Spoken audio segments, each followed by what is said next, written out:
And again, just underlining that you don't get...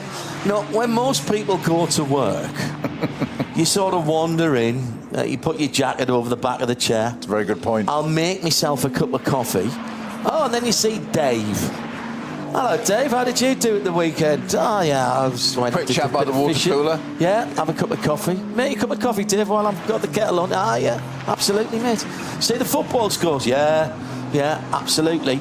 You wander back to your desk and you fire up your computer and you get your bits and pieces out. And there's 15, 20 minutes probably disappeared at the start of the day. These guys are on it from literally the B of bang if they were a sprinter. And they know they're going to be in the car for 70-odd minutes. But Luke has gone out there as if shot out of a steam catapult on the top of an aircraft carrier. But also tells me, Peter, how important it is to get that front tyre temperature up on the Grand Prix circuit where there is a little bit of room for error. Yeah, and it's something drivers are trained and coached to do is to get onto it and get up to, no pun intended, but get up to speed, as in operating speed, as soon as possible. Otherwise, time is lost, and it does make a difference over certainly these longer distance races. You know, a full 24 hours here, a tenth here, a tenth there, a second there, or even worse. It just adds up, and all of a sudden you're out of the reckoning, and you can't afford to do that. It is relentless, and it may not seem important at 3-4 hours in, but it sets the foundation for later in the race. So if you do have a problem or cars are tired, you can take a little bit more of a liberty later in the race, provided you've built that solid foundation in the first bit. Correct. We've been saying that this might be a missed opportunity for Lamborghini and for Abt Team Red Bull. The number 130, the car that got the penalty early on, Scott Nicky Katzberg, a winner with Ferrari here in the Frickadelli car. Of course, what a weekend that was. And he is 4 laps halfway through his stint, and he's just done an 8:09.503, fastest lap of the race, with 7 hours and 50 minutes to go, and we are knocking on the door of the 8:08.8. A clear lap. That might be on this year. Nicky Katzberg then 20 seconds away from Kyle Tilley in the number 18 Lion Speed Porsche. That is now 18 seconds back as he's catching up. That is an incredible time. There's also a battle developing for third place with Dan Harper in the Rover Racing BMW in 4th at the moment, currently hunting down Christian Krognes in the Valkenhorst Aston Martin right in front. That has closed down beautifully after their pit stops. Now it's 1.4 seconds between them, and Dan Harper is currently fractions quicker throughout the sector times, looking like he's going to catch up with that Aston Martin. So that's a battle royal about to approach. There's a lap difference in the favour of Christian Krognes. In terms of the fact that he's been out for 4 laps and Dan Harper's been out of 5. So they're not a million miles off. The red, white and black Rover Racing car using every bit of the curbing on the way down to the bottom of the hill before he turns left-handed onto the Nordschleife. Harper gets an easier run into the cutout, bump on the inside of the cutout, the left-hander, to go onto the Nordschleife. That's looking a little more robust than normal, and a couple of people saying as well that does Flansgarden look a little more jumpy this year.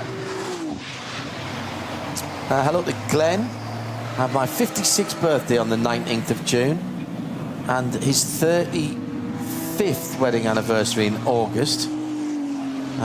So that must entitle him to a Le Mans pass. Of course it does. Do you get the pass out? Yeah, that's the question. Yeah, we've authorised that, John, haven't we? Yeah. Rafi is back tuning in. First thing look for after waking up is the remote. Paul says, went down for a coffee, came back with a coffee and a bagel. Ooh, bagel. Very nice. Also an SP2T. The Bitter Opel Corsa number 380. Now, has that car... Oh, we're getting the snitch alarm. Mercedes, number 11 car back out. That was where it was parked behind the barrier. It's now been brought back out of the way. That was the Philip Ellis driven car. Quite simply, there's space to park one car there, so correct. It's once it's in there, you can't put another one in there, so they actually remove it. It's just logistics. And that car will come round on the flatbed covered by white flags and one of the Cupra Formentor VZs. Just trying to find this SP2T battle because once again the leading car was in the pit lane and the Opel Corsa has gone ahead. So that's the GS line Opel Corsa, the 380, because the Gazoo Racing Yaris number 109, Oshima-san has brought that into the pit lane. So it's not been the Toyota Gazoo rookies weekend really in those two. That is the Dodiger Heuer. That's Dumoulin. And it's the number 39 Guido Dumoulin Aston Martin Vantage, which is the Pro Sport racing car. And that's an odd accident to have there. Must have been another car involved. I'm going to bet that he put two wheels on the grass and it's looped across. This is the number 27 car that's gone off. My money is on him lapping another car. Oh no, tyre failure. Broke. Oh, there was a tyre failure. Suspension failure. Yeah. Do we? Right rear suspension or tyre failure? I would say so. Yeah. It's clobbered the barrier so substantially we won't be able to tell whether that is cause or effect. He was going past another car, but they weren't involved. And that's one very sad looking Aston Martin now. Front and back. Out of the car. It is the 37, 25th in SP9, 39th overall. The rather lovely shades of green in that satin colour. Bodywork off the front of the car. You can't see the engine because it sits so far down and so far back. But it is a front engine car. It's almost sort of a mid-front engine car. I would call them front mid-engines, yeah.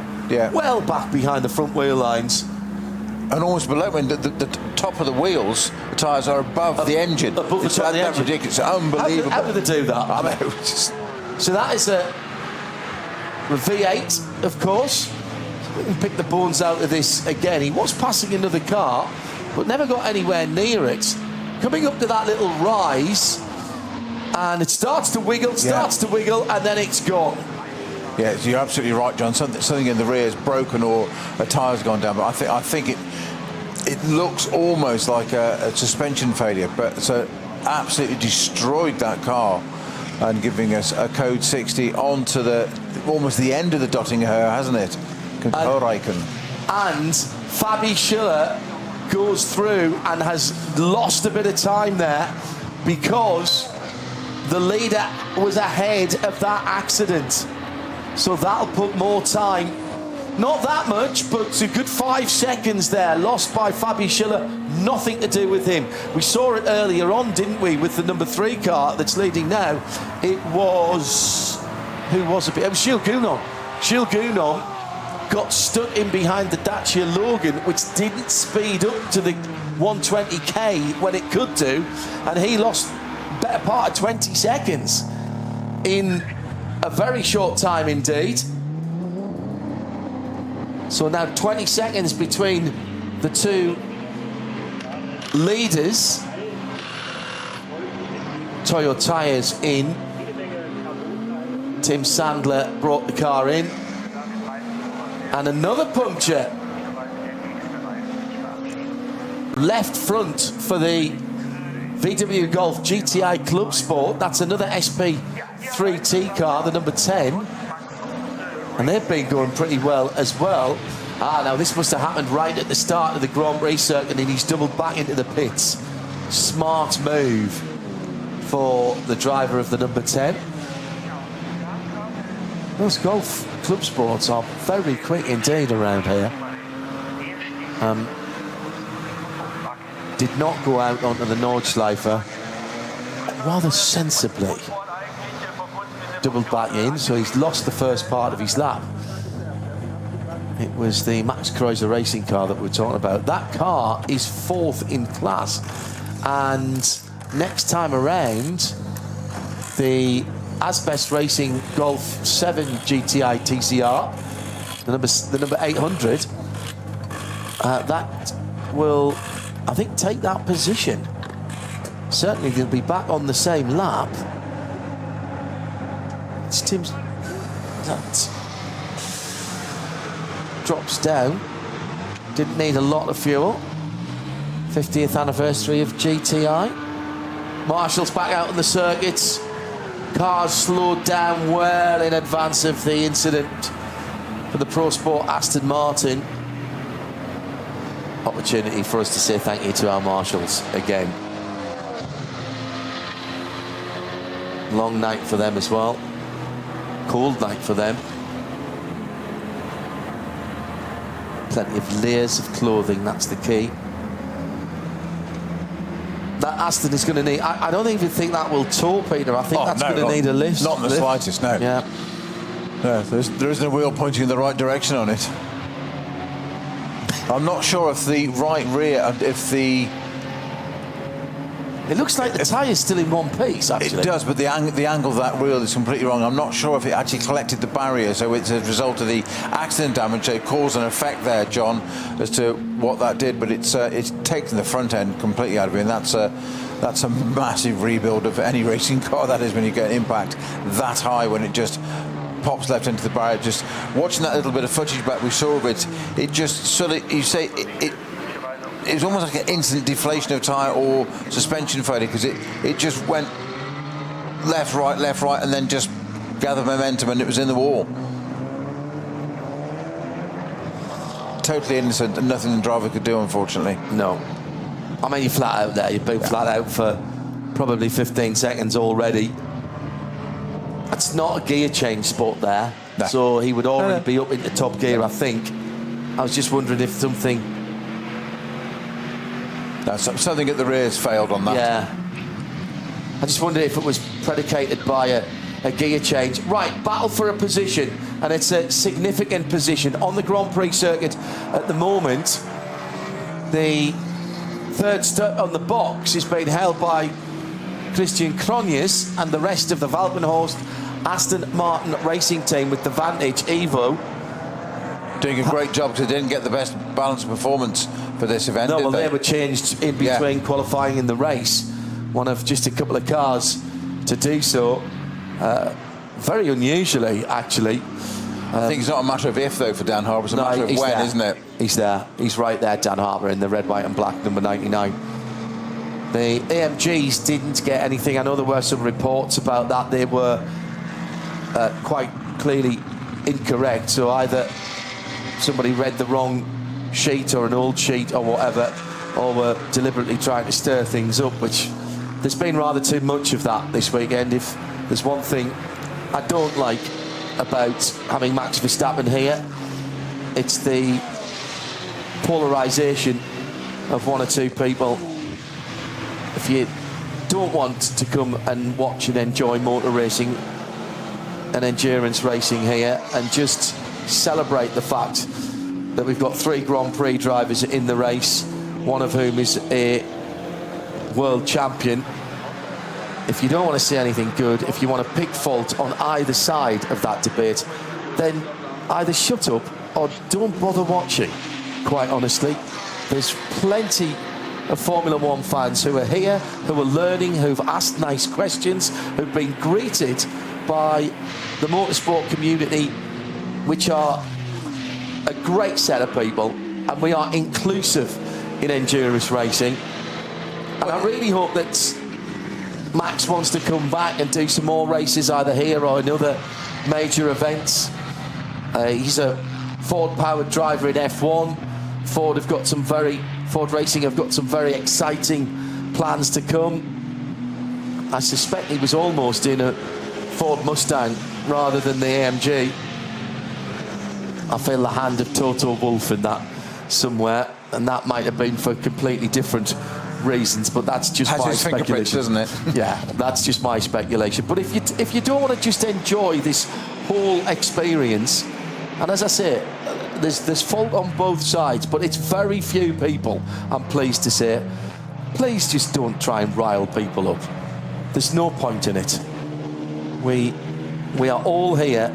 Motor racing, and particularly endurance racing, is a broad church, and I'm delighted to welcome in new people. And we've had some good conversations, some good exchanges on the socials. And also, by the way, thank you very much indeed to the guys at Sky Sports F1 in the UK who've aired a big chunk of this race. We filled in, I hope we filled in manfully for what should have been a qualifying day at Indianapolis yesterday. That will still be available to you on Sky Sports in the UK, Sky Sports F1 in the UK. It's going to be a one-shot showdown for the 110th running of the Indianapolis 500. And thank you very much indeed to all the Formula One fans who have come, who are enjoying, who've asked the questions, and I hope you feel you've made some new friends in motorsport. Chris Mace coming into the pit lane, and one of the Hyundais, that's the 830 car, the full TCR car, was coming back in from the Grand Prix circuit. Chris Mace had to breathe in a little bit there. There was just about a Mustang GT3's width between that Hyundai TCR car and the 830 and the barriers on the left-hand side. Yeah, never really thought about the jeopardy of that. I've always said the pit lane entrance here is that you've got that line, and it just looks so dangerous. Yeah, get it slightly bit out. But of course, you're absolutely right. We've said you can complete the Grand Prix circuit and come back into the pits if you need to with a problem, and every right to do that. And the Hyundai's not doing anything wrong, and that's not. And he's unsighted. Yeah, absolutely. So he's coming in, minding his own business, and all of a sudden there's got a GT3 Mustang right next to him. And that's not part of the pit lane speed limit. No. So the Mustang's coming in at pace, that long. It's a lovely, nice, long run in, great line of sight for where the 60 clicks starts. It hasn't got to the line yet, so it's every right to go by, but it's only right if there's enough of a gap. So I think the feeler gauges will be out for that one.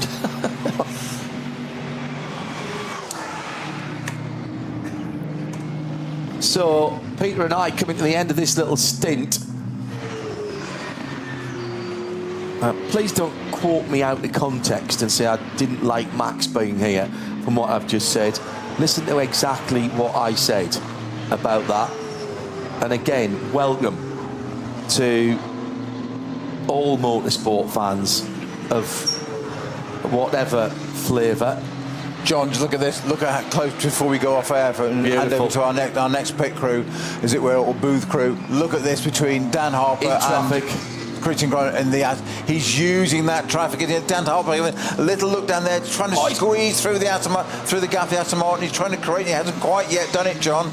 Coming out of Bridgeton that was, and now through ice curve, right into this tricky serpentine middle part of the track, getting off the ground there. Both of the cars with air underneath their tyres.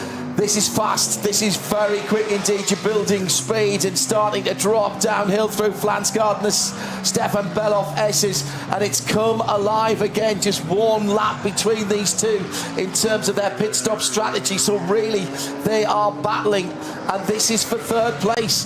The final step on the podium. As they're, oh my goodness me, and they've got all kinds of traffic around them through the Kleiner carousel. Everybody trying to get out of the way. This is a battle for position. Behind is this Dan Harper's chance. Relatively quick SP9 Porsche right in front of them. That's the Dunlop car, I think, the number 17, as it goes through.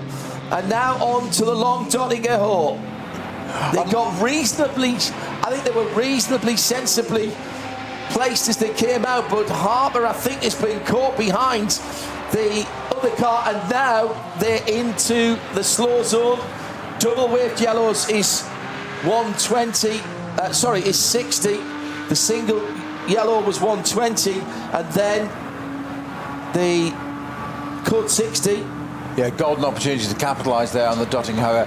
Denied Dan Harper at this moment because of the other damaged Aston on the straight there that he's trying to race against one. But I'm laughing in my head here, John, because we're getting excited about this battle for a podium position with 7 hours 30 minutes to go. I can't help it. I can't help myself. Brilliant. And here's an opportunity for Harper as we say good morning again to Arjuna Kankapati and Peter Mackay. Peter, this is all going to be about not fastest finger first, but fastest right foot first in this battle for third place as they come out of the neutralised zone. It's been a valiant effort from the Aston Martin guys. You know, they clearly don't have the absolute one-lap pace of some of the other cars, but that driver lineup, they've been immaculate, and the Volkenhorst team have been immaculate. But now, tell you what, Dan Harper, he's putting the heat on them. Christian Cronjes is going to have to rely on every bit of experience he has around here, but Harper's on, he's on the charge, and that Rover BMW is a quick race car too. So this is what we come for. 7.5 hours to go, as Snowy says, but we can enjoy this. Hello to Laura from Gateshead, new endurance recruit. Max fan. Hello to the Lando Norris fans. He said, we love that Hindy's mentioning the hate that some F1 fans have received from the endurance fan. And the other way, mate, because it's just not on. There's no need for it. Let's just celebrate something that is so unusual now, which is cross code and drivers jumping into other series around the world is very difficult because they're so specialised. I just don't need it. The sport doesn't need it. This event doesn't need it. So if all you want to do is come here and poke fun, please don't, is the answer to that. Good morning, Arjuna Kankapati. Moving into another half an hour of racing. The sun's fully up, and at the front of the field, you've got 13 seconds between Lucas Sauer and Fabi Schiller, and Dan Harper is the man on the mission at the moment, trying to get back up to Christian Cronjes. Plenty to keep you going for the next couple of hours, Arjuna. Good morning. Good morning, John. Especially intriguing coming after the moment down at Orenburg that Dan Harper was able to navigate quite well. That little bit of oil down at the track that saw one of the production car BMWs parked down at the gravel there. So great to see this fight for the podium still well and truly up for grabs. But Peter, a couple of hours for you and I to go and recharge our batteries. That gap between the windward ran Mercedes at the front of the field, it's almost as like they continue to go back and forth like boxers swinging at each other, holding steady around 11 seconds right now.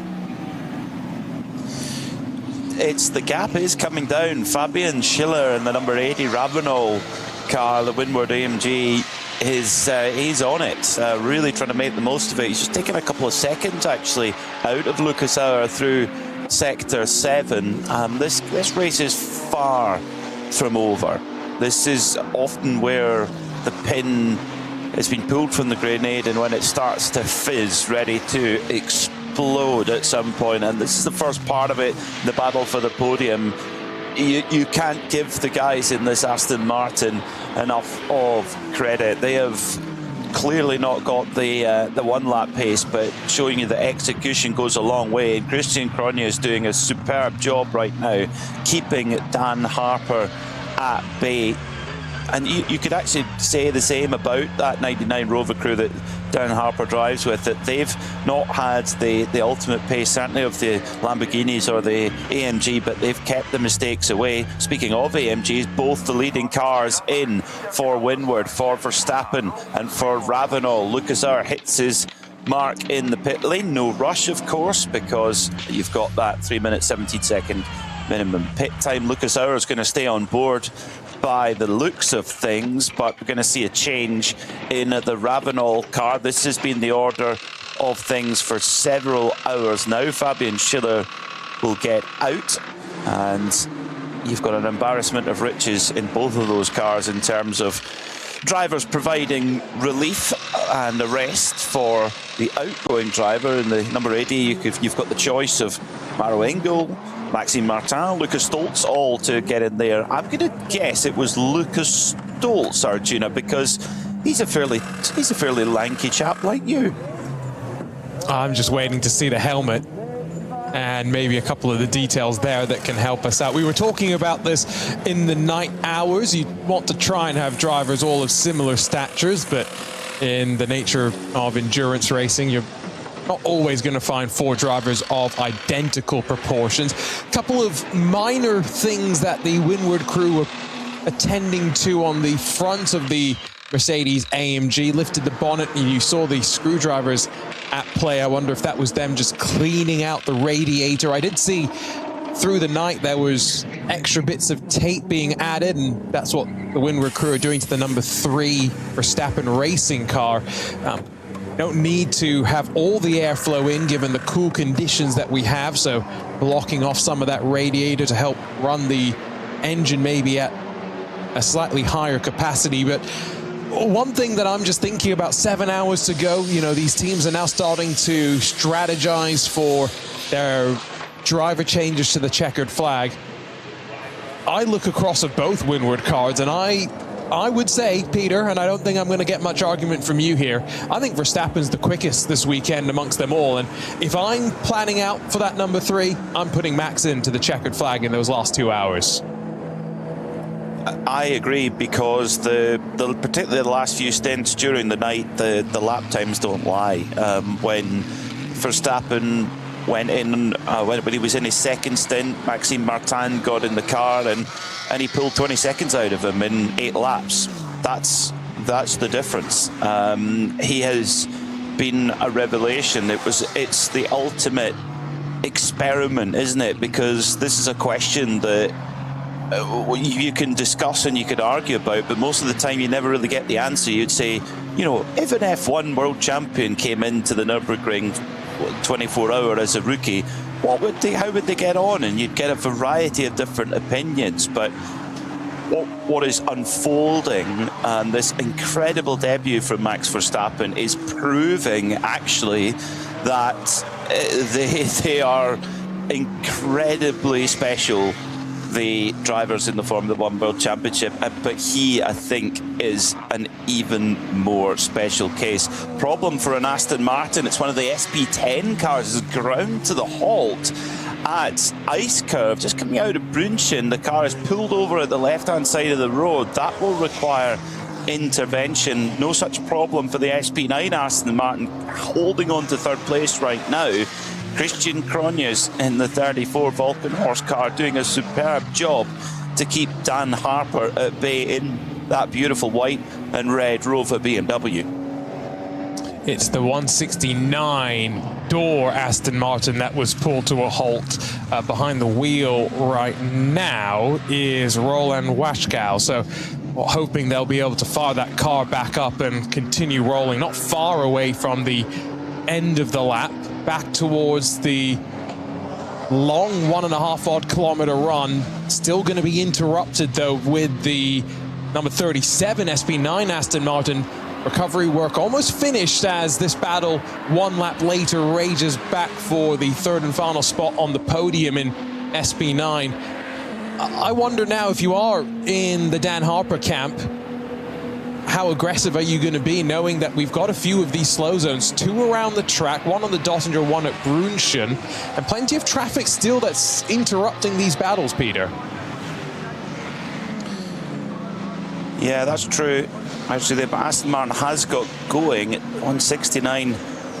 Pirelli machine for Durham Motorsport is, no, it's not. It's just completely ground to a halt at Flansgarn. Also a puncture for the 961 Porsche Cayman that is on the Grand Prix track, which does mean that they'll be able to loop back to the pits. That's WNS Motorsport car.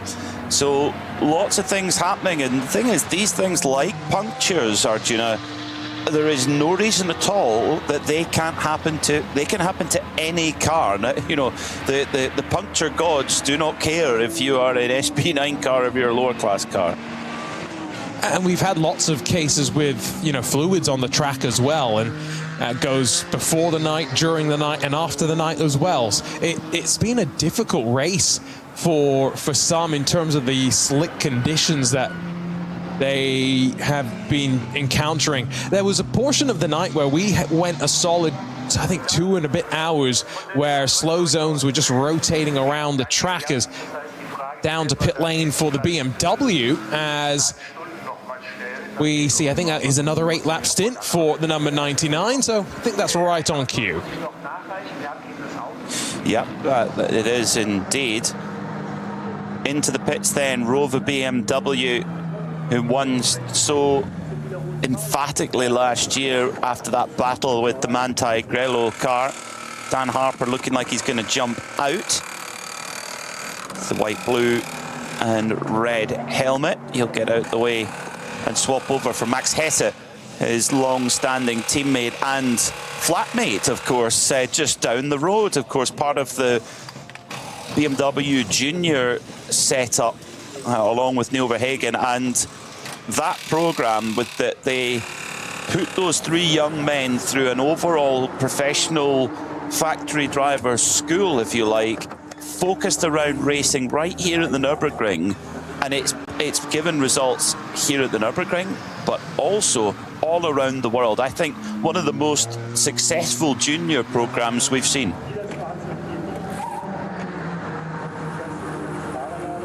Helps if I unmute myself. Thought I would have learnt that lesson at this point. But brake change for, or at least brake inspection there for the BMW. And I wonder if this is a second change of the brakes, Peter, because about 2/3 just after, I guess, the 66-70% portion of this race being complete, maybe this is just something to give them a bit more of a push to the end of the race. You were speculating that the number 3 Verstappen Mercedes did its brake change 2 hours later than the Ravenol Mercedes. They may have an advantage the later we go into the race as well. Yeah, that's true. Yeah, that's very, very true indeed.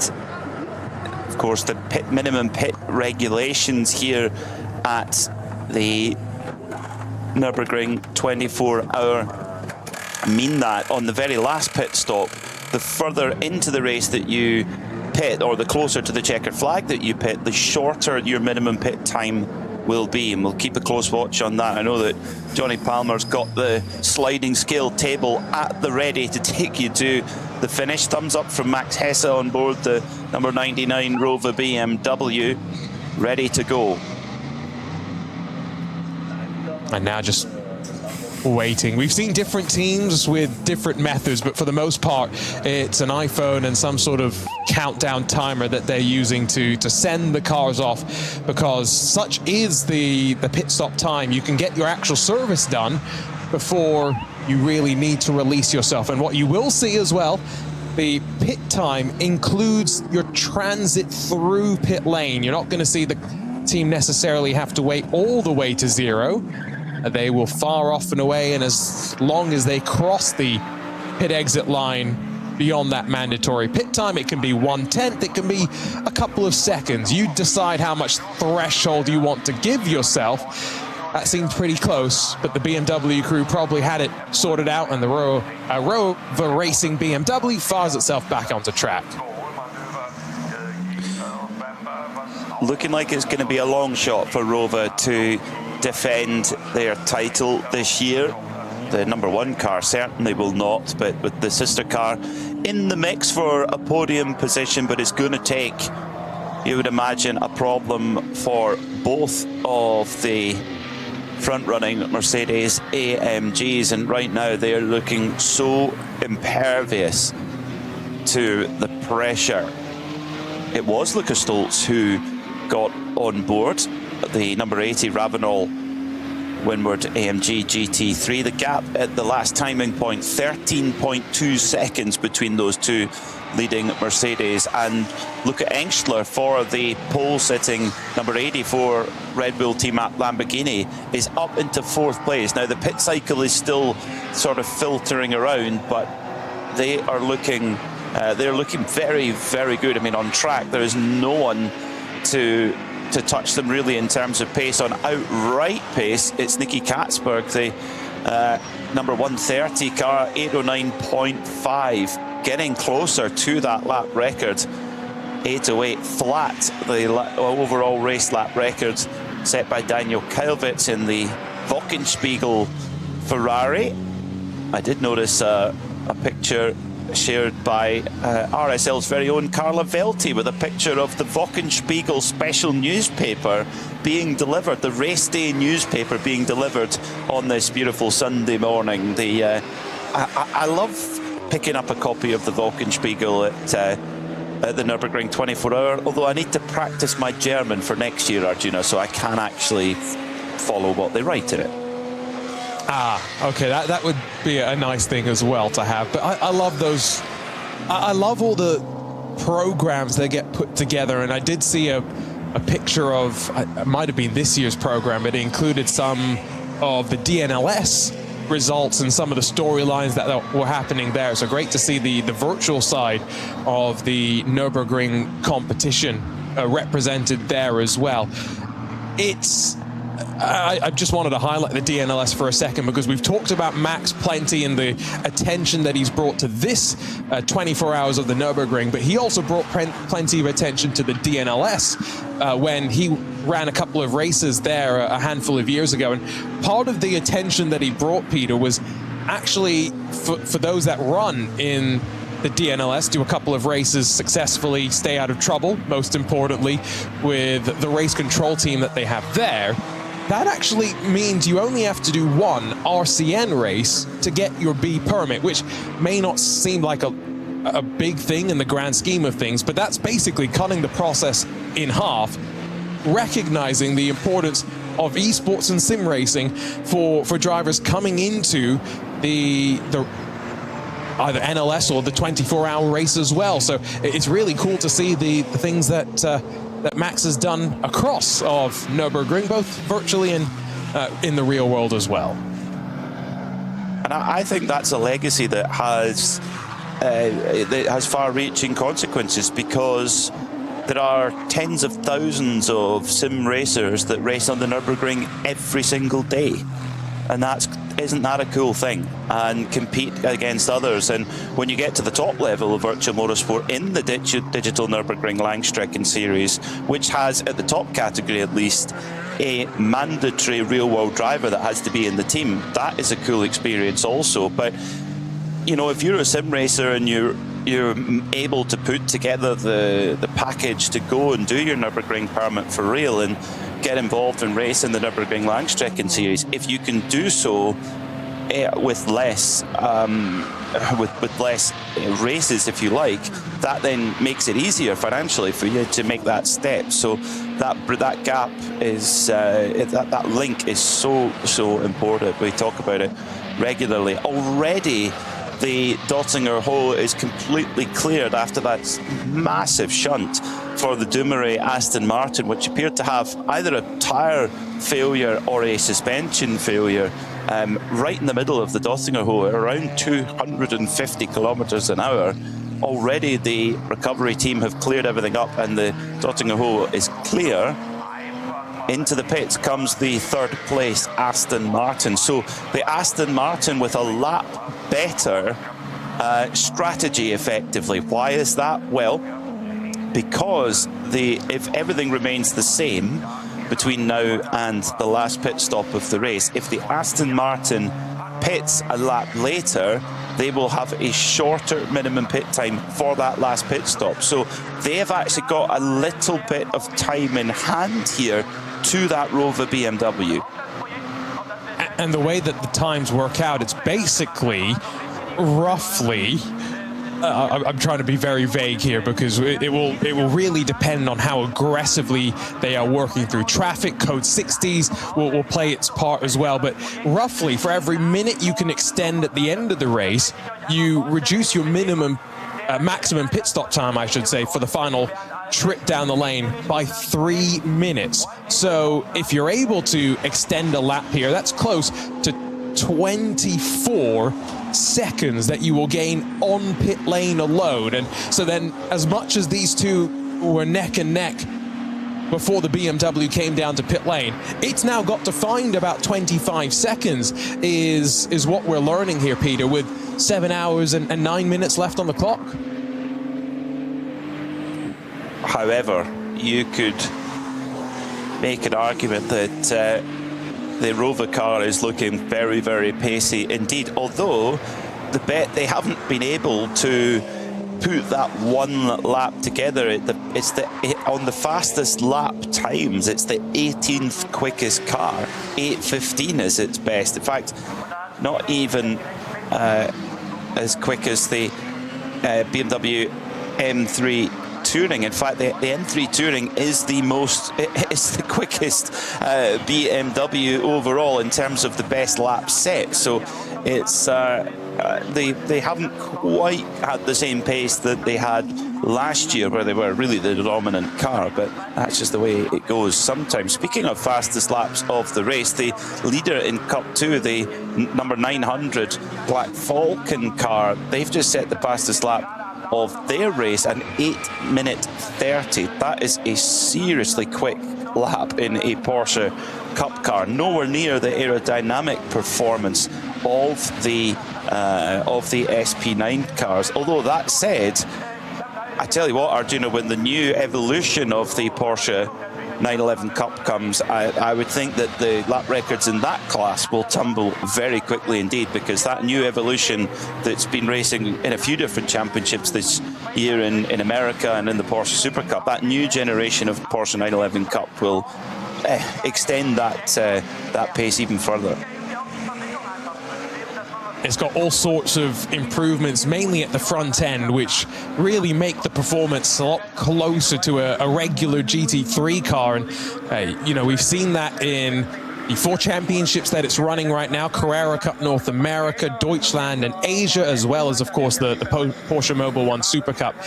It's going to be really exciting, but also very interesting to see how it compares to a GT3 car now, and how that maybe impacts the BOP. Out of pit lane, 1 lap undercut for the BMW, and Max Hesse straight on the attack. It's close to 2 seconds, maybe even 3 seconds, as the Aston Martin leaves pit lane and now begins the process of getting itself up to operating temperature once again and dialed back into the rhythm. Let's see how far Max Hesse can check out in this next phase of the race. Well, it might prove academic, because the number 34 Vulcan Horse Aston Martin is under investigation for overtaking under a yellow. It was when Dan Harper was right behind Christian Cronjes in the Aston Martin. They came up behind one of the dynamic Porsches, the 54 dynamic Porsche, and then yellow flag was being waved as they came around a right-hander, and hard just actually around Galgenkopf, which of course that whole area was under yellow flag. And that's pretty slam dunk to me, Arjuna, that our Aston Martin of Christian Cronjes has overtaken the dynamic Porsche under yellow flag. And as we've talked about many times, suction fractions are seriously punished here. And I had actually caught a couple of occasions where I thought that car was pushing quite hard, but it's just, maybe his eyes were looking on the right side of the track, not to the left where that marshal post was. And it goes back to what will always be repeated at this track, which is that those safety processes are paramount, and therefore it's fairly cut and dry. It's all based on GPS positioning relative to where the yellow flags have been placed. And well, that's maybe the 24 seconds that the Rover BMW crew were going to be looking for.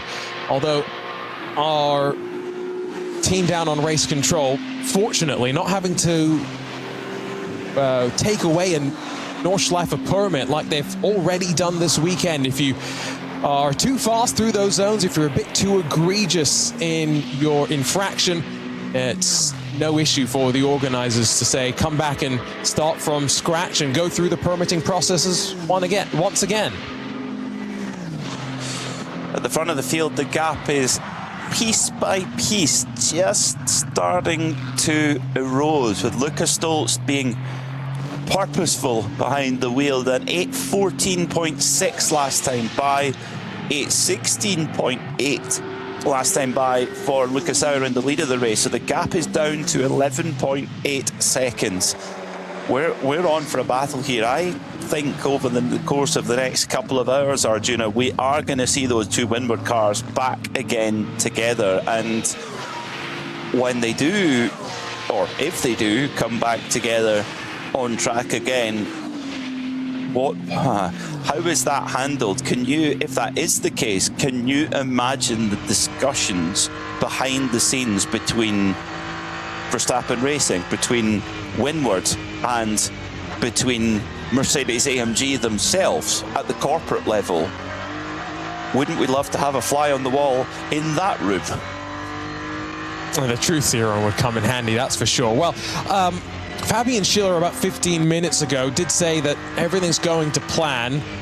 In most cases, you know, you're only looking out for yourself, but it's cool to have two Mercedes at the front. They've decided quite early on not to get into the battles for position, and so it is frozen, much like you and I have seen over the night, much as the gap continues to go back and forth. The goal for Mercedes is to win here again after 10 years, and I think you talk about all of those potential conversations. That's going to be the key point, the key thing that the entire crew will be thinking about. And I think that includes the drivers as well, because the last thing that they would want to do, be pushing a bit too hard in that final hour, make, it's not even a mistake, slip on some oil that some other car has dropped in front of them at a place like Bravery at the Mutkurve with such high speed and high commitment, and things change so quickly, right? This is a race in which we're not going to be comfortable about who wins this race until they come out of the final corner and are running to the checkered flag. A few thoughts from the pit lane. Kyle Tilley has just got out of the number 18 Lion Speed Porsche. He says, I love it. This place is so special, especially when you drive into the sunrise. This gives you a second air. It's my first 24 hours here, and everyone told me you can smell what the fans are sizzling. I've always said that this cannot be, but yes, you really can smell it when they fry the ham. I've never driven a 24-hour race before like this. It's an experience. Of course, Kyle Tilley, winner at the Rolex 24 in the LMP2 category, and it also competes regularly in the Michelin 24-hour series too, but clearly the experience of the Nürburgring really, really moving the owner of Era Motorsport. Also from Chris Lullum, Silly Lully as his teammates at Verstappen Racing like to call him, the sim racing team that is. He said it was nice to drive into the sunrise when it gets brighter and you can finally see something again. I can't say how it went for us because I haven't looked at the times yet. We're struggling with understeer. Outside it is now much quieter than at the beginning of the race. I think that many cars stopped or had an accident. And finally, Fabian Schiller, after jumping out of the Ravenol Windward Mercedes-AMG, everything is going to plan. We have two Mercedes cars at the front. In most cases, you only look at yourself, but of course, that's cool. We decided early on not to fall into battles for position. Now, I think there is something. We decided early on not to fall into battles for position. We have now frozen it a bit so that we don't fight each other. The goal for Mercedes is to win here again after 10 years. I have to say, Arjuna, there is a lot of very telling comments in there. The last couple of sentences of that quote from Fabian Schiller, I think you can read quite a lot into that, I'm afraid. Absolutely. As I just mentioned, that was a key thing that I think we'll be keeping our eyes on through to the end of this race. especially with no potential from forecasts that I've been keeping an eye out on for any chance of inclement weather. We've gotten through the night. There was a bit of chance of rain that we had been seeing for about 1 a.m., but we got through that safely. And now probably a nice 7-hour blast in, yes, cool German air, but cool German air will help these cars be pushed just that little bit more. The engines will like it, the tires will have maybe a bit more grip as well, and that includes in a wonderful BMW M3 Touring, which currently sits up there in the top 5 and is having a great run. Fog is rolling around the area, as John Hindhaugh mentioned, at the accommodation just about 20 minutes away. There was heavy fog there, but not on the track. We've managed to dodge it this year. It's always a threat here in the Eifel region, but this year we're getting on just fine, which is great. At the moment, Windward Racing 1-2, it's been quite a long time here since there's been a team 1-2. In fact, you have to wind the clock all the way back to Manthey Porsche to 2008 when they finished 1-2. 2016, the last time Mercedes-AMG won this race, they were 1-2 there as well, but 2 different teams running those cars.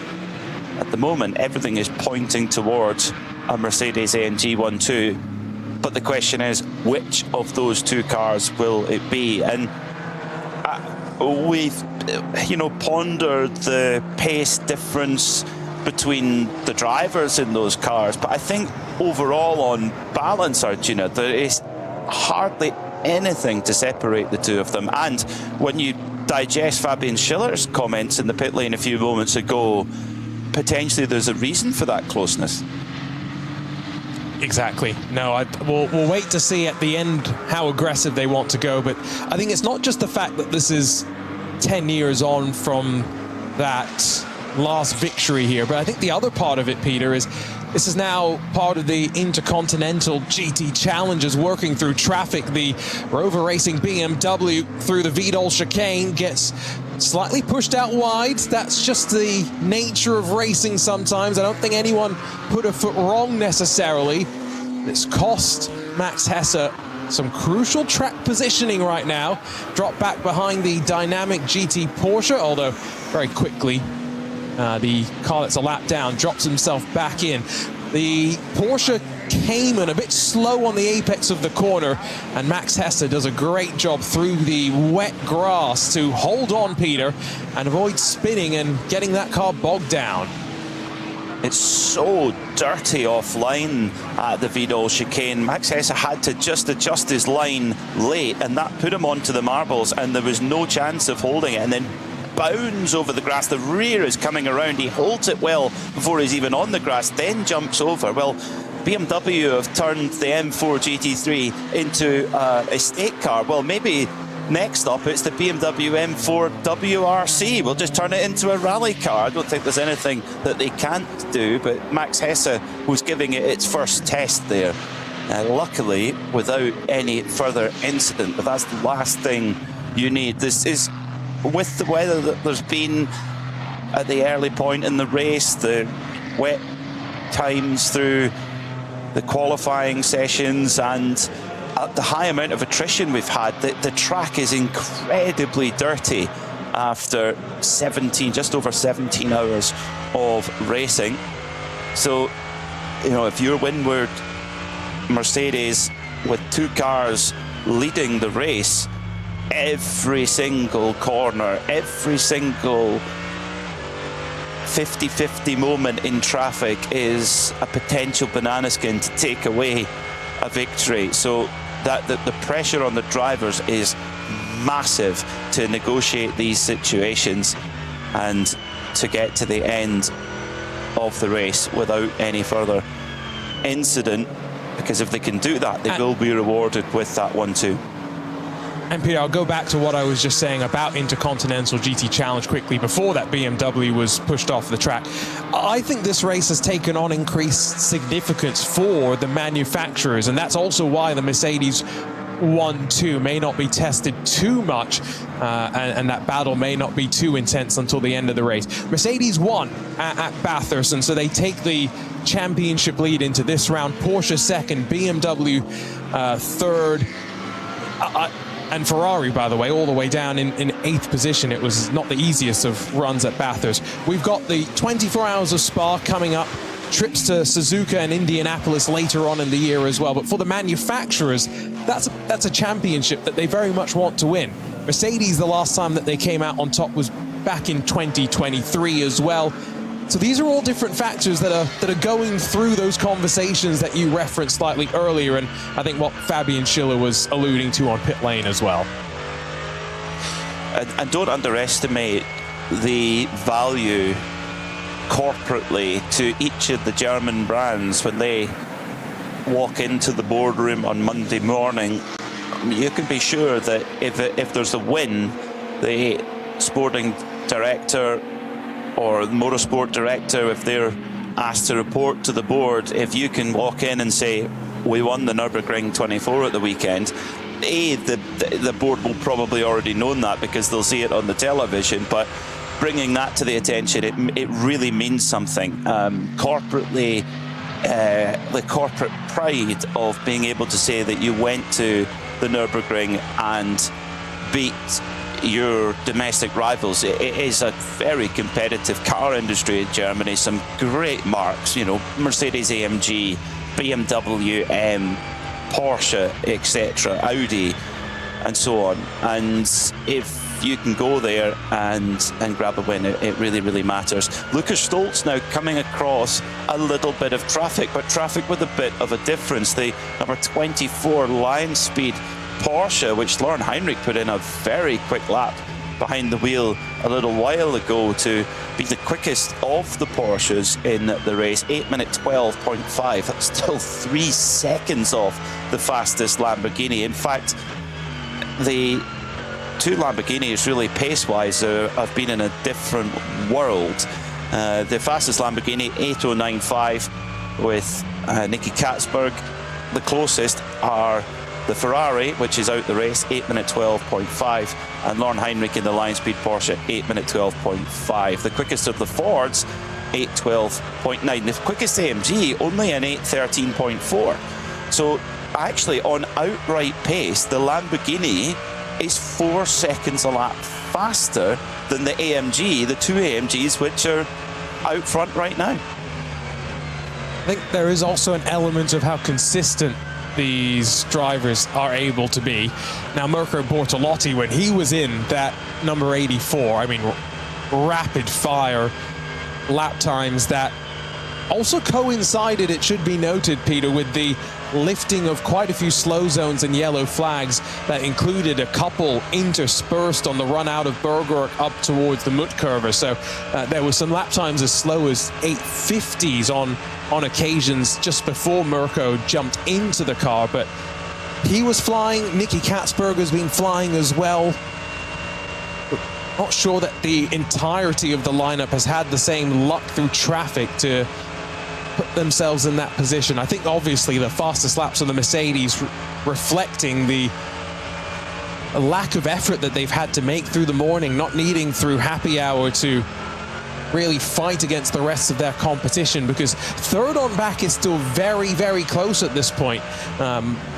Everyone else at the front of the field still watching kind of as the metronome ticks back and forth. I think you've hit the nail on the head there, Arjuna. The consistency, metronomic, I would say, for the two AMG Mercedes. On outright pace, maybe they don't have the absolute rapid speed that the Lamborghinis clearly have. And, you know, you talk about those Monday morning board meetings, Lamborghini Squadra Corsa, they'll be scratching their heads going, oh, that was our chance. That was our chance to get a win, to replicate what Ferrari did a few years ago and beat the German brands. A few moments ago, Lucas Stoltz working his way up Kesselchen, going past one of the American pickup truck recovery vehicles as Lauren Heinrich puts 2 wheels on the grass going up Kesselchen. That's full throttle all the way through there, and the grass will probably still be quite wet and it's cold. So Heinrich, a little moment there in traffic, but manages to hang on. She's coming now through Eschbach and Brunchen, and I think when we look back on Lauren Heinrich's career in, years and years from now, because he's got a long career ahead of him, I think that win that he had at Long Beach a couple of weeks ago in the JDC independent Porsche, not at Long Beach, excuse me, at Laguna Seca, beating all of the factory cars, that was his finest hour, and one of many to come, I'm sure. It's only a 6-hour drive up the highway, so we'll forgive you for mixing up your Californian tracks, but it was one of, I think, the best. It was first one of the best races I can remember in IMSA history for quite a while. Just 2 hours and 40 minutes of back and forth and unpredictability across of 3 classes of competition. But then that fight at the end, Heinrich versus Bamber, the nickname that Lauren was given at the start of the year by Porsche Penske Motorsports was Bambi. And in our post-race coverage at Laguna Seca, we ended up dubbing Lauren, maybe quite fittingly, the Bamber Killer or something along those lines. And there was quite a lot of synchronicity there. I think Lauren is, at this point, whether you put him in a GT3 car or a prototype, one of the fastest that Porsche can offer to a factory team or to a customer team, as he has been kind of traveling the world for the last 12 to 24 months. It's quite surprising in some ways, Peter, to sit here and say that Line Speed GP and Lauren Heinrich are, if my timing is correct, 2 laps down from our Mercedes leading cars.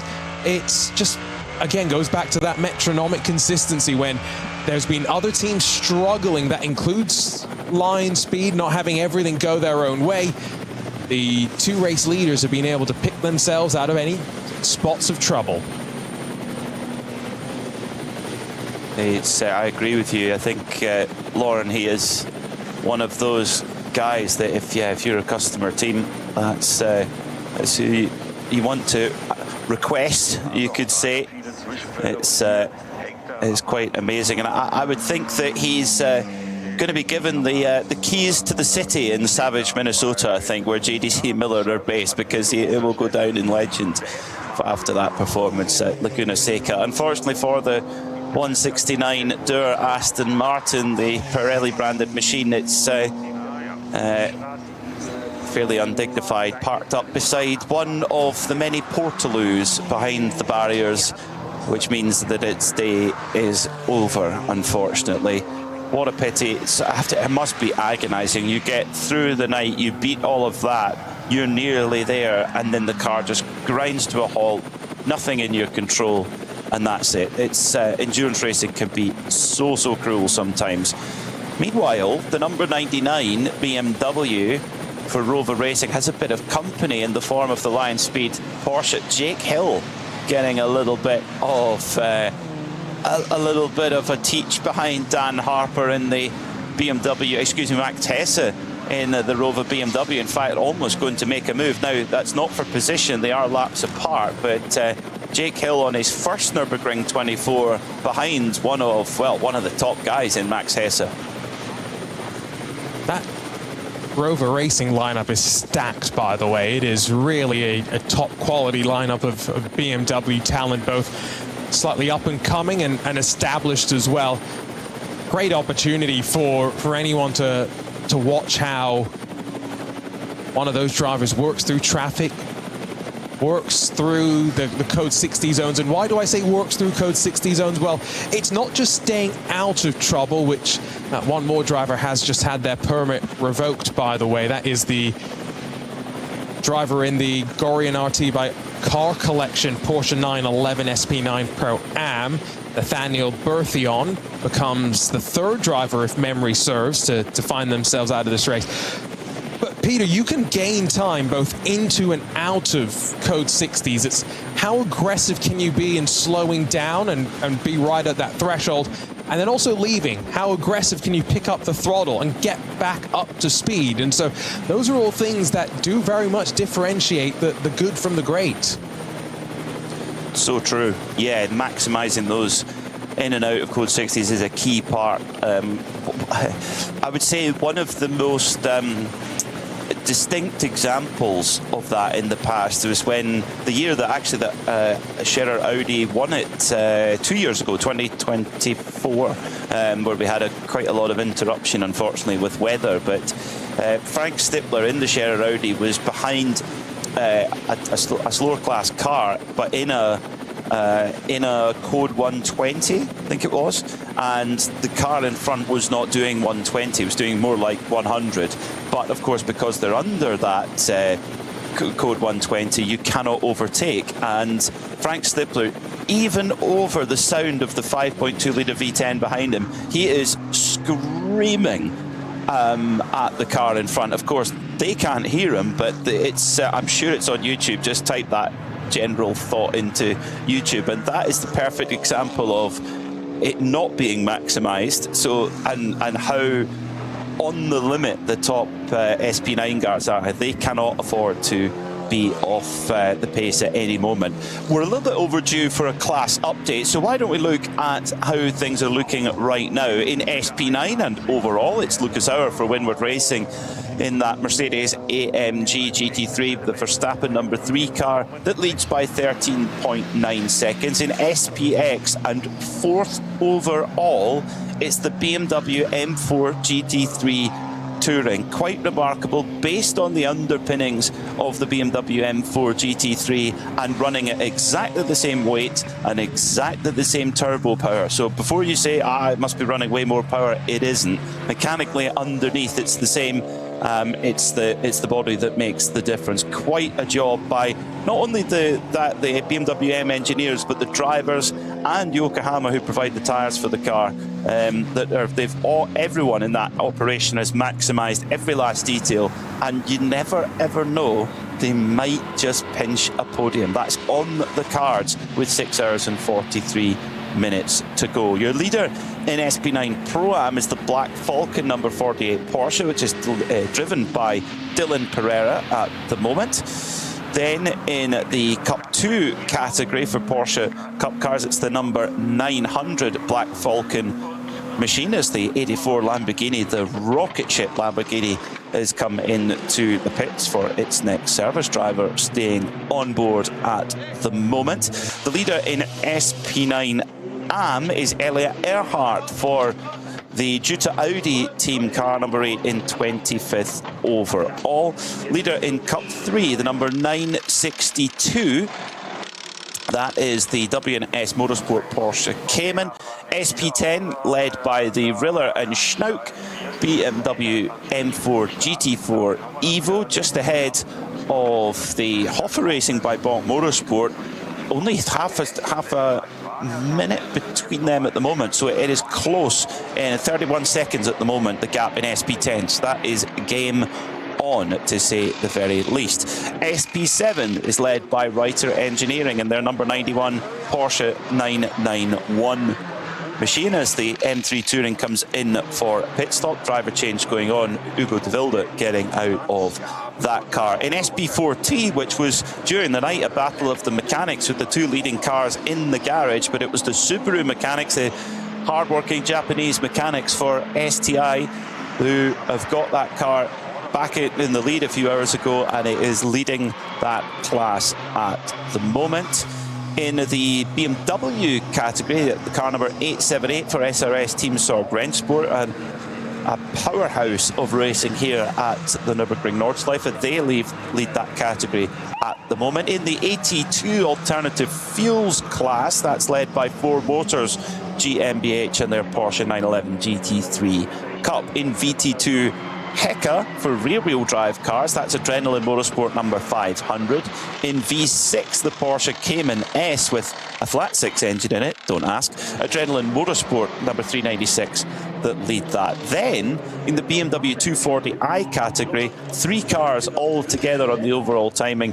Kevin Motorsports with 3 E's in the middle, number 669, they lead that class at the moment. In the TCR class, it's Hyundai Motorsport N, as they've done so many times at this race. They really have made it their own in TCR. Miguel Azcona leads the way there. In VT2 front-wheel drive, it's the Cupra Leon KL number 471, and in VT2 rear-wheel drive, it's the Toyota Supra of Ravenol, Japan.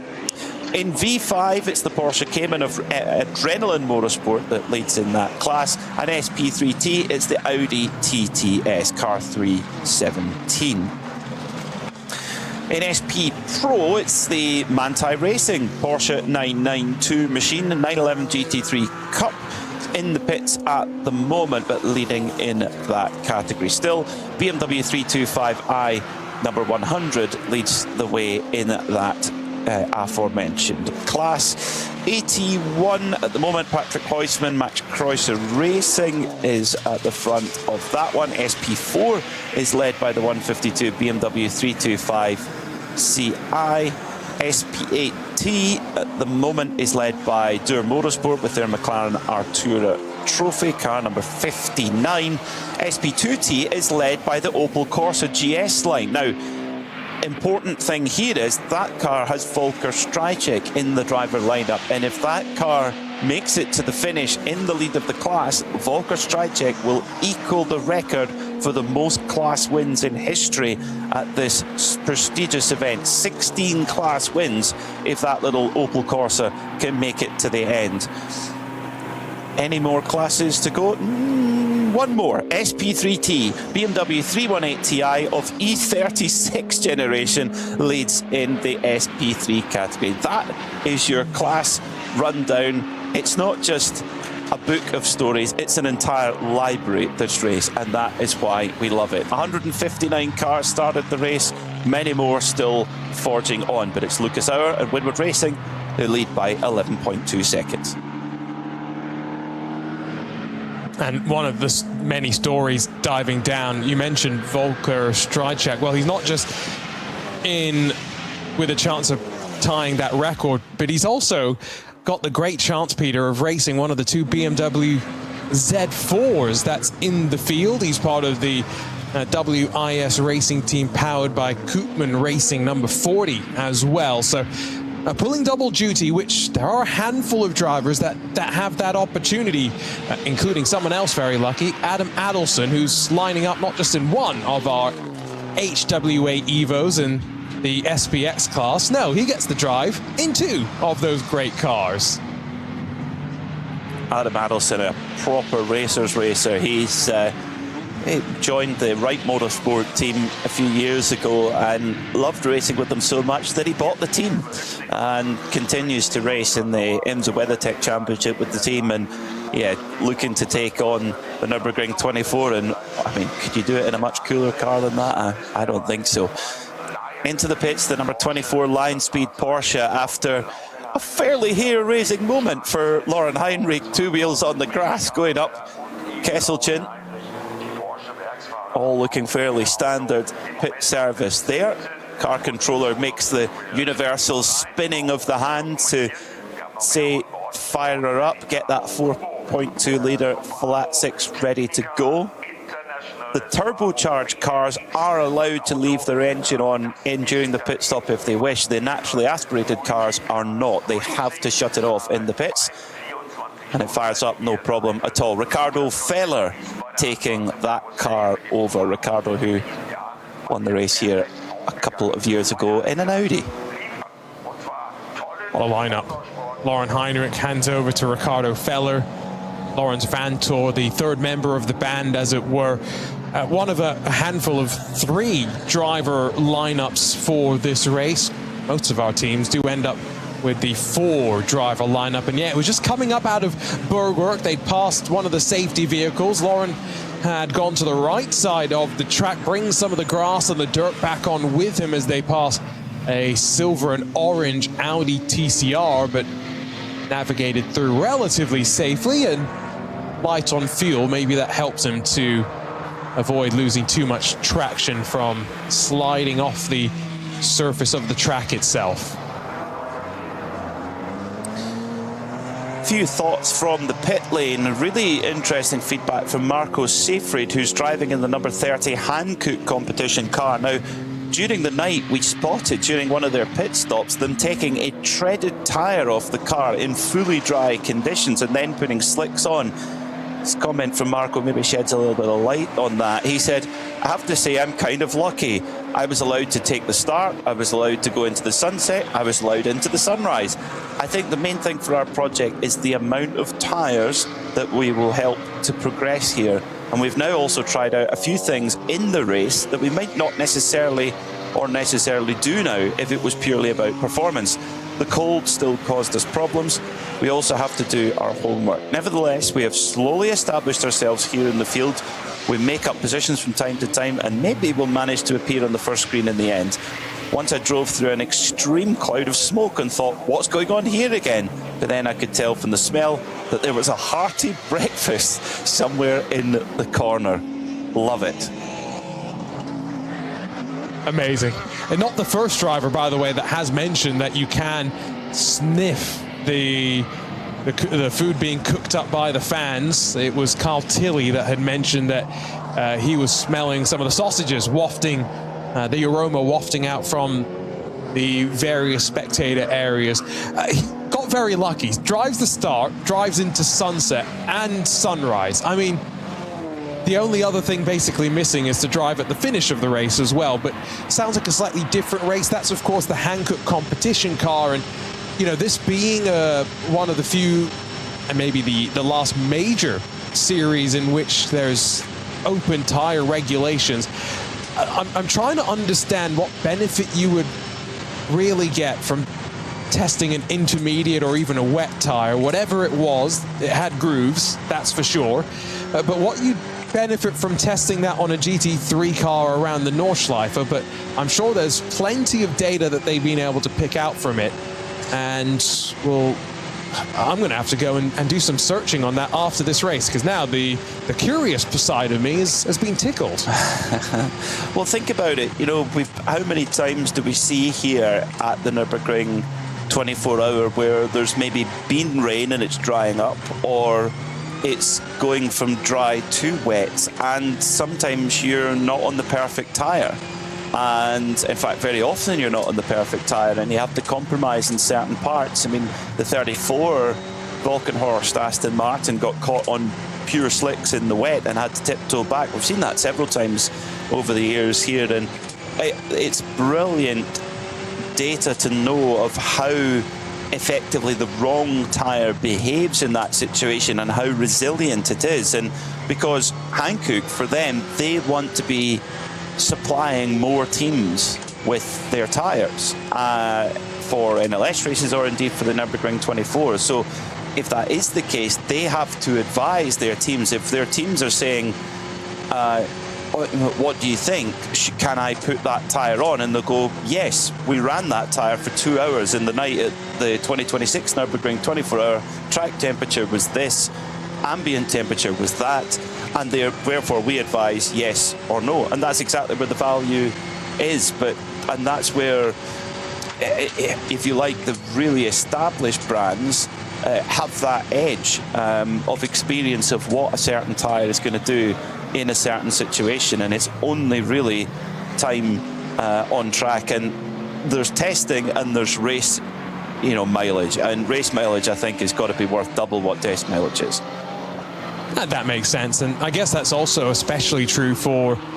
We were talking earlier about how significant this race is for the German manufacturers. There's bragging rights on the line for them, but they've got effectively year-round access. I'm not going to say unfettered access, but the ability to come and test here whenever their schedule permits. For manufacturers like Subaru, currently leading in the SP4T class, slightly less opportunities unless you base a program potentially in Europe. But remember at one point, Peter, that this Subaru Technica International crew was mixing it up with Max Krusser Racing, mostly in the pit lane when the crews were working on the WRX, on the VW Golf GTI. Well, at one point there was a 3-lap separation between first and second in this class. As we run now, there is a 14-lap separation, and it once again goes to show something that we had said just before our last stint in the booth had come to an end, which is the key to this race in this last third, effectively, once you've gotten through the night, is minimize your time on pit lane, because that's where you're going to really hurt the most. The mechanics from Subaru Technica International who've all come over from Japan, whatever issue they had, they got it fixed quick. And the braking system issue for the Max Kruse car cost them more time, and the Subaru team are being rewarded with it right now. That Subaru Impreza STI. Now, a lap or two ago, Max Hesse got it a little bit out of shape coming through the quick Vidal chicane, going towards the end of the lap, of the Grand Prix lap, before turning onto the Nordschleife, and ended up bounding over the grass. Now, I have a worry, Arjuna, that that may be causing more of a problem than we maybe initially thought, because Max Hesse has lost 14 seconds to Christian Kronius in the Volkenhorst Aston Martin, which I wouldn't have expected the gap that much to have extended so quickly. So perhaps something more might be afoot. Perhaps that Rover BMW is a bit compromised now. Have to wait and see. There is a slow zone on the track, so there is the potential that maybe it just caught one of those two, but you're right, sector times as well. Last sector time that we got was sector 5, and it was a gain for the Aston Martin, which actually set its one of its faster sectors there as well, so things are looking good. Another update from pit lane. This is not just an opportunity for the tire manufacturers, Peter, to test some new things, but we have a pair of Hyundais entered with effectively future powertrain that's going to power the next TCR Elantras, it sounds like. The 303 is still in pit lane, but the SP4T class runner, they had a drive shaft issue during the race itself. So you go back to, you know, great data for the manufacturers. Well, Hyundai's now going to be able to say, right, let's go diagnose the issue, figure out why it happened on a track like the Nordschleife, make sure it doesn't happen when it rolls out across all of the TCR cars that run around the world. That was, during the night with Mark Wallenbein on board, the former German rally champion, and Mark is competing in a Porsche 992 RGT, Rally GT car in the German Championship this year. I could get a chance to have a good chat with him at the stop lines in the World Rally Championship, where he works as a tyre engineer for Hankook, and he was telling me some pretty cool things about that car, how it's got a much shorter ratio gearbox than the regular Cup car. So regular Porsche Cup car is not slow. Imagine with a much shorter gearbox what the acceleration is like. Probably, I'm assuming it then also has a detriment on the top speed, which around the Nordschleife may not necessarily be preferred, but there's plenty of tracks that I'm thinking about where that would be the absolute perfect combination you would want.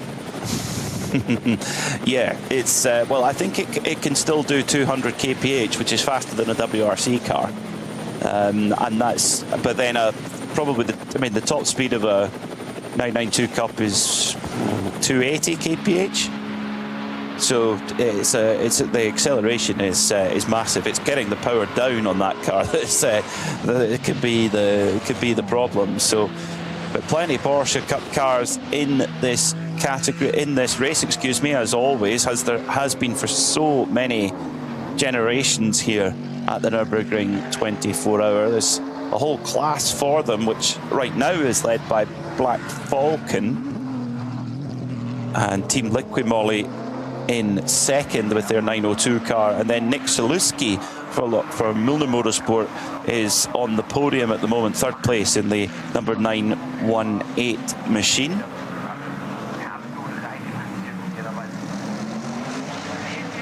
And that car actually coming into the pit lane now to get some service from the Milner crew.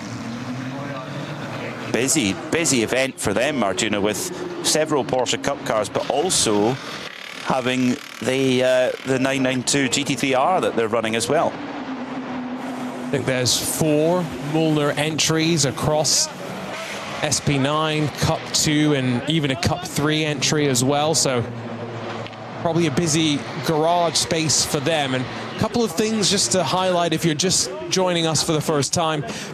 Minimum pit stop times that all these teams have got to adhere to, so you can see the driver change a little bit slower, a bit more communication going on. They're also refueling from just effectively the pumps like you would pull up to refill your regular car. These aren't the high pressure fuel systems that you'll see often in other endurance racing. It's a bit more stripped back and a bit more laid back, although even in pit lane it seems as though some can't avoid taking a look at Max Verstappen, who is watching on and I think getting ready to jump into the car whenever Lucas Auer is done with his next double stint. Waiting impatiently, I would say, slightly expectant and probably getting more nervous by the hour. Max Verstappen, he's achieved an enormous amount in his career. Of course, 4 world titles, 71 Grand Prix wins, 58 pole positions, 145 podiums. But where would this victory rank in his list of achievements? And this has been a lot more than just, you know, a weekend of fun for Max Verstappen. There's been a lot of preparation that's gone into this, the whole license process, getting everything right, and done a lot of he's had a lot of seat time in various brands of car, even to just get the right package and the right deal together to take on this event. There's been a lot that's gone into it, and Lucas Auer right now leading the way from the sister Windward Run car, the Ravenol car. Is now 11 seconds the gap between them. Last time by an 8 minute 17.3 for Lucas Auer, 8:16.7 for Lucas Stoltz. So just 0.6 of a second taken through. And as I say that, 6th place, Neil Verhagen in the BMW M3 Touring has put in the best lap of the race for that car, an 8:13.7. Let that settle in. 8:13.7. That is, at this moment in time, is the 11th quickest lap of the race, full stop. It's rapid. The Lamborghini's also been setting some quick lap times as of late. 8:10.5 from Patrick Niederhauser, so within half a second of the car's fastest lap today. The walking horse Aston Martin, Christian Krognes, has done an 8:12.753, so there's plenty of time to be found.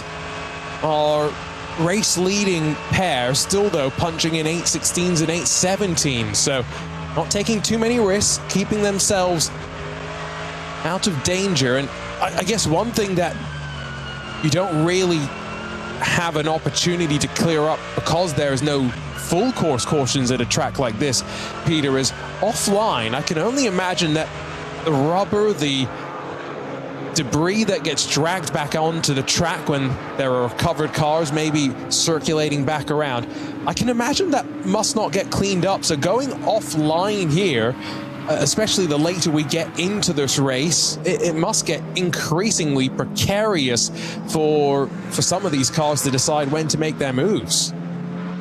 Well, it's caught several drivers out getting onto that dirty part of offline. It's many drivers have come a cropper. We talked about Max Hesse in that Rover car. He's lost further time. He's now 18 seconds behind the Volkenhorst Aston Martin. Last lap by 4.2 seconds lost to Cronjes, who's actually set the car's best lap of the race. So Aston Martin starting to hold a firmer grip on that podium position. We talked about the Müllner number 918 Porsche Cup car a few moments ago. Nick Saluski brought that car in third in category. That is the car that Michelle Gatting is racing in. She got a very last-minute deal to be part of that crew. Michelle, experienced racer, part of the Iron Dames program for many years, which, of course, Iron Dames entered their own car for several years in the European Le Mans Series and World Endurance Championship as well, and in IMSA. The program strategy is pivoted slightly, or quite a bit, you could say, where they are now backing drivers individually and placing them into teams. And Michelle is a seriously quick operator and has jumped into this chance with both hands and having to take every opportunity she can get.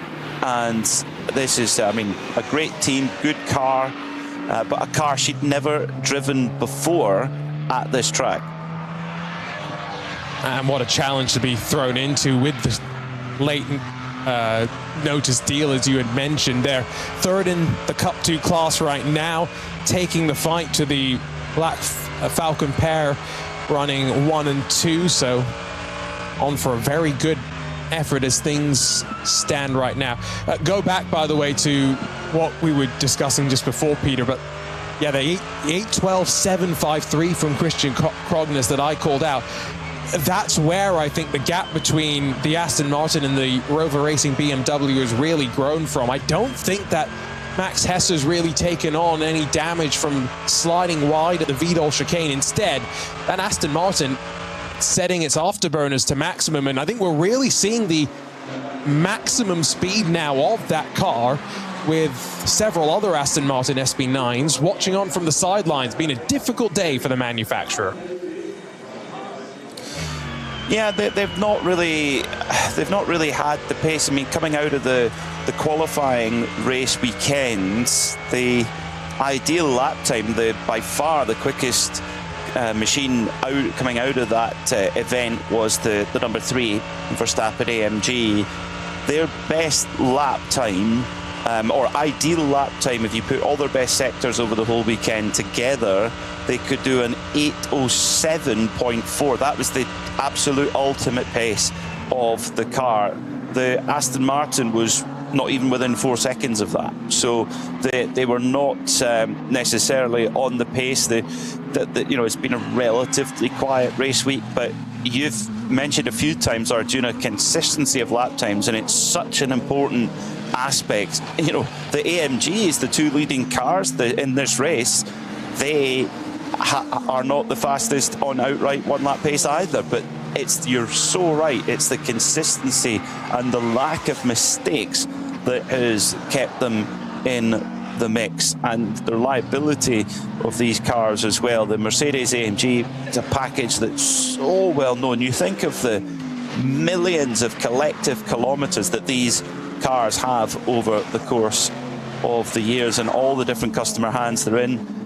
Lucas Sauer leading the race right now by 9.1 seconds and is going to be handing over fairly shortly to Max Verstappen, who's putting on his balaclava, helmet in hands, being prepared with the colours of the Netherlands on the helmet. There's a huge following for him in his home country, and is a big sporting star in the Netherlands. A lot of support for him. In fact, I've had a lot of my friends from the Netherlands have met from my whiskey days, as I call them, when I used to work in the whiskey industry. They've all messaged me saying how much they're enjoying watching Max Verstappen. He's getting helmeted up now, ready to jump in and take over from Lucas Auer.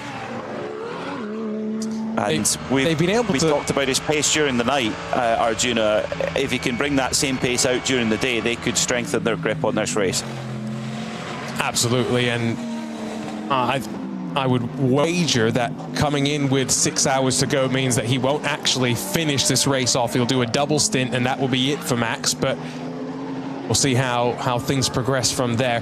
They've avoided penalties as well. That's the other thing to remember, which is where, you know, they came a cropper in the NLS race that Max did earlier this year, the first of the NLS races that he did.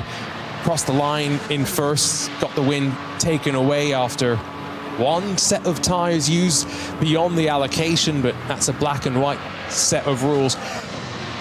The Aston Martin, a couple of hours ago, it got a penalty for, I think it was code 60 speeding, and it was 50 odd seconds that Nicky Team ended up losing there. So, you know, those are all things that add up over the course of this race. And, you know, Max is striding out there with confidence right now. I'm feeling pretty confident in saying Lucas Auer is going to exit stage right and descend down to pit lane on the end of the 113th lap of this ADAC RAVENOL 24 hours at the Nürburgring. And quite a bit of time actually on that last lap. Going through sector 7, it was nearly 4 seconds went away, so the gap has actually come down quite a bit. At the last timing point, it was 5.1 seconds, so a little bit. Now that could be all manner of things, although the track has been green, so maybe something afoot there during sector 7 coming around. That's basically from Klostertal round to Galgenkopf. Lucas Auer will hand over to Max Verstappen, who's got his seat insert in hand, ready to chuck that in and climb aboard the number 3 Red Bull back Verstappen Racing Mercedes AMG, run by Winward, running both of the leading cars.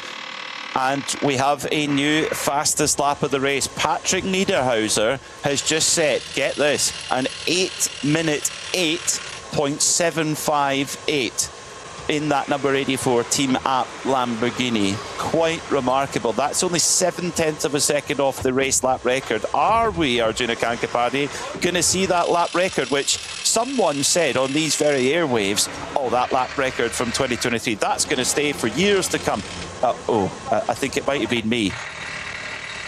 I was wondering, because I had this feeling when the Lamborghini Red Bull number 84 shaved a second that there was time to be found on track. Now, another 0.7, it's going to require the perfect lap. And the perfect lap here doesn't mean hitting every apex. It means catching traffic at the right time, getting a draft instead of being checked up into some of the important exits. But there is a potential. I think there's no question of that, Peter. There are a couple of cars that are not in contention for the win today. It's not to say they may not be the actual fastest cars over one lap. Keep an eye on the Lamborghini.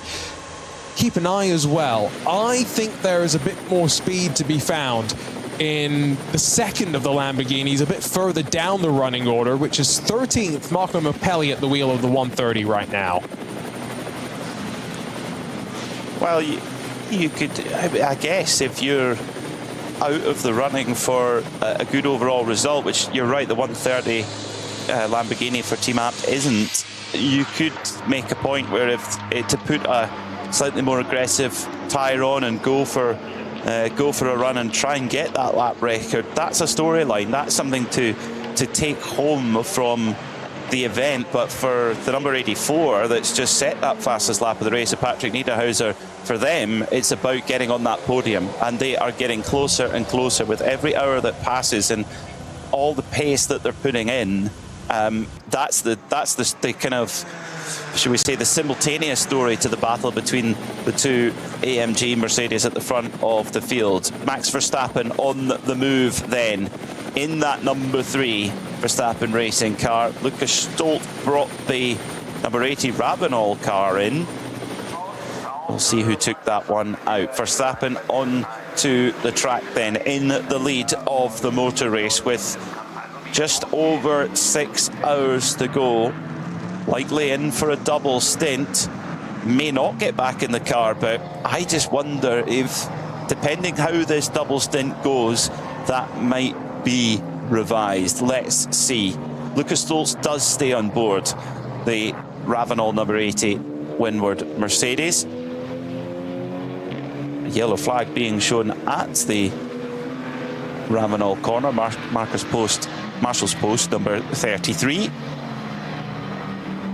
But will Max Verstappen be able to replicate the pace that he had during the night? Because it was without match. Maybe you could say Maro Engel was the only guy who could lay a glove on Max Verstappen at the front of the field during the nighttime hours. We'll wait to see how he beds himself in. Closest these two have been in several hours as well. Gap coming down quite drastically on the in-lap into pit lane. But I do think it's probably fairly simple here for that number 3. Verstappen will do his double stint. So about 2 hours from now, we'll likely see Jules Gounon, I think, get in, and then likely Daniel Juncadella jumping in for the final 2 hours. My gut tells me he took the start. He'll likely take the end as well. As onto the Nordschleife, Max hooks the left down in towards the Hatzenbach, and he already, first sector, has pulled a couple of tenths over Lucas Stoltz. He was straight on the attack when we saw him get in during the night as well, Peter, and straight away trying to pick his way through the traffic. The Hatzenbach is very much a single line part of the track, but uses the curves to help rotate the car as well. Doesn't want to lose too much time as he drops down in through Pudelbacher Hoa, running up towards Flugplatz. That's a nice sequence to open up the run on the Nordschleife. He's very instinctive through traffic, is Max Verstappen, able to make quick changes on the fly and able to just adapt to each situation so well. He's coming down towards Schwedenkreuz right now on the headlight flasher. We've sort of joked a little bit about the about the use of the headlight flasher. He's definitely, if there was a table for most headlight flashes, he would be at the top of it right now, but it's working for him right now. I hate to say it, Arjuna, am I seeing little spits of rain on the camera lens near Schwedenkreuz, or no, there's definitely spits of rain on the camera lens coming through Adenauer Forest as well. So is the 2026 Ravenol ADAC 24 hours of the Nürburgring about to be blown apart with 6 hours and 8 minutes to go? There are definitely small rain spots on the windscreen, and of course both of the Windward AMG Mercedes have just pitted and of course fitting dry tyres. Now if it's just spots in one part of the circuit, it's nothing really to worry about, but if those pits of rain turn into something more than that, well, this story could have another twist in the tail. They've got a big enough advantage though. Remember, it's about 5-6 minutes. That worst case scenario, if it requires an additional trip down pit lane for them relative to the cars tucked in behind, still got enough time to work in and out, but would not be ideal. Quick look at the radar. It's, if we're going to see much more rain, it should be isolated and small spots. Now that radar look that the team seem to have compared to my own mobile phone radar shows a much larger cell, so there is the prospect here for a decent amount of moisture to build, and therefore the Aston Martin and the BMW, who have come into pit lane from 3rd and 4th positions on the same lap. That's important, Peter, because remember last time there was a 1-lap offset between them in their fight for the podium spots. Looks like regular slicks going on to the BMW at the very least. Well, it's a difficult decision to make, really. Right now there's a cell of weather that is, right now it's 8:50 local time. It looks like it's going to pass through basically over the next hour. It's coming from the west and yeah, looking to kind of peak kind of around now. So I think that the problem is, though, it's even if it did start to rain, it's nowhere near what would justify a wet tire.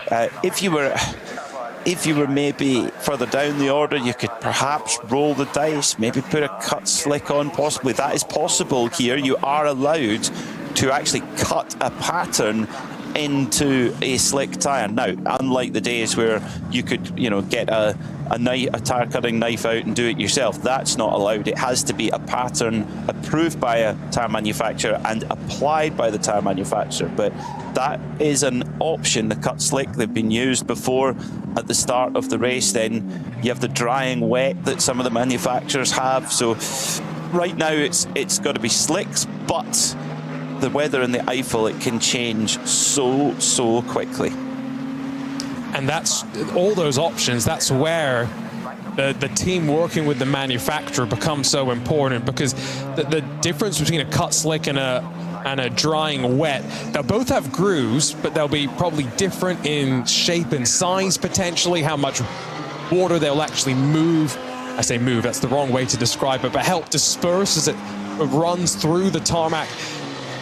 And maybe the compound is slightly different as well, so they'll heat up slightly differently and retain the moisture as well. So all sorts of different things that the manufacturers, the tire manufacturers that is, can really optimize in the changing conditions. But around such a long lap, there's quite a few things to optimize, and it does seem to be just the opening parts of the Nordschleife where those dots of rain continue to persist. Quick word from Maro Engel, Peter, from the pit lane. So far, it's been a very good race for us. Starting from 25th place, we were able to catch up with the leading group relatively quickly, and of course benefited from the unfortunate retirements of our competitors. Now, Maro had an incident in top qualifying on Friday. Always better to get that out of your system before the race actually gets underway.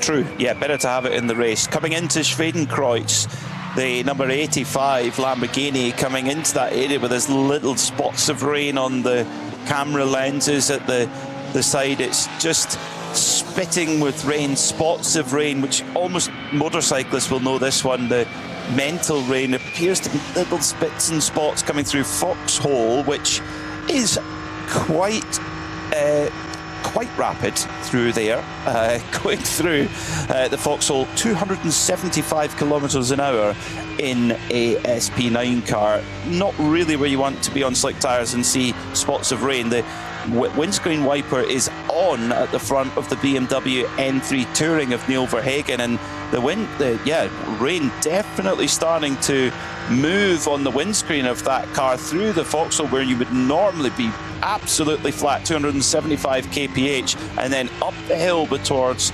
Adenauer Forts. That appears to be where the biggest risk is, but the BMW M3 Touring of Neil Verhagen able to negotiate that area on slick tyres without too much of a problem. Now, when we got a little bit of light rain starting to appear, which car forged forward at that point, Arjuna? It was the M3 Touring. And I was just thinking, a little bit more weight potentially to be evenly sprung around all four corners of the car. It could be a rather potent machine in these sort of conditions. The rain will continue to move, and at least for the time being, the drops on the windshield wiper being moved around by the force of the air down in towards Wurseifen, but not adding too much at this part of the track. But it's not quite wet enough, I would say, to be thinking about needing a different compound of tire just yet. But it's continuing to sprinkle down as he climbs up out of Exmüller towards the Lauda Links and through towards Bergwerk. I can only imagine what now the drivers are trying to ask of the team on the radio, because they're probably trying to now anticipate, Peter, what's going to happen once they make their way up out of this corner, climb, power down up towards the Mutkurve, a fast left-handed sweeper. You prefer to know if there's lots of rain or moisture around that part of the track before you get there. Yeah, you definitely would. It's now just starting to look really slick and greasy, so another thing for the drivers to contend with. On that discussion of tyres, I had a great chat with Maro Engel a couple of years ago, and I asked him about the cut slick, and he said, we were in the pit lane, and he said, come with me, I'll show you something. And we went through the garage and out to the back, the tyre tents, and he showed me, he says, here they are, and it was Michelin slick, with the cut in it. And I said, and it looked like a very shallow cut and not that many grooves either. And I said, does that actually clear any water? He says, no, it's not supposed to. He said, if you want to clear water, you go in the drying wet or the full wet.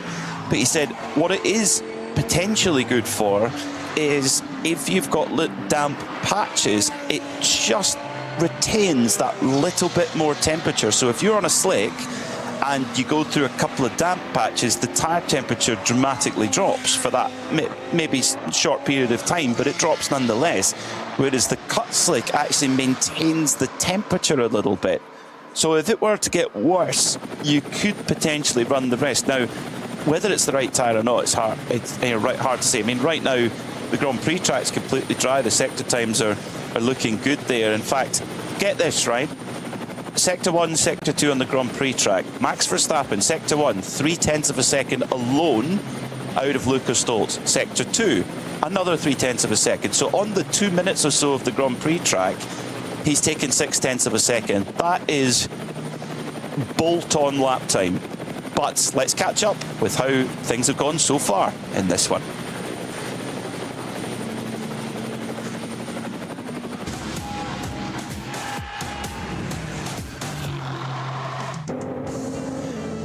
The race began in overcast conditions with the two Lamborghinis leading the way into this 24-hour classic, and the two Red Bull back cars, the tiniest, most minute of contact between Danny Hurkadea and the Mercedes and the number 84 Lamborghini was enough just to cut the sidewall of the rear left-hand Michelin, and a puncture causing a delay for the Red Bull app Lamborghini. There was also problems for the Rover BMW of Dan Harper, who got punted from the back by the 48 Black Falcon Porsche, spinning around and lucky not to be collected.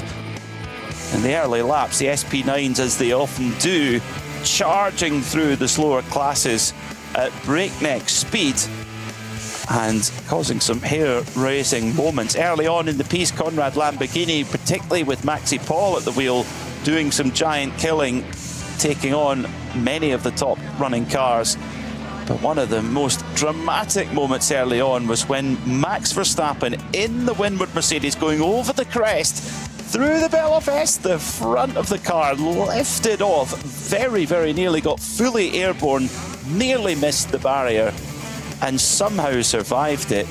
Unfortunately not so for the number 75 Audi R8, going off at Schwedenkreuz super fast through there, and the car too badly damaged to continue. Likewise for the Ferrari number 45. I realise Kondo Racing, a very fast race car they brought into today, but unfortunately all for nothing. A tangle with a Porsche came in going through the Hatsan back and into the barriers, and one very, very second-hand looking Ferrari. Thankfully, driver okay. And one of the potential contenders for the race win, the Scherer Sport Audi of Alexander Sims, running into the back of another car under code 60, and that was the end of their challenge for the win. But who's the bigger hero of the day? Is it four-time world champion Max Verstappen, or is it the BMW M3 Touring, which sits in 4th overall right now? Take your pick.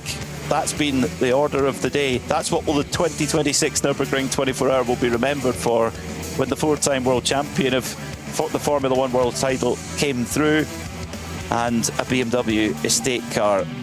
It might also be remembered for poor old Manthey Racing, an oil spill at Brünchen, causing Kevin Estre, one of the best drivers of his generation, to have absolutely no hope of saving that car backwards into the barrier.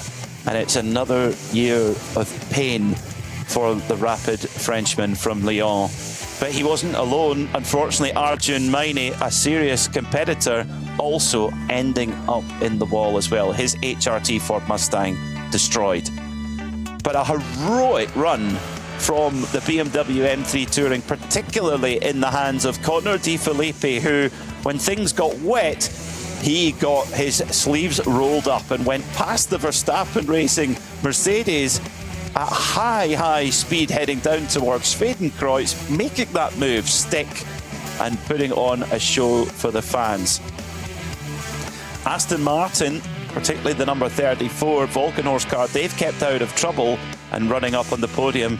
Raffaele Marciello, though, finding trouble, hitting the back of one of the BMW Z4s, as did Maurice Schuring in the Falken Motorsports Porsche. Both of those cars out of the race after those respective incidents. Traffic always a problem here at the Nordschleife, and it was a big problem for Alessio Piccarello, who misjudged that traffic and clattered into the barriers at over 230 kilometres an hour. Thankfully, getting out of that Dunlop Porsche without injury. But as we came into daylight, another spill at Arenberg of some sort of fluid caught out several drivers, including one of the Porsche Caymans, a BMW SP10 car, and the number 80 second-placed Mercedes, which just made its way through from that incident. One of the BMW M2s ending up, and also the M3 Touring battering through the gravel and somehow keeping the momentum up to not get stuck. A close shave there. But it's been metronomic from the Mercedes, and it's Max Verstappen who leads the way by 12.1 seconds with 5 hours and 54 minutes to go. Drama on the Dottinger Hoe a couple of hours ago as well for Aston Martin. Team Dumoulin, a tyre or suspension failure causing a big incident for that car and requiring quite significant clean-up. Certainly not clean at the chicane on the Grand Prix track, the Vidal chicane, with the Rover BMW of Max Hesse having to bound over the grass. But no such issue for Max Verstappen, who climbed aboard his number 3 Mercedes AMG GT3 in the lead, a lead he holds by 13 seconds.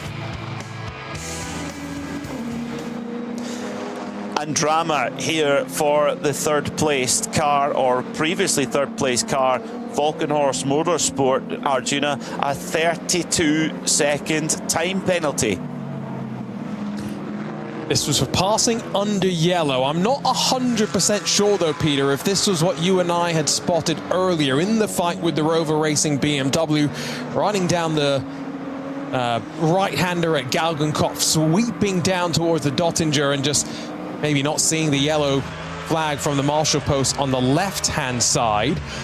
Now, that is going to be a costly change, although it doesn't seem to have been served in the most recent sequence of pit stops, because that Aston Martin has done a driver change and still finds itself in front. Big trouble for one of the Porsche Caymans, which has broken the left front. It's pointed to the right of the car, and it's costing one of the BMWs, the Dacia Logan as well, significant amounts of time. The benefit here, though, Peter, is it's not dropping any fluids on the track at the very least. All it's doing is creating, I'm sure, an awful amount of smell.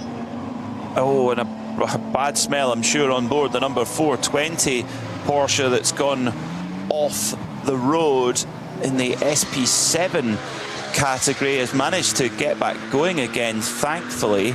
The 420 car at the moment, that Porsche, is just around Wipperman. Now, that's not a slow place to go off the road. But the other Porsche that you just mentioned, Arjuna, that front left, Tommy Grayberg bringing back that Cup 3 machine. He's going, I would suggest, quite quickly for that amount of damage. He's maybe not quite aware just how much damage there is at the front left of that car. He is keeping it going right now, but at the speed he's going, that could get out of control quite quickly. So there's always drama going on, and I would agree with you, coming back to the Aston Martin and their 32-second penalty, that's taken quite a while for that to filter its way through, and I would suspect that is for that fairly slam dunk penalty from Galgenkopf. The weather coming down as Max Verstappen gets, oh my word, in one of the wettest parts of the track, gets held up behind the RPM Krone Racing machine. At the moment, that car Let's see who's at the wheel of that right now. That Porsche Cup car just not quite reacting how he expected, and these are the things that can go wrong. The race is never ever done here at the Nürburgring Nordschleife. That's a scary place to have that sort of closing speeds as well, but Max able to pick his way through. Jinx to the left as they got to the compression. Stefan Kiefer spins the Santa Royale Racing Team Cup 2 Pro entry around, and that's now, I think, also stalled down at that first corner, and so he fires it back up. Got to be careful of the oncoming traffic. That will see some yellow flags. Spin it back around, or is he going to pull off to the side of the track? Very lethargic in making his way back around, but I think aware of the fact that plenty of oncoming cars. And all as this happens, Peter, just keeping an eye on sector times between our two Mercedes duking it out at the front of the field.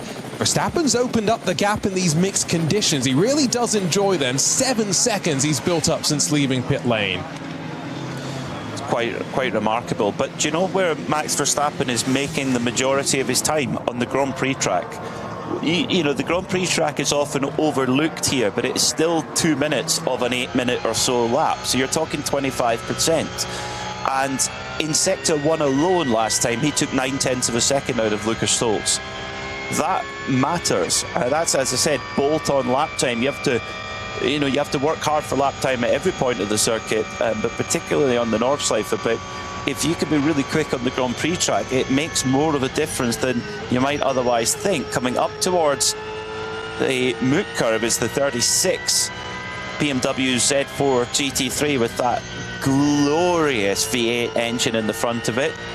Controversial car in its day, but up there the weather looks tricky to judge the grip level of just actually how much rain has come down, how much is it affecting the grip. And I tell you what, at the next pit stops, the debriefing between the drivers when they do the driver change, that's going to be fairly extensive debriefing, I would suspect. Yeah, through the Moot curve, I'm pretty sure I saw a dry line that was carved through the moisture. So I definitely think there is something to the increasing amounts of rain that have fallen around the track.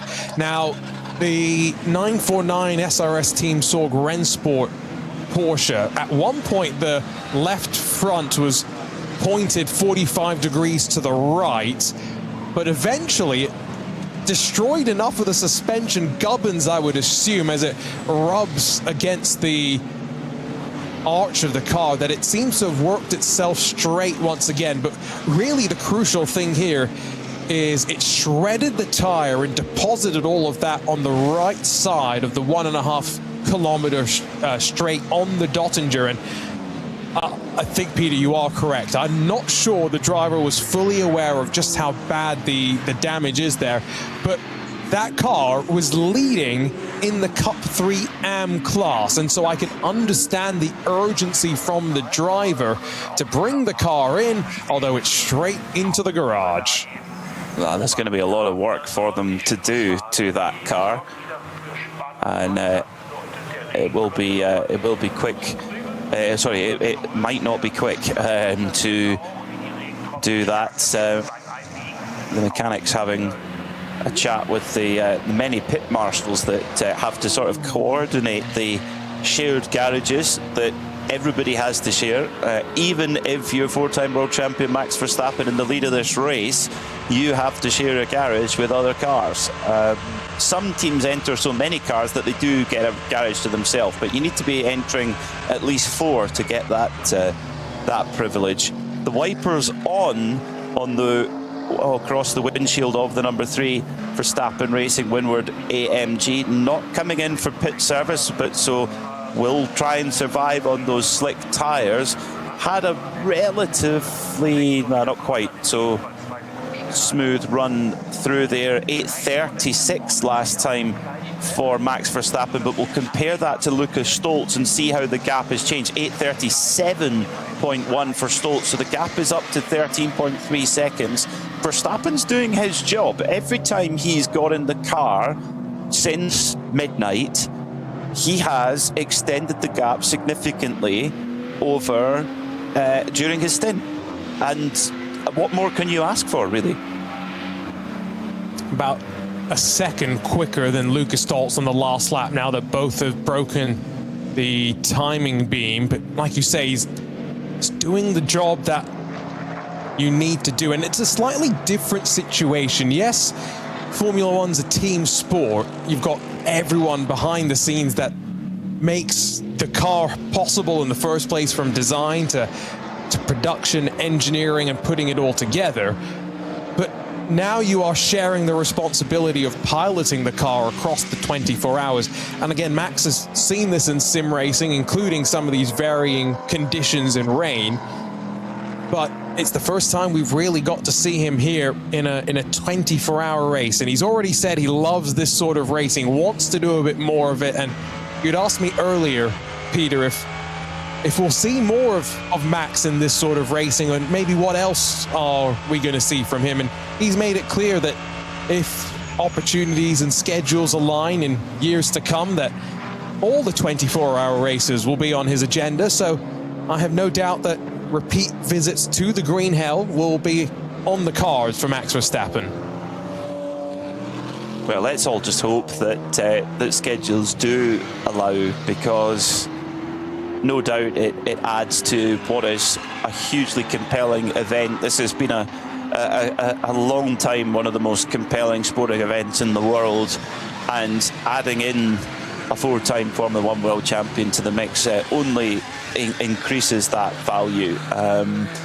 It's been such an intriguing thing to follow. The rain has now made its way to the Grand Prix track. The sector's times there are significantly slower than they have been, probably a couple of seconds dropped than what we've seen on the Grand Prix track over the last few laps. So it's not a dramatic difference, but it's enough to make the drivers think. And this is where, if you're willing to risk it, this is where you can make the difference. This is, if you throw in and can feel that grip better than others, you can make chunks of time.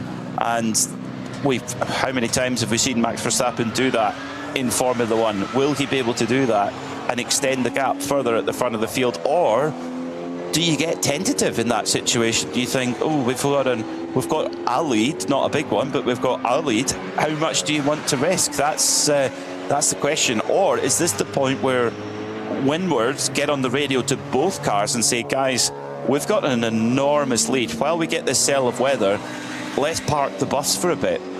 Who knows? There's lots of different approaches. I mean, they've got a gap, but Peter, Patrick Niederhauser is a man on a mission right now. Last lap, he was, Matteo Drudi in the Walking Horse Aston Martin was as quick as him. We're talking 8:31s matched between the two of them. But that's a good 6 seconds or so faster than the leading Mercedes. And, 6 seconds a lap. It's a long lap, so times that by 8, you start to look at the margin that gets eaten into in the remaining 5 hours or so that we have.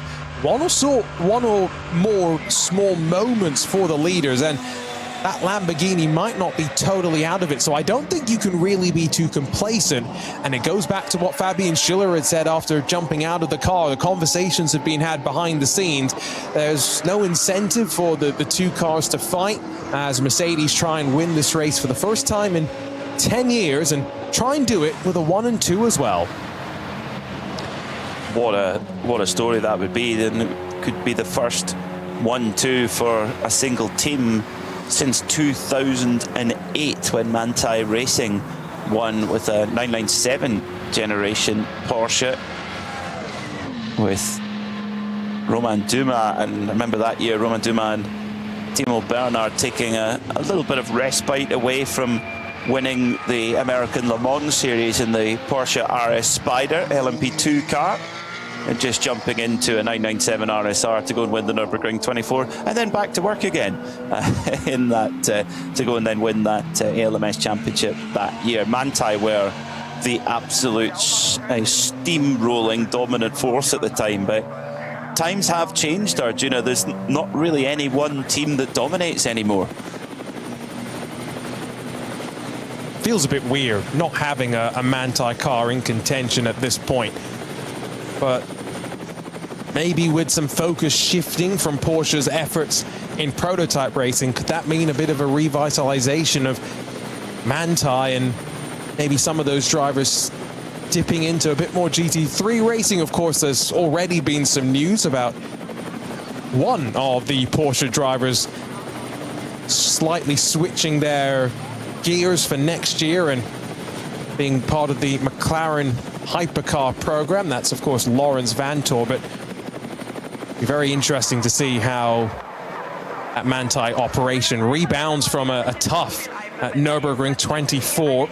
There was one car that dipped down towards the pit lane, but in these mixed conditions, the BMW M3 Touring just continuing to punch in some quite remarkable lap times, quicker than the Red Bull Lamborghini as well on occasion, matching the pace of the rest of the SB9 class though right now, Peter.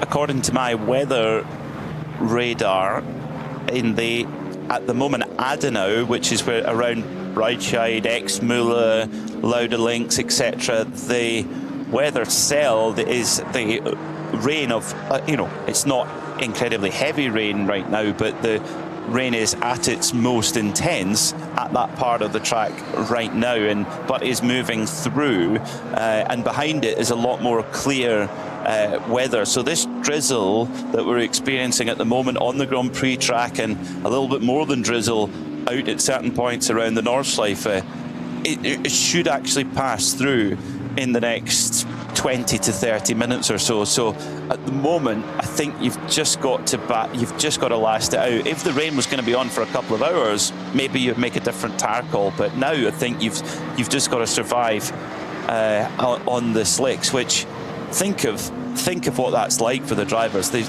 trying to keep that tire temperature in cold ambient temperature. We've seen all race week. At the moment the temperature is 10 degrees Celsius, so it's not warm at all, and the drivers really having to earn their corn here to keep the heat in the tire to be able to perform over in these slightly damp conditions. It's tricky, and every time you get back around, 8.5 minutes the last time you're at that corner, you don't know how much rain there has been, you don't know how the track may have slightly dried off, where you want to place your car. Do you want to be off the regular racing line where sometimes the built-up rubber actually makes the surface a bit more slippery? So these are all those thoughts going through a driver's head, and might not all be conscious thoughts, but they're thinking and making those split-second decisions that differentiate the good from the great. The lead, by the way, has really come down. A very impressive Sector 7 from Lucas Stoltz saw him eat 2.5 seconds away from the leading gap, and so back under 10 seconds. We are seeing a bit of back and forth between the leading Mercedes at the very front of the field. Very interesting. Yeah, 4 seconds in the favour of Lucas Stoltz, and this is where the experience of the Nürburgring Nordschleife comes through. I mean, Max Verstappen's credentials in Formula One in the wet are well known. He is known as one of the best we've ever seen in wet or dry, but particularly in the wet. But Lucas Stoltz knows what this place does when these conditions happen. Max Verstappen does not. Now, his otherworldly driving talent is made up for a lot of those lacks of experience over the course of this race, but Stoltz making the most of it. And in that first sector of the Grand Prix track where Verstappen's seemingly had an edge up to now, is now starting to level up a little bit. So Lucas Stoltz 9.3 seconds behind. If this weather cell comes through and keeps the track losing grip over the next 10 or 20 minutes, potentially Lucas Stoltz could be on Max Verstappen's case here. We'll follow it very, very closely on the live timing. Peter, one thing that you had kind of had some thoughts about was some of the reports that had come out from earlier this year where Max, taking all the experience from Formula One into the GT3 car, had learned a little bit about the airflow and how he would manipulate the airflow in certain situations. I'm curious to get your take on that, but I'm also wondering, now that he's getting a really good sense for the Michelin tires in these conditions right now, he's also slowly starting to pick up a couple of his own tricks along the way. Yes, you've got the experience of Lucas Stoltz behind in the car, in these conditions at the track as well, but that racing instinct that Max has, you called him an instinctual driver slightly earlier. Gotta wonder at this point what he's continuing to learn and improve as he makes his way in towards Schradenkreuz. The gap is coming down, and Max Verstappen just going past the Dacia Logan, coming through Hats and back. That's another thing to negotiate on the Nürburgring 24-hour is getting around the little Dacia that's cracking on down towards the Vauxhall, where the weather had been the worst, but not as much rain coming off the windscreen. So the weather cell, I think, has just moved through a little bit. So it actually might start to begin improving over the next half an hour. So always having to read and evolve. It's kind of like a tarmac rally stage that just goes round in a circle. Then our Nürburgring Nordschleife, and the way that the weather and the grip changes, it's so dynamic.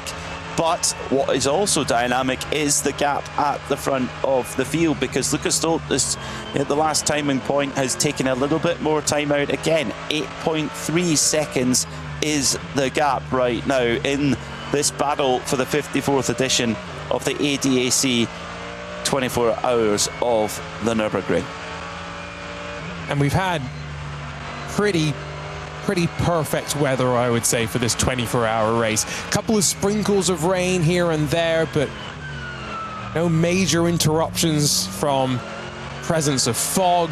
And even the rain that we have had has been this light rain, which enough to keep the drivers on their toes, not enough for us to all frantically be switching onto a different compound of tire down on pit lane. This really gives a chance for the teams and drivers to make the most of their pre-planned strategies, while also throwing in a slight wrinkle that they've got to adjust and deal with on the fly. There's plenty of sheen on the track, which does show the moisture it's picked up, but it does seem as though the body language of the car for Verstappen, there's still plenty of pointed aggression as he climbs the hill up towards Mutkurva once again. A little less spray this time on the windshield, although, like we said, a bit more of a dry line being carved into the tarmac underneath them. And that's the thing with so many cars coming through, if there isn't rain falling, the dry line appears, it's just a line appearing going throh Mutkurva, where you really need your bravery around that particular corner when the rain is battering off the windscreen. Dennis Olsen, getting in a little bit of a consternation with one of the HWA Evo Rs coming up towards the carousel, and that HWA has got so much grunt, 560 horsepower, makes it difficult for Olsen to get by. Now up towards Huaak, the highest point of the circuit, and it's just the road just looks, it's just that light drizzle, putting a little bit of element of doubt in the driver's mind and making things just that little bit extra spicy right now. The weather radar showing that the peak of the weather cell coming through is at Adenauer. It's already gone through Arenberg and it already starting to clear there, so it is very dynamic, and in the next 20 minutes we'll have cleared the whole circuit by the look of our weather radar. Into the pits from 5th position overall, the remarkable BMW M3 Touring, based on an M4 GT3 car, running at exactly the same weight, exactly the same turbo boost as its M4 GT3 cousin, but bodywork wise, of course, quite a bit different. Update. update from our live ticker, sorry, quickly. Pro Sport, their Mercedes, that 10-bit livery, off the track at Tiergarten for Michael Grenier, and they've broken one of the brackets on the splitter, and the race is done for a car that had been running up inside of the top 10. There's a bit of drama and a moment there as the M3 Touring tried to pick its way through traffic. A little bit close for comfort there. Very close for comfort. A bit of an adjustment for Neil Verhagen up onto the curb to avoid a slower class Porsche Cayman GT4. Very, very tight indeed. Well, we're going to be making our own little driver change here in the Global Broadcast Centre, and welcome back the sprightly and I'm sure bright-eyed, bushy-tailed Johnny Palmer. Oh, PMAC, it's just starting to, you mentioned the word spice a minute ago. I just took the walk back to the Global Broadcast Centre. There is just that little bit of dampness in the air. There's a bit of rain on the Grand Prix track. Not enough to be thinking about changing tyres, but there's still jeopardy in this race, isn't there, with 5.5 hours to go? Quite a bit of jeopardy, I would say. Yeah, huge amount of jeopardy, where, you know, you've got to try and make those slick tyres keep in their temperature window, which has been hard at the best of times, but when you add a bit of drizzle in there, it really isn't so nice. And 9.5 seconds between Max Verstappen and Lucas Stoltz at the last timing point. They're just coming around. An 8-minute 18 flat for Max Verstappen, so not a million miles off that car's best lap of the race, 8:13.6. Considering the conditions, the grip's clearly good, and actually, although Stoltz was catching up, now that the grip's coming back a bit, it's 8:18.6 for Stoltz. So actually on that lap, in the end, Verstappen's extended the gap. So 10 seconds the distance between them, but still plenty to figure out here as we head into the final portion of the race. So 9:30 in the morning, the 54th edition of the ADAC RAVENOL 24 hours of the Nürburgring. Sterling work from Arjuna Kankipati and from Peter Mackay. Thank you for the last, well, collectively, actually about 6 hours. You had a break in between, but yes, a change of guard in the Global Broadcast Centre. Johnny Palmer for the next couple of hours, joined by Bruce Jones and Joe Bradley. I don't think the rain at the moment on the Grand Prix circuit is going to come to much, but still just that element of doubt for some drivers as they reach the start-finish straight. Maybe have to put the windscreen wiper on the intermediate setting, but with hot, sticky, slick tyres, you just got to trust that the rest of the track is very suitable for racing. And so far, Joe, these AMGs run by Windward Racing appear not to have put a foot wrong, even though they've been in lockstep for hours on end now. Quick touch wood, Johnny, saying that. Yeah. 5 hours remaining, is it 5.5 hours remaining, and you can kind of smell the checkered flag. It's almost within reach. You get that feeling that, you know, the back of this race has been broken.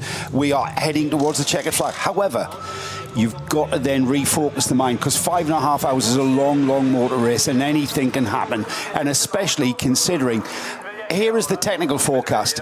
The percentage chance of rain is increasing all the way past 11 a.m., all the way till midday, up to an 80% chance at 11. That means the rain is going to increase before it starts petering out towards midday, and then the forecast is for a zero rain chance towards the checkered flag. But it's still, you can't take complacency seriously at any point now. You've got to maintain that focus. I'm not just talking about the drivers here. I'm talking about those boys and girls in the pit lane, getting those pit stops right, getting those wheel changes right. And if there is any repair jobs, everybody's tired, everybody's knackered. We've been up all night. You're dirty, you're sweaty, even in this cold weather. You just feel grimy, but you've got to keep pushing. You do, and at this point in the race, 5.5 hours to go, finishing at 3 o'clock local time. But you wind it back to the start of the race. 3 o'clock start, 5.5 hours into the race, it's 8:30. They're just going to nightfall, so you're not that close to the finish. But I know what you're saying, but really the thing for me through this meeting, really from the moment the cars arrived, we might have had the odd bit of sunshine. We've had rain, we've had hail, we've had all of that, but it's just the fact these low track temperatures have just made things very, very different for getting the heat into the tyres, getting the feel you want. And the thing that stood out for all of us, I think, last night was just the sheer number of strange incidents and drivers you wouldn't expect to see going off doing precisely that. Yes, in the case of Kevin Estre, it was a stream of oil that he hit rather than just a damp track. But then moments later, Arjun Maini piled into the same barrier at Brunchen. You know, so those little elements, that wasn't down to cold track, but it wasn't a helping hand. It's always been there. You think other years we come here and it's pretty warm in the day. It's a few weeks later, but this is very much like early spring, not the late spring we normally have. There was points in the first 6 hours of this race, Bruce, where I thought this was a Mario Kart event, and there was lots of banana skins and oil patches, quite literally oil patches for Kevin Estre, who was completely caught out. But he was a passenger. There was nothing he could have done about that. He turned into the corner. There was an oil slick down through the turn. His Porsche just lost grip, and he could not have done anything to avoid that. And he was the first one towards that oil patch when that happened. It was like it happened in slow motion, but there was nothing he did to try and get that tail back round was going to work, and it just straight on. Then, unfortunately for Arjun Maini in one of the 3 Ford Mustangs, he came into the worst angle and had far much more of an impact with the barriers on the outside the circuit. So yeah, for all the crews around the circuit who have to get the job of replacing the barriers, they cannot go to sleep. You're talking about drivers mightily experienced around this place, coming a cropper at times. Timo Glock's actually had his ring licence taken from him because of a further infringement which added points, and he's got to now reapply. I was asking John earlier on whether you actually have to sit out for a segment of time. Some people may know the answer to this on the collective. Is that a 3-month ban, a 6-month ban as such, before you can then start the whole process again? But yeah, speeding through double yellows, through code 60s, in the pit lane, we've had it all to this point. And it's still quite heavy, heavy rain. It's all more to do with the speed that Lucas Stoltz is doing as well, up Kesselchen and Klostertal. But he has lost a bit of time comparatively to the number 3 Mercedes through traffic on this lap. Yeah, no, well, it does ebb and flow. But just going back to the elements about Timo Glock, you think how many miles and laps he's done around this circuit over the years and decades for him to transgress. I know Nathaniel Berton, another driver of top sports car experience, he too has had his licence taken away, his ring permit taken away. Often you get drivers who aren't that experienced, they're in the lower class cars, they're the ones that are just a bit overwhelmed. But when you've got people in the front running cars, don't have the excuse of I was looking forward and backwards at the same time as a quick rival was coming through. So I think a lot of that is indicative of just how difficult the conditions have been. It's kind of like being caught out by one of those variable speed cameras on the M1. Yeah, you just get caught out because you're not quite focusing. There's a reason why the punishment is so draconian. They take that serious. The speeding in the slow zone is a very serious offence, because the reason of the slow zone is there is a car being recovered, there are track workers on the track, unprotected track workers, so they're relying upon the discipline of the drivers out there. So if you break that discipline and commit that offence, they've got to be showing an example. If they Timo Glock, former Formula 1 driver, played a massive part in the 2008 Formula 1 World Championship, didn't he, when he was overtaken by Lewis Hamilton at the end? Yeah. He's still, just because he's Timo Glock doesn't mean that to the organisers, quite rightly, he's just another driver. And if you commit that serious offence of speeding, and it was a considerable speeding offence. It was 112 kilometres per hour in a 60, but that was only the final offence. He'd been building points elsewhere through the year in NLS races, possibly in the qualifier race as well. So he only got, I think, 2 points for the latest. So was it fraction. points totting up offence? Yes, it was. Right, yeah. OK. And what I also don't know is how many points takes you over the threshold. It might be 8. It is 8 in other disciplines of motor racing, in ACO rules racing, for instance. But yeah, those final 2 points say, sorry, you've reached the limit, that's the licence gone, and it's start the whole process again. Yeah, what we tend to see is in each of those offences, if deemed serious enough, it's 2 penalty points you're awarded. So you get them in pairs, toss them up, you get caught out. But yeah, I find that really surprising. I mean, we have seen it year in, year out. You have someone who's just transgressed, but when some of the top drivers in this, not just top because of speed, but top because of experience, the years they've been racing, but this place does funny things to people.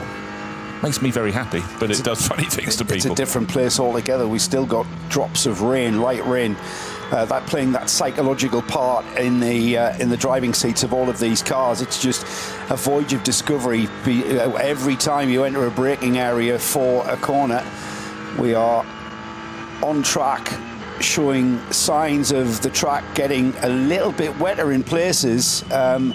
Certainly around the area, what we've just recently saw there, Bergwerk, the track showing to be a little bit more glistening, a little bit damper.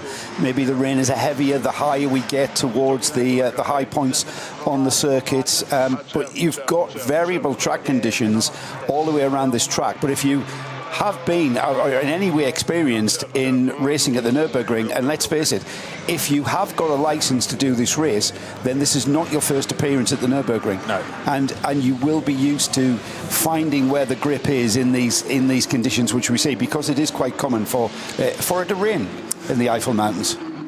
Benjamin Leuchter, by the way, just focusing in on the 50 car, which is the Max Cruiser Racing VW Cup GTI. He's running second in SP4T to the number 88 Subaru WRX, which at times has been off the road, particularly spectacularly at Arenberg many hours ago now.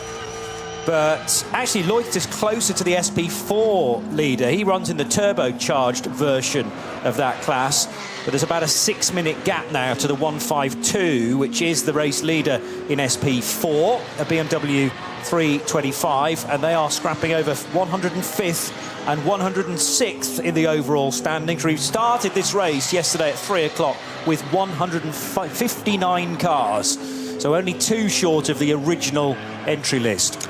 What I absolutely love, if you've taken a few hours away and come back, or in fact joining us for the first time in this 24 hours of Nürburgring, you must be adjusting your eyes going, have we got back in time? It's a BMW Z4 racing on the track. These were last year. You know, these made their debut in 2013. What's that in front? Is it a 190e Mercedes? Yes. Evo 2? Yes, it is, but it's a modern iteration. 3 of them entered by HWA. They're nowhere near the pace of the GT3 cars, but they have drawn so much attention. Joe, you and I would have loved the DTM back in the period. They became more and more extreme, made a fantastic sound, and 3 of them, a modern evocation. A lot of famous names said, you know what, can I get involved in the project? And the fans love them.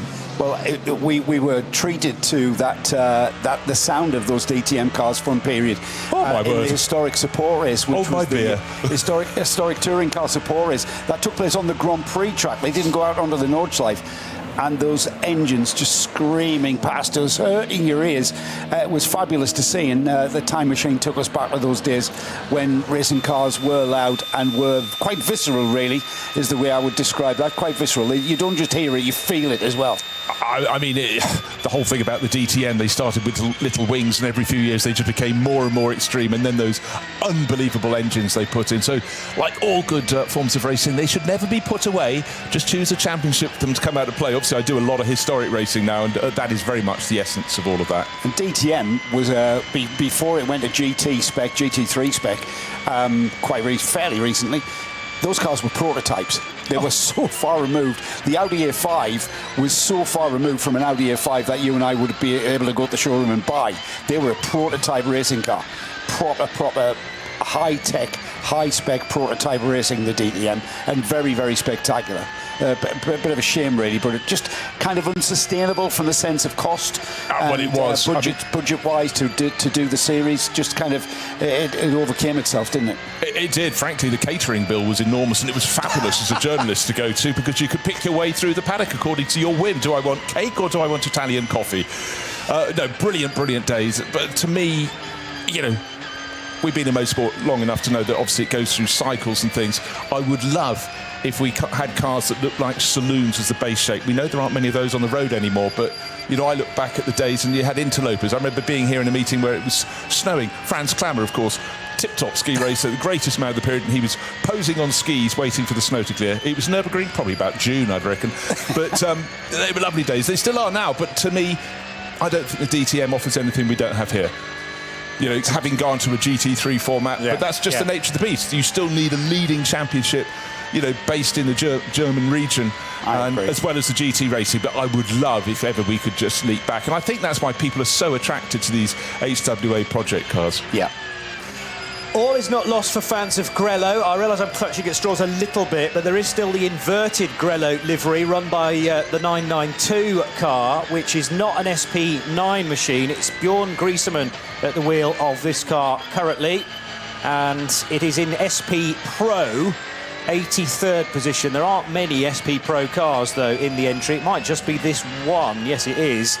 But at least the mixture of green and yellow, hence Grello, is still present. But remember, Kevin Estra's big crash very early on in the race, going off on someone else's oil or certainly fluid at Brunchen, finishing off the 991 numbered Porsche. He was absolutely gutted at what he felt was his mistake. I think that was a little bit harsh, actually, on the Frenchman, because also going off Argentini, as Bruce has just mentioned. Is that Mauro Engel reclining? I do believe it is. Maxime Martin, having a quick chat with him. They seem to be laughing, but let's face it, the Winwood Mercedes are sitting in a very strong position. Just go back to Bjorn Griezmann. We're just riding around with him. Already a winner this weekend, isn't he, Joe? Took victory with Jörg Griezmann in the Deutsche Historiker Langstrecken.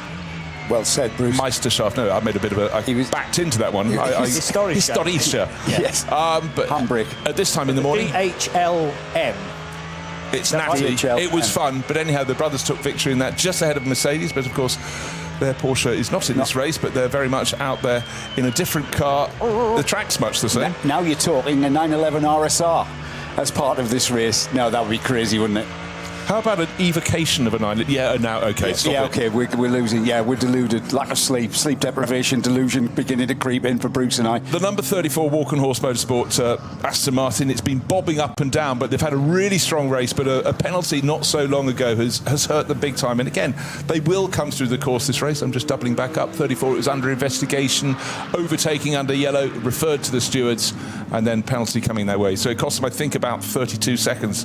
Have they served that penalty, by the way? I'm not sure they have. I'm just trying to see where they are in their cycle. They're back into third place by dint of other cars serving their pit stops. But what is immutable is the fact that those two Winwood Racing Mercedes, number 3 that's leading in the hand of Jos, I think not, Max Verstappen, and the second is number 80 for Lucas Stoltz. They are way clear in this and running in metronomic fashion at the head of the field. So Mercedes looking good. We haven't had a 1-2 for a manufacturer for a very long time here, and certainly not a 1-2 for a single team. I believe Manthey Racing were the last people to do that. And that was quite some while ago. For all the Manthey success across the years, getting a victory is hard around here. Getting 2 cars from your team to finish first and second, that's asking for all your Christmas presents. 20 years, wasn't it? 2006.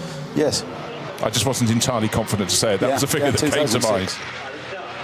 Johnny spotted something. Well, no, I'm just trying to remember which way round the counter works on the official timing screen from Vega. It says B07 next to a lot of the top cars, which I reckon that means that they've done 7 laps of a potentially 8-lap stint. So we might not be far away from in-laps, particularly for Mattia Drudi. And if that is the case, he won't have had chance to serve that 32-second penalty, and therefore he'll do it on the next pit stop. The very fact that Mauro Engel is ready to get in the car, we're really not that far away from seeing the Mercedes coming in. Yeah, so confirmation that Drudi is currently on lap 7. So 7, this will be lap 7, we reckon, from the last pit stop. And therefore maybe he'll have to do one more. And yeah, Lucas Stoltz is going to go through to confirm that. So they're all pacing one another. That completes 7 laps on the stint. One more, and the 3 Mercedes, the 80 Mercedes, and the 34 Aston Martin will be in. And as we say, the 34 Aston's going to spend 32 extra seconds in pit lane to serve that penalty, which is for overtaking under yellow flags. Pole starting Lamborghini, Mirko Bortolotti started it. Remember, didn't even get around the Grand Prix loop without picking up a puncture. In fact, it was on the cut through between turns 1 and 2 in the Haug hook. That has been fighting back. The number 84 Lamborghini is running just around in front of that number 80 Winwood Racing Mercedes, effectively a lap down. But they've just been chipping away. They dropped down deep into, well, I suppose, effectively, we had the starting group of about 49 cars, I think it was, for the top class of cars, and they fell to the very back of that, only got going after nipping into the back way to the pits just before the second batch of cars got going. That, at least, was one mercy. But since then, you lose effectively a lap. You're going to spend the whole race trying to get it back. So I think the fact that number 84 Lamborghini is in the mix at all means they have had fewer transgressions, fewer penalties than anyone else. They've just had to bide their time and keep their nose clean. Patrick Niederhauser, the driver at the wheel at the moment. And you would have thought tragedy striking on that very first lap, but then Nothing to lose, really. You can only go forward from where they were into the pits after not even one lap. They came in the back door of the pits, didn't they, off the Grand Prix track? So they started way behind their starting group, and here they are in contention for a podium at least, running towards that part of the field in 5th place. Now they've got quite a chunk of time to make up to the Rover Racing BMW M4, the number 99, just ahead of them by about a minute and a half or so.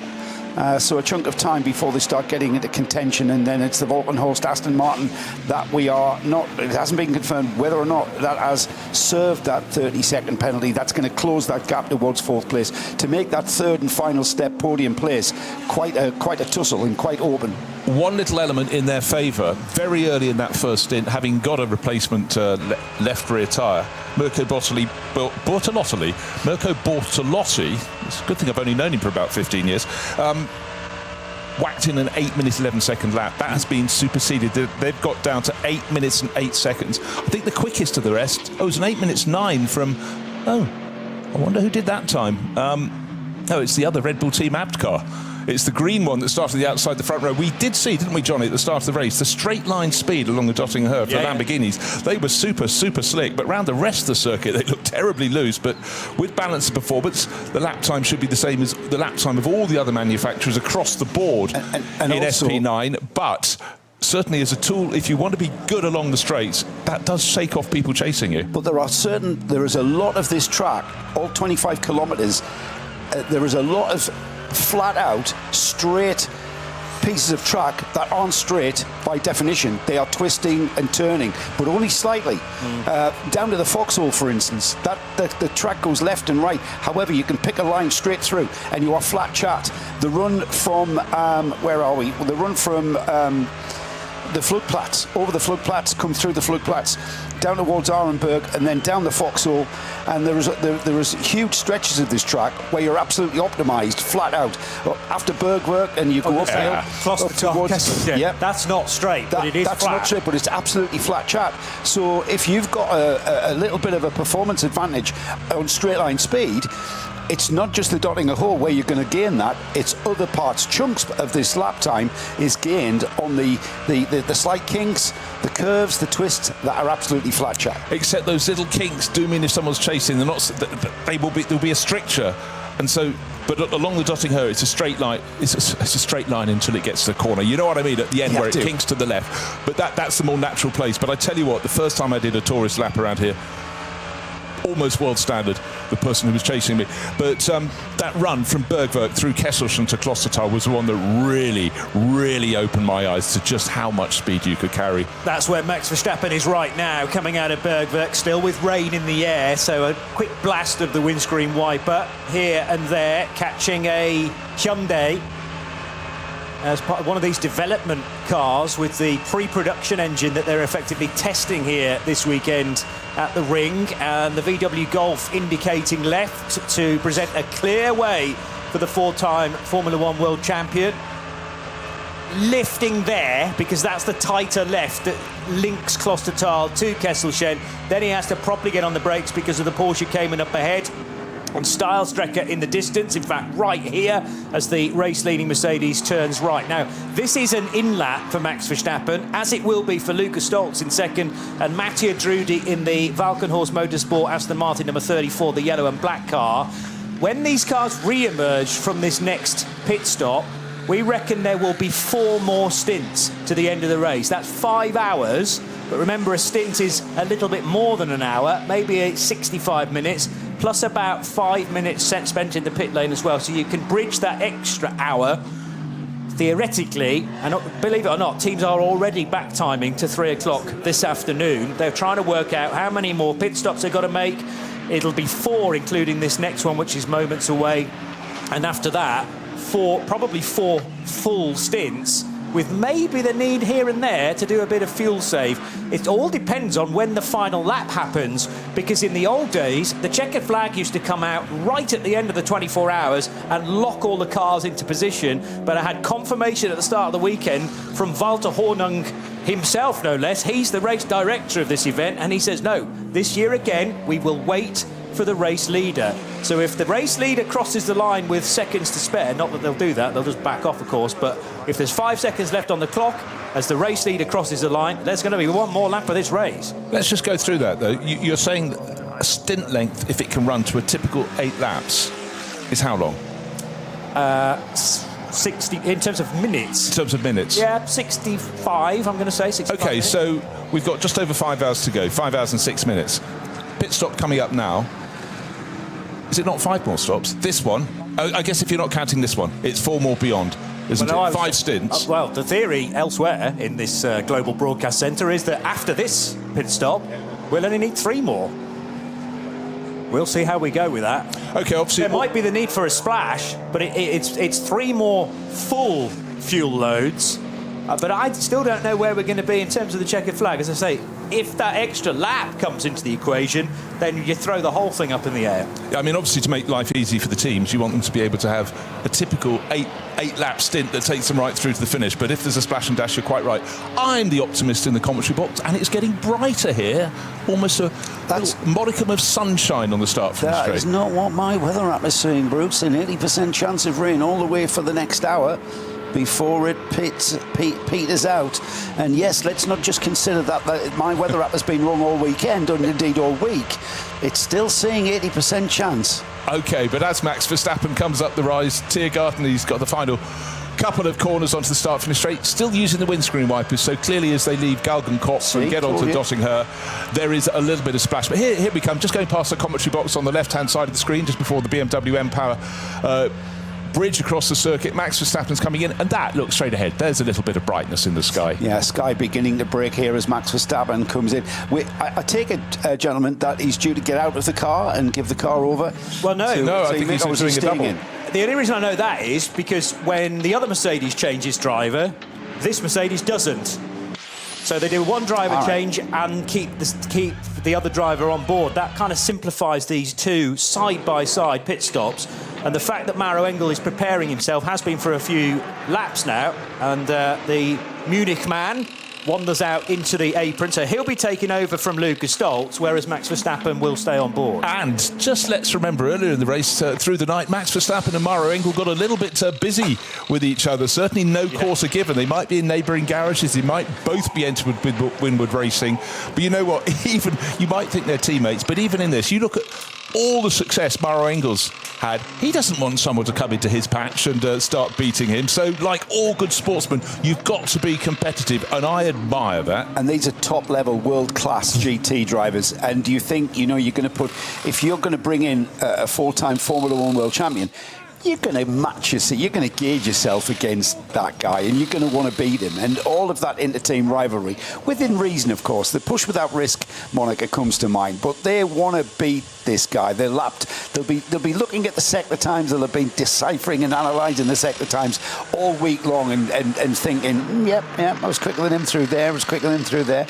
And Max, likewise, he's come into this with the utmost respect for his teammates and the drivers around him. He knows that this is a different type of motorsport. He knows this is a different discipline. He knows how much you've got to be a massive team player. We've talked about single-seater driving to endurance racing a lot. In single-seaters, you are there, it's all about you, the world revolves around you, even to the point where you set the car up to your preference. In endurance racing, when you're sharing with different drivers that might be a different size, so the seat might need to slide forward, but very much car setup. I might like an oversteery car, you might like an understeery car. We're going to have to come to a compromise over a 24-hour race, and it's going to have to be somewhere in the middle, isn't it?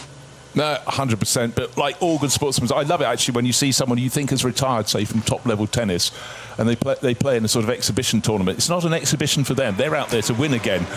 I was great one day. I was world class. Well, we were just talking this morning about playing board games, and if you play competitive sport, then you are a very, very ugly person to play board games with at home, as my kids have told me for years, and now my grandkids telling me the same. Yeah, no, entirely so. So we'll see them back out on the circuit, Maro Engel and Max Verstappen. I sort of sense Max has been quite enjoying himself through the course of this weekend, because we know he does a lot of sort of long-distance iRacing. He gets going in the number 3 Mercedes, and remember, before they came in, what was the gap? It was about a dozen seconds, 13 seconds, in fact, when Lucas Stoltz came in the number 80 Mercedes in second place. But so it does mean actually Verstappen and Engel shouldn't be too close to each other for quite some while, and their pace when they were out competing against each other was nigh on identical. But the way that 13-second gap can come down, as we've seen from the very outset of the race, is if you hit doubled wave yellows, you can't overtake. You might get bunched up by someone else who's in a car of inferior performance. We saw one lap yesterday evening where the race leader suddenly lost 14 seconds in the space of a lap. So we could easily have these Winward Racing Mercedes right with each other again. Not wishing for it, but actually I am. Making it really interesting. It's all about my desires. Yeah. To the point of Joe's and the single-seater remark, I just want to say, for the sake of tradition, that you can't change drivers, of course, in single-seaters. So there's no point in even attempting it. There's not, Johnny. No, there is no point of it. It's in single-seater. It's all about you.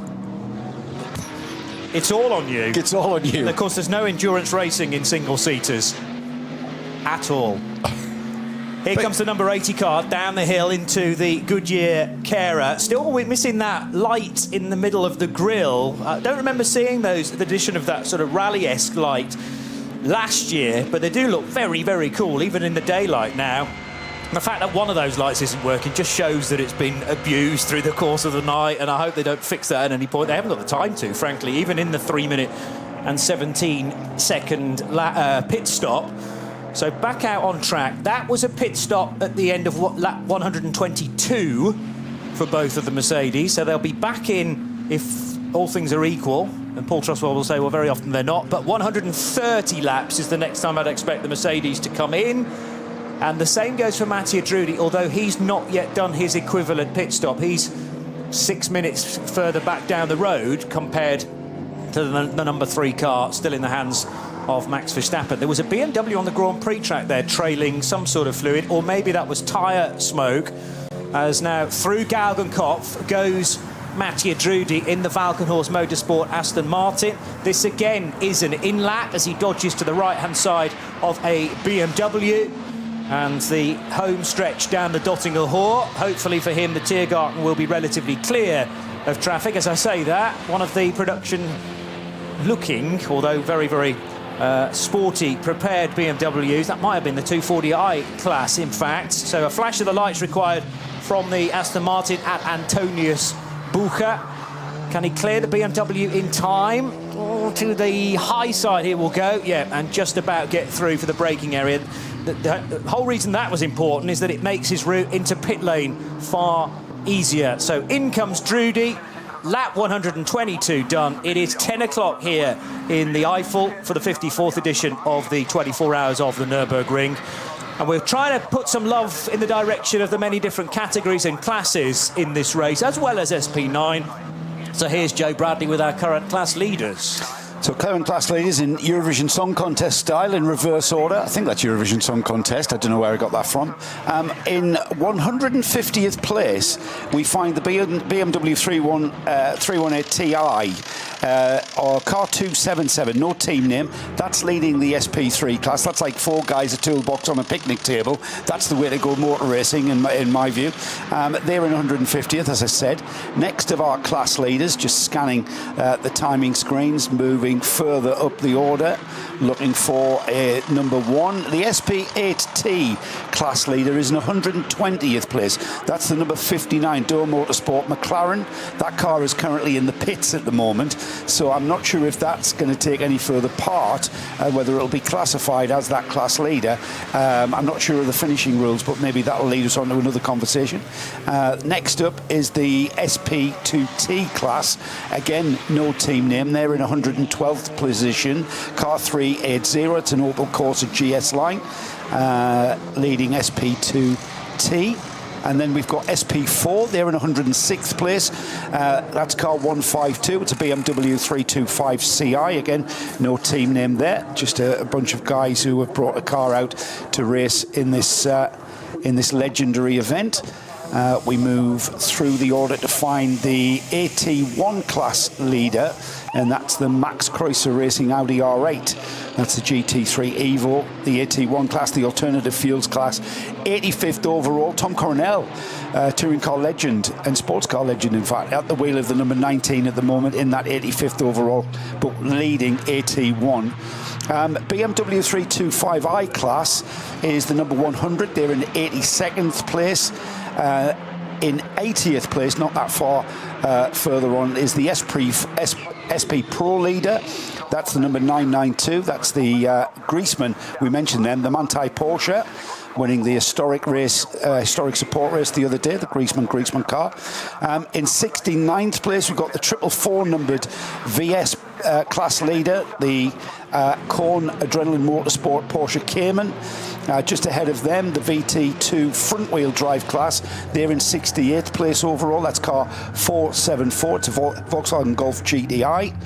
And then in SP3T, they're in 66th place overall. It's an Audi TT, and that's car 317. The V6 class is in 64th place. That is car 448. It's a Porsche Cayman. They're in the pits at the moment. I'm not sure how long they've been in the pits as I scan through. TCR being led by the number 830. They're in 60th place overall, and that's the Hyundai Motorsport, Hyundai Motor Company, Elantra.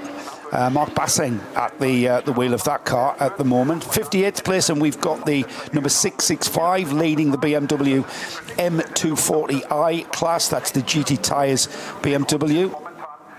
The V2T Hecker, that's the rear-wheel drive and all-wheel drive, but I'm pretty sure we haven't got any Oh, no, we have. We've got the little Audi A3 in that class. That class, though, is being led by Adrenaline Motorsport's BMW 330i. That's the number 500, and they're in quite aptly, actually, is in 55th place. The BMW class, that's car 878 in 53rd place overall. That's the SRS Team Sorg Rennsport BMW M2. And then in the AT2 class, it's the number 320, the 4 Motors Porsche. They're in 51st place overall. And then we are looking for the SP4T leader. That's car 88. They're in 40th place. That's the Subaru Technica, Subaru WRX. Moving on, the SP7 class, that's the number 91 Rita Engineering Porsche. They're in 30th place overall. And then we've got the SP10 leader. Bit of a battle there, 13 seconds between SP10's class leader and the second car in that class. The leader is the 888 numbered Hofer Racing by Bonk Motorsport BMW M4. And then we've got one of the Bleecker Molens in the number 145, the Riller and Schauk Power BMW M4, chasing that down for a class battle there. 32nd and 33rd overall is where we find them. The Cup 3 class is in 31st place, so a bit of a gaggle of class leaders in those 30th place positions. Cup 3 being led by W&S Motorsports Porsche 718 Cayman. And then we find the Cup 2 leader, the number 900 in 20th. That's the Black Falcon Porsche. Paul Meyer at the wheel of that one. And then we are in SP3 territory. But before we get to the SP9 leader, SPX being led by the certainly one of my favourite cars out here this year, the BMW M3 Touring. That's the estate car. The number 81 is in 6th place overall, and of course the SP9 leader, our overall leader, currently Max Verstappen in the number 3 Mercedes of Winwood Racing. Because Mattia Drudy's just pitted and the 99 Rover Racing BMW's just pitted, actually Neil Verhagen's back up to 4th now, because he's not on the same pit stop schedule as 4 other cars ahead of him. So remember that the 3 Mercedes, the 80 Mercedes, the 34 Aston Martin and the 99 BMW, they all pit on the same lap, and that gives a chance to the 84 Lamborghini of currently Patrick Niederhauser, who's back in the podium positions right now, Red Bull Team Abt Huracan. So that's promoted to 3rd, and the 81 BMW of Verhagen up to 4th. Lambo and Red Bull Team Abt just need the race to end at the right point, i.e. at this stage of the cycle, and they could well nick a podium. And you could arguably say the straight line speed of the Lamborghini probably deserves that. They rather shot themselves in the foot on the opening lap. With one of the cars. In that. Well, true. What I was thinking of was a 130, which jumped the start, and then they didn't get particularly good treatment from a fellow Red Bull-backed car, which was the Danny Juncadella-driven Mercedes, because he drove in the back of the Lamborghini, his former car and team, and a few corners later, that punctured Mirko Bortolotti's rear right tyre. I just want to bring you a quote from Michael Gebhan, who drives for Mühlner Motorsport this year with their number 918 car, and he said, "My stint was good but difficult. It actually rained lightly for all 8 laps." This is the car he shares with Tim Shearbar, Zalewski and Michel Gatting as well. In different places and at varying amounts the rain appeared. We were still able to maintain a relatively good pace, but it required a high level of concentration and a bit of risk. It was very, very, very difficult and very tiring, says Michael Rebhan, who I may well have got out of that 918 Mühlner car now. Well, he has done, because he's given that quote. And Michel Gatting has taken charge. Well done, Caluso. Got it spot on there. Right, I've just been looking at some screens, though, just before we went to the rundown through the classes. Car number 80, the car in second place, under investigation for code 60 transgressions, perhaps investigation. But at the moment, remember they came into the pits, Lucas Stoltz brought it in to hand over to Mara Engel. The car was 13 seconds down on Max Verstappen in the number 3 sister car. Verstappen stayed on board, Engel's gone out, but Engel's first lap, and it's not necessarily down to the driver, it could be finding a slower car in a wave zone. He lost 12 seconds immediately, plus the potential for a penalty. So this super close run for the Winward Racing Mercedes may be about to come apart. And the Dacia has got a penalty as well. The Dacia has got it's upset people out there, hasn't it? Well, it's speeding in a slow zone. See, it's not slow at all, is it? It can still speed in a slow zone, and it's picked up a penalty. It's incredible, the love for that car. It is. Green and blue and much, much loved. And you know what? Hopefully we'll see it on the stream soon, but that Dacia, from 10 metres away, it looks like a road-going street car. When you get up close, there's quite a bit of racecraft, race engineering gone into that car. The dampers, high-tech, high-spec, high-expense dampers going into that car. The engineering, how the roll cages is being grafted into that car.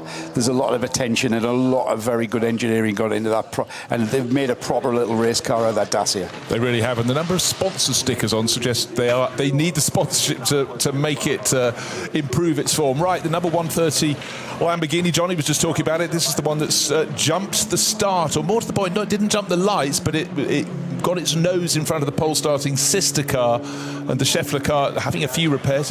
I really do like that metallic green and white race livery. Not so good with the black tape on it, but that's had great pace throughout. But that, you know, if you've got a 2-car team and there's any bad luck, you want it all to be focused on one of them, so it's not shared. If it's shared, you're not going to get a result. But at the moment, that number 130, Marco Mappelli, who was, I believe, the start driver in that car, just down in 12th place, and overall he's 3 laps down. Look how many repairs have been. Not a bad effort with the gaffer tape.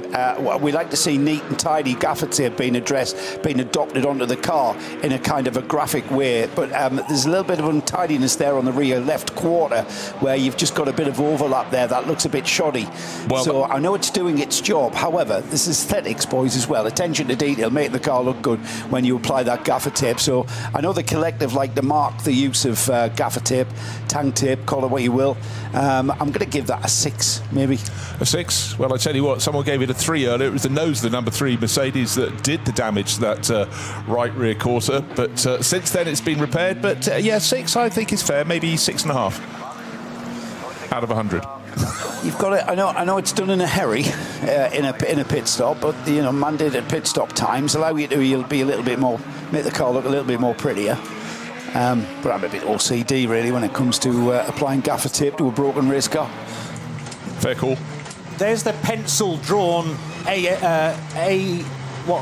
I had AWA in my head for some reason, which is a team that have run Corvettes in the past at Le Mans, but it's not the same thing. HWA Evo R, and yeah, that would not be a stranger in some sort of art installation, the imitation of a Mercedes 190E. So that was right in front of the green and white Lamborghini, the Schaeffler-backed car, which has run on Audis in the past. So the Audi, the green and white livery, you may well remember from previous seasons. The first time I've seen it on a Lamborghini that I can recall. By the way, Lamborghini had never had a pole position at this event, ever, and they managed to lock out the front row. They've still got a chance of getting the 84 car on the podium, as we mentioned, but quite a lot of stars have got to align in order for that to happen. The Subaru, run by Technica International, the WRX for Carlo Van Dam, is now on the Grand Prix circuit and still leading SP4T, Joe. More opinion coming in on the application of gaffer tape on the Lamborghini Sten Klessens. Quite rightly, team not well prepared. Where's the green gaffer tape? The car's predominantly green, and I've got to say, so Stein marking it down even further down from my 6, probably giving it a 3 or a 4 there because of the lack of colour coordinated gaffer tape. OCD. That's who you bank with. Sorry, is that, you're talking to me? No. You said it was on the collective, though, aren't we? Yeah. Talking about the two Lamborghinis sharing the front row of the grid as the Carlo Van Dam Subaru whisked past the beautifully prepared Dacia Logan. Don't forget, we also had the third Lamborghini, started in about 6th position. Remember, Conrad Motorsport really went very, very well in qualifying. But that is the one that's tumbled down the order somewhat. And certainly as we left here at about 1:45 this morning to go and give it a bit of shut-eye, that was still in the mix with the Bulgarian racer, Pavel Lefterov. Really impressed me through the course of this weekend. You know, not a lot of experience in GT3, but getting out there and really staking his claim. Last year he was racing in the German prototype series, and I think you can safely say Lamborghini Huracan is somewhat different bit of machinery to those, but you know, good to see him. To see Franz Conrad before the start of the race, very near the front of the grid, looking down at his car in that traditional sort of aquamarine and black livery that they've run over so many cars over so many decades. Great to see them back in the hunt, and they are staunch supporters, Johnny, of course, of the NLS through the course of the season, and we always sort of comment the fact they feature well and then suddenly they're not there. You just wonder why the bad luck. Is it preparation, whatever it is, or is it just incident seems to come to them? But they had a better start to this race, but alas, have somewhat tumbled down the order. Had a very strong driver lineup. I have to admit, I didn't know a great deal about Maximilian Paul prior to this year's event, but he very much impressed me in qualifying for Conrad. Nose to tail SP9 cars now working their way around Galgenkopf and on to the Dottinger Hoor, one of which is the McLaren, which is the 69 Doer Motorsport car for Ben Doer, 15th place, and up ahead of him, well, about 4 minutes ahead of him, Patrick Kolb in the number 18 Porsche. So these cars are not on the same lap. The Porsche that is immediately in front of the McLaren. So this is a bit of lappery that's going to take place. The 19th position car for Alex Fontana and the Gorian RT by Car Collection. And he doesn't make a major issue then for the Doer Motorsport car, picking up the tow and getting the pass made prior to Tiergarten. I've got more gaffer tape opinion, this time from a professional rapper, not a musician or singer or talker as it is in rap, Gaz Bury. Now wrong with that gaffer tape, laid correctly like vinyl, back to front so it flows with the airflow. The other way would catch the air and lift it off.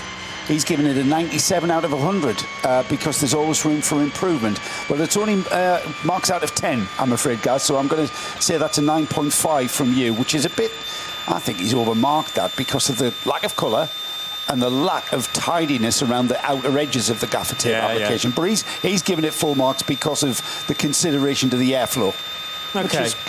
I suppose. I mean, detail's going to suffer when you're up against the clock, but airflow is far more crucial on an 8-lap stint. And you're going to wish that maybe those edges were tidied a little more before the car is sent. Bjorn Griesemann's Porsche makes this awesome whistling noise at terminal velocity down the Dottinger Hoor, and then he leaps on the brakes. The ABS sorts most of that out, and the car looking very stable going into the final sequence of ever-tightening chicanes, as Winward Racing's Mercedes are separated by 27 seconds now on lap 124. They have a comfortable gap over Patrick Niederhauser, and we reckon there's about a 4-lap stagger comparing the Mercedes, the two Mercedes AMGs, the 34 Aston and the 99 BMW, comparing those 4 cars to the 84 Lamborghini from Red Bull Team Abt. So if they came in at the end of lap 122, we're waiting for lap 126 for the 84 Lambo, and I reckon the 81 BMW M3 Touring as well. The end is not nigh. We have 4 3/4 hours of this race still to go, but already people starting to take down their massive structures out around the circuit. These mobile bars that people have brought, these party venues. Washing still up on the line, but that would have been wet and dry throughout the last few days. But we've talked over the years, Joe, haven't we, about how the campsites are truly astonishing. When you say campsite, don't think tent, don't think little pub tent. Think extraordinary structures, great big swings, as we're seeing, great big a swing seat, hot tubs, the works. These are extreme, but they do take a lot of erecting and dismantling. We've even got a very well plumbed urinal out there, which they erect every year, and the piping takes it off to down the slope off to trackside and disappears out of the campsite. I remember a few years ago we went out there to watch the historics, the support race, and we ended up in the middle of the carousel. Which is a fabulous sight. And then we were caught out by a downpour. We were beckoned into one of the awnings by a chap sort of waving beer bottles at us. So, of course, we were drawn to that like a fly to a light. Johnny was there, Jim Roller was there, Paul Truswell was there. In we went to this awning and found that the awning was conjoined to other awnings, and it went off for about 100 metres. It was like a Las Vegas casino being conjoined to other casinos on the strip, and it was like, you could walk around in there and never see daylight for days. It was phenomenal. But I think the biggest thing for me, being a tidy freak, I suppose, by Tuesday, Wednesday, by this afternoon, by this evening, all of that, structure, detritus, whatever it is, the rubbish, the litter, all the fans bag it up, box it up, and remove it. If you came out here by just Tuesday or Wednesday, you wouldn't think there had been anyone there for weeks, days, years. They clear it all away, and that is phenomenal. It may be Germanic in its approach to efficiency and tidiness, and just generally the environment. It's very responsible. Yeah, absolutely. It's very responsible. Mega attitude from when you consider that these people out there have been drinking since Wednesday, on a constant flow of ale and beer, and then by Sunday morning they have the wherewithal to actually tear down their structures, which, if you put any of those structures up elsewhere, they need planning permission. Yeah.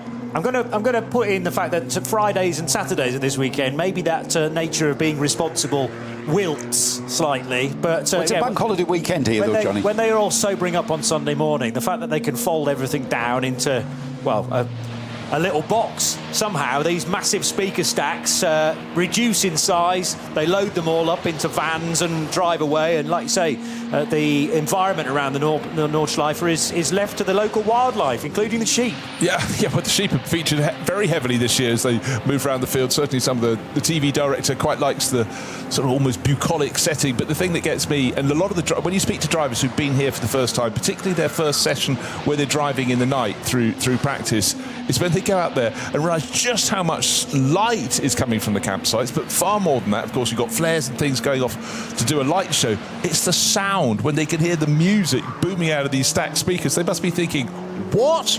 Oh, hold on, I've got to concentrate here. But, it is amazing. And I just think any big sporting event is exciting when you've got an enormous crowd. But when you see the effort that goes here, you realise this isn't a quick fix like a football match, 90 minutes of action and it's over and out. But this is the slow build. I mean, it's incredibly dynamic, but you've got to sort of have a different pace coming to this. This is a 4 or 5 day festival, remember, a festival of motorsport. It falls on a bank holiday weekend. It's in Germany, though, the bank holiday is the Thursday, so you take a bridging day off, and for 1 day of your holiday allocation, you're then off for 4 day weekend. It's remarkable. Those you mentioned the music. I've never been really into German thrash metal. Why not? It's always a bit shouty for me, to be honest, Johnny. I love some of the melodies. Source of its USP. Some of the harmonies and melodies that you hear out there. Fans of that music would argue there are harmonies. Oh, absolutely. I've got friends who tell me very often I'm wrong. But I once said to Brian Johnson, the lead singer of AC/DC, I'm sorry, Brian, you're a bit shouty for me, mate. And he didn't care, because why would he? He's Brian Johnson. As he got back into his multi-million-pound race car. As he flicked diamonds out the window at me, sort of went on his way. The sound systems out there are concert level sound equipment. The sort of speakers, you know, you go to a Madonna concert and you've got the same size audio systems, and you walk through these areas of this massive wall of sound. You walk out of that wall of sound into the next area of sound, and because they're so loud, this wall of sound are just creating a wall.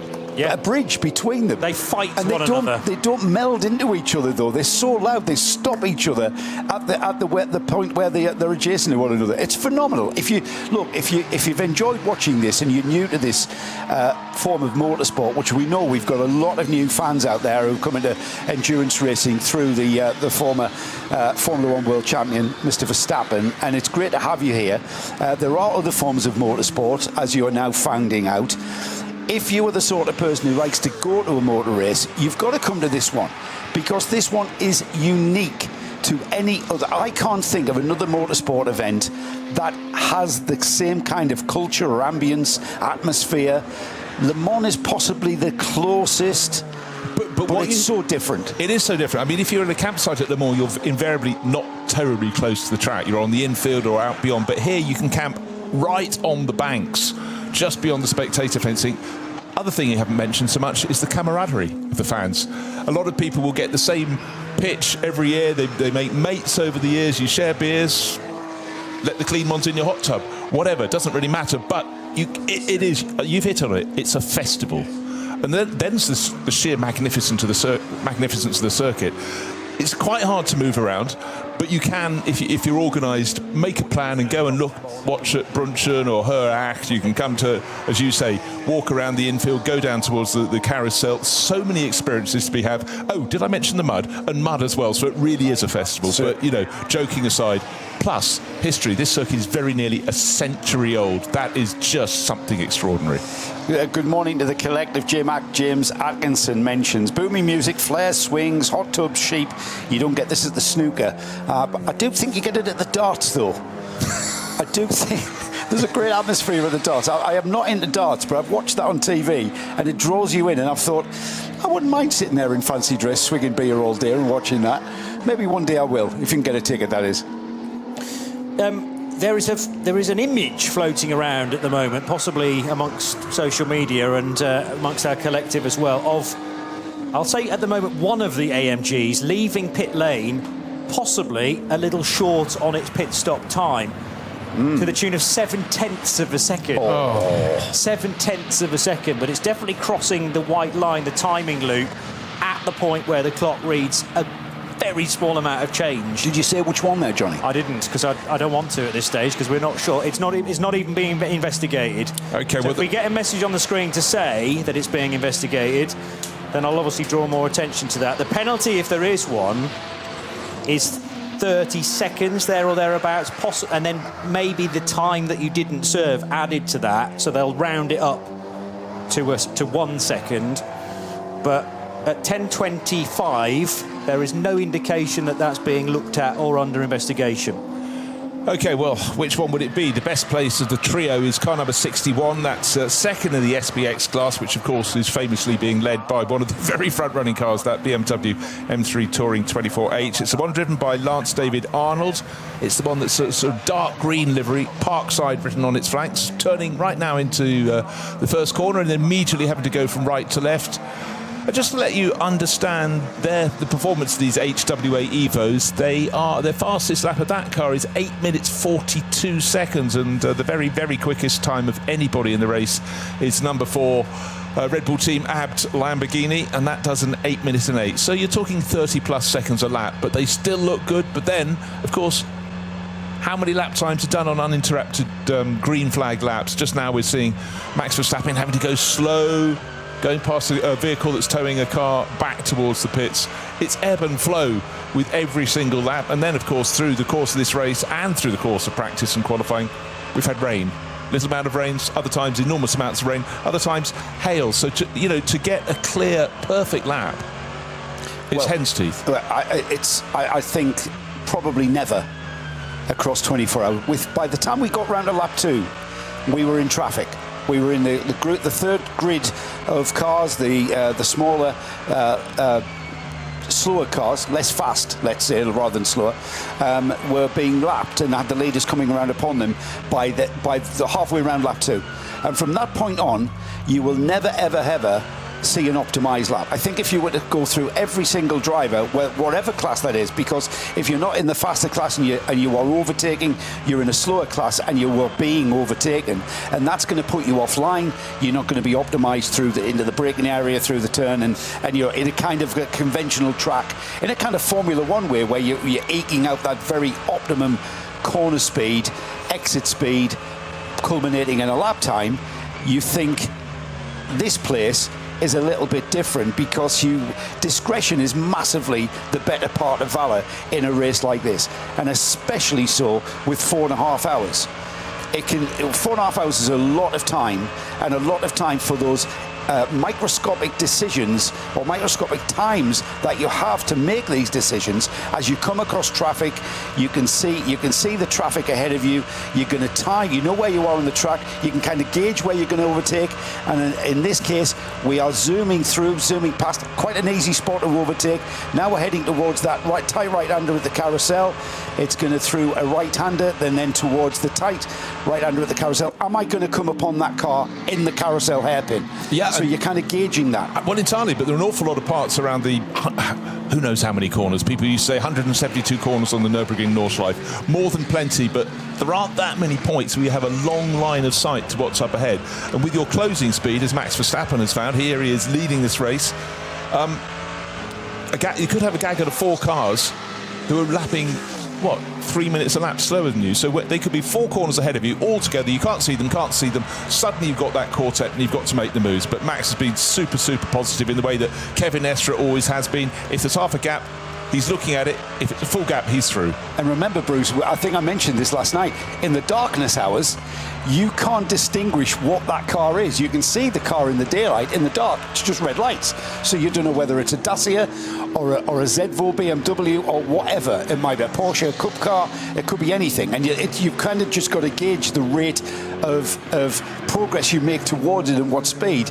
And it's, again, like pure racing driving, it's all about timing. It's all about rhythm. And even you can get into that timing and rhythm, even if the optimum rhythm is broken, it's still a rhythm in how you overtake the slower classes.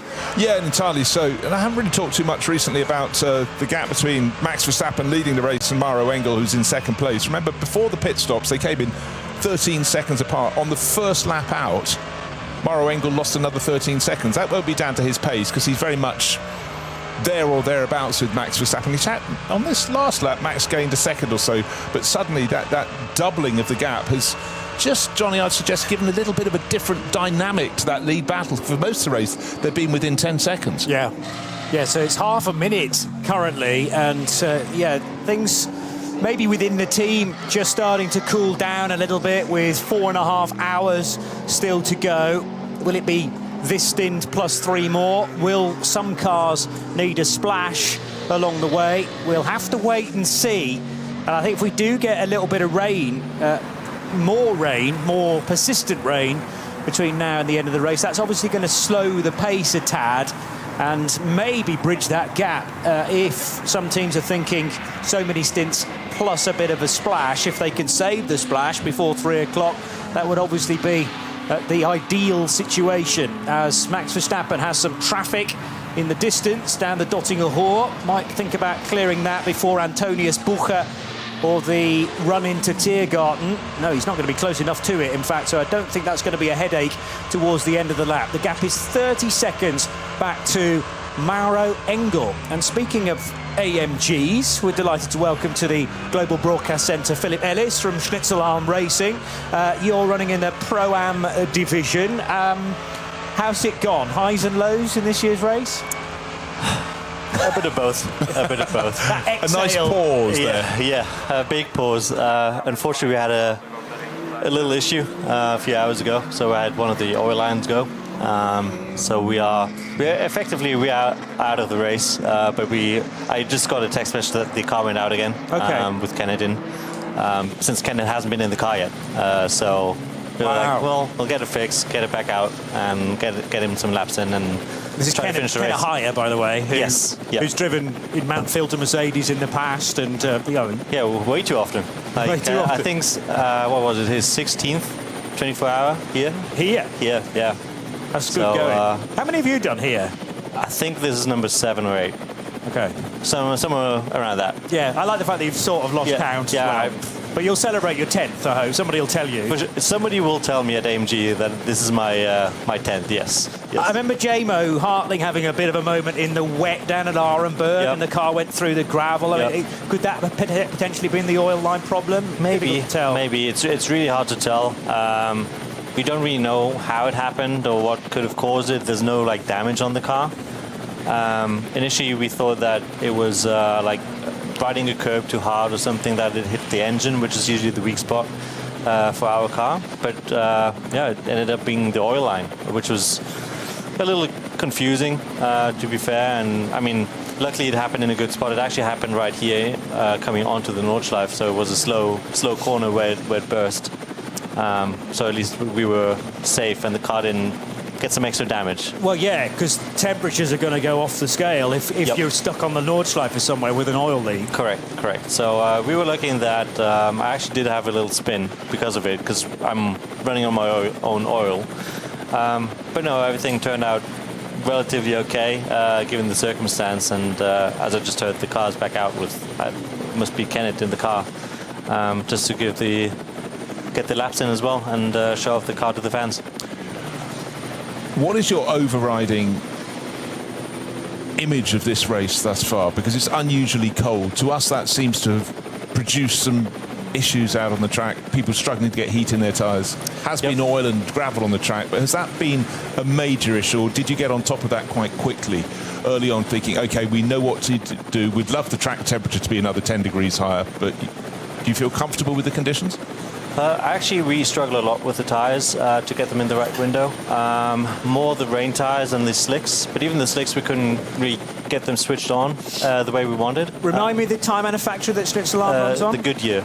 Okay. Yes. Yeah. I have heard from other cars as well, so even the Winward cars, they were struggling a lot with temperatures, especially coming into the week. So I'm sure they had to work a lot on it, just because we've never really ran this temperature for the entire 24 hours. Usually it'll drop down like during the night and then it'll come back up at some point. But I don't even know where it is right now, but it feels pretty cold still. And it's been like this the entire race. So I'm sure that people have expected it to be different coming here at the beginning of the week, but yeah, nothing's changed. So at least we have that as a constant. Yeah, and also I guess through practice was an awful lot of time when there was a degree of rain, not enough to be fully wet. So just everyone was sort of in between all the time. So it's quite hard to be definitive, isn't it? Very, and you couldn't really gather data because, as you say, it's in between. You can't really go for the full wet, and it's too wet for the slick, and it's practice, so there's no real point in risking the car. So it was very tough preparing for the race the way it is now, and I think you could see the cars that got it right, setting up the car and getting that temperature in, also in the mixed conditions where the two Mercedes started pulling a huge gap onto everybody else when we had that mixed condition for an hour or so. So I think they just did a good job, and I'm surprised that there's a lot of variation of manufacturers actually on tire brands as well. Yeah.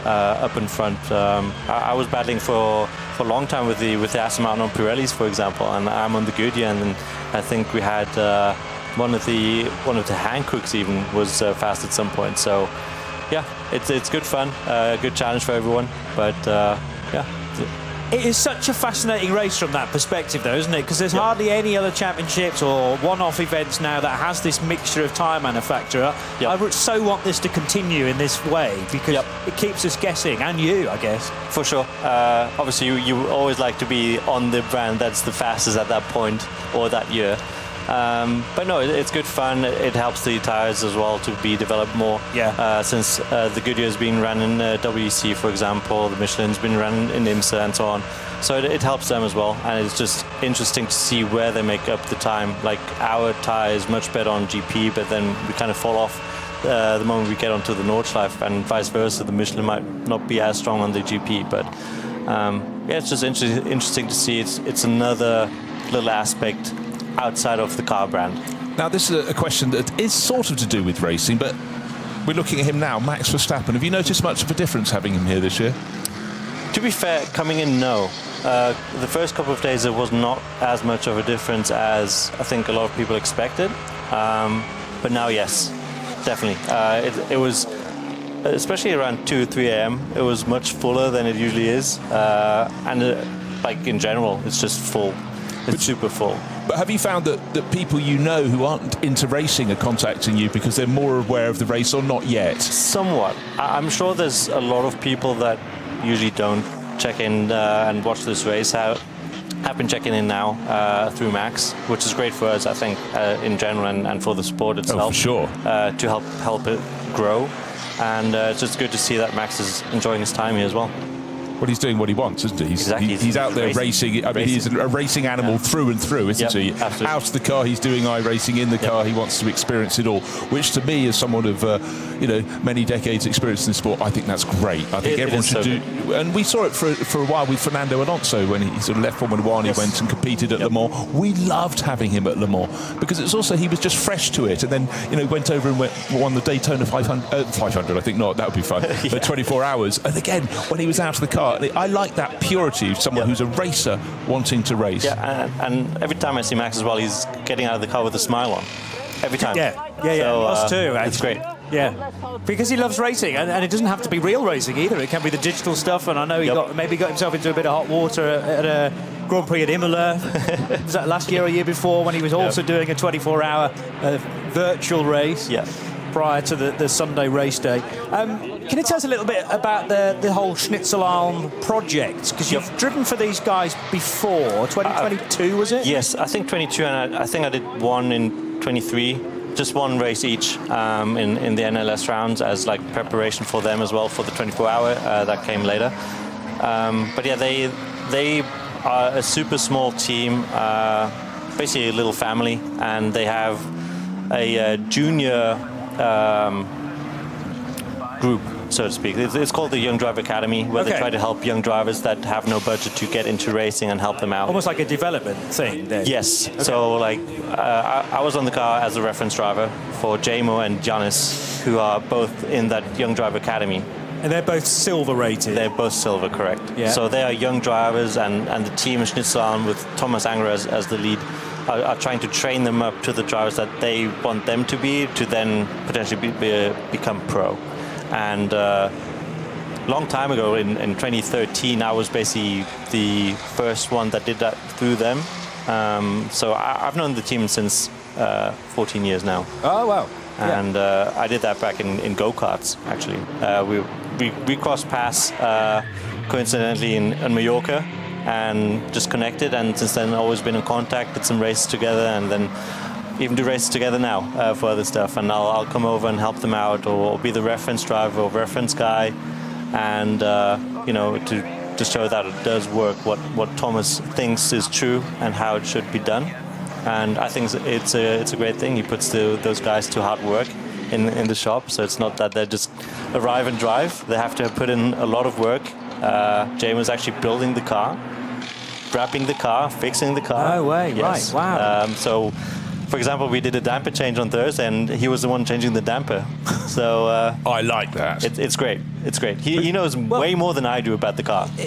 We had the drift show on Friday night here, which is a traditional thing down on the bottom section of the Grand Prix circuit. I'm sure you know about it. Mm-hmm. And that is a category of racing, if I can call it that, where the driver, the drifter, has practically built the car themselves. So they know it front to back as well. Yep. They know where it might need improving from meeting to meeting. And that feels like it's almost a dying art these days, but it happens in club racing in the UK and other places as well. I'm sure, you rock up with your own car, a little trailer, you've built it yourself, and you go racing. And there's an element of that at Schnitzelalm then too. Oh, for sure. I think it's fascinating. Again, I personally would like to know more about the car than I actually do. Like, sure, I can give feedback, and I know a lot about it, but not as detailed as Jamo, for example, who can literally tear apart the car and build it up himself, which to me is very astonishing. I think the guy is 23. Wow. So, and he's really fast as well. So, no, he's doing it right and proper. And basically, so back to the young driver academy. It's they do it through a yearly fee, and now we had all the guys that do the yearly fee. They could sign on the car this year, on the 24-hour car, and we'll have it scanned and have model cars made with the signatures for the guys that joined to help out the young drivers. But look, you started off in single-seaters, as people did in the age. People like JMO, they're coming straight into cars with roofs. It's a totally different environment. Obviously, it's worked really well for you since you came across the GT3, you know, global star. But it's a very different approach now, isn't it? Very different. And actually, JMO started out in endurance go-kart racing. So that's where Schnitzelalm, the race team, originates from. And thank you. And they only, must have been 5 years ago, stepped up to GT racing. So they started with, I think they had BMW Cup cars and ran them here, multiple ones. Then they went up to GT4 and now to GT3. So, and everywhere they go, they're super competitive. They've done GT Masters, the ADAC GT4, the European GT4, and I'm pretty sure at some point we'll see them in the European GT3 as well. Good ambitions. Olsen at top speed. Dennis Olsen in the 67 Ford Mustang, and on the front of his Ford, the front wheels briefly lifting off the ground, heading into Schwedenkreuz. Very similar to Max Verstappen's moment on his approach to Flansgarten during his first stint, that was. We're maybe seeing this a little bit more often, Philip, about the air getting underneath the car, just briefly making the car do a wheelie, and you hope to goodness it's going to come back down to the ground as quickly as possible. Absolutely. I mean, from what I've heard, the track dropped a little bit. This is actually the only race I've done here this year, and I've not done the 24-hour last year, so I haven't been here in between. So it's a bit hard to judge, but I mean, even in our car, it's much more than I remember how bad it was with getting underneath the car. So now you actually have to be pretty careful when you follow other cars coming down. It's one of those things, but... So is that part of the aero wash almost? Because the air is displaced off the car in front of you, and then there is a chance that it'll just go underneath the splitter rather than across the top. And it's much worse at the start of the stint when you have a full tank and the weight is on the rear. You feel it much more than, for example, your last lap of the stint. Then you don't really have that issue. But initially you definitely do. And it depends a bit on what springs you run as well, of course. How stiff is the rear, or how much does it give? But it's been more than I can remember for sure. Interesting. And how do you deal with that then? You just get off the throttle as quickly as possible? Pretty much, you do a preemptive lift before you drop down. And it used to be only one where you have a little lift on the front and it was fine. Now you have two. So even when you watch Max's replay, it actually starts super early, the first one, where he gets airborne a little bit. So that's definitely new. But the only thing you can do is have a sharper angle, so you don't have as much turning to do once you actually land on your front tires, and just do a preemptive lift. Wow. Did you learn that technique from skiing? I learned it actually from seeing Max almost crash and doing actually we just saw it there. The Ford, Dennis Ford Olsen, lifting up as well. So you reckon that rise before Schwedenkreuz has altered then from like last year? Is that what you're saying? Maybe, but you see it right there again. And even here, he does a preemptive lift as well, just as he comes over the crest. Yeah. And this is because he's right behind the Valkenhorst Motorsport Aston Martin, also in the SB9 class. These two cars heading up towards Schwalbenschwanz. It's not a fight for position, because actually Dennis Olsen's trying to catch Joel Sturm in the dynamic Porsche. They're a lap apart. Yeah, okay. But Olsen's quicker, and this is Drudy, I assume, up ahead of him, in the 34 car. So Drudy will be 4 laps in to his stint, so about halfway through. Drudy pitted at the end of lap 122, whereas I've sort of lost track of the 67 Ford in terms of its pit stop strategy, but Olsen is down in 9th place and the best of the Mustangs. We started with 3. Unfortunately, Argemini had that massive accident at Brunchen, going off on another Porsche, middle category Porsche's oil, and absolutely destroyed that Mustang. But Dennis Olsen is charging around and has a couple of minutes as a buffer back to Dan Arrow in the 48 car. What do you make of the strategy from Windward Racing, Philip Ellis, they were running nose to tail for hours on end, and I thought that was a bit risky. But then Adam Christodoulou came in and said, you can't really afford to alter the strategy that much because the pace of this race is so relentless. You just want to be charging on, particularly in those early hours, and trying to get the break. Yep, that's pretty much what it is. If you have too much of a gap, there's always a chance that you get hit by a code 60 and the other car doesn't. So it just naturally tears it apart even more. Yeah. So you just try to be as close together as you can. But I think where they really pulled it out of their hat with both cars was during the night when we had that rain for about an hour. And I think those two cars were just on the right tire when everybody else wasn't. And suddenly they pulled a big gap. And since then, they've basically been maintaining it outside of course, the penalties for other cars. So I think that's where they made it. And I mean, it's still 4 hours to go. It's still more than an entire NLS round. True. So who knows what's going to happen. And the good news for fans of AMG, I was teasing you about the fact that maybe one of the AMG's latest pit stops was 0.7 of a second too quick. There is an image floating around of, I'm not going to tell you which AMG it is, whether the 3 or the 80, but crossing the timing loop at the end of pit road with still 0.7 of a second on the clock of the 3 minutes and 17 seconds that they have to do. But the fact that that's not under investigation yet is obviously a good thing. I just don't know how busy they are in race control and how delayed everything is. They might be very busy or they might be lucky. They might be lucky, yeah. And the official was looking the other way at the time that it happened. I don't know, in this modern day and age, you know, where it's all tracked on the timing systems, there are not many places you can hide these days. So what's next for the rest of the year? You got some NLS stuff coming up? Not sure yet, I hope so. Definitely we'll have the Ravenol car running more NLS races, so we know that. We just don't know who's driving that car yet. And then for me personally, of course, back to IMSA, overseas. Actually heading there tomorrow for a test at Watkins Glen with Russell. So looking forward to that. What day is the test? Tuesday, Wednesday. Okay. Yeah, great planning. And then, that's the next race I actually have on the schedule is Watkins Glen, the 6 hour. So it'll be good fun. It was a good start to the year, though. Daytona 24. Great start to the year. Victory in the bag. Yep. Fiercely fought. But, you know, when you have a season, obviously want to start it well, but it's just the confidence it gives you, isn't it, when you get an early win? It's also you have like a big bag full of points, you know, after the first round, which is probably the hardest one to do because there's so many one-off entrants as well, just doing Daytona, also in our class, which can be good and can be bad if they go in between the guys that do the full season. So that was perfect for us, obviously, but since then we didn't really strike a lot of luck. So we were unfortunately taken out in Sebring by a car that was spinning, and then I think in Long Beach we got caught out by a penalty, and then Laguna was kind of so where we finished 5th. So it's still a long season. We're still in the hunt, of course, trying to go for the triple championship there. But it's good fun. I'm enjoying my time over there. But do you base yourself in the States? Half and half, yes. So still out of Switzerland. If I do get to race in Europe, I did Paul Ricard, for example, a few weeks ago, and then of course the main program is in America at the moment. Yes. Yeah, good stuff. Philip, it's been great having you along. Thanks you for sparing. Thank you. You know, staying awake and coming to see us. Yep. Are you in before the end of the race again? You still got another shot, or are you done? I'm not sure. I'll have to go check in with Thomas what the plan is now after Kenneth. Maybe he'll take it for the next 4 hours because they're having so much fun. We'll see.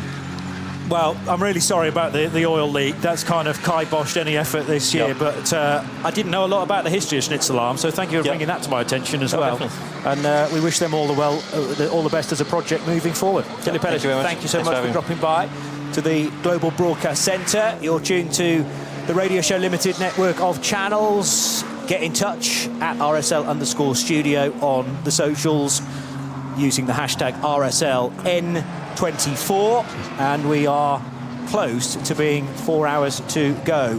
4 hours and 8 minutes, in fact, with Max Verstappen leading the way by 34 seconds, let's call it, over Mauro Engel. That was the gap at the start of this, the 128th lap.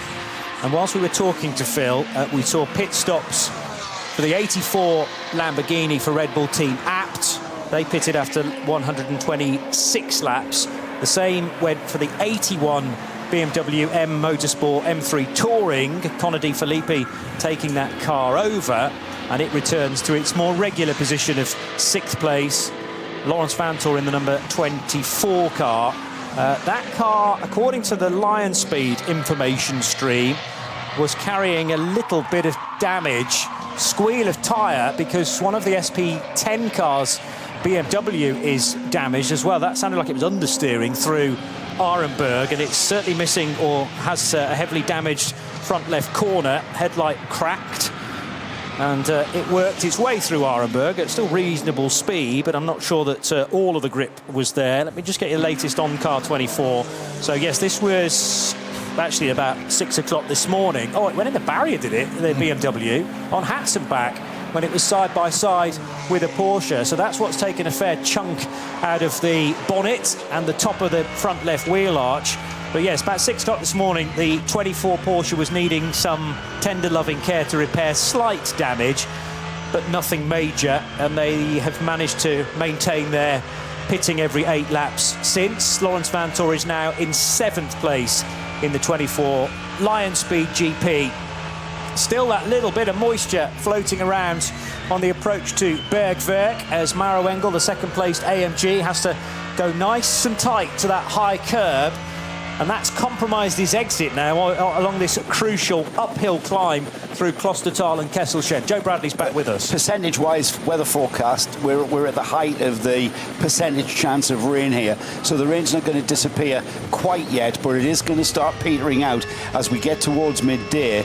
We're going to see the track evolve back with these drivers. We're going to see the track drying. We're going to see them having a more consistent track condition to race to the flag with, and I think, to be honest, in my opinion, I think the weather has kind of spoiled this race. It took out a lot of the protagonists who were in contention for the overall win. The one that comes to mind firstly, of course, is Grello.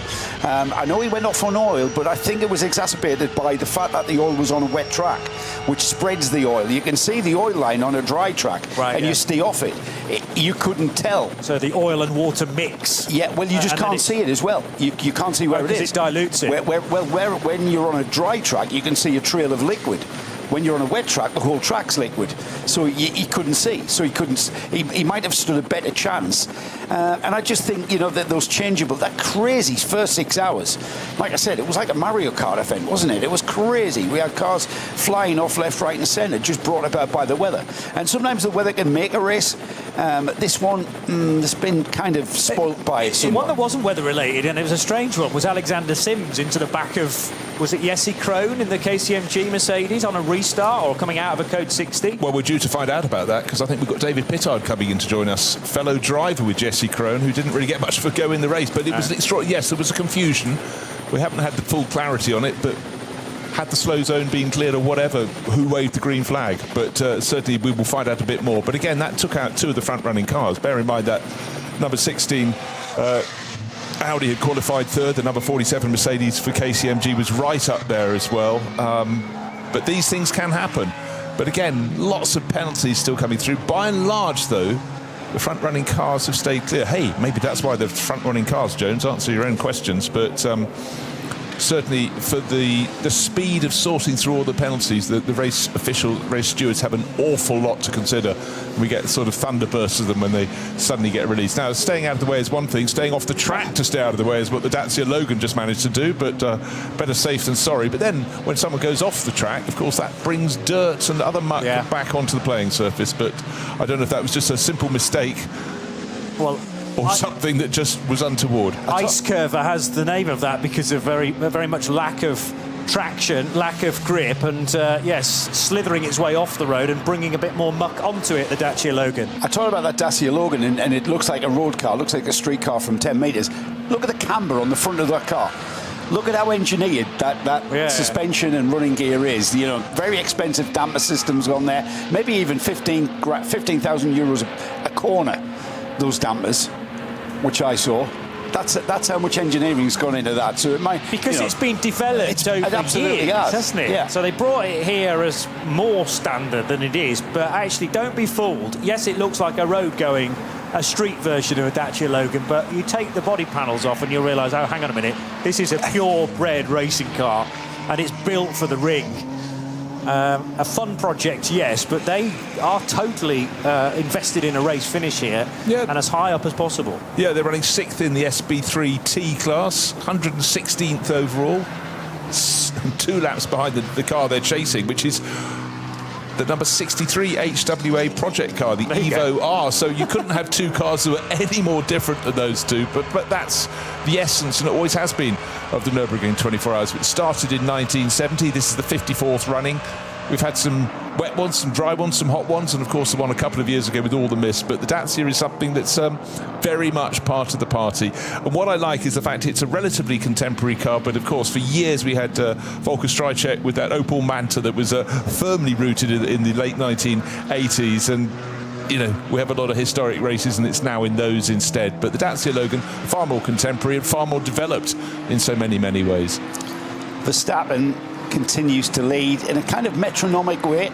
I'm pretty sure not getting in any way or shape complacent with how he goes about lapping this traffic. The traffic keeps you awake, something he's not been used to in his career of a single-seater driver in the various single-seater formulas, even from karting all the way through to Formula One.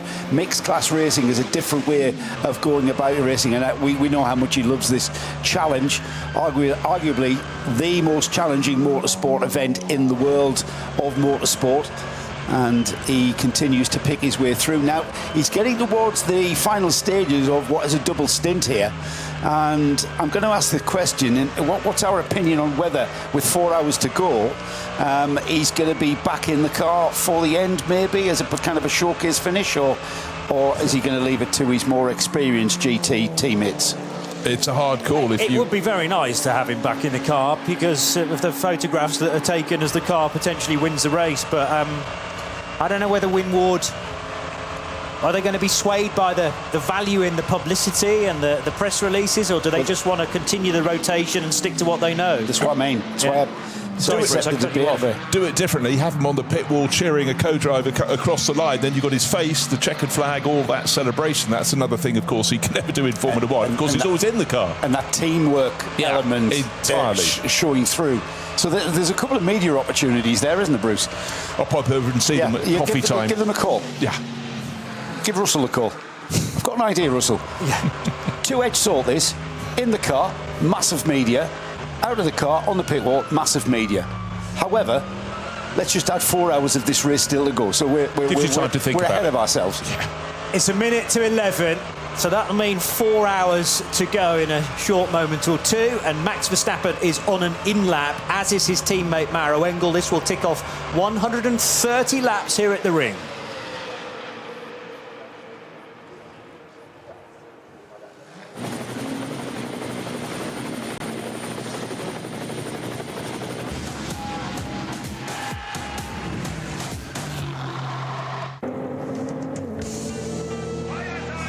"20 hours in to the 54th edition of the ADAC RAVENOL 24 Hours of the Nürburgring, when at 3 o'clock yesterday, 49 cars in Startgruppe 1 worked their way through, and not without contact, notably between the two Red Bull-backed cars, the Lamborghini and the Mercedes, getting together, and also a much too eager start for Marco Mappelli in the Lamborghini that started on the left-hand side of the front row. 3 into 1 not going on the exit of the Goodyear Kera, and the car most delayed there was Dan Harper in the Rover Racing BMW.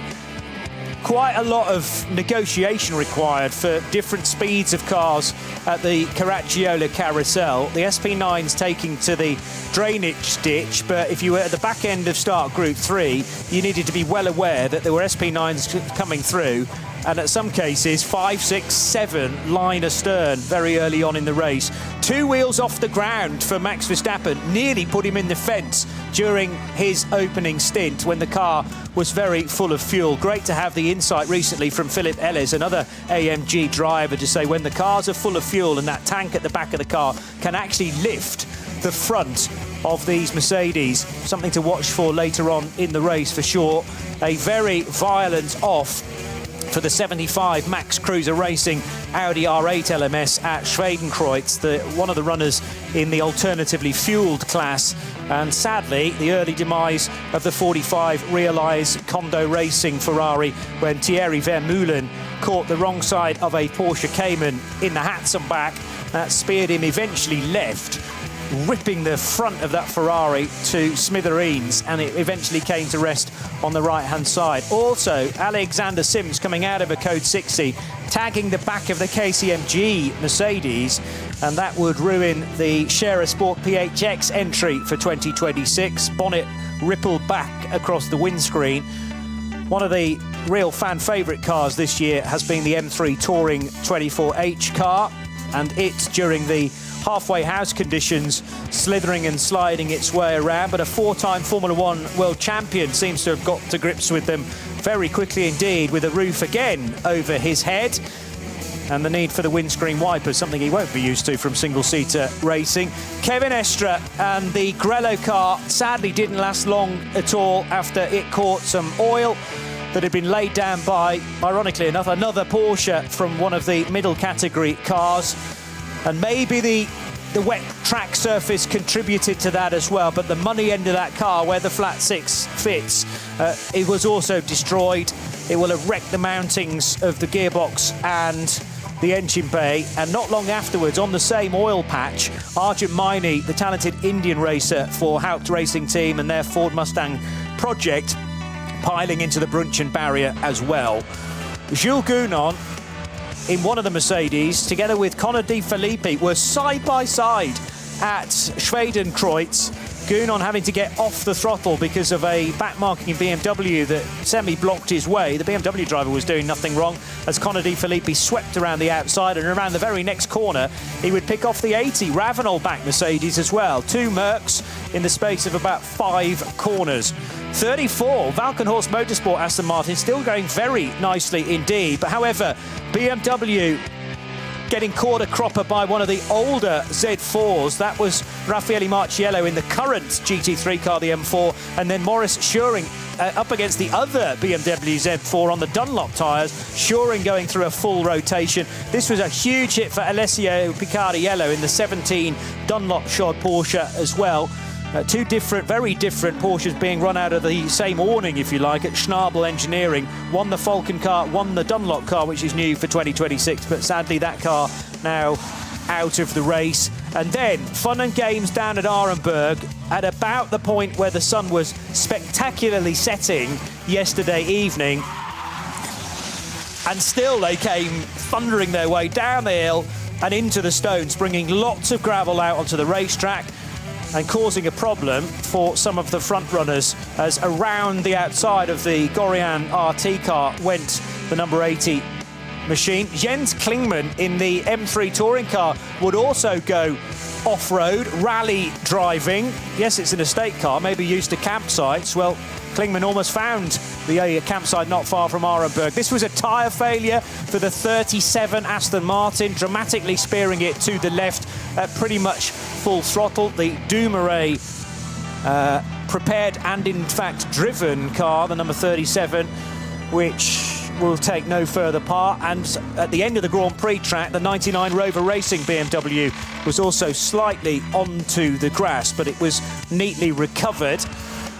And the 99 car actually runs in 4th position as we speak, as Max Verstappen got back on board the number 3 Mercedes to do a double stint. That was the RPM Racing car with Tracy Crone at the wheel, meaning that Max had to get off the throttle. And Dennis Olsen underneath the rear wing of the Mattia Drudi Aston Martin, that aero wash lifting the front wheels entirely off the ground of the Ford Mustang. It has all been happening here at the 54th edition of the 24 Hours of the Nürburgring. We're into 4 hours remaining, so this will be hour 21. And hearing that team orders have been applied at Winwood, as in, well, they're both pitted, as I rather suggested they might do at the end of lap 130. Did they switch positions as they came in, therefore? They are in the order of 3 and 80, suggesting they came in that order. Well, that was their order anyway, wasn't it? Max Verstappen, who will be getting out of the car, and Maro Engel will stay on board for a double. Turn your mic on, Joe. Yeah, always best to turn yourself on. I think that's where the respective crews are positioned for those cars, the 3 towards pit out, the 80 behind. I just want to mention a comment that our mate Snowy made earlier on, and that reflection back on the that highlights reflection. Arenberg will win a BAFTA for this race. It's featured so much drama and intrigue in this race that it will get the BAFTA for this one. Phenomenal. Hold on, but Schwalben-Schwanz is fighting back. We've got a car off there, and a slow zone has been increased to a code 60, and so still things keep on happening. I'm going to throw a figure at you. 34 seconds was the gap between the 3 and 80 Winward Mercedes when Max Verstappen came in. He's out of the car. He's going to change over teammate. Maro Engel has just done 1 stint to stay in. The traffic didn't work, wasn't very kind to Maro Engel on his out lap. He lost, I think it was 14 seconds. Since then, he was checking, but, you know, Verstappen is just relentless in his application of overtaking wherever possible, as soon as possible, and his lap times have been astonishingly good. So that margin had been 13 seconds. After that first lap, it was about 27 seconds, but it was 34 seconds. So just with each lap of that stint, he was gaining another second or so, pulling clear, plus the bonus of that initial gift of the 14 seconds on their respective outlaps. But 3 and 80, will it be 80 ahead of 3 at the end of the race? At the moment, as we count down, it may well not be. Recent comments from Fabian Schiller rather suggests for the moment that is not the case, because he says we've essentially frozen the situation for now to ensure we don't end up fighting each other. The goal for Mercedes is to win here again for the first time in 10 years. Remember, 2016 was the last time an AMG won in the 24 hours of the Nürburgring, when our earlier guest here in the Global Broadcast Centre, Adam Christodoulou, was part of a quartet that included Maro Engel, Manuel Metzger, as he was just burgeoning as the new name in Mercedes, and a certain Bernd Schneider in 2016. And significantly, Verstappen stays in the car for a 3rd stint. Oh, OK. I hadn't predicted that. And now, partly on the grass, is Maro Engel as he returns to the race. So this the outlap down into the Ravenol S. So he hadn't even got to the first corner of his stint. He's on the grass, leaving the pit lane down to the first corner. Cannot afford to shed another fraction of a second. But that is the intensity these drivers are competing under. So if Max is in for a 3rd stint in a row, that rather suggests he's not going to do the end of the race. You'd think so. I'm going to suggest. So Verstappen, this will be the in-lap at Flansgarten as 2 Porsches got together right in front of him. And the Cayman goes left and surely hits the wall.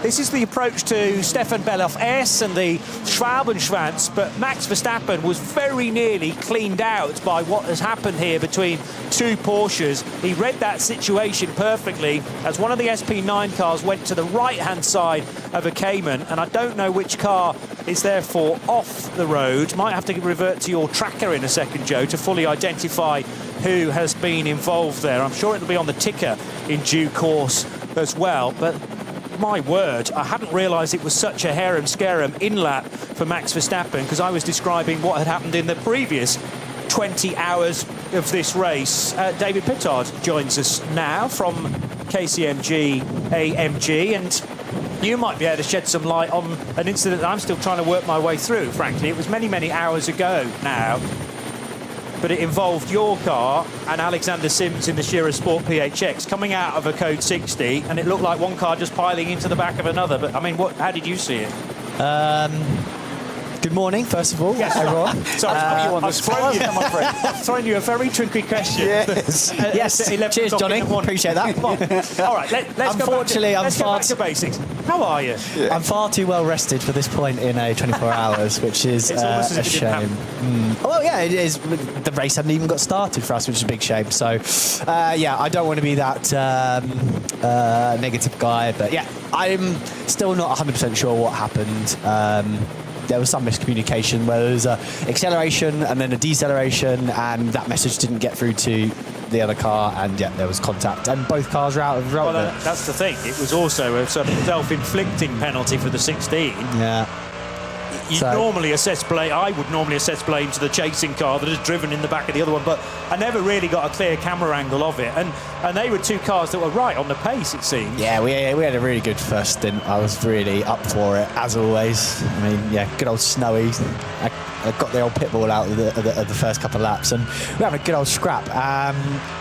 Fair play to everyone on circuit, though. This was probably some of the maddest traffic I've ever had, especially that bit. There's a shot where we're all going through the carousel. We all come out the carousel, and there's about 20 GT3 cars all in a line, and everyone threads the needle, GT3 cars wise, as well as the other classes wise. So, and that whole stint, there was no code 60 for me, which was insane. So, hats off to all of the starting drivers, at least, anyway. So it was balls to the wall. I hope I'm allowed to say that, but it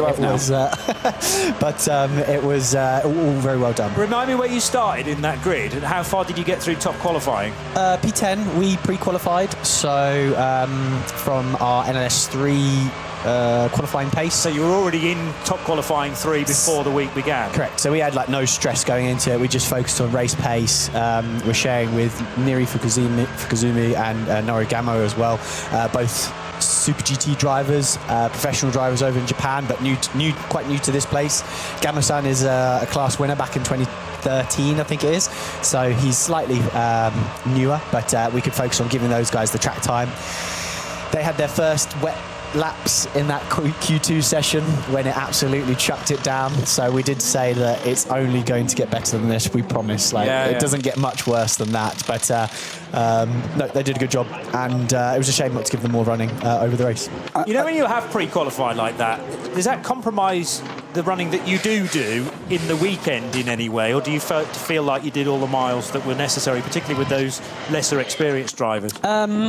I mean, there's always the last little detail you need to nail for the week track conditions, effectively. So by not doing Q1, by not doing Q2, well, top Q1, top Q2. But you didn't go out in top Q1. No. So you were able to. We were able to, yeah. But there was... We were only negatives for us to do that, so we didn't bother.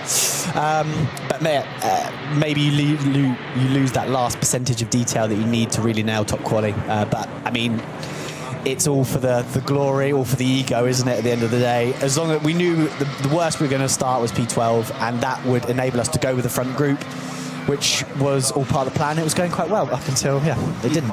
You said, David, that enabled you guys to focus on race setup. Yes.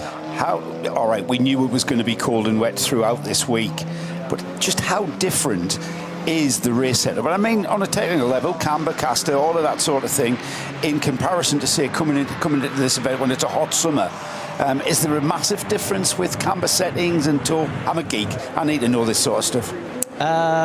If I told you, I'd have to kill you. Of course. No, now that you sat here, you can tell us, because it's we're not coming back until next year. No. I mean, I'm a motorsport engineer as well, so I'm definitely fascinated in all those details. And it's how you sort of manage, I think, tyre temperatures. Like at the end of the day, you're just trying to optimise tyre temperatures for the given track conditions. So when we were here in the quali race, it was kind of similar conditions, really, overcast, a little bit cool, and then NLS3 beforehand was actually quite warm, quite sunny.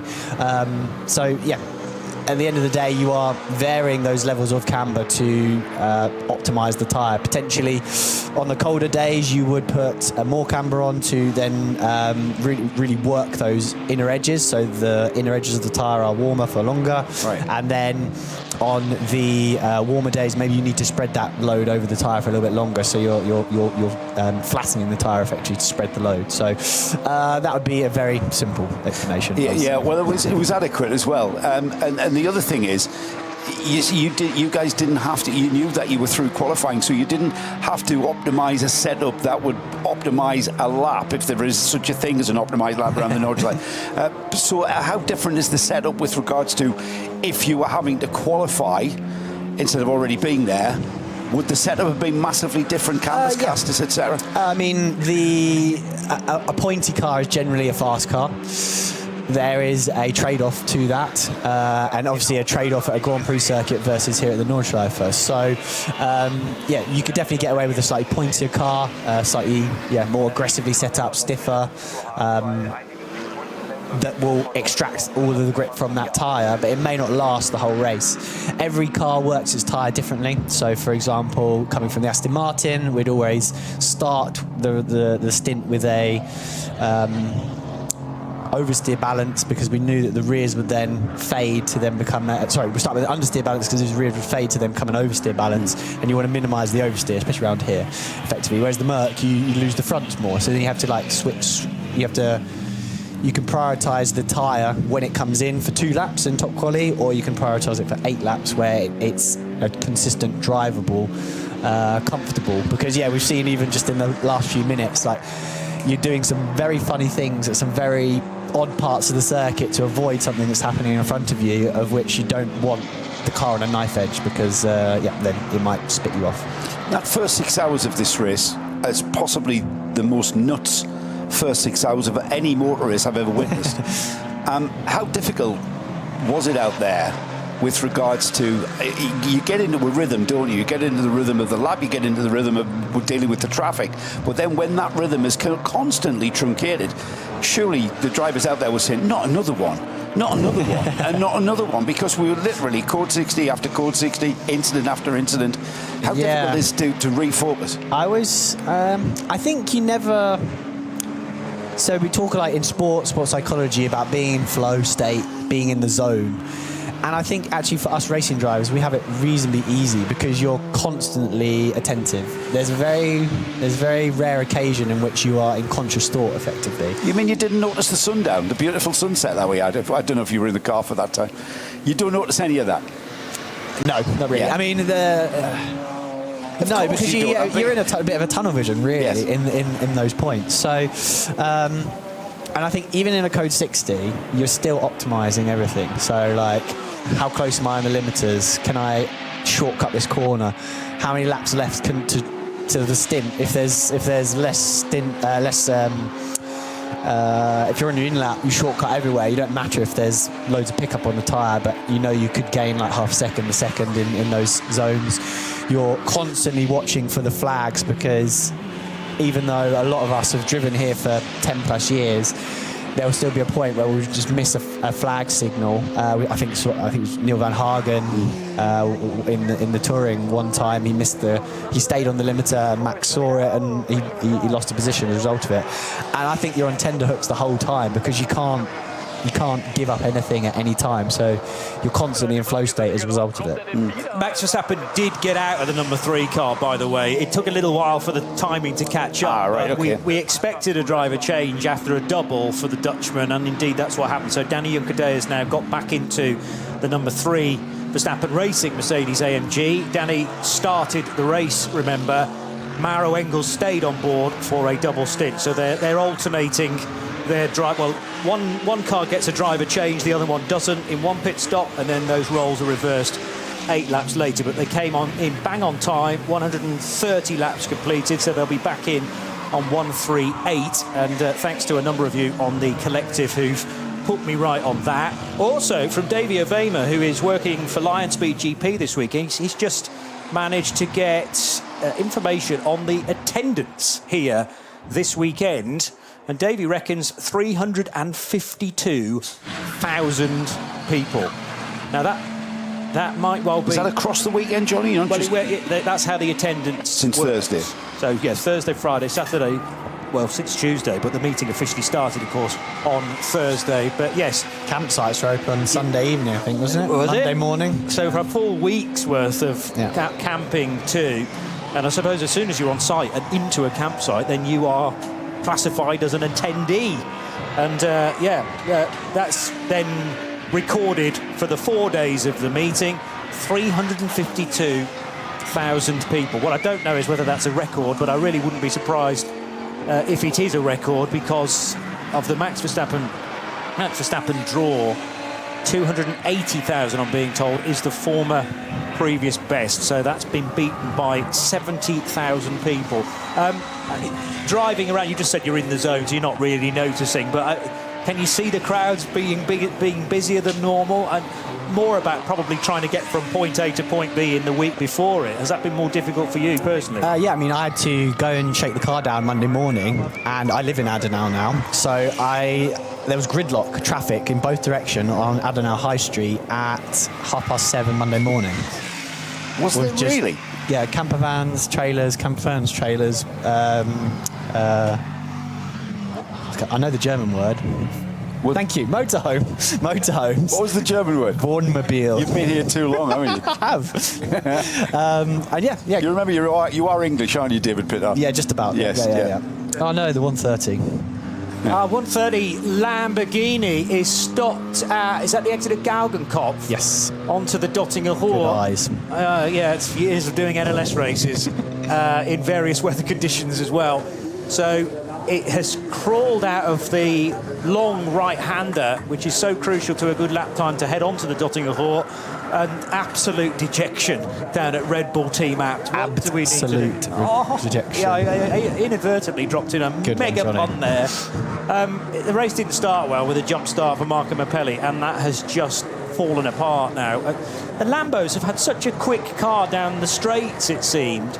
I was concerned that they might have trimmed them out a bit too much, because they got an extra 5 kilos of ballast in the final ballast performance change, and a very small amount of a narrower restrictor by 0.5 millimetre. But I wonder whether that got them even more teetering on the edge through the twisty stuff. But I just don't think they've had the chance to show their speed from the front row. Yeah, it's been quite odd, because you saw the whole week that one lap pace, I suppose, as we were discussing, was always there. But in the time in which Abt had been coming with the Lamborghini, it's always been prone to a rear puncture or two. Yes. It just seems to be a bit of a car on a knife edge, and unfortunately, it's not stood the test. And yeah, they've had a very tough one for both cars. What do you make of the strategy from Winward Racing? I mean, it's settled down now, and there is a quote from Fabian Schiller to say we're freezing the positions because they're separated by, well, last time through 3/4 of a minute.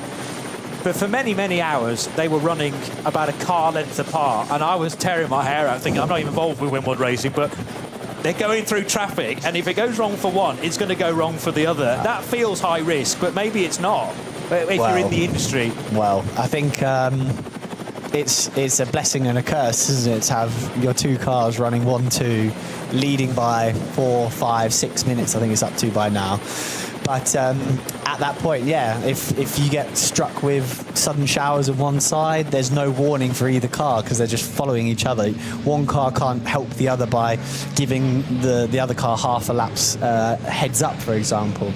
If there's oil down, it's the same thing. Like, teams normally work together in that respect. If they have multiple cars out on circuit, one will report to the other. And again, if they're nose to tail, then they're just going to follow each other in, aren't they? So fair play to Winward for sort of allowing them to race as long as they have done, and it was pretty spectacular. Did you see the moment when Maro Engel went side to side with Max Verstappen? Oh, yes. And that was almost akin to the Vanthoor brothers a few years ago into Tiergarten. It went okay, but I mean, Engel 2 wheels on the grass into Tiergarten. Fair play. I think he pulled out and just kind of accepted his fate, straightened everything up, slowed it down as much as he could, and just got it straight, because that grass is so slippy. Did he end up driving right across the grass at Tiergarten? I think he just got it completely straight, and using all of his years of experience to just go, not put any yaw in the car in any shape or form. Otherwise, he would have speared off in whichever direction the momentum was taking at that point. So, he called it. But yeah, it was really good to watch. It was two like-for-like cars, side for side, literally going for a one-car gap. It was almost like something out of a movie, really. And but yeah, fair play. They came out unscathed. But if I was the boss of Winward and Mercedes, I would definitely be wincing on that one. Do you think this is the thinking behind separating them out? Then they've got over 40 seconds now between them, and do you think that was deliberately done at the last pit stop for those reasons, David, going towards the last 3 hours? Yeah, that's a good point. I noticed earlier on that the 3 car did its pit stop by 0.5 over the minimum time, and then the 80 was 7 seconds over. So potentially that was an artificial way to just separate them, because at the end of the day they're both factory cars, and at the end of the day they're racing for the brand. The drivers are absolutely racing for themselves, but you sometimes remember who pays you. Yeah, good point. Been telling Snowy that for years. He still hasn't grasped the concept. Hence he's in the comms box. 5 minutes ago, we had a decision about the number 80 Mercedes. They were investigating maybe some speeding in a code 60, but that's been checked now by the officials, and it is a no further action. Haven't seen anything about this potential short pit stop for one of the AMGs either, and one or two of you remarking on the collective that the graphics that tell us the countdown of a minimum pit stop reference time don't always sync with the timing system from Vega. So although there was this 0.7 of a second that looked like it hadn't been served in one of the pit stops, I think that enough water has gone under the bridge now to say they're in the clear regarding that. Johnny, I know we've only got a couple more minutes before Snowy and Hindhoff turn up. I just want to say hello to Sammy Moutran, one of the Moutran brothers, familiar to us in the Dubai 24 hours. He's found himself in hospital, telling me nothing serious, so he's just detention seeking. Get well soon, Sammy. We're keeping him sane while he's on his hospital bed, recovering from whatever it is, a big toe or something, an ingrown toenail probably. So stop your attention seeking, Sammy. Crack on, mate. This race for this year, David Pittard, falling slightly earlier than it did last year because it goes with the bank holiday. So it was Ascension Day on Thursday in Germany and other places too, so I understand. It was a June race last year, but I suppose you're coming out of this now thinking there's still quite a lot of the motorsport year to go. So how does it look for you between now and the end of the year? Or is some of that undecided? No, it's full gas now, which is mega. I mean, always nice to have stuff in place and cemented. It's better that way round than the other, definitely. So, I've got kind of four programs going on. KCMG will be back to do a couple of NLSs before the end of the year, which will be cool. I'm also racing a GT World Challenge Sprint for the new KPX team with a BMW. So that's a new outfit, an entity, which I'm sort of a lead driver for, trying to bring everyone on for that, which is really cool. Sprint Championship is super competitive and really, really good. Also active in driver coaching as well. I work with Darren Lung at WRT for his WEC program, as well as his Paradigm Competition GT World Challenge Endurance program. Yes. So Darren likes to keep me busy as well, as I follow the Paradigm team around on their calendar as well. Darren's still loving it as much as he ever has. Oh, yeah, he's mad for it. And after a very strong start to the year, both at the Silverstone 500 and at Spa, that didn't yield results, I think he's even more motivated for Le Mans coming up. So, watch this space. We really enjoy you dropping by the way. I'm sorry it's not in better circumstances. Yeah, it's becoming a bit of a habit like that, unfortunately. So I like to come in, hopefully, with a bit more positive news next time. Well, yeah, and the next time we're at a big event like this, I hope to almost not see you. Yeah. Because that means you'll be, in the working, and it'll be going far better as well. Exactly. But yeah, so many KCMG fans will be disappointed because we know you had a quick car this weekend. There'll always be another race though, just around the corner, and it sounds like there will be. For Unfortunately. You. Yeah, I mean, I hate that saying, but yeah, you're right. So I know that feeling. Thank you so much for popping by. David Pittard here in the Global Broadcast Centre. It's the 54th edition of the ADAC RAVENOL 24 hours of the Nürburgring, and with Danny Juncadea leading in the number 3 AMG for Winward Racing. He now has a lead of 26 seconds over Mauro Engel in car number 80, one of the Supras on the Grand Prix track currently. By the way, the best placed Supra looks to be the 4th placed SP10 car, number 90 from Teichmann Racing. That might well have been it, actually.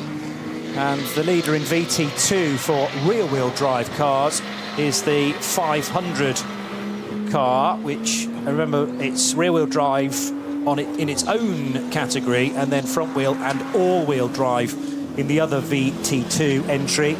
And leading the rear wheel drive is the sub 7 BGT Adrenaline Motorsport 330i BMW.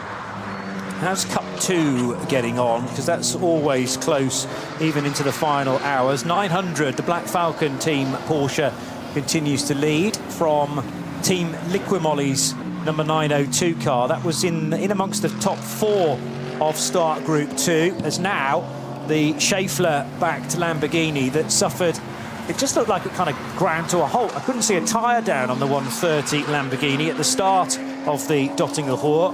but this car having to come back to pit lane on the end of a tow rope, sadly, for Nick Yellerly, who's been absolutely rapid through the course of this weekend. Peter Snowden coming back into one of the hot seats in the Global Broadcast Centre. It feels like now, Snowy, we're sort of on the home straight, but then I checked the watch and there's still 3.5 hours to go.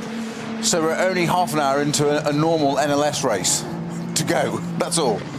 And that's it's one of the things that you still find incomprehensible about this race, that you have to sort of reset your brain and recalibrate. We've said it so many times. We've had all these hours of racing because it's a day long. We think, oh, we're nearly at the end, but 3.5 hours is the bulk of an NLS race and effectively 2 Formula 1 races. And think about it that way. And a partridge in a pear tree. Indeed. As well. Welcome back, John. Good morning, everybody. Just after 11:30 as we grind our way towards the end, and the excitement, the front of the field we hear has been frozen. Out there, David Pittard stayed with us actually, and he's got no home to go to apparently. He's stayed. Yeah. Well, he has, he's just down at Adenau, that's the point. I know, that's he's got the closest to go. You live in Adenau, and I've got to stay at the centre box. Where was my invitation? Well, after your schnitzel recipe that you were describing earlier on, you can come around any time. It sounded very tasty. Next time I'll blag myself a little Ford Nugget or something like that and park on your drive. That's probably and bring a bike or something to get e-bike round here. E-bike round here? Oh yeah. Yeah. Oh yeah, it's pretty steep. Oh yeah, good point, fair point. And I'm not in the first. Although I was a very keen cyclist in my youth, I'm not in the first flush of youth anymore. I got a problem for the number 909 touring back in. This is one of the right rear puncture cars. Another right rear puncture. Carcass is still there, but looks like the inner sidewall's deflated or coming away. It's there. You just mentioned parties there, John, just very quick, and I'll be very careful where I go with this, but in 2023 this chap sitting next to us was one of the team that won this race in a non-German brand in the Ferrari. Epic one. I sent him a little message at the time just saying congratulations, hope you have a good evening, etc, etc, and he took 3 days to respond. Funny that, isn't it? And why was that? Because where had Klaus taken you to? Klaus Appelin, this was the... Oh no, I didn't go. The mechanics that actually worked hard, they all flew to Ibiza, but I just... What, straight after the race? Monday. Yes, so effectively. Stripped everything out, took it back down the road because it's not that far away. Yeah. Threw it. I bet nothing got packed up right. Everything just got thrown in, and the next time they took out there was bits of cable and where's that span? Where's the 10mm spanner gone? It's all when it's all covered.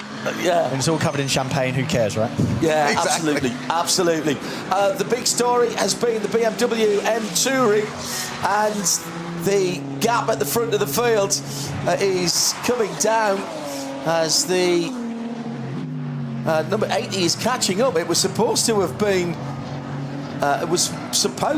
frozen, is what we've heard. Maybe they're going to set up a grandstand finish with still the time to go. Max Verstappen got out of that car recently and spoke to our pit lane reporters. Let's have a listen to what he had to say. This was a little bit earlier on, so we're just queuing that up for you. We'll keep an eye on the times while you do that. That Porsche still making its way back. I'll tell you that Porsche was a 909 K Kramer Racing Porsche Cup car, sitting 9th in Cup 2. Slightly fewer Cup 2 cars than normal, but that's probably just as well given the amount of SP9 and SPX cars that we've got live and free around the world on RS1, part of the Radio Schiller network of channels. The World Feed TV available via Nürburgring 24 official YouTube channel. Here's Max Verstappen just after he got out of the car.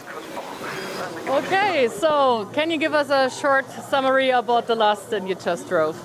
Yeah, it was good. I mean, back in the daylight, trying to keep it safe while, of course, still maintaining a decent pace, and it felt good. Like the car was working well, so it's just trying to stay out of trouble. Which on the final lap was very close. In front of me, 2 cars touched, but we luckily were safe there. What do you like most about driving the GT3 car compared to the other cars you normally drive?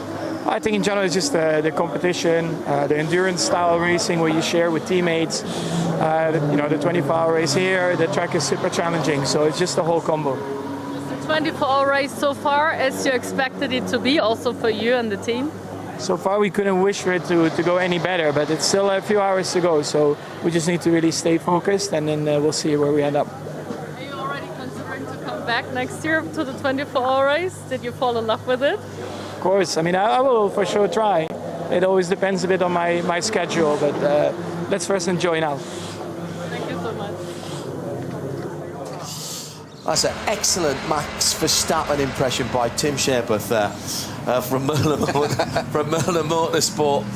Max Verstappen then, rookie, looking to be a rookie winner. There's been a change. There's been a change. It's all changed, and they're coming into the pits, and this is not a scheduled stop. They have only been out. It's Danny Juncadella who is in, and I reckon, 3 laps? I think it's 2 laps. Wow. It'll be 3 laps when they cross. Yeah, correct. Yeah, when they cross the line. So through into the lead, Maro Engel in the 80. The Dolly Jacks go underneath that. Max Verstappen interview was recorded just after he got out of the car. So drama at the 54th ADAC RAVENOL 24 hours of the Nürburgring. David Pittard in the booth with Peter Snowden and me, John Heindorf. They're working on one side here. That suggests possibly another puncture here, David, to me. Another AMG driver sitting just to the right. They are... Now that's going back to the garage. They've taken the right rear wheel off completely. So this could be suspension. Maybe something to do with a sensor under the back of there as well. What drama, David, this is. And might be getting an idea of what's going on. Engel goes past. Yeah. I mean, the previous lap, Engel was 15 seconds a lap faster. And then at this point here, Juncadella is in get home mode. He's just trying to survive. So, yeah, we can only speculate what's wrong with that rear right corner. Yeah. I mean, if the mechanics, Winwood are a top bunch of guys. If they can get the car back out again, they can still salvage a podium. But, I mean, any extended length of time, they're never going to make that time up. And, yeah, Juncadella does not look happy. I crunched some numbers earlier on, and I reckon it's a four-way fight for third between the cars behind the Winwood cars. So that effectively, and I'll tell you why this is the case, because the 84 Red Bull Abt Lamborghini and Conor De Filippi's BMW Touring 24H, those guys are going to do one stop fewer than everyone else. They can get home on an exact number of stops, whereas everybody else needs a little splash at the end, including Nicky Team for Valkenhorst and the Rover Racing BMW. It's the same for the Winwood cars, but they had over 5 minutes on the field. So my thought was that they were home and hosed, all things being equal, which they aren't. Now, well, that 84 car, John, is at Flansgarten now. Yeah, so that's about to go into second. Yeah. So they're going to lose second place here. This could be a podium disappearing. They're working with purpose. I will say that. I like to see that, David. If you're a driver in the car, you don't want them scratching their heads and pointing at things. You want to hear them shouting like that. Oh, it's come down off the jacks. Now, is that a good sign or a bad sign? Not sure.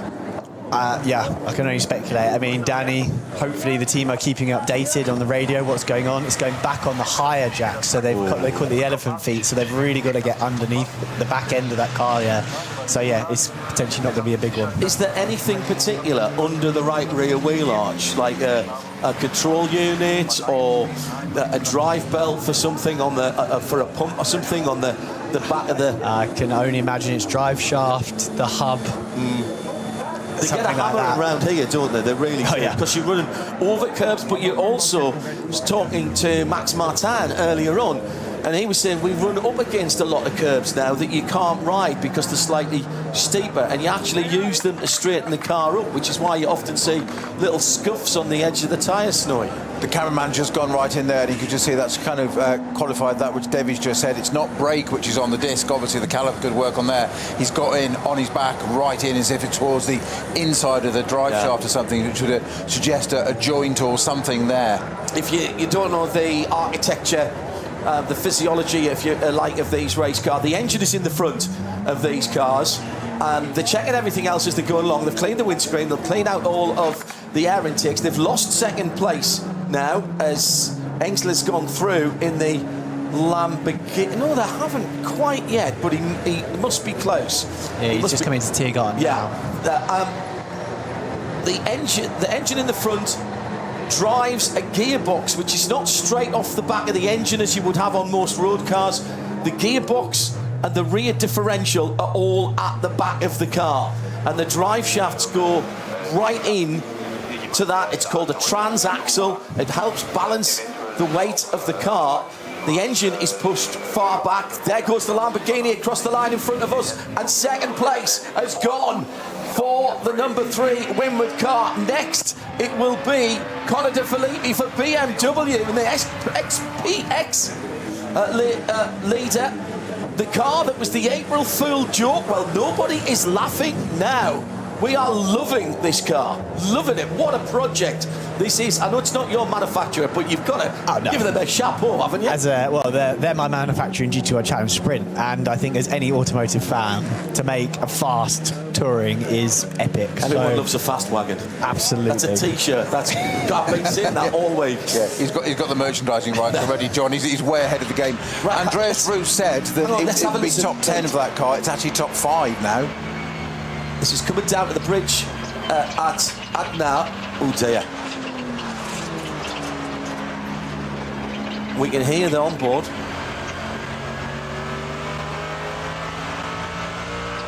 Well, he's still changing gear. Oh, I don't like that squeaky. Something's flailing on the overrun. Suspension, something's grinding, I would suggest. When he lifts, it's when he lifts. Is he getting a bit of rear wheel steer there, I wonder? And that's rubbing or grinding, as you say, passing some slower vehicles and the recovery vehicles and the Armco trucks coming up. Oh, I do not like that. That's exactly, David, the sound you don't want to hear when you're leading a motor race. You imagine sounds like that when you're going on to the last lap of a big race. This was getting on for 4 hours out. He's actually done pretty well to get that back. If that is a drive shaft that's either popped it can't be a drive shaft. I reckon suspension. I think like something in the suspension's failed, which is now rubbing against the rim, which is that kind of squeaky noise you can we hear. Didn't see them take the rim off. And if we'd seen that and seen the swarf or any grinding on the inside of the rim, that would have given it away. It's not a heavy metallic sound, is it? Like a drive shaft. It's something relatively light, as you say, something catching. If you've ever had toe link failed or something, or if you've ever had a stone or a pebble get in between your brake caliper and your alloy wheel, it's just that noise. It's just enough for you to go, what's that? It'll grind a little. This is the fight for third, as you rightly described. As the Touring's just gone through, here's the Aston Martin, and then only 4 seconds behind now is the Rover BMW. And a few hours back they were nearly a minute back. So the Rover BMW's on a charge as well. So with now 3 hours and a quarter to go, Mauro Engel in the number 80 Windward Racing, the Ravenol car in the Ravenol 24 Hours of the Nürburgring, is leading the motor race by 5 minutes and 20 seconds. They have one more stop to do than the Lamborghini Huracan in second, but it's not a full stop. It's round about, it was 34 minutes, but the slight easing of the pace, I reckon it's probably about 30 minutes of fuel that they're going to need at their last stop. So that will easily be soaked up within that 5 minutes and 21 seconds. Then Conor De Filippi is in third place for the BMW, 1 minute and 30, call it 1 minute and 40 behind second place. He's got 11.5 seconds on Nicky Team, and the Rover Racing BMW number 99. The problem for those two cars is they cannot make it to the end on the same number of stops as the two cars ahead. They are, again, 24, 25 minutes short at the end, so there'll be a short stop. What kills you, David, as you know, and I'll come to you, Snowy, in a second, it's not necessarily even how long you stop for in the pit lane, but it's slowing down and then getting back up to speed again as everybody else is going flat out down the front straight. You lose time there as well. Yeah, I think the final pit stops is about 15 to 20 seconds between that. The closer to the end of the race you Correct. get, the shorter the pit stop rule is effectively. So the guys that can go the latest can pit for the shortest amount of time effectively. That can sometimes overlap with how much fuel you actually need. You might end up overrunning your pit stop, but actually you need that fuel to get to the end of the race effectively. So, and you always have to have a bit in hand here, because if you have to do one more lap, it's not a couple of miles. It's not even 4 miles, 7 kilometres at Spa. Not even 8.5 miles at Le Mans. It's a heck of a long way to have to soft pedal a car. Yes. You've had to do that, haven't you? I have, yeah. When I was doing my permit, way back in the day. Way back in the day. Would that have failed you on the permit? Yeah, it would. I wouldn't have got my laps. So good point. It coughed at Bergwerk. And, no! Yeah, and then you had to... All the way uphill? Yeah, and then it was a... That's David Pittard from KCMG AMG GT Mercedes. Peter Snowden is the other voice. Your point, Peter, is they're still working on this number 3. Yeah, David, you're familiar with a lot of these cars, these SP9 GT3 category cars. You've driven quite a few different makes around here. Put yourself metaphorically in Danny Junkerdaire's seat right now. You've been in the car, you've heard the noises, that feeling, that horrible sinking feeling. Your engineers are talking to you. You're sitting in the pit box now. You're staying in the car. They're working on it. What's going through your mind from a driver's perspective as you sit there? I think back to what did I do to that rear right that has now caused this, and the first thing that keeps to my mind is the Mara Engel Max Verstappen contact. That was right-hand side of the number 3 car, and you never know. That's all it takes to fatigue something. Back in the night, that impact down the drive shaft as it come out hours later. This is not your regular race track, ladies and gentlemen. Those watching and listening, and I accept there's an awful lot of you watching this for that car and for its rookie driver. And first of in this race, he's a rookie. In this race, you're only stating facts, John. Right, stating the facts. What I will say is he has more than pulled his weight this weekend. His times have been brilliant. It's so hard to compare anything here, because within an hour or 2 hours or a set of tyres or 3 yellow flags and a code 60 or something else. But what you can say, and David, you've seen a lot of people jump into these cars, he's with a quality crew. Both of those cars have got high quality GT3 drivers that would be in the conversation with yourself for top GT3 drivers in the world, and he hasn't looked out of place at all, has he? No, I think he's almost reinvented the game a little bit. I have to take my hat off and say... In what respect? That's an interesting comment. So I think he brings fresh ideas to the Nordschleife. So what he did in his first stint going into Tiergarten with the Aston Martin. The Aston Martin rolls out the throttle earlier than normal because he knows he's going to catch the slower class car through the final chicane. Yeah. But Max's instinct was, right, if you're lifting off, I'm going for it. I think every other driver would be like, right, okay, we're going to back off with that car because of the risk involved with that. But it just seems how fluid he made that decision to then get to the inside. I believe he's reinvented the game. Right, do you think it will change the way people drive here at the top, in that top class? Yeah, I think you can all do that. It's just that's not how your mindset was. Is that what you're saying? Yeah, I mean, Max still comes from a sprint racing background. His whole career has been sprint single-seater racing, and sometimes that pays off, sometimes that doesn't, as we've seen in Max's F1 career as well. And I think some of us more seasoned GT veterans, maybe we take a little less risk in that situation, but he's kind of proved it's possible. So let's see. Is it fair to say then, we always talk about endurance racing, so when I do the long IMSA races, the 24 hours, the 12s, the 10s, when I do WEC, which is 6 8, 10s and 24s at the moment. We talk about them being a series of sprint races as the second place cars should be coming in the pits, and I think they just have. A series of sprint races separated by pit stops and sometimes driver change and tyre changes. Is this the slight outlier because of the nature of the circuit here, where you still have to keep a bit in hand? And is that now going to change? Yeah, I mean, this is the biggest place where risk versus reward. Danny Juncadella out of the car. Oh dear. So I would say that this team, they want this car to finish. Mercedes will want this car to finish. So they'll do their utmost to get it out there. But it's whether they can do it in the 3 hours remaining in the rest of the race. But if the driver's out, it's not going to be a quick fix. Yeah, indeed. And so if people start hugging each other, then that's the kiss of death at that point. yeah, because that's, sorry lads. And Danny Juncadella, I've known Danny for a very, very long time. He's normally very smiley.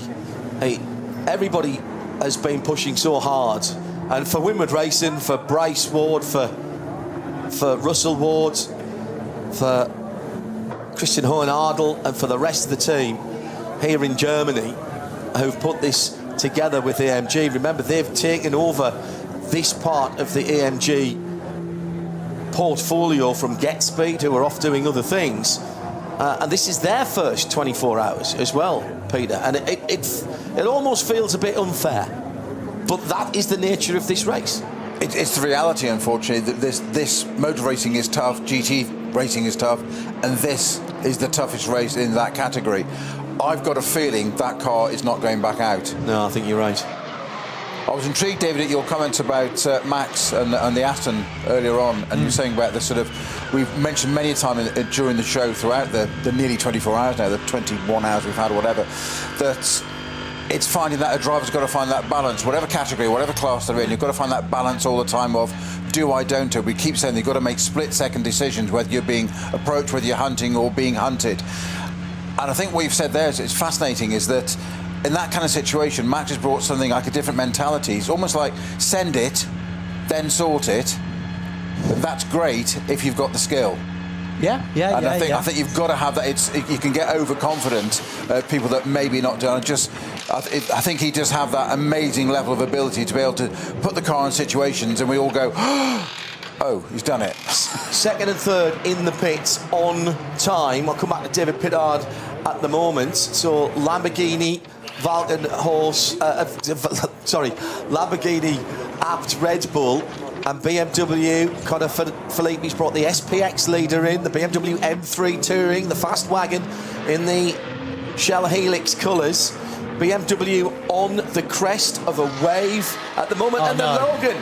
The Dacia Logan's lost a wheel. Three wheels on by Logan, and I'm not rolling along. Two motorsport legends severely compromised. I don't think I can take much more. You're going to have to go, aren't you? You've brought this on. You've brought this on. Everything's been going fine since. It has actually been quite quiet, hasn't it? Up to this point. Oh, three wheels on my wagon, and I'm not Logan along. Engsler back out. Is it Engsler behind the wheel? Yes, it is. Luca Engsler. Then he goes out with 3 hours and 6 to go. When he next comes in, there'll be pretty much exactly 2 hours to go, which means he'll have just 2 stops now before the end of the race. And this is that advantage that I had the time in the last couple of hours, even my adult brain, to work out on a piece of paper and base 60 maths, that car and the BMW are within 2 more stops of home from right here. Now, right now, Valkenhorst and Rover Racing have moved up. Nicky Team and Sheldon van der Linde have moved up into 2nd and 3rd position. They've got a stop to do to put them on time with the ones we've just seen, but they need another one at the end. So effectively, they've got a little odd stop to come at the end. Kind of half a stint out by the looks of things. Yes, almost exactly half. It's a little bit less, I reckon. So they'll stop at 2.5 hours. Yeah. 1.5 hours, and then half an hour. Yeah. So it's going to be close. And that's going to make things very, very interesting. I think it's advantage Engsler and Red Bull team app, which for Lamborghini, who in pace terms, if you were just looking at lap times, Lamborghini have walked this race. They've disappeared into the distance. But that's not what happens in endurance racing. They've got by far the fastest lap of the race. In fact, a brand new lap record for the race. Oh, no, not quite. Sorry, 8:08.7. And it's an 8:08 flat. Daniel Kylvitz in the Ferrari, in the year Fricadelli one, in the other Ferrari, Daniel Kylvitz put that 8:08 flat in. And that was actually even faster than the qualifying runs that year. Is there a benefit, David, and I haven't worked this out because Johnny's got the table here somewhere, to the end of the race.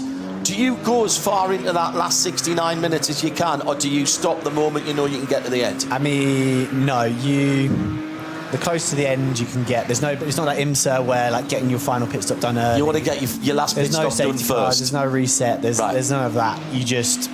Your strategy is set from almost the first stop, effectively, and you just got to see where the end of the race because is. Effectively, if you had a whole load of slow zones, I'm not saying you could save 20 minutes or 25 minutes, but that could skew because there's big differences in lap times if you've got a big slow zone, a big code 60. Agreed. You can add 2 or 3 minutes on your lap time, and then all of a sudden saving 7, 8, 9 minutes.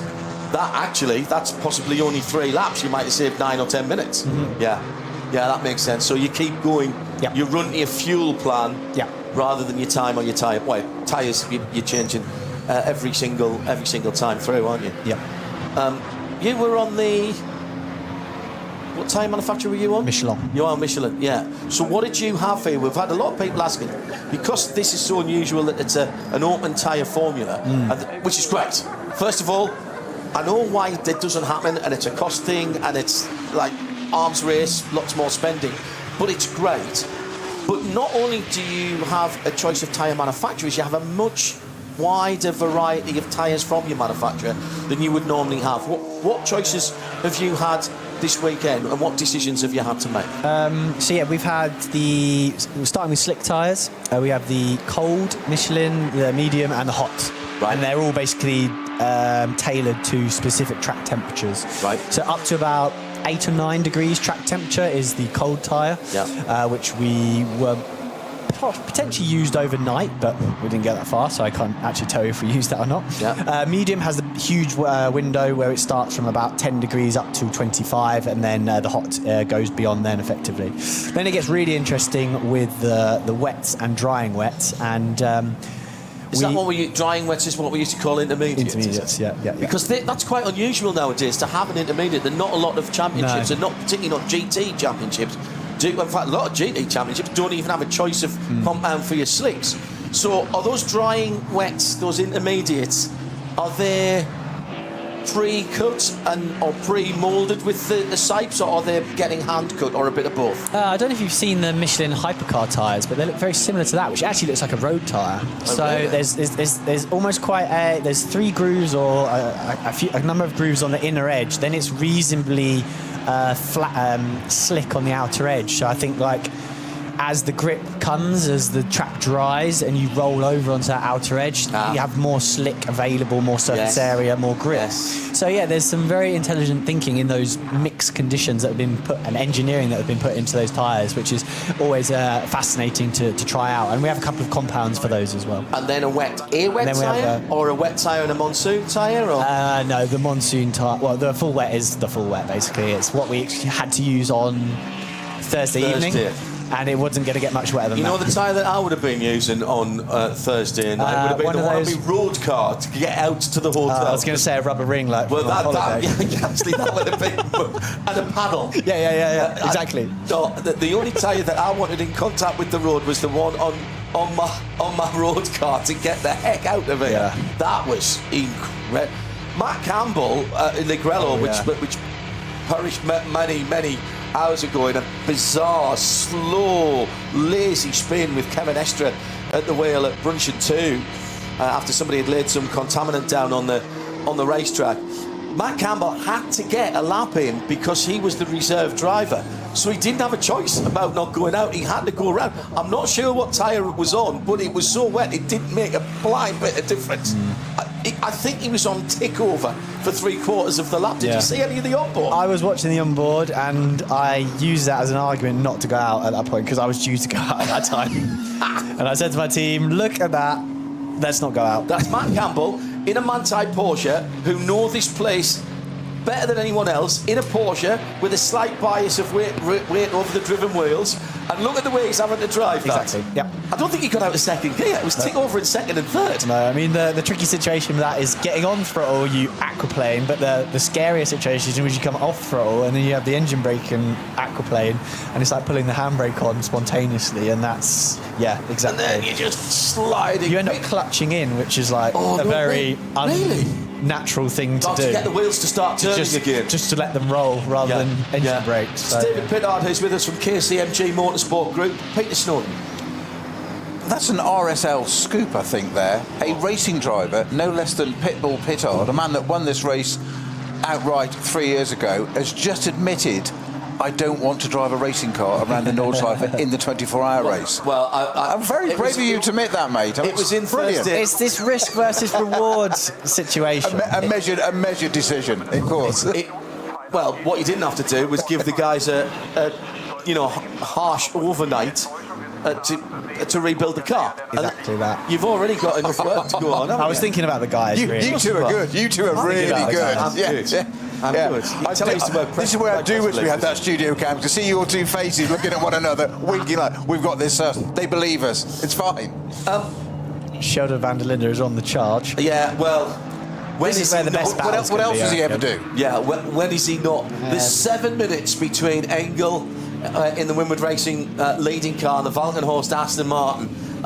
They both have the same number of stops to do. So let's put Engel to one side at the moment. I don't want to ignore Winward because obviously they've dominated for more than half of this race.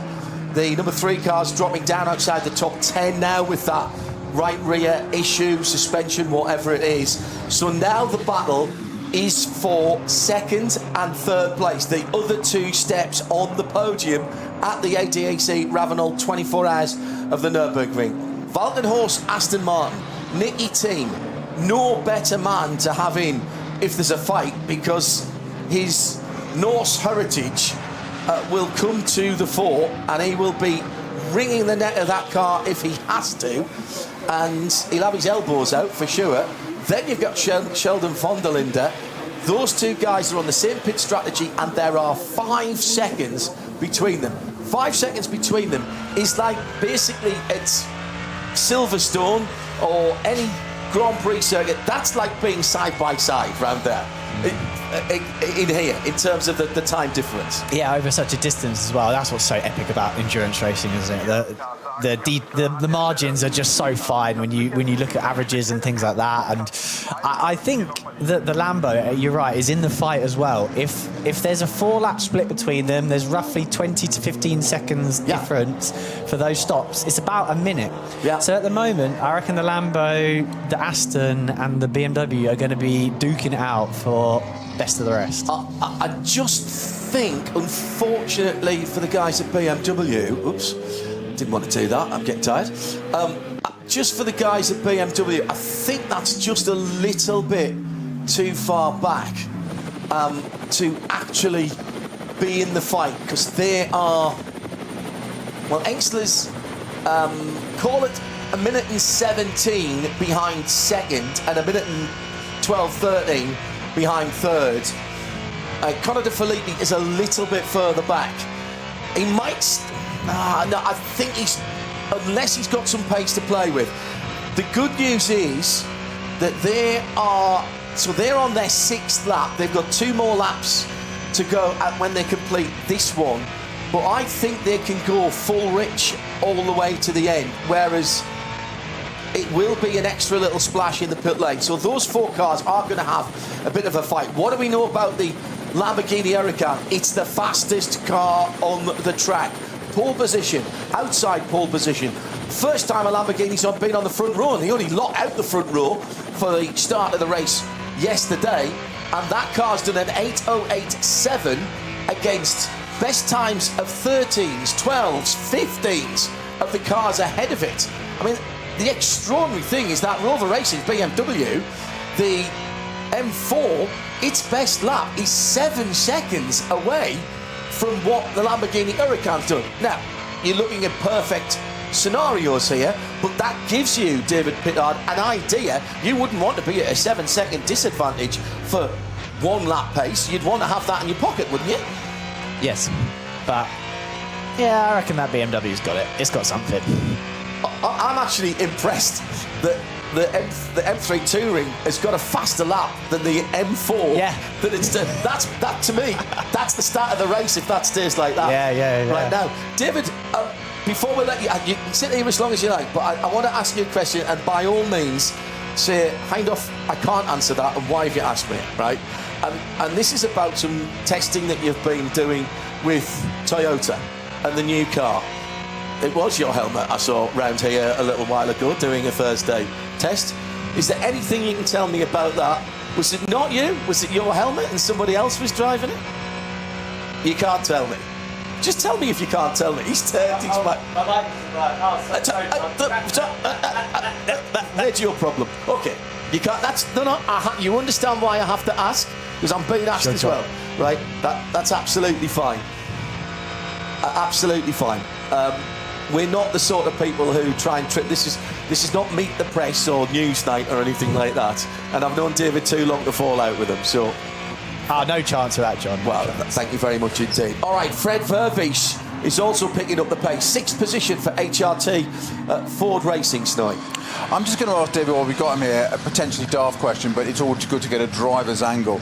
I'm going to ask you what's one of your favourite GT3 cars to drive. You're going to say anything that wins. You're going to say the 296, of course. Put the logical, initial, default racing driver question to answer to one side. What do you enjoy driving the most? What do you say really get you and go, yes, I'm looking forward to that again? A car with 4 wheels and a steering wheel.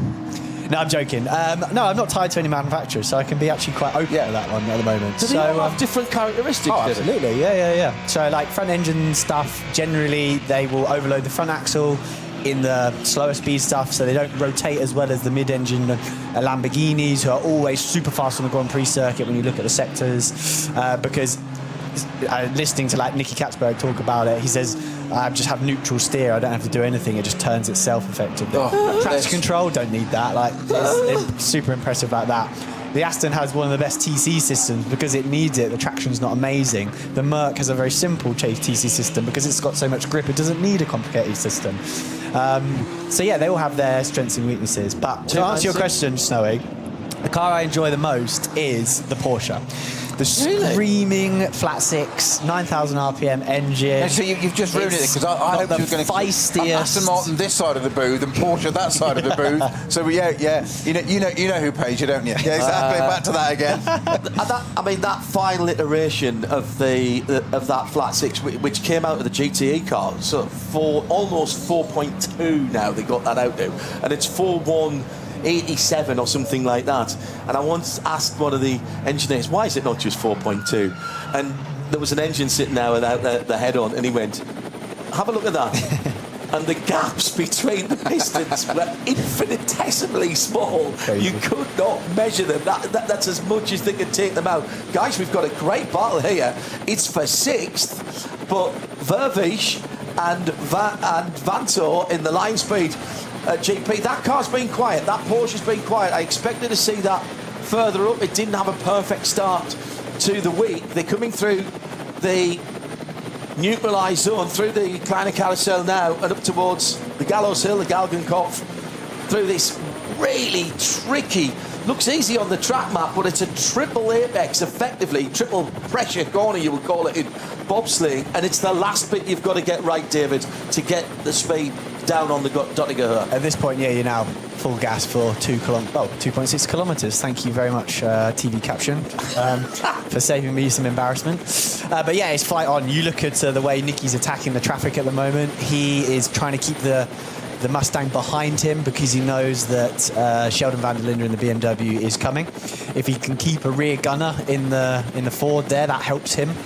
but at the same time the Ford wants to unlap itself and obviously achieve the best result it can as well. But you see that there's not much margin in the traffic that Nicky's taking at the moment. He's going for it. So he could afford to let it through because it's a lap down, isn't it? He could do, yes. Let's unlap himself, and it's still not a battle for position yet. Yeah. I have some news on the number 3 car, and I don't think that car's coming out anytime soon. Whether they want to finish the race and take the checkered flag is something different. Stefan Wendel, who's the man at the head of customer racing for AMG, and a really genuine chap, loves his motor racing. Any time spent with Stefan talking is time well spent. As in for its pit stop on time comes the HRT Ford Racing Mustang. Don't worry, they're putting the dollies underneath. The fuel pistol grip is already in. They'll twist that back round to 45 degrees and park it nice and neatly. Stefan saying we received an ABS warning. Danny Hunkadea said he could handle it. Then noises and vibrations started. So 2 laps he tried to keep that going, made an unscheduled pit stop, and it was damage to the drive shaft, which has caused further collateral damage. We definitely want to get back into the race, so we are repairing it. So maybe a sensor. You said a sensor, didn't you? Yeah. Was that that would have been effect though if the drive shaft was going? The vibration might have taken. It sounds like if it's collateral, maybe something's loose and just ripped a load of wiring, sensors. Yeah. So but fair play to Danny for doing a couple of laps with no ABS around the Nordschleife. Yeah, I can handle it. Fair play to him. Yeah, very good indeed. So this then the Bundeswehr sponsored machine, the German army in the camo, absolutely brilliant and great to get them involved. It tells you a lot about the status of this event when you see the amount of manufacturers, the amount of real sponsors that are in there. Maro Engel coming in now.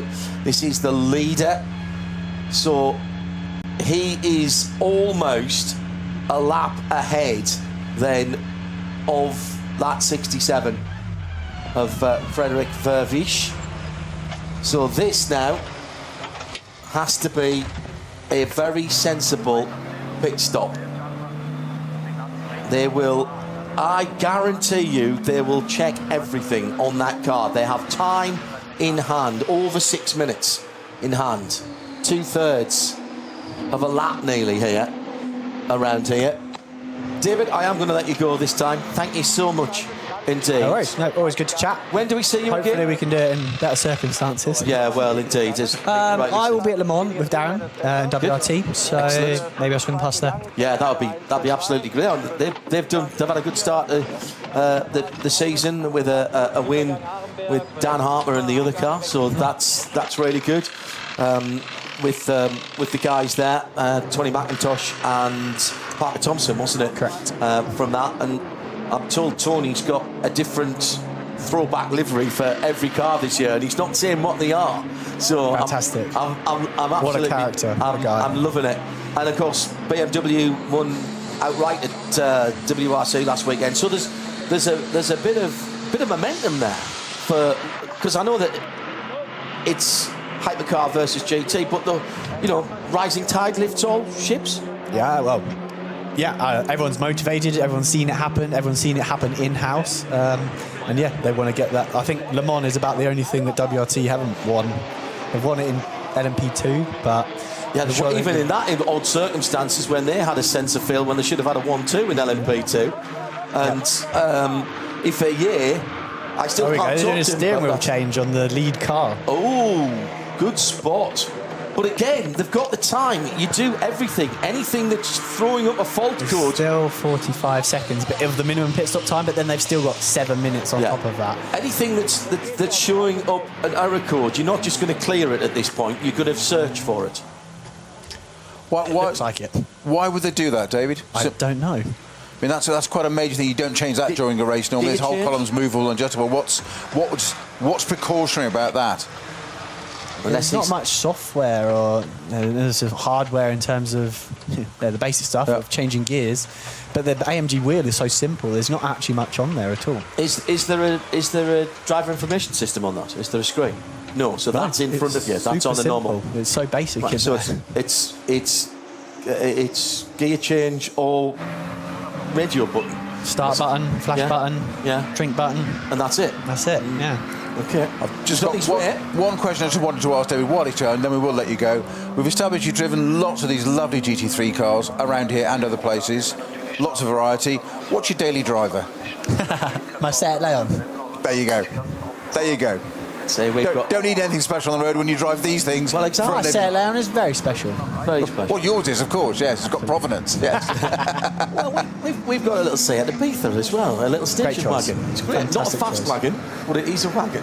Very small wagon. David, thank you, mate. Always a pleasure, guys. Thank you very much. And thank you so much. Adding great context to what we've seen. As you know, there's a lot of people here watching for the first time.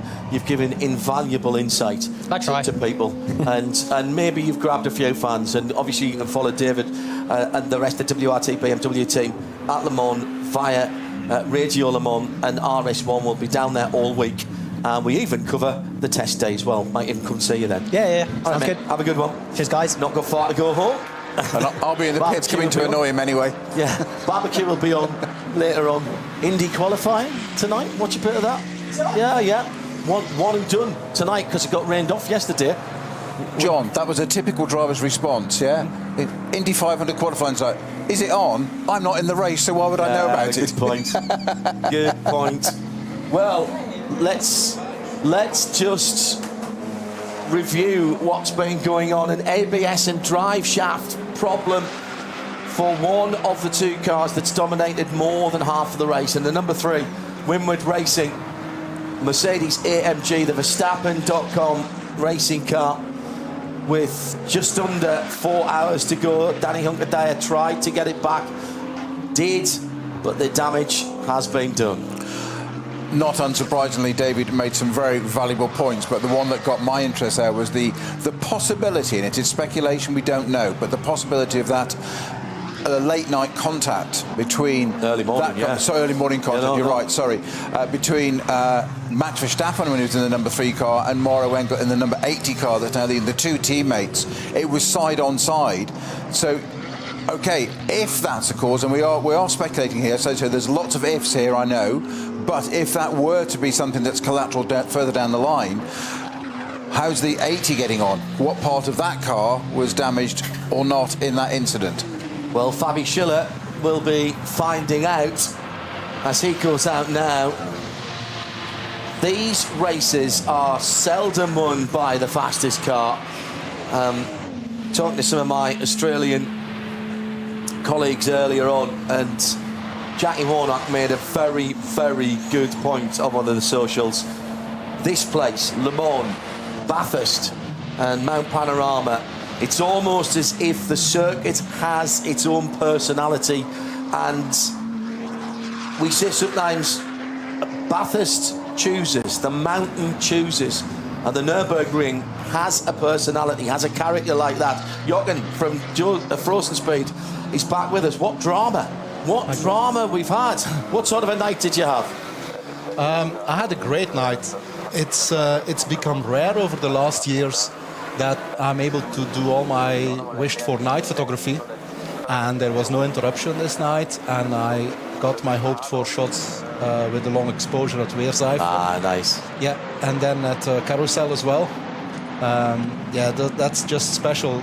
You're in the dark, in the cold, by yourself, and the cars are just buzzing by you, blinding you. It's a special feeling, and it pushes away your tiredness really quickly. Nicky team in from 3rd position in the Valkenhorst Aston Martin on the Pirellis. I take it for those long exposures you've got to have a monopod or a tripod probably. Yes, actually. I have a tripod and a remote control on the flash and on the shutter. Excellent. Yeah. It was very clear overnight, even when we came in at 4:15 this morning, where we were out just south of Kelberg. It was quite foggy, but as the closer we got, the fog disappeared, and the stars were fantastic, but it was cold. It was very cold, and it wasn't so clear at Weerseifen, to be honest, because the barbecue smoke was quite thick. It was quite thick. And to give some atmosphere to the scene, if I can, at one point there was a group of fans that went down the hill, and I know that hill very well, that hillside, and credit to them, they have more coordination than me to get there, and probably also more alcohol. And they were just really low down in the fence, dancing to their own music from upstairs. Nice. And the marshals kind of started whistling at them to get out of there. And every time they came in the light of the cars, all you could see was them dancing. And they were totally oblivious of, they looked at the cars, fair play, but they were totally oblivious of their other surroundings. And they just didn't stop dancing there in the headlights of the cars, and it was hilarious. We have a phrase in England, don't we, John, that's dance like no one's working or no one's watching. Yeah, as exactly. in just your own world. Yeah, Absolutely. brilliant. Very, very good. Still 48 seconds of the mandatory pit time. Nicky team staying in the car, burning a bit of fuel at the back, running a little bit rich on the right-hand bank of that Aston. Now, that's the car that we thought was slightly having a bit of overfill, wasn't it? Like, oh, yes, that's right. Yeah. That is right. Well done, Peter. That was a long time ago. On our morning stint, it's 5:30 to 7:30. That does seem like a long time ago. It was a long time ago. I'm hearing that the Milner Motorsport Porsche Cup 2 car, the number 918, that's the one that Michel Gatting is in, has had to call it a day. They've been driving without third gear for 4.5-5 hours, which round here must have been difficult. And that is a paddle shift car as well, of course. It's not an H-pattern car. I was just thinking that if you've got a manual paddle shift box, you can what they call block shift and miss it out. It's not ideal, but it saves it. But on a paddle shift, it's not as easy to go through a missing gear. On a manual lever, you can go 2 to 4 and miss it out. Yeah, exactly so. Sequentials and paddle shifts, not that easy. The Subaru been leading its class. Now, it did drop out of the way of the lead in the class, the number 88, in the SP3T, isn't it, the number 88, I think. They're back in. Kota Sasaki behind the wheel. Just great exponents and supporters of this race down through the years. The bright blue STI Subaru Technica International WRX has its followers.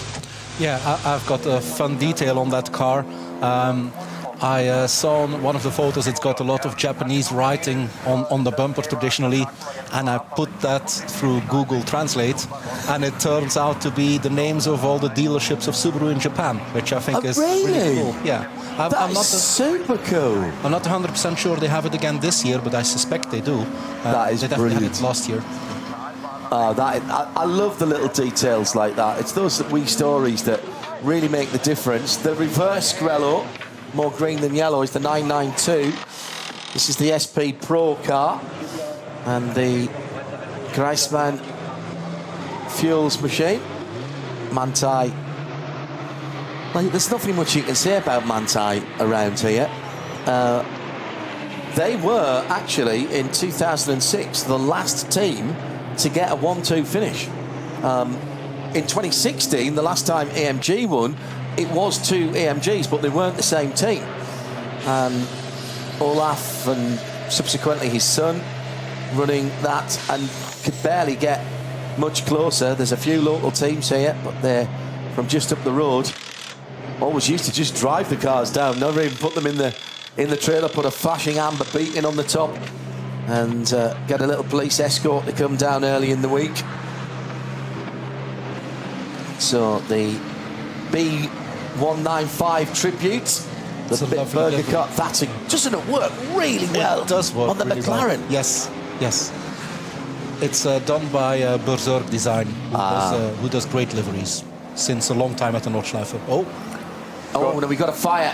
658, one of the BMWs. That's a 240i, isn't it? It is indeed. It's the M240i Racing Hakan Sari Club. Yeah. Now, not at the wheel of that, but I don't think he's aware that it is actually pretty well barbecuing underneath. He is. He's going to get over the barrier, I think. And that's thick black smoke. It's caught now out the side as well, John. It's caught on the grass as well. That needs the fire tender to it quickly. We saw a very lovely Opel Ascona air-cooled car in the DHLM. When was that? Friday. That's had an engine fire, which looked like a fuel fire, and that looked like a fuel fire as well. Jochen from Frozen Speed is here. So, Jochen, we talked about some of your assistants taking some great photos. How many people do you have working with you at an event like this? At this event, I have one extra photographer, who's Florian Schmitz, who regularly helps me out at events, track days and races. So, and it is your whole business now is photography. You don't have a quote-unquote day job. This is your day job. No, motorsport photography has been my full-time day job since 2005. Yeah. So, and before I used to be an automotive software engineer. And yeah, in 2005 I decided to give it a go. And I was in the lucky position where I could decide to give it a go and see 6 months and then see what happens. And I never looked back. And I haven't regretted it for 1 second. How much has changed in that time in terms of how you work, the equipment that you use, the amount of events that you do? It's a good question. It's definitely a game of adapt to all the change, and that's the game for a lot of businesses, I suppose. It's just keep adapting. The landscape has changed. I'm doing a lot of track days now, more than I used to. We cover a lot of track days. Since last year, I'm very happy and proud to be officially partnered with the racetrack Spa-Francorchamps, which as a Belgian gives an extra warm feeling. And yeah, I am lucky to be able to pick some great races besides the NLS, do the Spa 24, the Spa WEC, the N24, of course.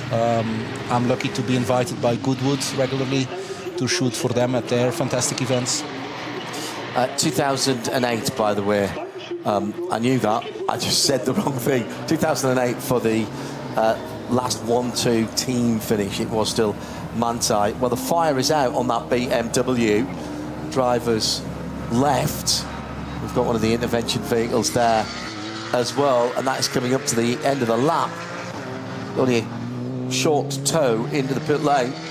The BMW in second position, the Rover BMW, the last year's winning car, the number one. We had that perish earlier on in the race. There was a characteristic misjudgment by Raffaele Marciello, hit the back of the number 40 Z3 2013 car and came into the pits. Now, whether it's a direct result of that or something that had been bubbling under because they'd had some fueling issues in the pit lane, but a fuel problem is what we heard from that car, and it was pretty quickly pushed out the back of the garage and back into the paddock. So, pit stop then for the number 99. Coming in out of second, and that car then with, what have we got, 138 laps completed, and so we have 2 hours and 31 minutes to go. Take about 1 hour and 7 off that for the next stint. That gives you an hour and 24.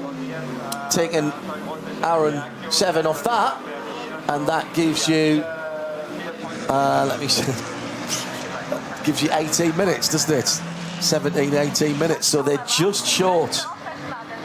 Oh dear me, that's going to be tight. So they can't make it on an exact number of stops. That number 99, the 99 and the number 34, which is the Nicky Team Valkenhorst car, which was in just a few moments ago. They're a little further on the wrong side of it. However, by my very rough and tired calculations, both the Red Bull Team at Lamborghini and the BMW M Motorsport M3 Touring 24H, the 81 car, currently in 5th, they could go at the end on an exact number of stops, so no little splash at the end. The leader has to splash at the end as well, but their current lead is well over 4 minutes. Let's call it 4.5 minutes at the moment, but the battle for second and third is absolutely on. And a little bit of rain or a little bit of neutralised track, and you stretch those stints from 1 hour and 7 to 1 hour and 10. Oh, hang on, then all of a sudden it's 1 hour and 15, and it starts to come down very quickly. Jochen from Frozen Speed. Yes, John, if I can quickly come back to the question you asked me, what changed with my business. I realized that the biggest change that has happened in my business is that it changed from being the one-man Jochen show to a team effort. And that kind of happened, I think, around 10, 15 years ago, when I decided to start getting people involved that I had a great feeling with. Usually, well, without exception, they are friends, and I have a great feeling with them, and I admire their photography, and they've become really, they are really strong photographers helping me out. I've had people help me on the office side. I have people help me on the sales side. I have people helping me with the business advisor side, and all of them have pushed Frozen Speed to a different level.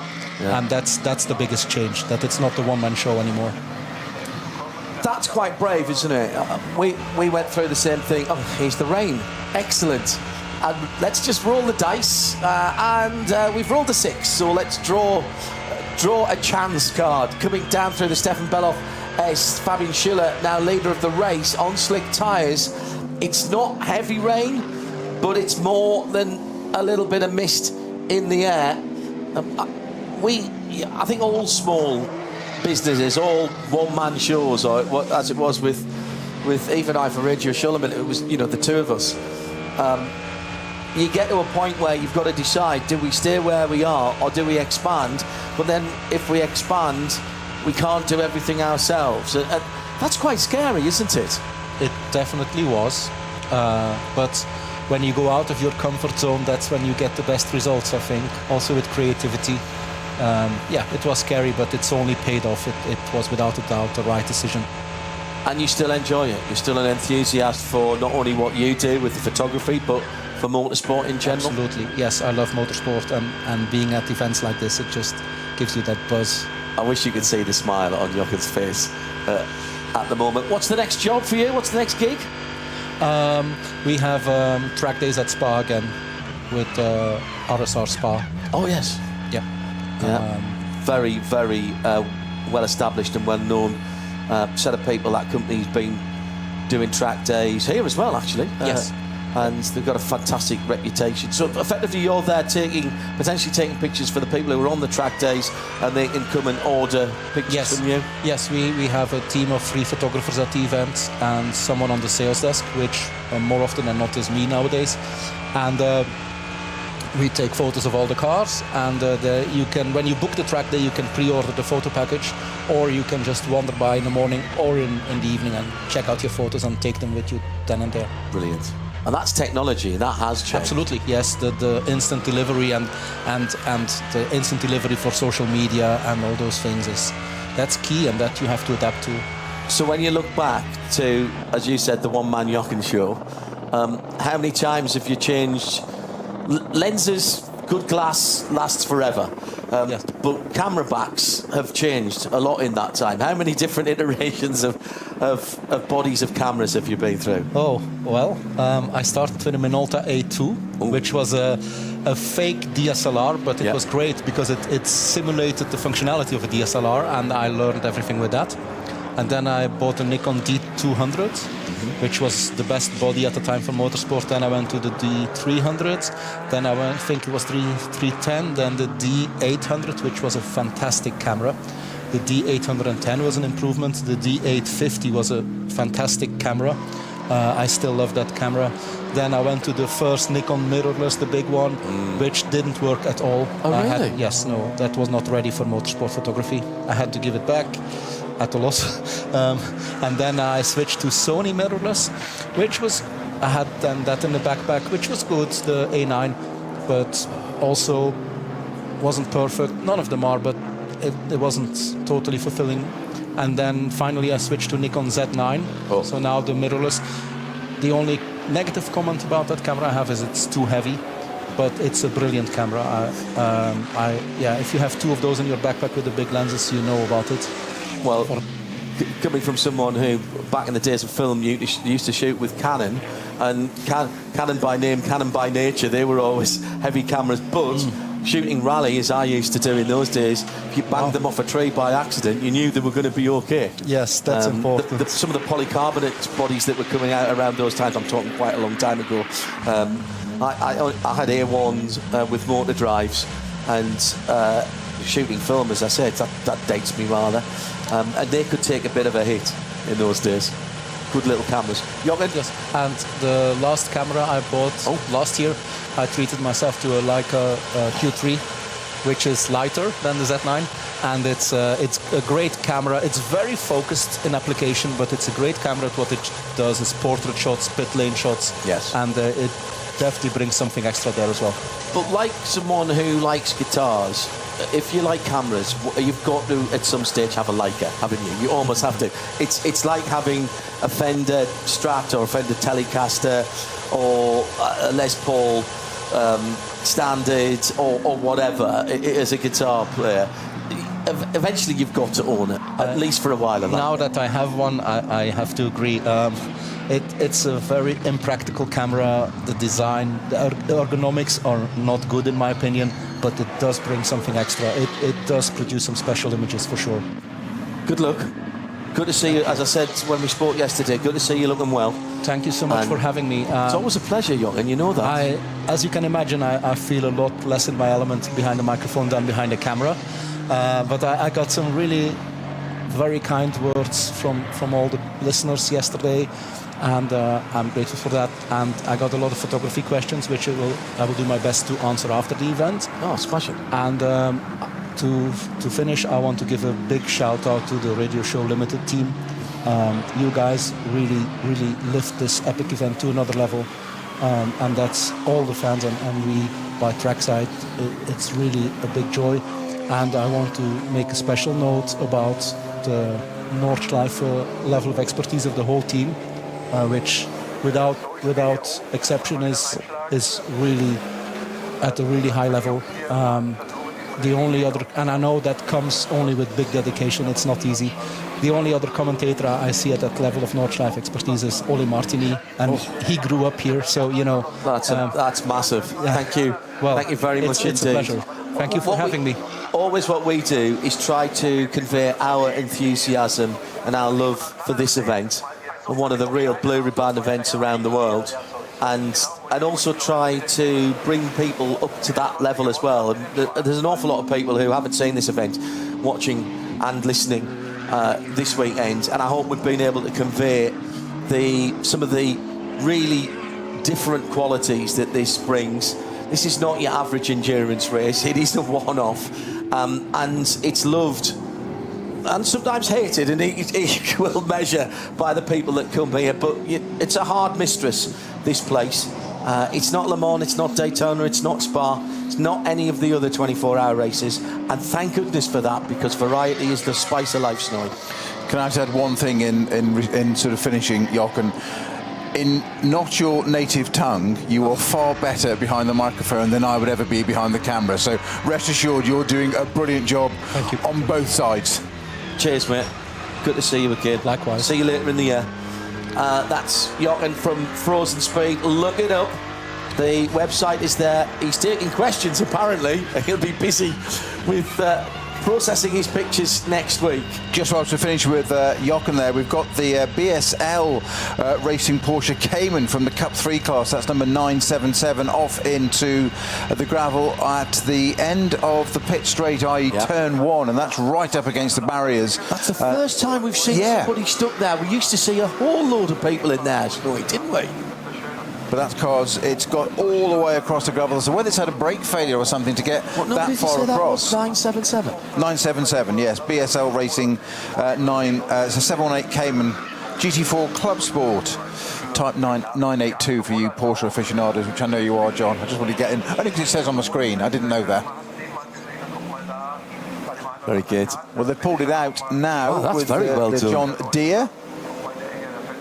Nothing runs like Deere, they say. Right, let's pick up some of the stories for people perhaps just joining us 20 minutes before 1 o'clock Central European summertime, and it is the battle for the positions behind our lead car on the podium. We've got Perm NE2 from, I think, 4. Outside bet maybe for Connor De Filippi, and for the Rover Racing BMW, the number 99 car. I honestly think it's between the Red Bull Team Apt car and the Valkenhorst Motorsport. Aston might just be too far out of it, but Engstler in a very strong position at the moment, in second position, and he, what have we got to go, 2:19, and he has been out there juggling about 4 screens here at the moment, so I apologise for that, and we have to sometimes swap feeds to do this here in the Global Broadcast Centre right at the finish line. If it's a photo finish, we'll be able to call it for you here. Might not have Jochen's skill, but I'll get my camera out just in case. Engstler's on his 6th lap. Nicky Team is on his 3rd lap. Connor De Filippi on his 6th lap. And the Rover Racing, Van der Linde, because that triple stint for Sheldon Van der Linde. He's on his 1st lap out. Hello to Chris Suku. Great to learn about the later Q3 and Jochen's camera history. Can't say this when he's here. Jochen is an absolute stonewall legend. He is around genuinely here. Genuinely a legend. That's a word that John, you and I will both agree with is overused. Absolutely agree. And in that case, it's absolutely understated for him. Some of his work is just incredible. You and I watch many race cars and look at the driver sometimes and go, oh, yeah. We used to a very high level. It seems to me that catches your eye. Jochen's work always catches my eye. We are blessed, and I really mean this, in endurance motor racing, to have photographers of a very high standard. Jochen is right up there among the very best, specialises here, of course. Belgian by birth, lives in this area of the Eifel now. And somebody once said to me a very long time ago, you can't be... you have to decide what sort of photographer you're going to be. Are you going to be an arty photographer, or are you going to be a newsy photographer, somebody who just records what's going on? Well, we have a photojournalist. Yeah, almost. Yeah. In this branch of motorsport, we have a number of people who, like Colossus, straddle those two things and make a news photograph that is perfectly adequate to put on a website, and you know, here's what was happening after the first 3 hours, to have a headline banner photograph. But the composition, the lighting, you would have almost thought sometimes that they have been studio produced or AI produced, and they're not. Do they get a little bit of processing and tidying up sometimes? Yes, but not always. Sometimes there isn't time. Those guys shoot with eyes that see things that us normal folk don't. And I've spent enough time behind the lens of a camera to know, the viewfinder of a camera, to know that those guys work on a different level. In the same way, actually, as we all drive cars every day, but some of us have driven racing cars. You, Snowy, have raced racing cars. I never say I've raced racing cars. I drive them around. Sometimes it's in a race. But I cannot even begin to understand the thought process that these guys are running right now in these GT3 cars on this circuit in particular. And that's the same for me for people like Jochen, who they just clocked at a different speed. I don't think, I mean, all his work is totally authentic. You make a very, very valid and strong point about the not AI, not digitally manipulated, whatever. Of course, there's filters and stuff. That's always been the way with photography. But I genuinely think Jochen doesn't realise how good he is. I agree with that. And your bit about driving cars, it's actually, again, a very good point, John. Driving cars on the road is one thing, driving cars on the track is another thing. Racing cars on the track is a whole different universe. Now, I've been neglecting to look at the bulletins, and we have got a significant penalty. And many thanks to, hang on, oh, there's it gone, sorry, I've lost it now. Non-respect of a code 60, and it's a big penalty, and I don't think it's been served yet because they haven't had a pit stop since. So they are still working through penalties here, and it is the number 84 car in second position. So if that hasn't been served yet, because it's a long penalty, 86 seconds and 2 DMSB points on the licence. So that was pulled out at about 5 minutes ago. That came through from race control. So that is huge. And so that changes my calculations for the Red Bull team Abt Engsler car, which I thought was in the box seat for second place. But that's going to level things up and bring Connor De Filippi right back into it for second. And Nicky Team, and we've got the Vantor battle as well in fourth and fifth. Not again.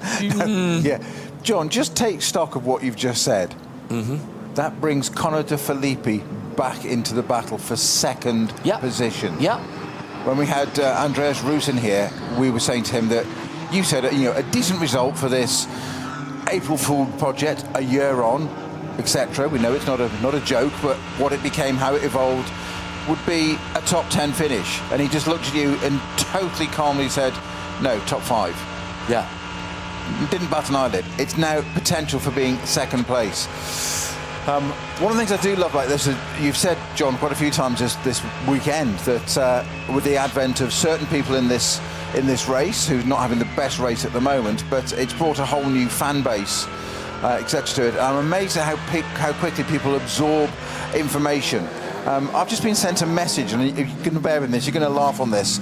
Somebody who wasn't particularly into racing at all, F1 or let alone GT racing, until probably about this time last year, late last year, got into Formula 1 a little bit, really then got into Formula 1. Big Max Verstappen fan because of his effect here now, is now been following him here, and has just sent me a message just saying it's been absolutely fascinating watching this race, and all the good cars have gone out now. So sad to see that Verstappen's dropped down the order, that Greta went out so earlier, and now even the Dacia. She's 15, she's my daughter, Zara. Hello, Zara. See, now you know what your dad does. Yes. And how he brings his passion and his knowledge and spreads that to people who are coming in like you.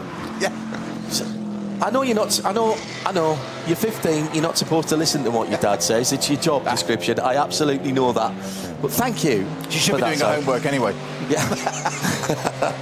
That's me dumb, and I get back now. Oh, you were so close there. I know. So close, Peter. Just pulled it back from the jaws of victory, didn't I?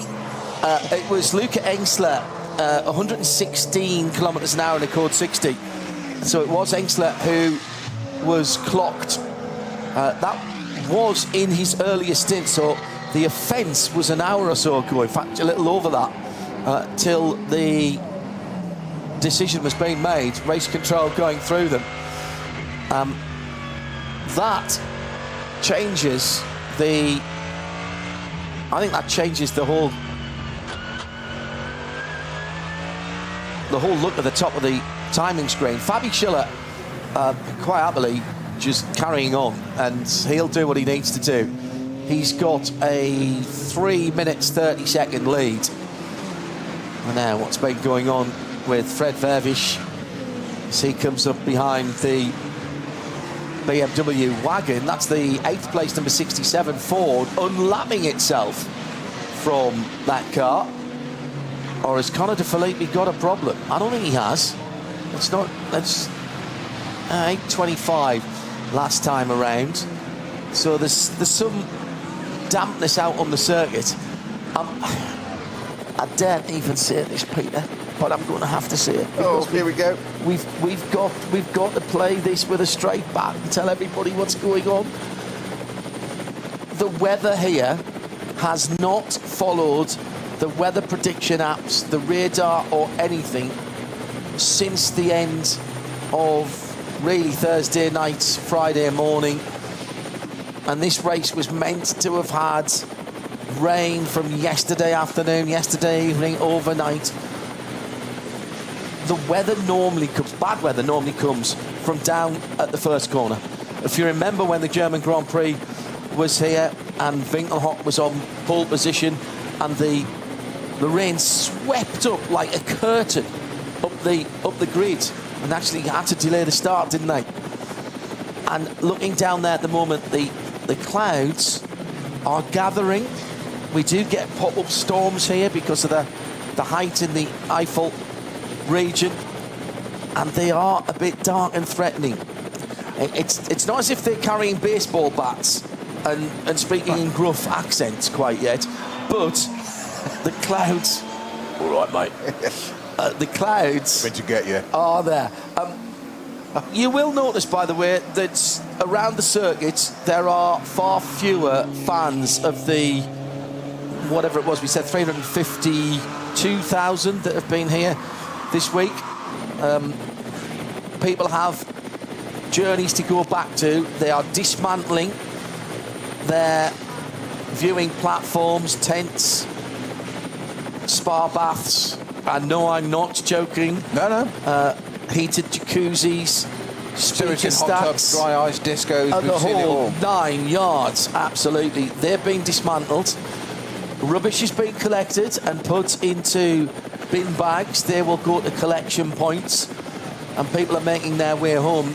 The odd spread of dates for this event is because Thursday here was a bank holiday, and it's either this bank holiday or Corpus Christi, and so it's what the Germans call a bridge weekend. You only have to take 1 day off to make a 4-day weekend, really. But that means people are back at work on Monday. So anyone with a long journey is starting to think the campsites are starting to thin out. People will be starting to go. They're listening on the local radio station and make their way home. As I said almost 22 hours ago, this race is all about the beginning for the fans, all about that formation lap, all about paying tribute. It's almost gladiatorial, isn't it? Paying tribute to the heroes who are in those cars. Delete almost. Yeah. And, you know, we think as well of a competitor who isn't here, who has been a lot, and that's Juha, the Kievan racing driver, Juha Maitonen, who lost his life here on the first of 2 races over the qualifying weekend. A driver with an impeccable record in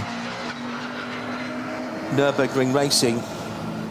You've heard us talking about how difficult this race is to win overall or within class, and an exemplary record for Juha. Started off as a rallycross driver, drifted away from motorsport, came back, and with people who became firm friends, competed here a lot. And his stats, by the way, over 10% win ratio. Pretty much exactly, actually, 10% win ratio. That's pretty good, to say the least. And a 30% podium ratio here. I know in class, class champion a couple of times, winners in all of the big NLS races. And I mean, honestly, John, if you said to me, I'm just processing what you've just said.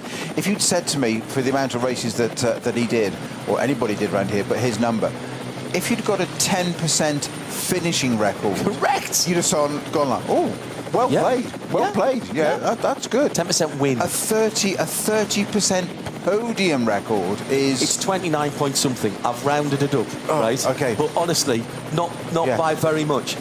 And that, I didn't know him.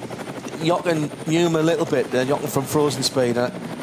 and I've spoken to a number of people, some of whom we've had in the booth this weekend, and Juha was the sort of driver who anybody could go and ask a question of, and he would give you the benefit of his experience. Exactly the sort of people that this race actually is really all about, and the stories that we've tried to pull out from the other classes this weekend. Totally secure in his own abilities. Indeed so. Yeah.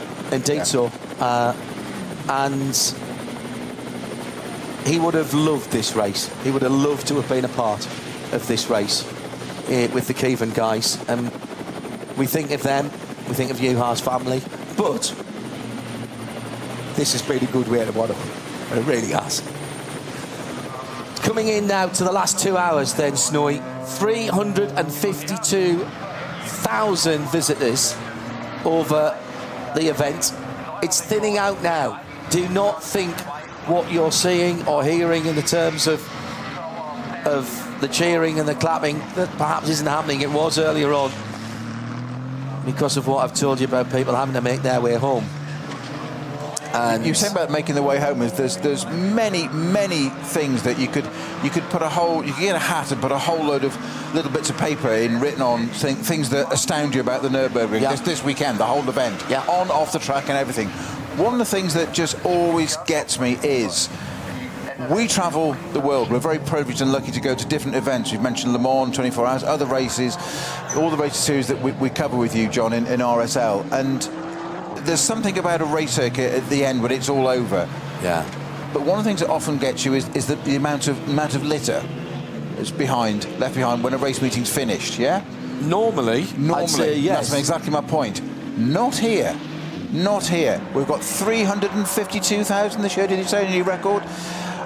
And as you said, people are clearing up now, and they take it with you. Yes, the mud might be, the grass might be a little bit marked up from tyres. 2 weeks' time, you won't know. But you won't know. No. But there will not be litter. You will not walk. You will not drive by tonight and see car parks full of. There'll be bags, all neatly put away, ready to be taken away, and it's an absolute credit to all the fans that come here. People who have parked on the verges in lay-bys where there might be a litter bin, well, that'll be full. Yeah. But around it, tied up, correct, will be rubbish sacks. Yeah. And I remember saying this a few years ago. I don't know what it is about the crowd here. It's not always the same for other events here, interestingly enough. I was talking to somebody who was at one of the rock events and saying it's not the same for that. So well done to the endurance fans. Well done to the endurance fans for that. Let's give you what's going on. Winward Mercedes with Fabi Schiller behind the wheel, and he's well within the capabilities of that car at the moment, lapping at around about 8:30, halfway through his stint. Take him to around about an hour and a half to go, and then the next stint will take him to round about 20 minutes to go. So a short stint at the end for the leader. The lead to Luca Engsler for Red Bull is down to 3.5 minutes, but Luca Engsler will be coming in at the end of this stop and serving that penalty. He'll have to go into the penalty box at the start of the pit lane because it's a more than 60-second penalty. A moment for the number 67 Frederick Vervisch HRT Ford racing car. When's Felipe due in as well? Yeah, he's due in at the end of this lap as well. So they will have just on 2 hours to go. So they'll be inside an hour when they come in next time around. So it's coming down to it. After this stop, they've only got one more. Where, as you say, John, we're just coming up to the last 2 hours to go, and the other Winward car that's led so much of this and had so much attention this weekend from fans and media, including ourselves, Danny Junkadea brought that car with that what turned out to be a drive shaft failure with a ABS sensor as well. That is now just dropped outside of the top 20 into 21st position. It is now 8 laps awry, unfortunately, and I've yet to see any sign of that car returning to the race. I am sure it will, and I'm sure they'll want to, for various reasons, get that car back in and complete the distance. But it depends what else has been done. I mean, if it was a simple drive shaft to replace, that probably would have been done by now, I would have thought. So, great team down at Winwood. So if they could have done that by now, they would have done. So there's obviously a little bit more to it. We've been following a couple of the smaller teams as well. Cheney Motorsport with Peter Kate and his 24th Nürburgring 24 hours. Also, the Brakel Racing machine. Give you some news on that in a moment. 1 o'clock on Sunday afternoon, Central European summertime, and we're heading into the last 2 hours. Seems like a lifetime ago when the two Lamborghinis lined up, locking out the front row. Lamborghini had never been on the front row before. They've done it in style. Didn't start well for either of them. A jump start for the outside front row, the green and white number 130. Didn't jump the lights, but did get ahead of the pole sitter before the starting line. The pole sitter then subsequently got a tap from the number 3 Winwood car and had to come into the pit lane. They caught traffic partway through their second lap, but Group 3's first lap. And we mentioned at the time, it looked like a police chase as they were coming through the early laps. If you weren't with us earlier on, the good news is that the YouTube archive gets updated, and we've got our audio archive as well. Max Verstappen, and the first of two very, very close calls for the number 3 car. His front wheels off the ground and going towards the barrier, but just about missed it. The Realised Condor Racing Ferrari wheels on damp grass do not mix. Tyres good on tarmac, not so good on damp grass. Keep it on the green with the Yokohama Advance. One of the more bizarre incidents I've seen, not the fact that the clamshell popped up on Alexander Sims on the Audi, but the fact that he ran into the back of someone else with a bit of confusion going on. Max Verstappen did a double stint in the daylight hours and brought the car in the lead. Could they hang on to the lead? That was the question we were asking ourselves before we went into the darkness. Well, a lot of the main competitors had some bad luck or shot themselves in the foot. For Grello, the number 911 Manthey Porsche, and for Kevin Estre, he was one of 2 victims from the sharp end of the field on what was effectively an oil slick at Brunchen 2. Arjun Maini in the Ford, same accident, went in forwards rather than backwards. When we were green, when it was dry, the battling at the front of the field just before sunset was spellbinding. Not everybody having a clean run, but we barely mentioned the Valkenhorst Aston Martin in the early running. Last year's champions here, hitting one of the BMW Z4s. The Falcon Motorsport Porsche hitting the other one. 2 very similar accidents when they got their right side tyres on the grass and paid heavy, heavy prices. But Alessio Picciarello, in the number 17 Dunlop Motorsport Porsche, well, he had an even bigger one doing exactly the same thing, which made those little indiscretions by Danny Hunkadeo. Was 2 wheels on the grass, and so was Verstappen after the front wheels off the ground. My goodness, you thought, is it really going to be their day? Another contaminated piece of track, and the BMW M Touring 24H. Jens Klingmann at Arenberg at the top of the foxhole somehow managed to keep it going. Bizarre failure for the Aston Martin for Pro Sport on a dead straight piece of track. We surmised at the time it was some kind of suspension failure at the back of that car. Nobody's really had a clean run other than that number 80 Fabi Schiller car, although there was a coming together between Mauro Engel and Max Verstappen after it got dark. Verstappen showed his class in the rain. another close moment with the 777 Tracy Crone Porsche, and the uncompromising style that we expect from Max Verstappen being translated into endurance racing. David Pittard saying it's going to change the way top GT3 drivers think about risk versus reward. Simple as that. And then the issue with two of the favourites here. First of all, it was that number 3, Winward Racing, Verstappen.com, Danny Hunkadea with a shrug of the shoulders with that technical defect, and the Dacia Logan with 3 wheels only.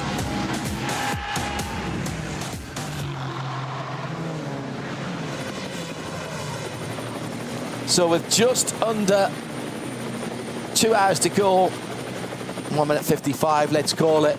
Here's how it stands. The gap at the front of the field is back out to 5.5 minutes after the stop for the second place car a few moments ago. So it's Nicky Thiem who cycles into second position in the Aston Martin. Also in the pit lane, Conor De Filippi. Fred Vervies has come in from 6th position as well. As far as pit times and pit stop cycles are concerned, Fabi Schiller is on his 6th of 8 laps. Nicky Thiem is on his 6th of 8 laps. And who's in the Rover Racing machine? Did we have both Vantors out at one stage there? Yeah. Sorry, yes, we have in 5th and 6th. Yeah, okay. Oh dear, that could get messy as well. And that's Red Bull Team Apcar's just made its stop. So that only has one more stop to go. Quite a full stop required, but I think they'll fill up brimful of fuel just in case there's an extra lap. An extra lap round here can be an extra 10 minutes if you're caught up in all kinds of code 60s, etc. Sorry, John, I got ahead of myself there. The second place car, the Red Bull team Lamborghini Huracan, the 84 entry, you mentioned that's got a significant penalty to serve. Yeah. Now, presumably that will have served that in this pit stop, or come into the penalty box first, or will it be added on at the end? Well, that's interesting, isn't it? I didn't see it in the penalty box. I didn't, exactly my point. Conor De Filippi takes the M Touring out, and that's going to have a driver change. Sorry, my apologies. Conor De Filippi brought it in. Yeah. He will not be taking it out. It has a driver change, which is going to be, well, it says Conor De Filippi still. Too. I'll refresh my screen and see what it says. And by the wonders of technical magic, it tells me it's Conor De Filippi still, which it is. Really? No, it's Klingman back in. No, it's Then it's updated. Yes, not a double. Then it updated. It's a two-stage thing. Yeah, absolutely. Where has the Red Bull Team Apt car come out? It can be added on at the end. At the wheel of it now, John. Correct. And he's fast. He has got the fastest lap of the race in 8 minutes, 8.75 seconds. It's one of the really front-running front-wheel drive touring cars, the number 800. I've called their name a couple of times. Under 2 hours to go now, Snowy. You've been in this position in big races where you've been asked to bring the car home. This race round here, yes. Yeah. And I mean, the simple thing is, you say, well, we've done 22 hours, then we just keep doing what we've been doing for 22 hours. But surely your mind must just wander to, I mustn't lose concentration. I know I'm not as fresh as I was yesterday at 5 o'clock in the afternoon, or do you just have to completely put it out of your mind and focus? Absolutely spot on. It is the mind plays tricks on you, and this is where the top drivers don't fall for that. I do not put myself in that category at all. Quite the opposite end of that. What they will do is they will not. If look at the people we've had in this box over the last few hours. What's the one thing that comes across all the time? Calm, confident. They know what they're doing. They've got a plan. We heard Maxime Martin saying, no, we stick to 8 laps for a reason. And why? And it's all justified. There's no if, but variables. What they say is, you run your race and let the race come to you. You stick to your strategy. And that's what you've got to do now. It's 2 hours to go. So, okay, it's just a 2-hour race. It becomes a 1-hour race. It becomes a 30-minute race. Just keep doing... A 2-lap, a 1-lap. Correct. Just keep it going. Don't think about anything else. Break it down. And absorb it later, afterwards. If you get the result, you get the result. If you start thinking about what could go wrong, that's not helpful. Even worse is to think, I've got this, I've won it. That's when it does go wrong. It's the old joke, isn't it, about the guy who says he'll eat the elephant, and somebody says, how do you eat the elephant? And he says, one bite at a time. And that is literally how you've got to do it. We've been following some of the smaller teams as well that bring such colour and personality to this race. Brickell Racing, I've got a couple of cars in there. Porsche had a problem earlier on, but has been brought back and got going. And Aidan Mulready, we spoke to earlier on, this is the young man who stepped up from Fiesta 1.25 litre racing in Ireland into an M2 BMW in the middle of the night. Both bonnet pins sheared on the BMW at 220 kilometres an hour, just heading down the foxhole. Yeah, but doesn't he fly planes for a living? Though? Well, exactly what his dad Declan has said. His pilot training kicked in. He managed to bring the car to a controlled stop with no additional damage. The car was taken back to the pits and a safe landing. Yeah, very safe landing in the foxhole. Brickell got him back to the garage, replaced the windscreen, did the ancillary damage, and got him back out. It's been a tough race, but they're still going. And I have a feeling, and that was a very cool, calm, collected young man that we had in here, only in his mid-20s, already a full airline captain. And I think we'll hear from him again. I really do. There was somebody that you and I both know that you've commentated on, that I've raced with. In fact, you commentated on here and I winning a race together at Croft 20-something years ago. And he was a British Airways jumbo captain. And I once asked him, off record, what's the definition of a good pilot? And he just looked at me absolutely deadpan and just went, one that has an equal number of landings as they have takeoffs. Yeah. Yes. I've never forgotten that. Yeah. Absolutely spot on. Yes, absolutely. It's easy to break things down, exactly. Isn't it? It proves your point. Exactly. It really that. does. Yes, eating that elephant. It's break it down. Don't get overwhelmed by it. Snowy and I are coming towards the end, the last 20 minutes or so of our time with you. It'll be Johnny Palmer, Joe Bradley and Bruce Jones who'll take it to the end of this race. So just in case something else happens and we don't get to do this, thank you very, very much indeed to all of you who've taken this journey with us, whether you're seasoned endurance fans and enthusiasts and listen and watch our coverage of endurance racing from around the world all the time, or whether you are finding this for the first time. And if you've come because Max Verstappen's here and that's who you're supporting, well, thank you very much. I hope you've enjoyed it. Thank you for your input, for the genuine positivity and the inquiring comments and questions that you've had. There's been a few on both sides of the line, the endurance line and the F1 line, who have been a little less positive, and we can do without that. But thankfully, the rest of the community, and we count you all now in our endurance community, you only have to come in once to be part of the family, and we hope you'll come back again. And to you, our regulars, thank you, and thank you for extending the hand of friendship and that we call collective wisdom to those when we haven't always been able to answer the socials or get it out on the air because there was too much going on. I've seen an awful lot of we can help you with that, and that's exactly what we want to see. That's motorsport, that's endurance motorsport, that's the family. And here's Mirko Bortolotti, 4th position, now 6 minutes down. I think he has taken that penalty. You know. I haven't got a screen. I hope so, from the point of view that then it's the race finish is an authentic race finish, not something added on afterwards. I dislike that. It happens very, very quickly. The Dacia, by the way, the Logan with its left front wheel missing. It looks like it's sheared off, I'm afraid. That's a 4-stud car as well, and I'm sure they'll have to change the hub to get that out. They'll give it a go, but that's back in the paddock at least. The Rover Racing BMW. Point third being position. there, it's in the paddock, not in the graveyard. Correct. Where it's retired. Oh, yes, a very good point. By Sabine Schmidt's It's not in the dead car. Correct. It's in the paddock where they can still Very be good repaired. point. Clark Duffy says, can we all agree we would love to have an M3 Touring 24 podium?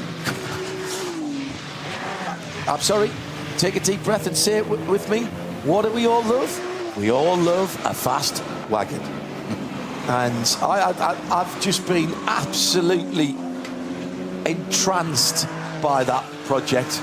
And we've learned more about it this weekend than we thought we would, to be honest. Third place at the moment, 43 seconds away from second. Now that Valkenhorst car has to make one more pit stop than the Rover Racing BMW and the BMW M3 Touring. Just a little bit further back, sorry. But it's only going to be a short stop. It's not a full stop. Well, crunching the numbers, now I'm looking at the relative times. Please help me out if you think I'm wrong, but I'm not sure that Red Bull Lambo has taken its stop. Well, I certainly didn't see it in the penalty box. That doesn't mean to say it didn't go into the penalty box. It just means that I'm not being aware and doing my job. But somebody put a load of screens in front of the window here. No, that was me. Oh yeah, it was. Sorry, yes. It didn't say it was a stop and hold, so they can do it. But how long was it, John? Because you identified it. It was quite a long penalty, wasn't it? Something. Yeah. Was it? I hate to say 80-something seconds, but wasn't it? It was more than a minute, so they have to serve it in the penalty box. Fabi Schiller leads the race.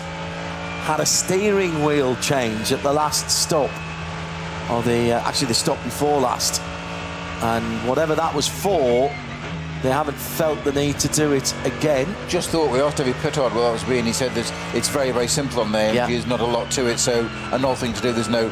You asked, is there a monitor or anything? No, that's to the right-hand side. I tell you what, it could be as simple as radio communication to the pits.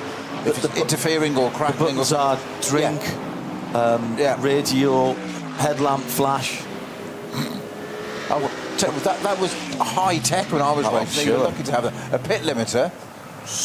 You had a drinks bottle that they actually, the first time I had a drinks bottle in a GT car, I had a brand new RI GP5 crash helmet, and they went, oh, we need to adapt it for your drinks bottle. Which means great. drill a hole. And it was literally, this mechanic took it away and took my brand new helmet and drilled a hole through the front and put a tube in it. And I sat there just crying in the Spa pit box, just going, huh? That's 3 months mortgage just there. I got asked in a 24-hour race, would you like a drinks bottle? I went, no. Well, are you sure? It's going to be very hot. We were in Texas. And I said, no. We can put a tube underneath. We don't have to drill the helmet. No. Which what made me think, no. Why not? I said, I can't drink.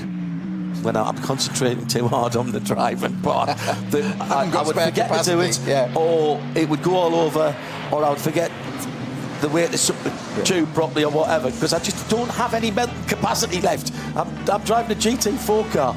Dries Van Toor, third position at the moment. Nicky Team, second position, owing us a pit stop, not this time around, but the next time around. And our leader is Fabi Schiller. There's 100 minutes to go. But remember, this is all about when the time runs out and where the leader is. So keep an eye on the time. Rover Racing BMW back in the shout. In with the shouts in third position with Dries Van Toor carving his way through traffic. The red, white and black Rover oils backed machine. What a supporter of this event they have been. Some 6 minutes back from the leader. Sounds a lot, you know, but 3/4 of a lap minute, really. Now, I'm going to put a lot of ifs to you, John. You're going to laugh at me, not for the first time in my, I'm not sure you can call it a commentary career, but in my ramblings in your studio. There's an hour and 40 to go. Yeah. there have been cars that have dominated this race that are now dropped right down the order. That, unfortunately, is motorsport. It's the nature of any race, let alone something of this distance around here. You can take different views on that, and we'll talk about that forevermore. What has absolutely amazed me is, and I'll allow for one other factor here, is the Nicky team factor. I would not have expected at this point, with an hour and 40 to go, and I don't want to jinx it because he'll shoot me, but I would not have expected to see an Aston Martin running second, given the bop they had and the tyres they've got. It's just very not heavy. It's just not a top. I would not have said in the top 10 would have been an absolute miracle to see it that far up, this far to go. Shall I get my coat now, shall I? No, well, you may never be invited to Gaydon again, I'll tell you that. The Aston Martin headquarters. Walkenhorst Motorsport are, like a number of the teams here, might not be internationally known, although that quite a lot of the teams now are. But, you know, the Mantais of this world, Walkenhorst, Abt, even Dole Motorsport, Schubert, certainly HRT, they have been for a long time Nürburgring specialists, Nordschleife specialists. I'm not saying that's all they do, but they do know how to get a car to finish. And this, in some respects, Peter, has been a bit of a 21st century old-fashioned endurance race. We've had cars that are stonkingly quick. Step forward Lamborghini, their fastest lap 4 seconds quicker than the next best. Now, even round an 8.25 minute lap, that's still 4 seconds. That's a bit of time. And yet, right now, they are not going to win the race. As into the pit lane comes Nicky Team. And was that an 8? I hope that was an 8 lap race. Was that the 99 BMW into the pits? Also, indeed. So, Nicky Team's in the pit lane now. So that's second and third, because that's Team and Van Tor. Right, so these are the two cars that can't make it to the end from here. They need the short stop at the end. They need the splash and go, if you will. And as David Pittard eloquently explained earlier on, there is a sliding scale. I'm going to leave that to Johnny Palmer. But they will now take brand new tyres, Michelin for the Rover Racing number 99 BMW, and they'll brim fill that tank. And with a bit of luck, they'll be somewhere near their target time when they come in. What have they got? About a minute to go. 1:37, 1:36. That's going to be 30. It's going to be half an hour. It's going to be half an hour, which is pretty much what I said 4 hours ago. So it's balanced itself out. I had 34 minutes, 32 minutes, 28 minutes. So that was just looking at an average stint time. Thank goodness we have statistical computers to work us through all of this. But bizarrely, I still work that out on a piece of paper. Old school. Oh, yeah. So, Dries Van Tor, Nicky Team.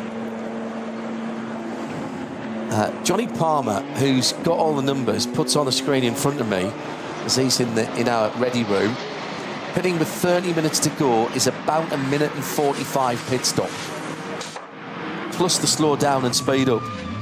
Well, now we've got a stationary car at Schwalbenschwanz, which is the Teichmann Racing Toyota Supra. All right. From SP10 class, number 90. And that has just stopped at, well, I say Schwalben, yet it has just stopped on the exit of Schwalbenschwanz. At the moment, it's not a code 60, it's just waved yellow, so it may well have, should have got itself parked behind a barrier. Leader's in the pit lane. Leader in the pit lane, almost a full lap ahead of those cars now. But of course, he'll take the pit stop.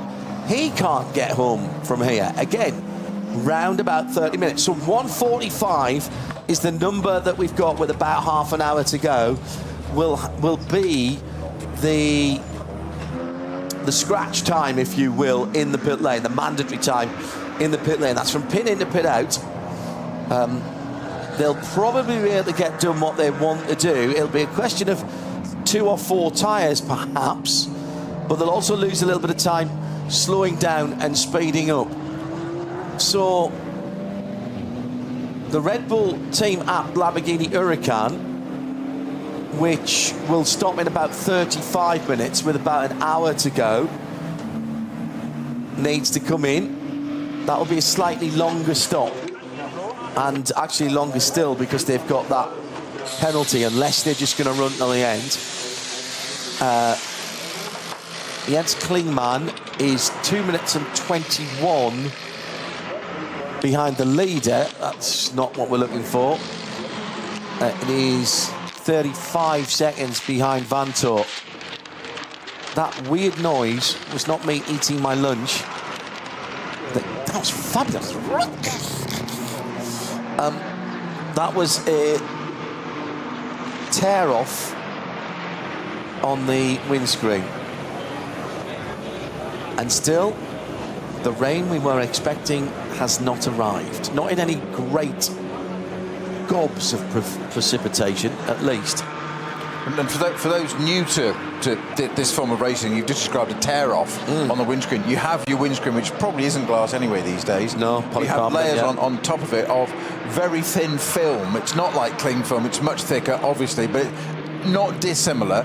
And you have a tag at each end, and basically they get so much detritus thrown up during the race that you can't clean it off. So what they do is they literally tear a layer off, which is what you heard in the background there, that crinkling noise of it being torn off. I've never heard that up close, as close as that, as the cameraman was there with the microphone. If you're a motorcyclist, or you watch MotoGP, World Superbikes, if you watch single-seater racing, it's exactly the same as on the visor. Yeah, just scaled up.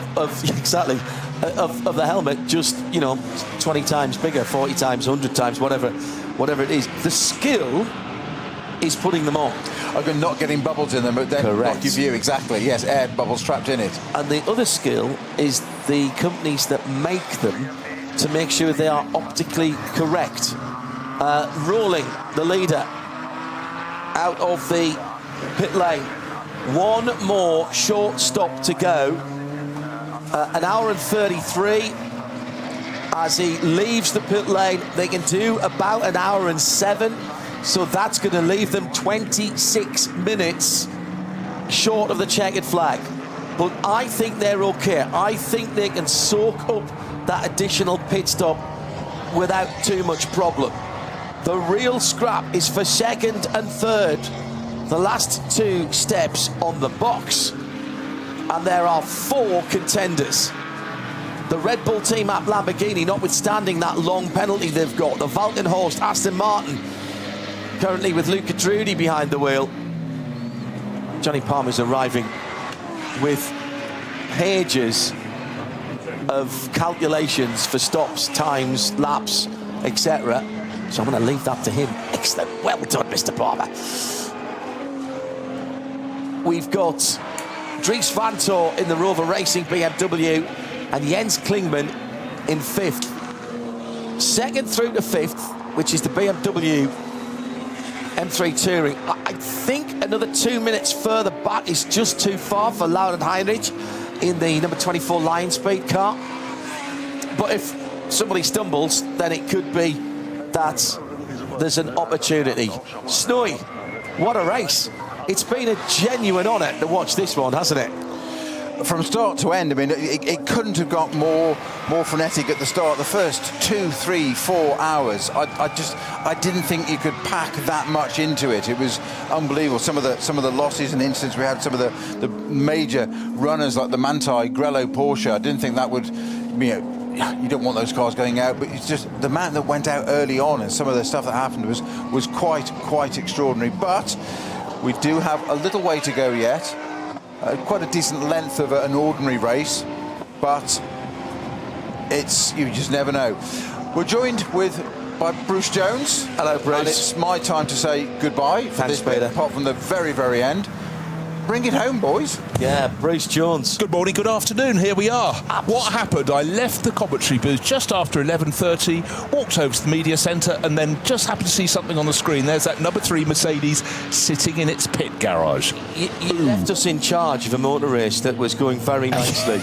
and unfortunately we've messed it up for you. You did, and in fact Tom Hornsby from Intercontinental GT Challenge said, I sat here for 11 hours, I popped out to get a bite to eat, and suddenly the world explodes. Yeah. But it does that in motor racing. It absolutely does. It is the absolute epitome, isn't it, of the financial services ad. Past performance does not guarantee what will happen in the future. And it is, as I said, it's a hard mistress across the line for Mirko Bortolotti, with a penalty to serve for speeding. 116 in the code 60 and 2 DMSB as well. Joe Bradley is joining us in the far side of the studio as well. Not so much bonkers as just dramatic. Nick Damon couldn't be more dramatic than this, and he tends to be, which we love him for. It only needed a musical soundtrack and we would have been there. I mentioned this earlier. The first 6 hours was like a Mario Kart game. There was so much incident. There were so many banana skins being put down. Probably one of the craziest starts to a 24-hour race I think I've ever seen, and I've seen quite a lot of 24-hour racing. And it had nothing to do with the drivers, the teams. Everybody was going about their business, minding their own business, and were just caught out by really the thing that played the part, the thing that had the dark character of any pantomime. The thing that was dressed in black was indeed the weather.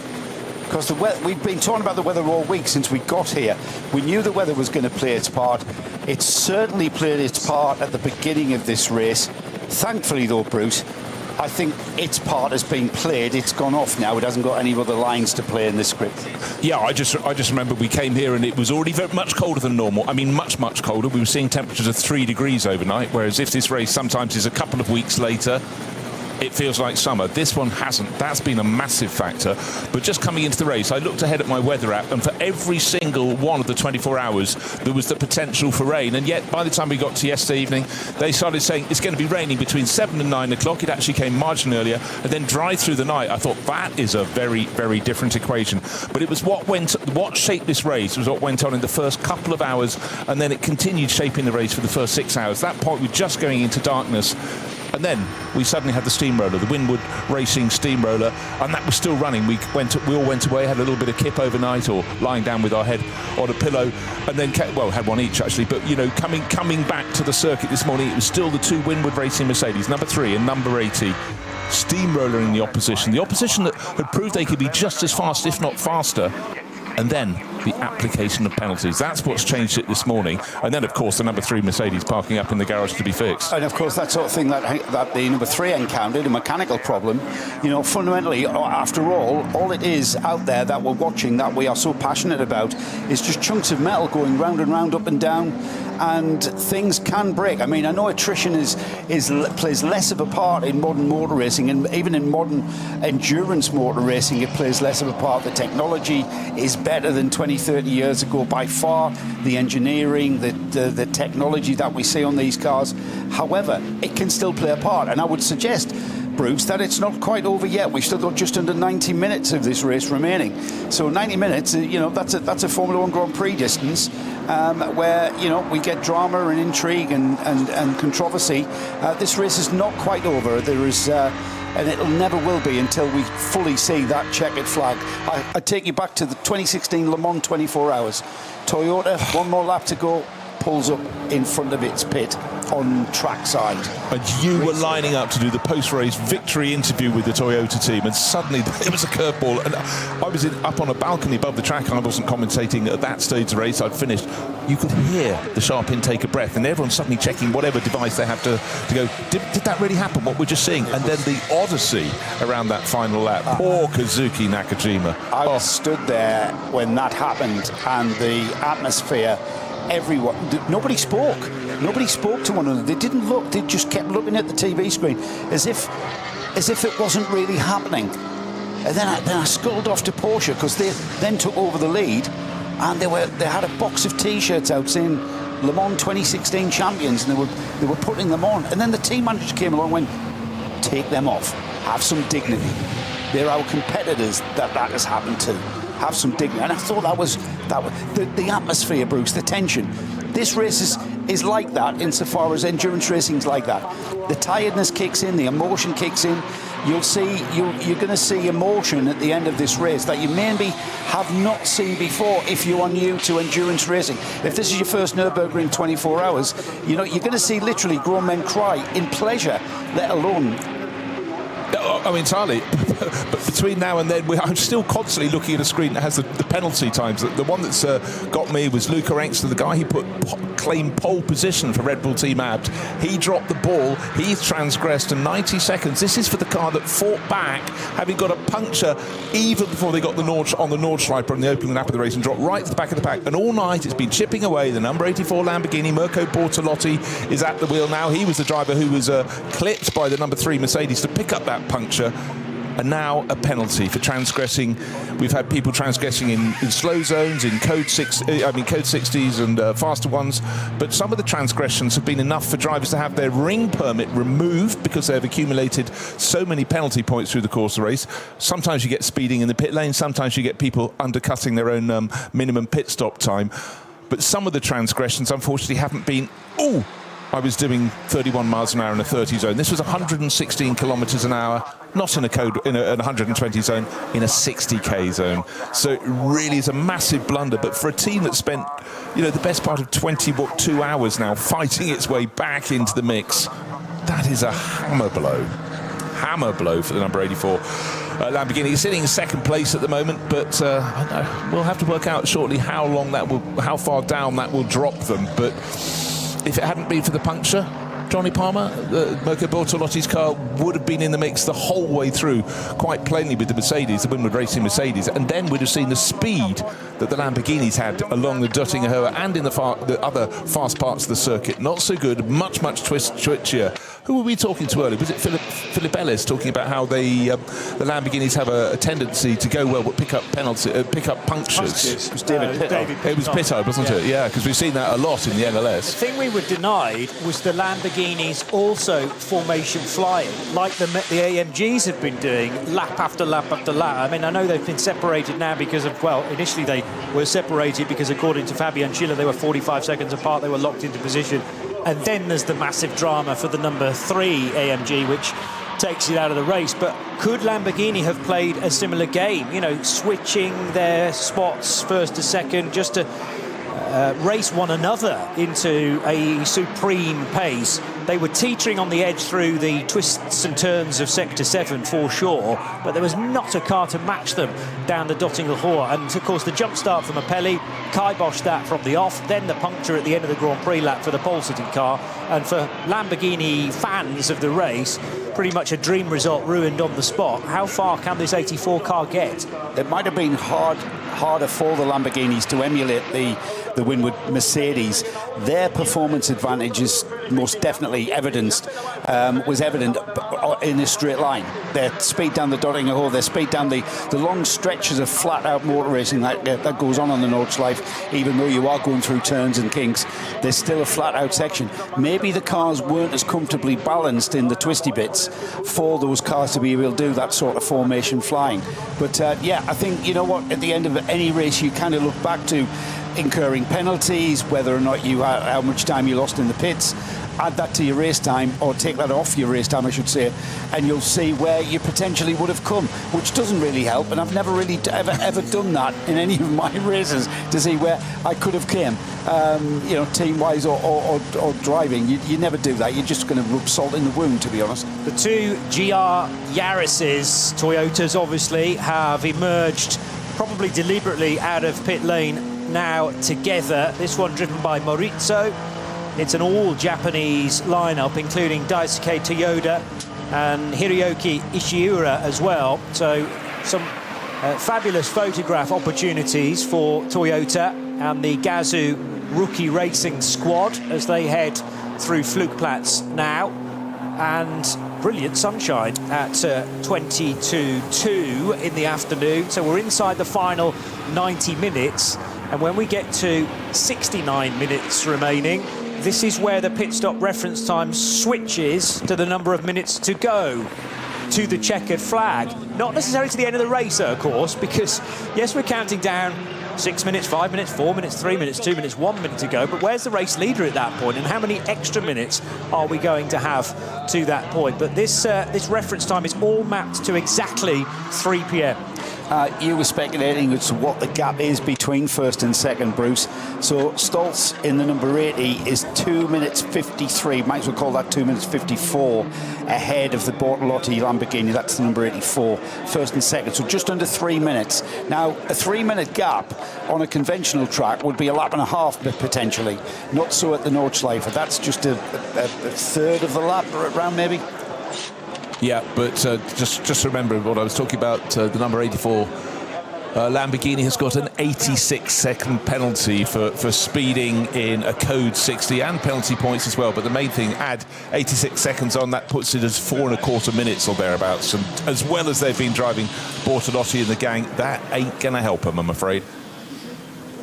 There clearly was a 7-lap stint somewhere for the number 80 car, because as we left the scene, it had pitted on lap 122, then 130, and I predicted 138 as the next time it would need to come in. It either did and then did a 7-lap stint to lap 145, or it's done a 7 plus an 8. Anyway, the last time the 80 car pitted was a lap earlier than I might have expected. I think they're just playing it very conservatively now, and an opportunity to pit, perhaps where there was a little bit of code 60 out on the racetrack. And Lucas Stoltz is now on lap 147 with a near enough 3-minute lead over Mirko Bortolotti. I can't find any firm evidence to suggest that they have served the 86-second penalty. Maybe they're still arguing that up in race control, because they will have had a summons to discuss and maybe provide their own evidence with onboard cameras or similar. But you're sort of bang to rights, aren't you, with, what was it, Enksler doing 116 in a 60. In a 60. Yeah, Knots close, no I'd be cigar. very surprised if they get their way out of that. But like I say, I don't believe, well, I haven't seen any evidence yet that tells me they have served that, but I'm willing to be proved wrong in that respect. Simon Strang's just reminded us, hello Simon, Maurizio is the boss of Toyota. No less. Yes. On his day off, racing in the M24. Yeah. Incredible. Commendable. Well, no one can tell him not to. No, absolutely You're the top man. I'm going over to race in Germany. But, you know, the Japanese love affair with the Nürburgring 24 hours has gone on for decades. It started small, but it's always been a presence here. And it's just great to see the manufacturers still cracking on. Japanese company, you could argue, put this race, this track on the global map by way of a computer game with Gran Turismo on the Sony PlayStation. So it was the Japanese that fell in love with this place and put it out to the world to share. Well, it's one that just suits their psyche entirely, isn't it? A massive challenge with endless elements of difficulty. How many days of your life have you lost to playing on the Nordschleife on Gran Turismo? They like their endurance game shows, don't they? They do. Some 24-hour races I've wished I'd get voted off so I could go home. But not this one, though. I'm quite happy to sit here to the checker flag. Christopher Mies in the 67 Mustang from HRT, heading down into the foxhole. He's sitting in 7th position and still only within 5 minutes of the next car on the road, which is the 24 Porsche Lion Speed GP with Lauren Heinrich at the wheel. Except step back several steps, because the number 67, non-respect of double wave yellows, time penalty 87 seconds at this late stage in the race, and that's also 2 penalty points for the driver who accrued that. I don't know if it was Christopher or one of the other drivers. A real shame for Ford. They've shown great pace in this. One of the cars, the 67, has always been the fastest of their cars. The number 64 went slamming off at Brunchen early in the race for poor Arjun Maini, but the pace is there. This is the car. Earlier this morning, about 9:30, we saw the front end of the car coming up behind another rival, as we've seen over the decades at Nürburgring over the rises, but luckily came back down. And who was it who made that really interesting point this morning to us? Was it... that was Philip Ellis. Philip Ellis, about when the cars go out at the start of their stint, they've got... The weight of the fuel is... The tank is full and it's at the back of the car, so it really sort of holds it down, and the front is free to, relatively rise up. He described preemptive lifts, slight lifts off the throttle just to keep the nose down as they go over those rises when they get behind the wash of the car in front. So it's as if this place isn't complex enough to drive around and race on. just adding a little bit more complexity there when you just happen to get behind a car with a bit of aero wash. A code 60 had appeared at Callan-Hard, but then Christopher Mies has just gone through Metzgersfeld and the right-hander at Callan-Hard, and it's all clear. So I think that's a bit of misinformation. And I wonder whether the whole of the track may well be green at this stage. As an ice curver, Mirko Bortolotti in the Red Bull Team Abt Lamborghini, timed at 2 minutes and 50 seconds adrift of the Mercedes, car number 80. Now, going back to my notes from earlier on, I had the Lamborghini pitting on lap 126, therefore it stopped again on lap 134. 142 it should have been in, and its next stop will be in 5 laps time, 4 laps time in fact, because the Bortolotti car is about to complete lap number 147. So once it does that, another 3, and the Lamborghini will need to come in. Is that the stage when the car will need to serve a penalty? And the team looking after this car are going to have to be really on the ball, because the minimum stop time changes every single minute for the final 69 minutes, and you've got to know what time the car reaches pit lane.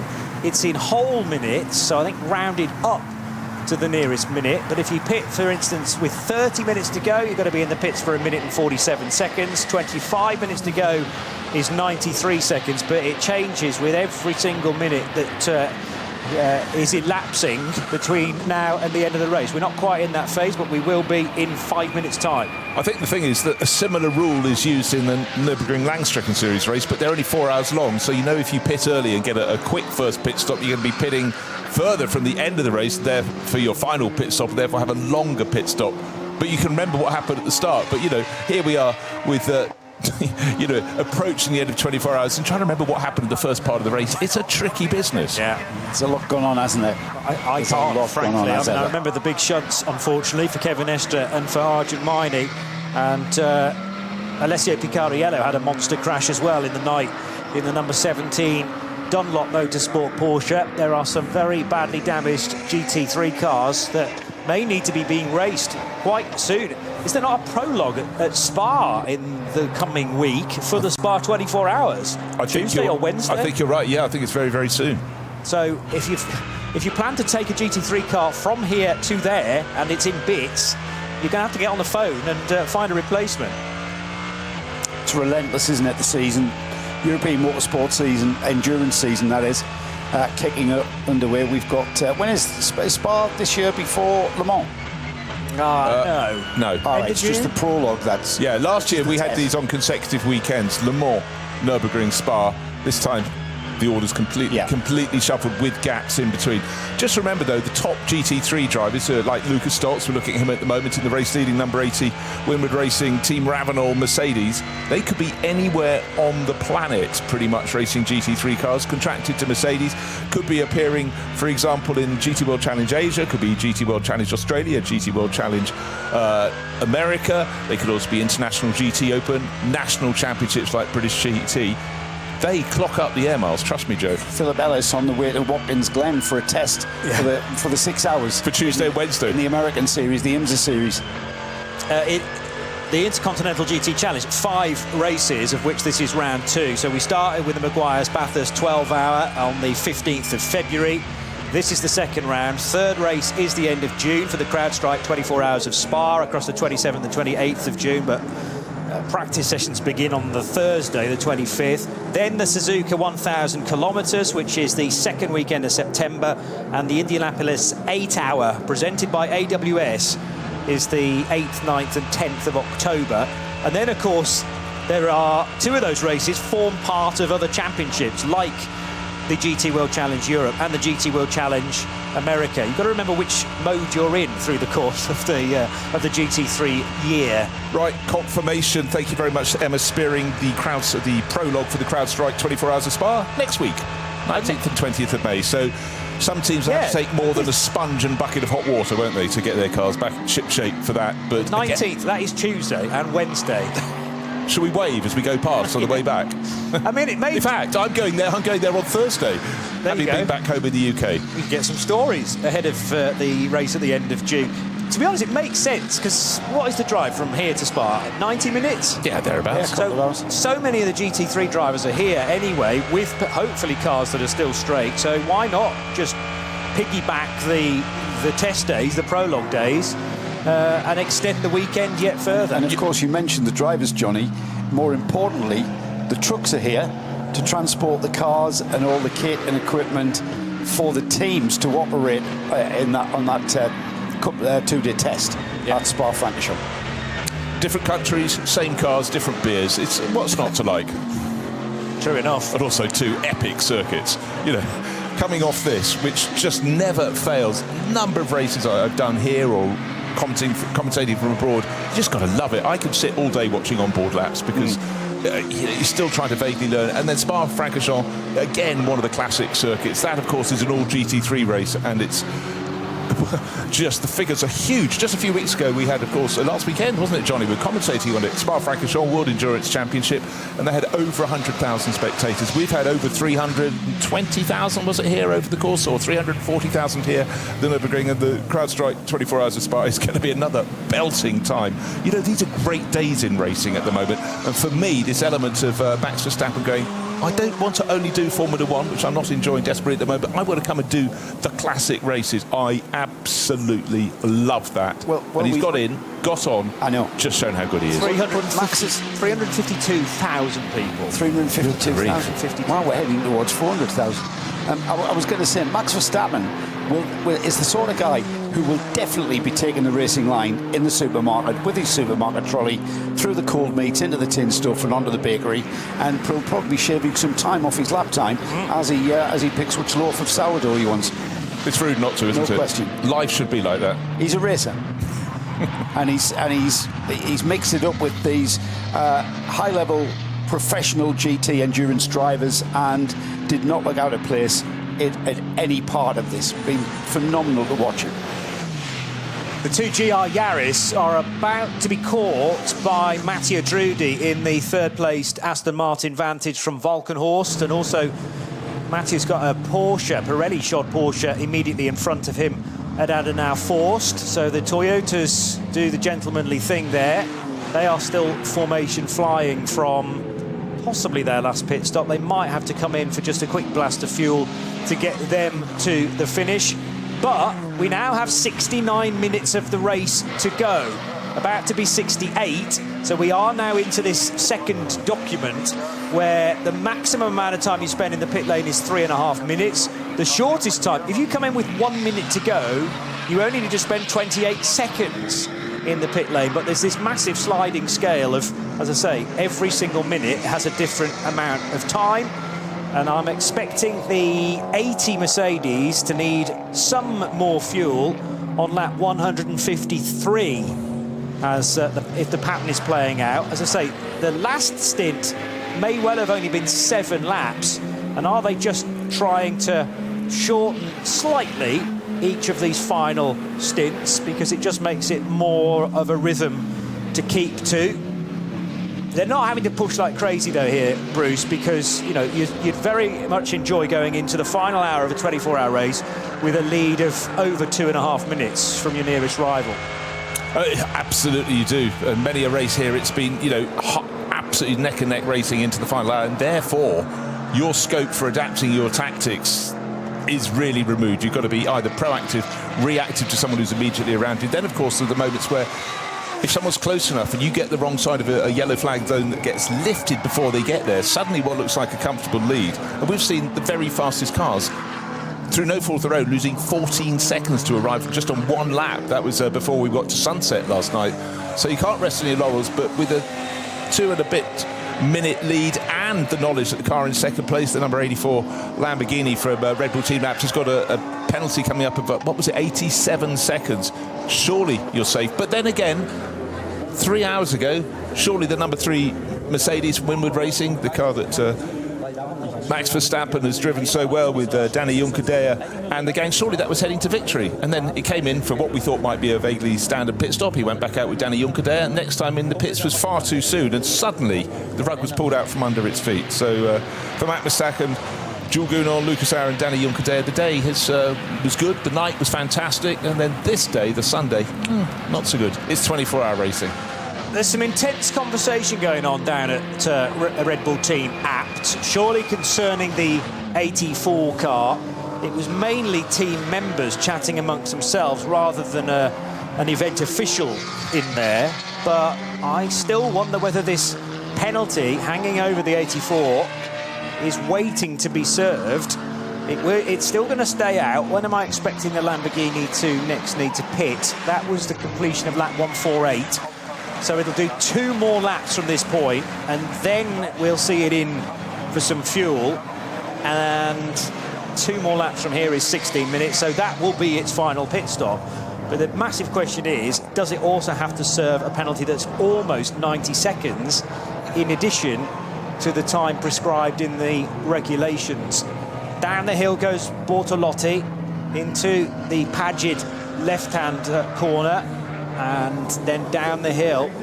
Now, are the Red Bull Apt mechanics talking amongst themselves? Yeah, it just looks like they are. But I think that's a pre-pit stop briefing. all right, just serious faces, but and normally you wouldn't have to have this conversation because it's all very well rehearsed. Everybody knows what they're doing. Unless it's a conversation of, right, this is how many minutes that to go there will be, so this is a rough amount of time that we're going to need to stop for, and try and be as quick as possible. What did I say, 16 minutes, that'll take us to about 14 minutes past the hour, so I reckon 46 minutes to go, so that's about a 2.5 minute pit stop, 2 minutes 30, nice round figure. Or are they preparing to address a problem that the driver might have? Brake pedal going long, right, we're going to bleed the brakes, is what we need to do. Bortolotti's onto the Nordschleife, so he doesn't need to think about pitting. Not that he would at this stage. I think he'd drive the wheels off the thing, literally, before he is tempted into the backdoor entry of the pit lane, because the lap you've just started a minute and a half ago would immediately be deleted and have to do it again. They want to just keep pounding round and hope that things go well, but there's only an hour and 4 minutes still to go, and Bortolotti's going to be slightly delayed here by one of the Cup 3 Porsche Caymans, which has lots of untidy tank tape across the nose cover of that car, an attempt to keep it down at the higher speeds. Right, what we've got, the gap between second, which is that Bortolotti-driven number 86 Red Bull Team Abt Lamborghini, and the car behind, which is the 34 Walker Motorsport Aston Martin Vantage, Matteo Drudi at the wheel. That is 2 minutes and 1 second. The time penalty coming up for the 84 Lamborghini is 86 seconds, 1 minute and 26 seconds. It could be incredibly close between the pair of them. And even at a late stage in the race, Huber Racing, Porsche being shoveled off the track in avoidance coming out of the Vidal chicane. So minding its own business, 3 other cars around it at the time, none of which were in the same class. None of them are in Cup 2. So jeopardy is still there. A little switch from the car in front, I think slightly distracted the driver of 925. And that's John Miller, by the way. Oh, yeah, okay, good. So 5th in class, so it's looking like a good result. Lost a bit of time, but luckily thus far it doesn't look as though it's picked up a puncture by going across the rough stuff. Through goes the race leader, Lucas Stoltz, and he is just trying to work out precisely where on the track, nearing Brunchen. Yeah, that's this right-hander here. In fact, this is the run down into Flansgarten, more accurately, so not very far away from the approach to Stefan Beloff S and the Schwalbenschwanz, and then let that mighty 6.2 litre V8 do its stuff down the Dottinger Hohe. Lauren Heinrich in the Porsche hasn't given up necessarily catching cars ahead, because he's trying to pressurise, at least put some timing screen pressure onto Jens Klingmann in the BMW M3 Touring. There is a tight gap still between Chris Mies and Bastien Boos in their Ford, Mustang and Porsches respectively. Just 12 seconds separate the 67 and the 54 cars for 7th and 8th. 12 seconds on a normal circuit that didn't have 161 cars starting on it would still be a comfortable margin, but round here we've seen the fact, an incident, and that can go in the space of just a lap, maybe even half a lap. Something slows the car in front, and then suddenly a car can attack from behind. And actually, what's remarkable, we started, as I say, with 159 cars. Sorry for my over-exaggeration there, but I think we've still got about 120. Yeah, 120 cars still in the race. That's not a bad call, is it? Well, yeah, just working my way up to find a definite retirement. Raffaele Marciello's BMW is out of the race, isn't it? Which is listed as 139th after it had a moment catching one of the BMW Z4s in the night time. Also Morris Schuring's Falcon Motorsports Porsche, the SP9 car, had a pirouette on the grass. He's 137th place. And yeah, and others. Anyway, but many fans will be very happy that the Dacia Logan is still running. And Lucas Stoltz in the number 80 Winward racing car still leads here at the ring.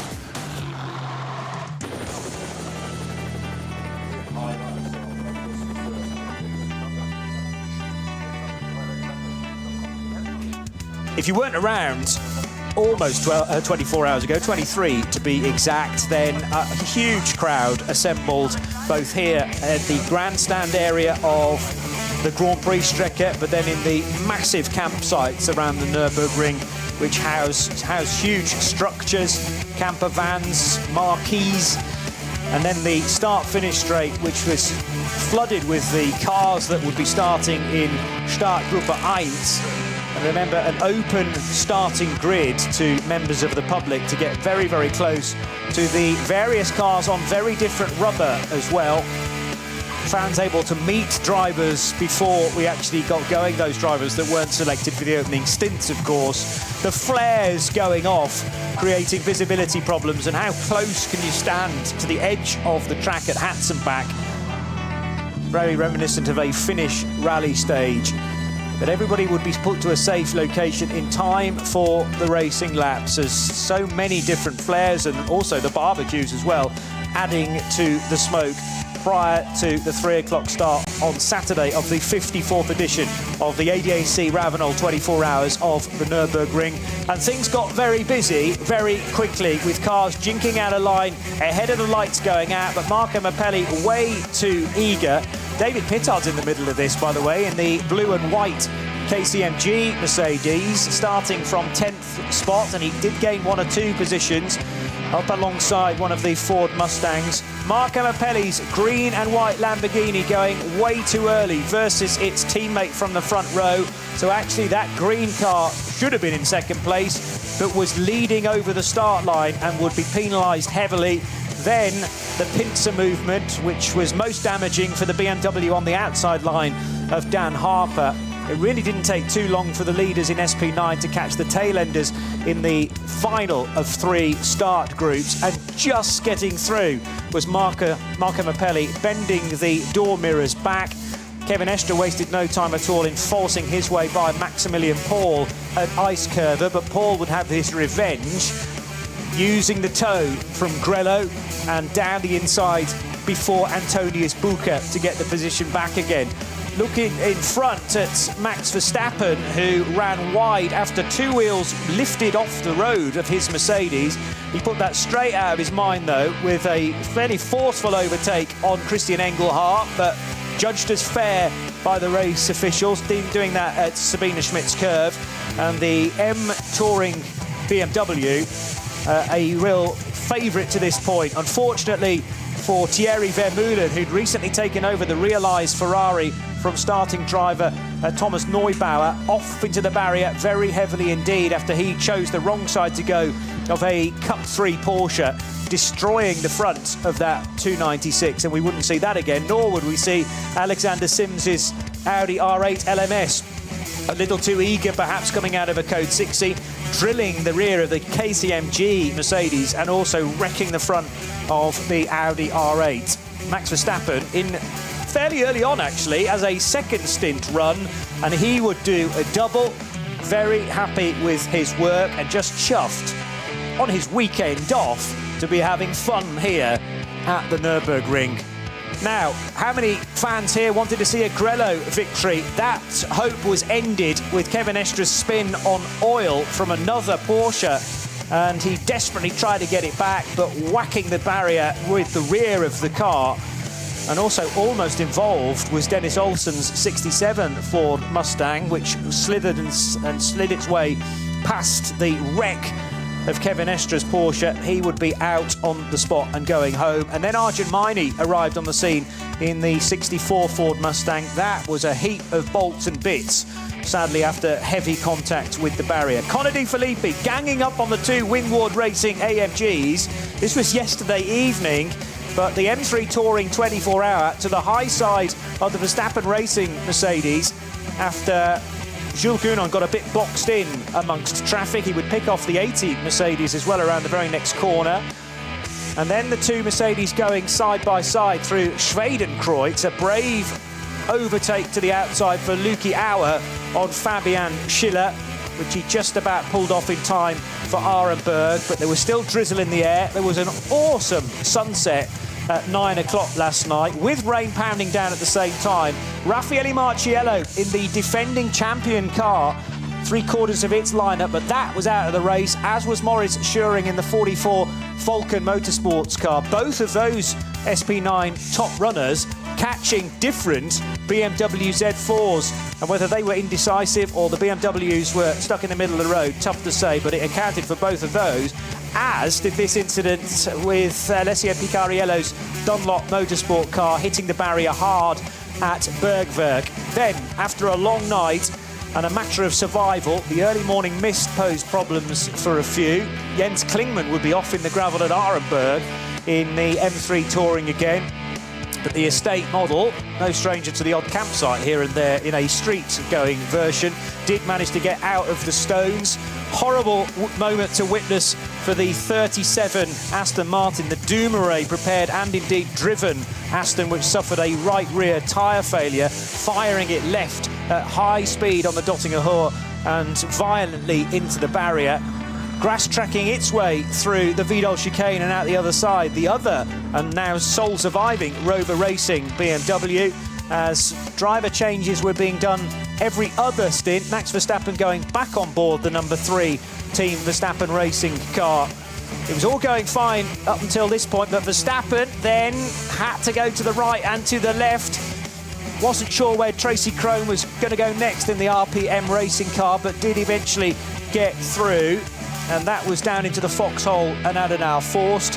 But at this point, the 3 appeared to be plain sailing. It had a 45-second lead over the sister car. Then this happened right in front of the 4-time Formula 1 world champion, with a Cayman turned left by another Porsche. But then all of a sudden, the number 3 Mercedes had it seemingly no power going up Klostertal and Kesselchen. It was overtaken by the number 80 AMG, which put that car into the lead, and the 3 car was out of the race. Heartbreak for Danny Juncadella, and of course for all Max Verstappen fans wanting him to do so well in his first ever Nürburgring 24 hours. Surely that means he's got unfinished business here to come back in future years. But 99 Rover Racing BMW still flirting with a podium at this point. It runs 4th. Then the 34 car of Mattia Drudi, the Valkenhorst Motorsport Aston Martin, is 3rd. 84 Lamborghini, has it served its penalty or not, but it is 2nd on the road. They're all behind Lucas Stoltz in the Windward Racing Mercedes AMG. Car number 80 leads on lap 150.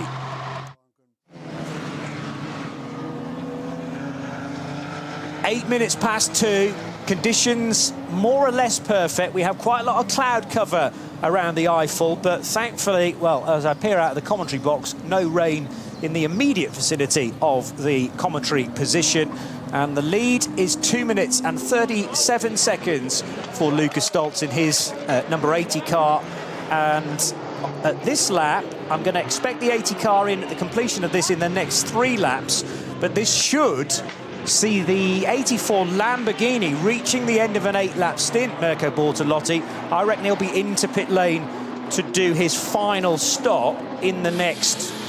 Where is he on the track? Well, actually, on the Dottinger Hohe. No, a bit further around. So maybe in the next 5 minutes, that car will be coming in, Joe Bradley. Now, we postponed the class check because obviously there was a lot to update people with. They may be joining us for the final hour, but we always like to make everyone make sure that they're all up to speed with the class leaders, and I know you've got that covered. We've got our class leader run down.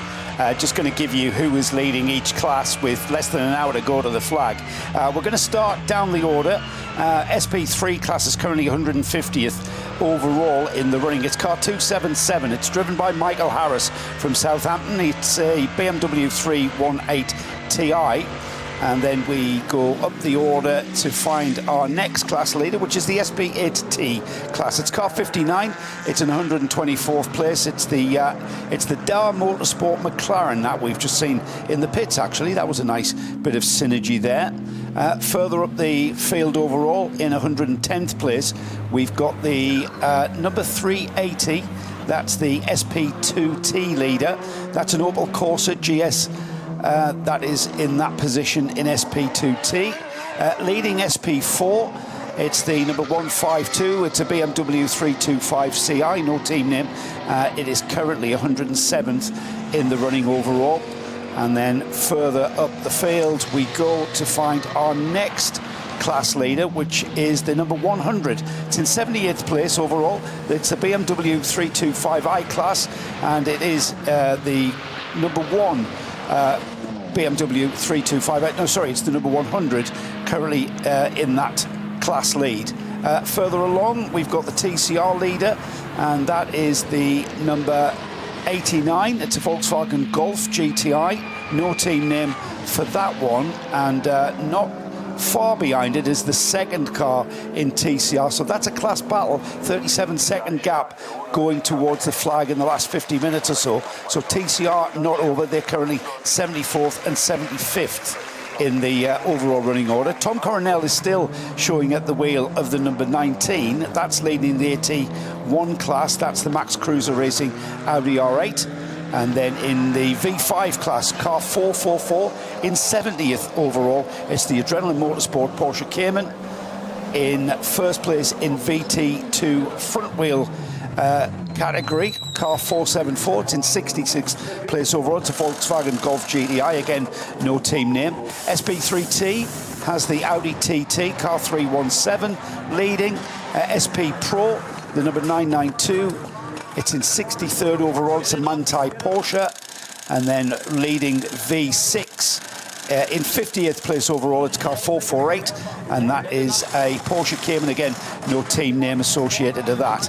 The BMW M240i class is being led by the number 650. It's currently 54th overall. It's Adrenaline Motorsports BMW M240i, that's why it's in that class. However, that's a 3-car battle going to the flag in 54th, 55th and 56th overall. In second place in that BMW class is the number 665. That's the GT Tyres BMW. It's 19 seconds in arrears, and then over 3 minutes behind is the number 669, the Kevin Motorsport BMW. So a 3-car battle going for BMW M240i. I hope you can hear the round of applause just to interject. Is that for my class update? It's for your class rundown, Joe. And it's also for Kurt Ecker, who's just thrown the car graphic by Kurt Ecker Motorsport Porsche into the gravel, accidentally, I assume. Maybe he did it deliberately just to get a rapturous round of applause, but he managed to reverse out of there, quite a deep gravel trap, get it going again, and the crowd went wild. He is something like 7th position in Cup 2. So not on course for a podium at the moment. How do you spell his surname, Johnny? Because the next class in the order is the VT2 Hecker class, which means rear-wheel drive and, of course, four-wheel drive. Yeah. Was it ER or A? It's Ecker, so E-C-K-E. I mean, I sort of know where you're going with this, as in Eckentrieb. It's got an H on the front, hasn't it? Anyway, carry on. That number 500 is the Adrenaline Motorsport BMW 330i, 52nd place overall. Further up the field, 49th place, we've got the BMW class being led by the number 878. That's the SRS team, Sorg Rennsport BMW M2. And then we have got in the pits the leader of SP7. I think it's been in the pits for some time. It is the Reiter Engineering Porsche, 45th overall. And then looking up the order for the SP4T class leader, the number 88, 32nd place overall. That's the Subaru WRX. That's in SP4T. And then we've got Cup 3 in 27th overall, car 962, the W&S Porsche 718 Cayman. The BMW M4 of Rilla and Schauk Power, that's leading SP10 in 26th place overall. And then we've got the Cup 2 class leader in the form of the number 900, and that's the Black Falcon Porsche. We're in SP9, but before we get to our overall leader, who is indeed our SP9 class leader, we've got SPX running in 5th place overall, and that is, of course, the number 81, the BMW M Motorsport Touring, the estate car, that BMW project doing tremendously well overall there, running 5th overall. And then, of course, the SP9 class leader is indeed our overall leader, and that at the moment is the number 80, the Winward Racing Mercedes. Lucas Stoltz at the wheel of that car with just over 46 minutes to go on the clock. It's 45, just ticked by quite nicely there. So Red Bull Team Abt pitted their Mirko Bortolotti driven Lamborghini Huracan bang on the money, as I suggested, 150 laps because they last pitted on 1:42. So I'm tracking this just about. I can do my 8 times table, although it's slightly out, of course. So 49 minutes were left on the clock. Therefore, it should have done a 2 minutes and 38-second pit stop. And I felt that was too fast to incorporate any sort of penalty. Yeah, I agree with that. Matt Riddle's out there in the country, timed there at 2 minutes 15. And he's suggesting that that is no penalty has been taken there. Okay. Okay, we'll keep looking at the penalty aboard screen. There's a lot of cheering from Red Bull Team Abt as they got the car back out. It's listed as 3rd at the moment, but by the time the Walkenhorst Matthias Drudy driven number 34 Aston Martin comes in for its pit stop, those positions should be reversed. But I thought that it'd be very close if they'd served the penalty time, but they do not appear to have served the 86 seconds that were going to be added onto their time. Yeah. Keep an eye on the screens. 2 minutes and 15 is going to worry me, Joe, because it shouldn't have been that short, even without the penalty. Well, I'm going to reach out to Matt Riddles again. How accurate are you, Matt? He's out there in the countryside. He's a stalwart spectator here, coming to this festival for the last decade or so for Matt. He's always here. Well, I could have been a minute out, but I reckon it came in with 49 minutes to go. Therefore, it's a 2 minute and 38-second stop. If not, 2 minutes 35, but 2:15 is if you come in with 40 to 41 minutes remaining in the race, and we're not even at that point. So let's leave that one out there. Oh, build the drama into the end of the race. Yeah. It may already be carrying a penalty for the Lamborghini. Let's hope not, but are they going to look at that pit stop again? Let's put some more drama in. As soon as the number 84 Lamborghini went out onto the track, its windscreen wiper was going, so down the Grand Prix circuit. Now we're riding on board with Lucas Stoltz in the number 80 Mercedes that's leading out right down the start-finish straight. Intermittent windscreen wiper action. And the Cayman, it's just passing there, both flapping their screens dry. So hold on, where are we on the percentage of rain? That's not in the script. The script was for no further weather taking any further part in this race. It caused absolute chaos at the start. We're not having it. Send that script back. It's way too out there, far too fanciful.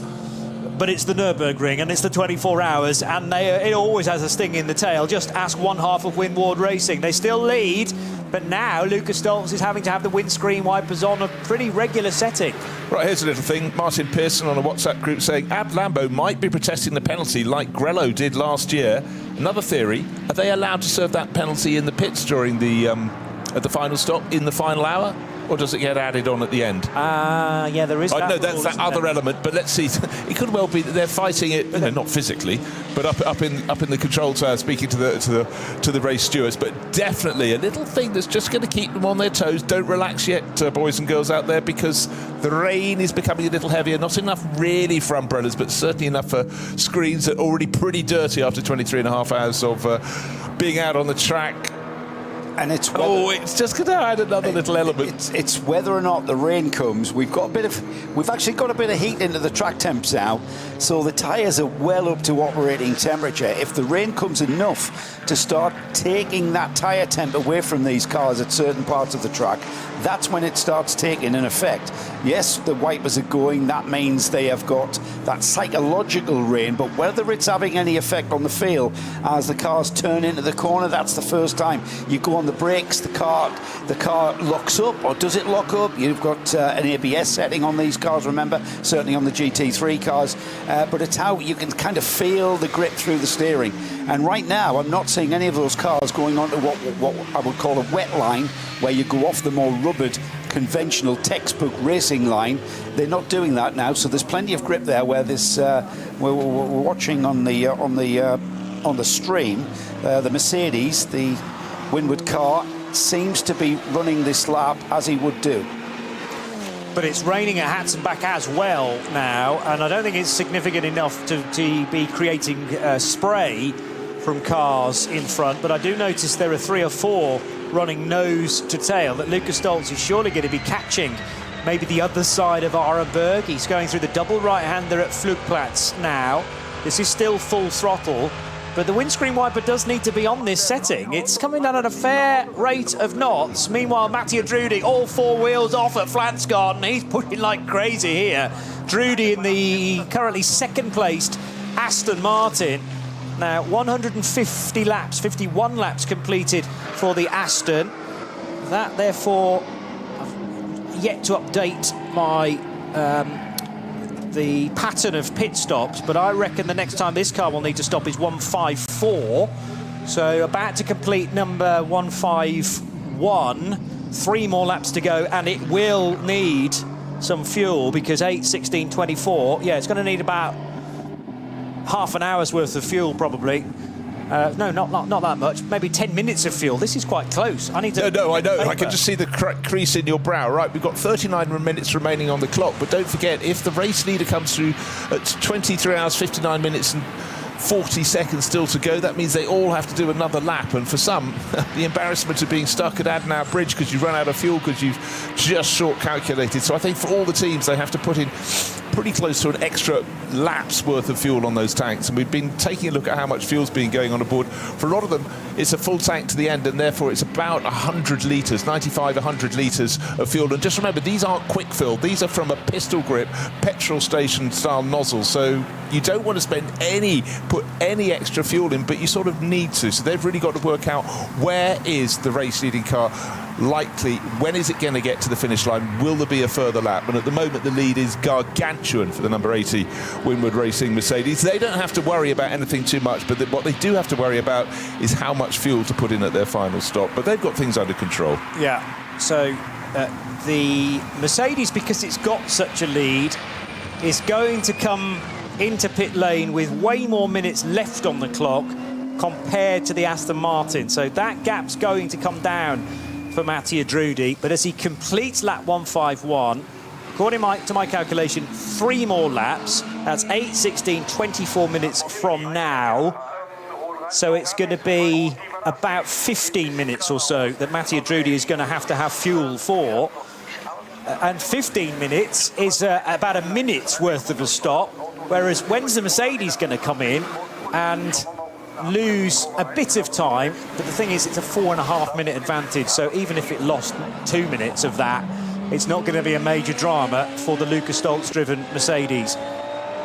Well, Mirko Bortolotti, the driver who started the 84 Lamborghini from pole position, is the driver who's going to take it through to the end of the race. It's had its final pit stop. He's there. He did the previous stint, so he's conversant with how the track conditions are. Yes, we've got a lot of windscreen wiper action, but it's not heavy rain yet, but that doesn't come in until, well, about 7.5 minutes from now, once we get in the final half hour, of course, just to give another twist this race. This race that we thought when we left here at about 2 o'clock this morning, we thought, well, it's all set for 2 Windward Racing Mercedes to fight it out at the end. We came in this morning, they were still in the lead of the race, and then it seemed the advantage had been ceded to the number 3 car, and the number 80 crew were just going to have to sort of sit back 45 seconds further back and come through to second place. But then, of course, the number 3 Mercedes parked up in the garage. It's still there now, and the race keeps on changing, is my point, Joe. we're on slick tyres, so it doesn't really take much. It doesn't take much rain to start affecting track surface conditions, and on slicks, it doesn't take much rain to start affecting your lap time. And already we're seeing the cars skittering around and sliding a lot more than what we've just been seeing recently. It's become, as ever, what is it? What have we got? 36-minute sprint race, hasn't it? As ever in a 24-hour race, we get there to the point. It's whether or not you can keep pushing. Your car is underneath you. Is it still solid? Does it still feel right? Gone are the days of attrition when it came to gearboxes and stick shifts and manual gearboxes, when the style of driving affected the attrition rate of whether your gearbox held together. It's all done by computer now, and the driver only has to flick a paddle on the paddle shift, so less jeopardy in that respect. And of course, modern day engineering is a lot better than what we had 20, 30 years ago. So attrition less of a factor. It's more incident and drama that causes the attrition rate these days, but still, you're driving around, last half an hour or so, you're listening for different noises. Your imagination runs away with you. You think that is that a diff whine? Did that gear go in? Did I hear a clunk there? That sort of psychology. But as far as these drivers are concerned, these are the ultimate pros in endurance racing, and they are pushing all the way to the end, hoping that something befalls the cars in front of them. Well, a real example of someone's pushing. Looking at him on screen right now, Dries van Tor, his Rover Racing BMW, up into third position. He's only 18 seconds down on Matthias Drudy's Walkenhorst Aston Martin. However, he needs a pit visit. So the 84 Lamborghini, which has had its pit visit, should be going back out and moving up into third place. But again, a little bit of debris in the track. It's a splitter off someone's car. That could lead to a puncture. And then all the work you've done, and along the Dottinger with the race leader, Lucas Stoltz, the rain is definitely heavy. We're not making it up to add drama. It's warmer than we've had pretty much throughout. 11 degrees. I think the highest we've seen in 4 days here has been 13 degrees, and that was for about 2 nanoseconds before it headed down again. But for Lucas Stoltz, yes, he doesn't have to lap as fast as the rivals. They've got this race surely in the bag, but it's going to be Maro Engel that takes it through to the end of the race. There's Maro in the pit garage at the moment, helmeted up. But the pit stop coming right here, right now. Hands device in, and for the crew at Winwood Racing, they thought they were going to have parallel drivers, parallel crews. Number 3, number 80 coming through to first and second, but the number 3 car parked up in the background of the shots as Maro Engel, who was a driver who said no to teammate Max Verstappen. You're not coming through. We're going to fight for this. Exactly how it should be, in my view. But suddenly, with mechanical failure, just around 11:40 this morning for the number 3 Mercedes, that's parked up. But the sister car, number 80, this is their final pit stop. But the weather map is suddenly looking a little bit more lively. Just as we talk, we're not talking it up. It's on its way in. The big question is, Joe, take a look at the tyres going on. A fresh set of tyres going on.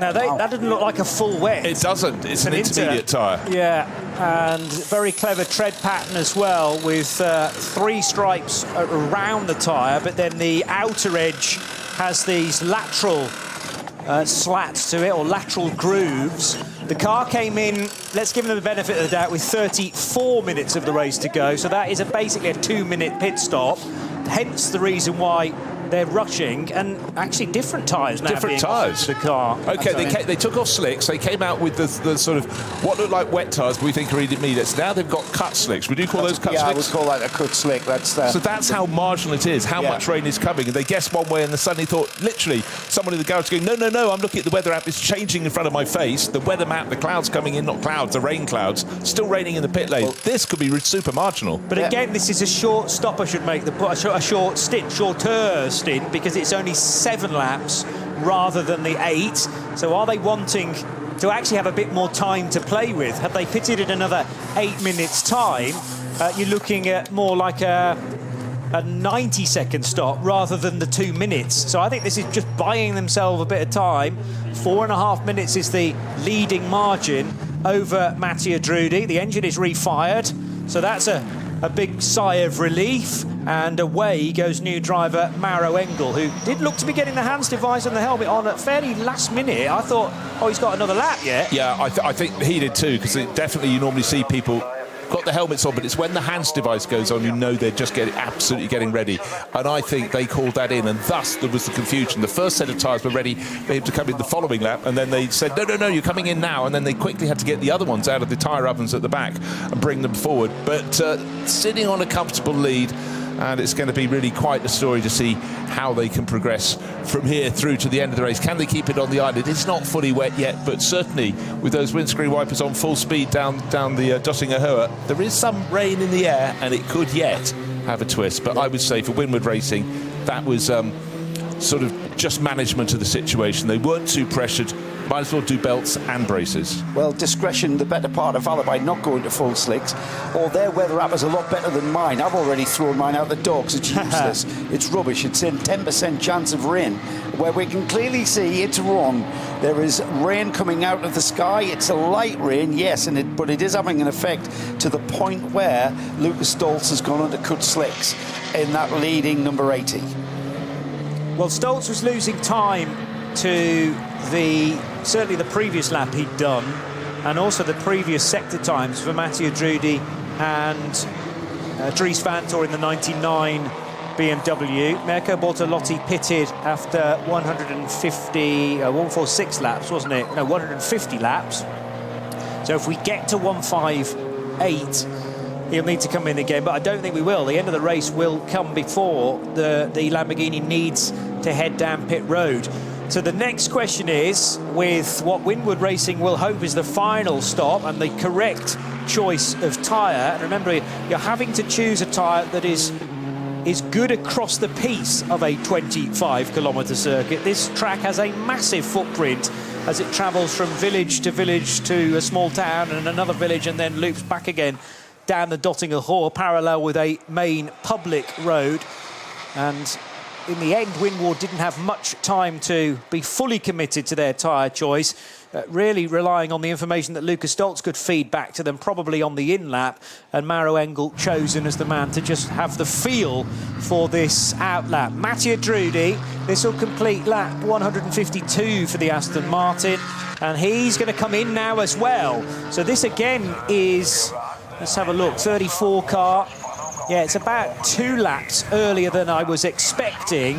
But again, pitting earlier gives them more time in the pit stop. I would sense they're going to change tyres on this Aston as well. I hope we get a look at what tyres go on the Aston.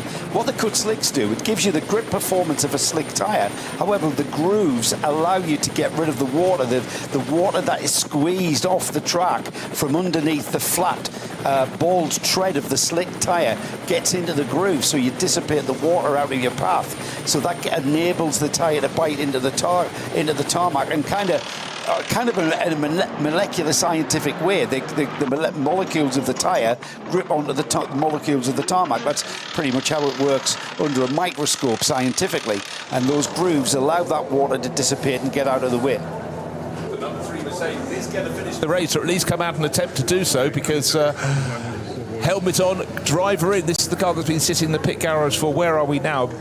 Best part of 3 hours getting on towards that after its problem. Another thing I just want to throw in. Juncker, it looks like Juncker, yeah, who literally went out and came pretty much straight back in.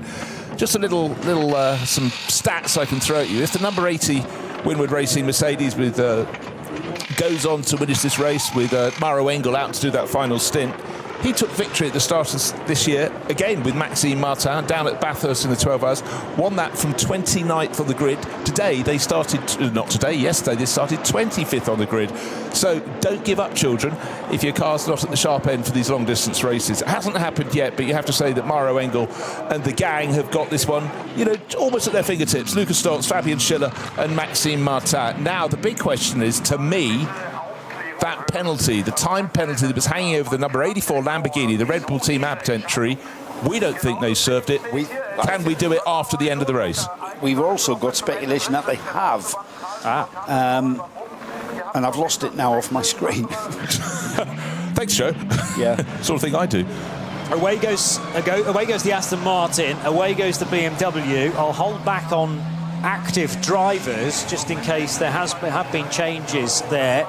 What I don't know is how long Mattia Drudi's been at the wheel of that car, because there is a 3-hour drive time limit in any one go, I believe.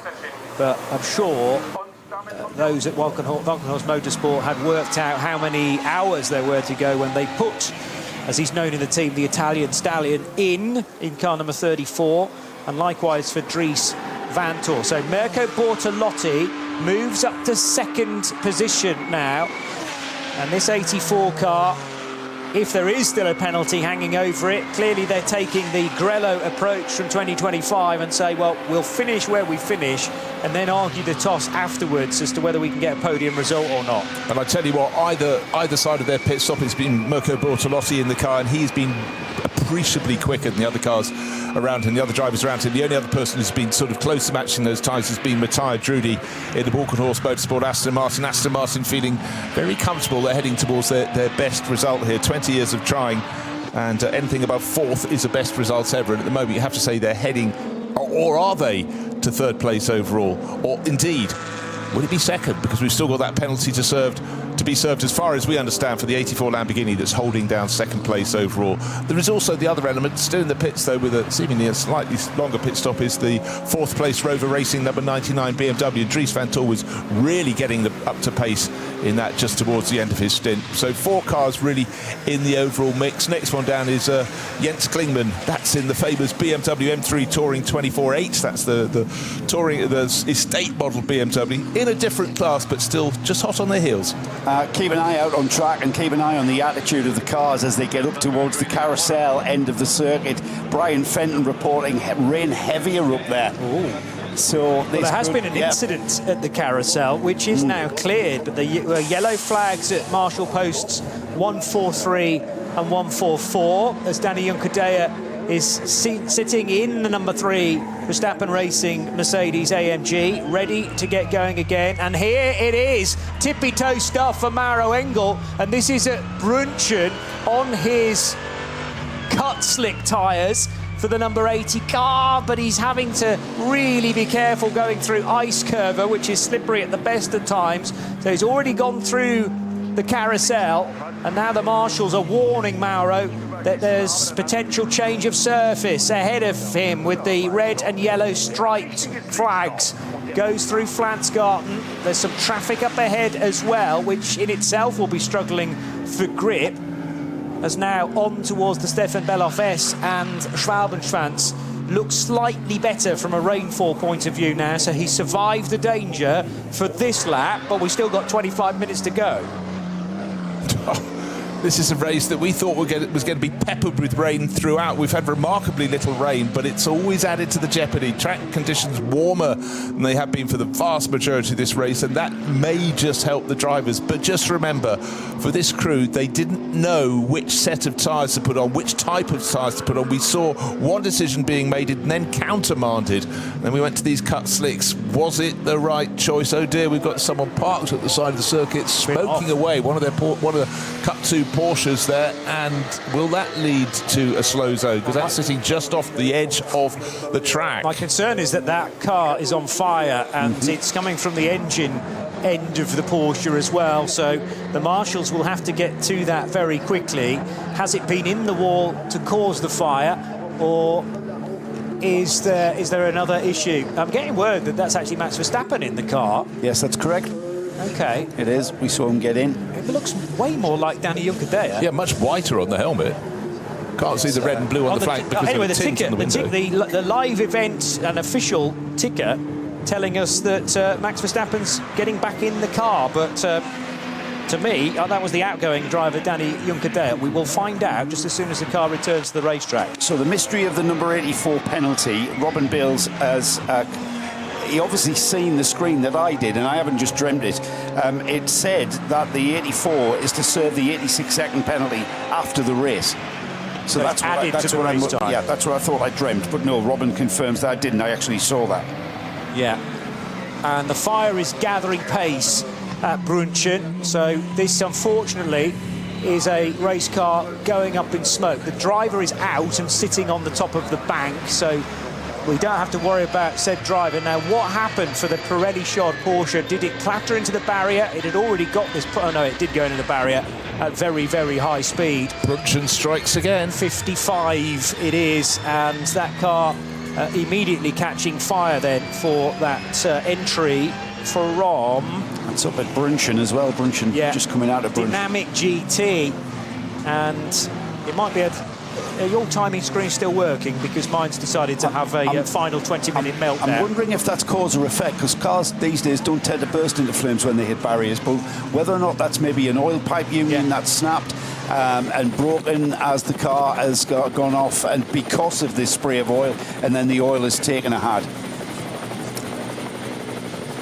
Alessandro Giretti, the driver of that one, young French racer, doing great things in GT racing around the world, running in 11th, so make that 12th place. It was 11th before he slid off the side of the circuit, but to get that deep into the race, and again, just got to stretch 25 kilometres around the circuit. You can't always have the fire tenders at the right place, but they're getting there as fast as they can. Driver out of the car.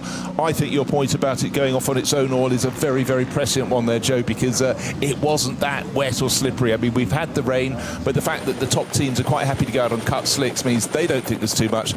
But the yellow Porsche is sitting at the side of the circuit, and already they've got the extinguishment on it. Over and out for them. But again, these things could just change the proceedings in the race. I mean, the thing is, Bruce, he did whack the barrier with the left-hand side, which can dislodge the drive shaft, which can then have a spray of gearbox on it. Pure speculation here, by the way, everybody. Yet to be confirmed. But it's very rare to see a car just burst into flames like that. Remember, the engine on a Porsche 911 is at the back. It's all at the back, engine, gearbox, etc. And, yeah, it's very rare to see things like that happen. But, yeah, undoubtedly that car out of the race there, unfortunately.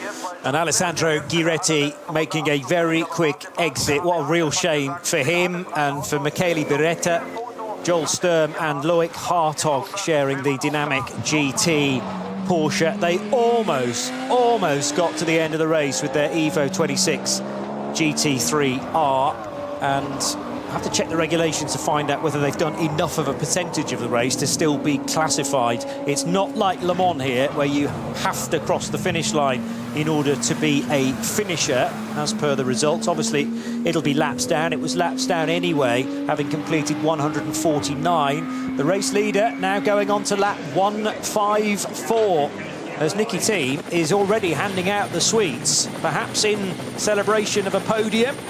Or is he doing that a little too early? Well, is he? OK, right, your name is Mirko Bortolotti. I know it's not, it's Johnny Palmer. However, you have one job to do now. That is to stretch every second advantage you can have. You've just had the full confirmation on the screen. That number 84 Lamborghini that he's driving for Red Bull Team Abt is going to have that penalty added to its time after the race. So what he's got to do, I'm waiting for the next timing interval to be crossed to see his margin back to Matteo Drudi's Aston Martin, the number 34 car entered by Walkenhorst Motorsport.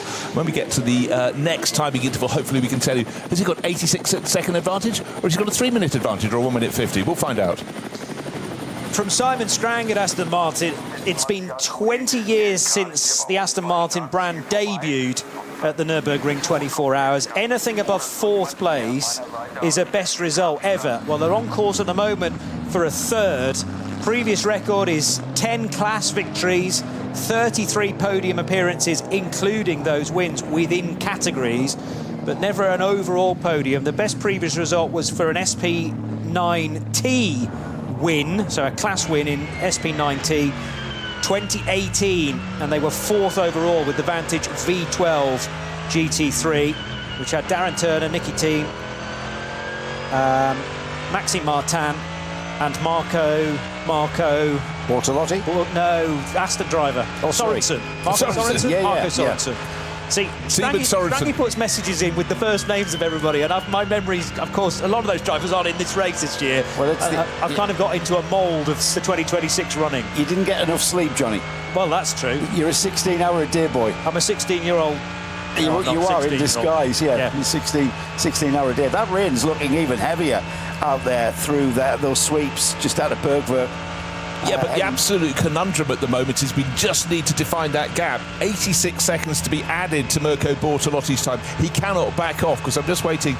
Is the car behind? They're chasing Matteo Drudi. Is he 87 seconds behind or more? We'll find out. So both of them in the number 84 Lamborghini and the number 34 Aston Martin from Red Bull and Walkenhorst, they have got to just keep that pedal flat to the metal, and between them they're swapping. Measured, it's 87. It is 87 seconds. Ho, ho, ho, you can't make it up.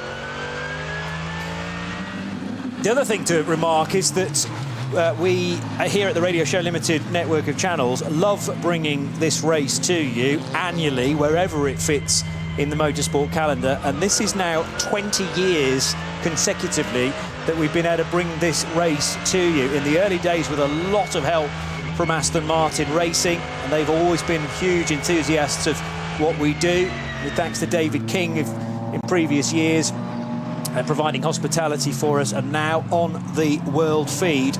So very, very happy to be celebrating 20 years with so many of you as well who've been watching it and enjoying it with us. And I hope that our service can rather amplify, increase your enjoyment of it by sprinkling a little bit of knowledge here and there. It's a little bit.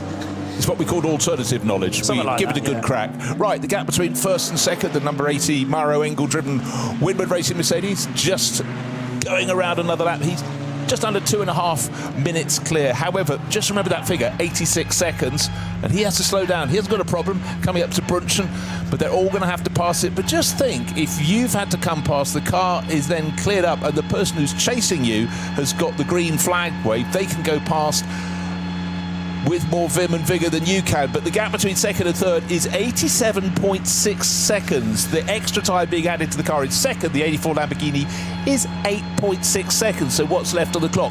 15.5 minutes, and we're dealing with 1.5 seconds effectively between second and third place. Bring it on. Away goes Mauro Engel, heading for Flansgarten, and therefore towards the end of the lap, the start of the Dottinger Hoor on lap 154. He's all good for fuel, having pitted that little bit early, and they had the margin to do that. And of course, the earlier you stop, the more actual wiggle room you get for the pit stop point-to-point, timing loop in to out. And it was a relatively hurried stop in the end. Mauro Engel getting a fairly late call that he would be going in the car, and on that lap that Lucas Stoltz was heading in. Plus they were a little bit torn between two decisions regarding which tyres to bolt to the Mercedes, but all looks fine for the time being, as the number 3 is now being fitted with Michelin tyres, so it can do the final lap. And no doubt Winward will time it so that they can run maybe in the vicinity of car number 80 and get that excellent publicity shot of the two Mercs crossing the line together. And all those cynics and skeptics out there that said that Max Verstappen would be on his way and have left early, no. Well, I didn't believe that for one moment. I knew we would want to be there at the end with the team, no matter where they were in the field. He'd have been there either in the car or at the garage door to see that car over the line. He understands. He is a pure racer, that boy, and he understands it's not necessarily about where you finish a 24-hour race. The challenge is getting the car across the line. And you know what? Applause just for a bit of a ceremonial getting the car across the line for that number 3. And that number 3 was looking strong for a overall race win, remember? Oh, 100%. It's now lost 20 laps. I tell you, it's suddenly nail-biting stuff for Red Bull Team AB, because the driver who cannot afford to lose another second, Mirko Bortolotti, in second place, knowing his Lamborghini's getting 86 seconds. He's got a trio of cars ahead of him. He's got that yellow flag zone, no overtaking. Waiting, and as soon as he get released, there's the green flag. He's got to jump past as many as possible. I'm sorry to burst that bubble. Through sector 3, the Lamborghini ahead of it was a 1:05.4, 1:07.6 through sector 3 for the Aston. Sector 5, 1:48.5 for the Lamborghini, 1:51.8. So the Aston Martin is losing ground to the Lamborghini ahead of it. Sorry. I know we were building tension at the end. No, I'm just going to stick with the tension. I'm sticking with the tension right through to the end. So, whatever interrupts one car can easily interrupt another. We don't have a lot of minutes left on the clock. Just under 13 minutes remain. Therefore, I guess we've got to work out where exactly Mauro Engel will be. He's got this lap and surely the next one as well to get under his belt to complete the 24 hours. But the chase is still on between the number 84 Lamborghini in second place and the number 34 Matthias Drudy Walkenhorst Aston Martin Vantage in third overall. It's yin and yang. The next thing is Drudy's pace concerning at all with Dries Vanthoor not that far away in the Rover Racing BMW? 17 seconds the gap, according to some sources. Well, it's coming down all the time. I think the traffic's falling better. And, you know, Dries van Toor's a driver who really likes a bit of a chase. And at the end of the race, why not go for it? And famously, of course, he and his brother Lawrence didn't have any brotherly love here so many years ago. So he's a determined racer, that's for sure. Well, of those 3 cars in second, third and fourth, through sector 3, the Van Toor BMW was quicker. Slightly quicker than the car ahead of it, so the BMW quicker than the Aston ahead of it in third, not as quick through sector 5 as the second place Lamborghini. So there's a bit of what you could call a bit of a scrap there with, I mean, all right, there's huge gaps there considering we've only got just over 10 minutes to go, but it's still, all it would take, and especially considering the adverse conditions and the inconsistent grip that we've got out there, it doesn't really you take your eye off the ball for a second, you miss your braking point, that gap can be absolutely just in a blink of an eye disappear. 154 laps just being ticked off by the race leader, and with 12 minutes still to go, this therefore cannot be the final lap because Maro Engel doesn't have enough time up his sleeve to back the pace off that much.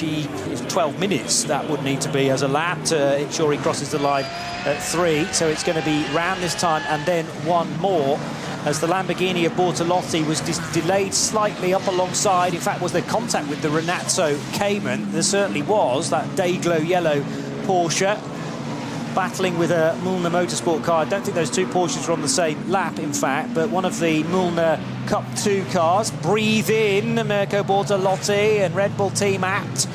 Didn't like that either, as he was squeezed a bit up the curb.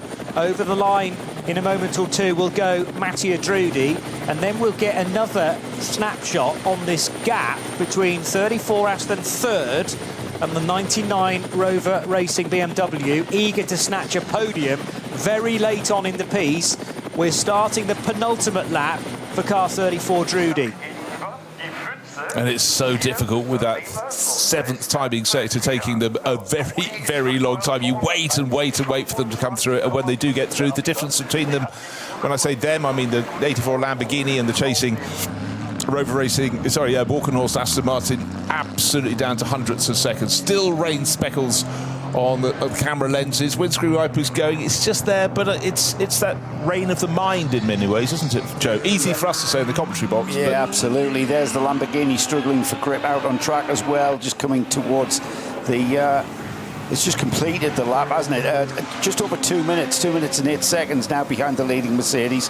We're going to wait for the Aston Martin to come through as well. It will complete 154 laps next time by, and we'll be able to check that gap. What we saw monitoring the sector times, though, the Aston was losing ground to the Lamborghini and indeed was being caught by the BMW of Rover Racing behind it. Well, please, my facial identity is not totally shot. That was Danny Juncadella getting back into the number 3 car.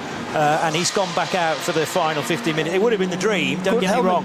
Good helmet recognition, Johnny. No, it's just on the eyes. The eyes of the Spaniard are totally different from Max Verstappen. You know, I've met and spoken to Danny Juncadella many times. I haven't yet met Max Verstappen, but I've seen plenty of images of him over this weekend, and it just didn't look like him. But there you go. Juncadella back in, and that's quite nice for him to be able to end the race after that major failure on the rear of the number 3 car. Was it a failure? Was it a breakage after a lot of damage, or a lot of abuse through so many hours of action? Here's a question for you both. What is smaller than 86? 85.545, and that is the gap. So at the moment, if they cross the line exactly as they are, the Walkenhorst Aston Martin, by dint of really very not much at all of a second, will take that second place. So the jeopardy is still there. We've got this lap and one further lap thereafter, and we've seen how it seesawed. I mean, we're only talking about a shift of a second either way around a 25-kilometre lap. We've got 2 of them. So what can they do across 50 kilometres? How many interruptions will they have? Will the rain get worse? But this is a chase to the finish. For Maro Engel, he should be able to cruise through and would therefore take maximum points along with Maxime Martin in the first and the second rounds of the Intercontinental GT Challenge. Victory in the Megars 12 Hours of Bathurst, and surely as we go within the final 10 minutes, this one's in the bag as well for the Winwood crew. Isn't it? Bruce, what have you done? There's still 7.5 minutes on the clock, and then there's another lap probably coming around if they get around and across the line before the clock is 0. Then we will continue. I reckon Engel will cross the line at about 5:02, 4 minutes 2. So that won't be when the checkered flag is shown, and he'll have to go around for one more lap. Therefore, we'll finish at about 3:05 for the race leader, and then enough time will be given to everybody else in the race behind Maro Engel to do their final lap. So there's a bit of time to go yet, and there's still scope for some heart-in-mouth moments for AMG fans, for Lamborghini fans, for Aston Martin fans, maybe for BMW fans, although actually the gap between the Aston and the BMW is growing now. It was 17 seconds, it's stretched out to 22.8 seconds. But yeah, Bruce's point about a minute and 15 now between the Lamborghini and the Aston Martin is a very interesting one. That's just 75 seconds difference. Hard to draw your eyes away. Just going to have a very quick look down through the classes. I think we can safely say that SPX will be won by the car that's dominating that. 5th place overall, the BMW M3 Touring, Jens Klingmann at the wheel. Just going to go down to the next classes down the order, and car 900 is winning Cup 2.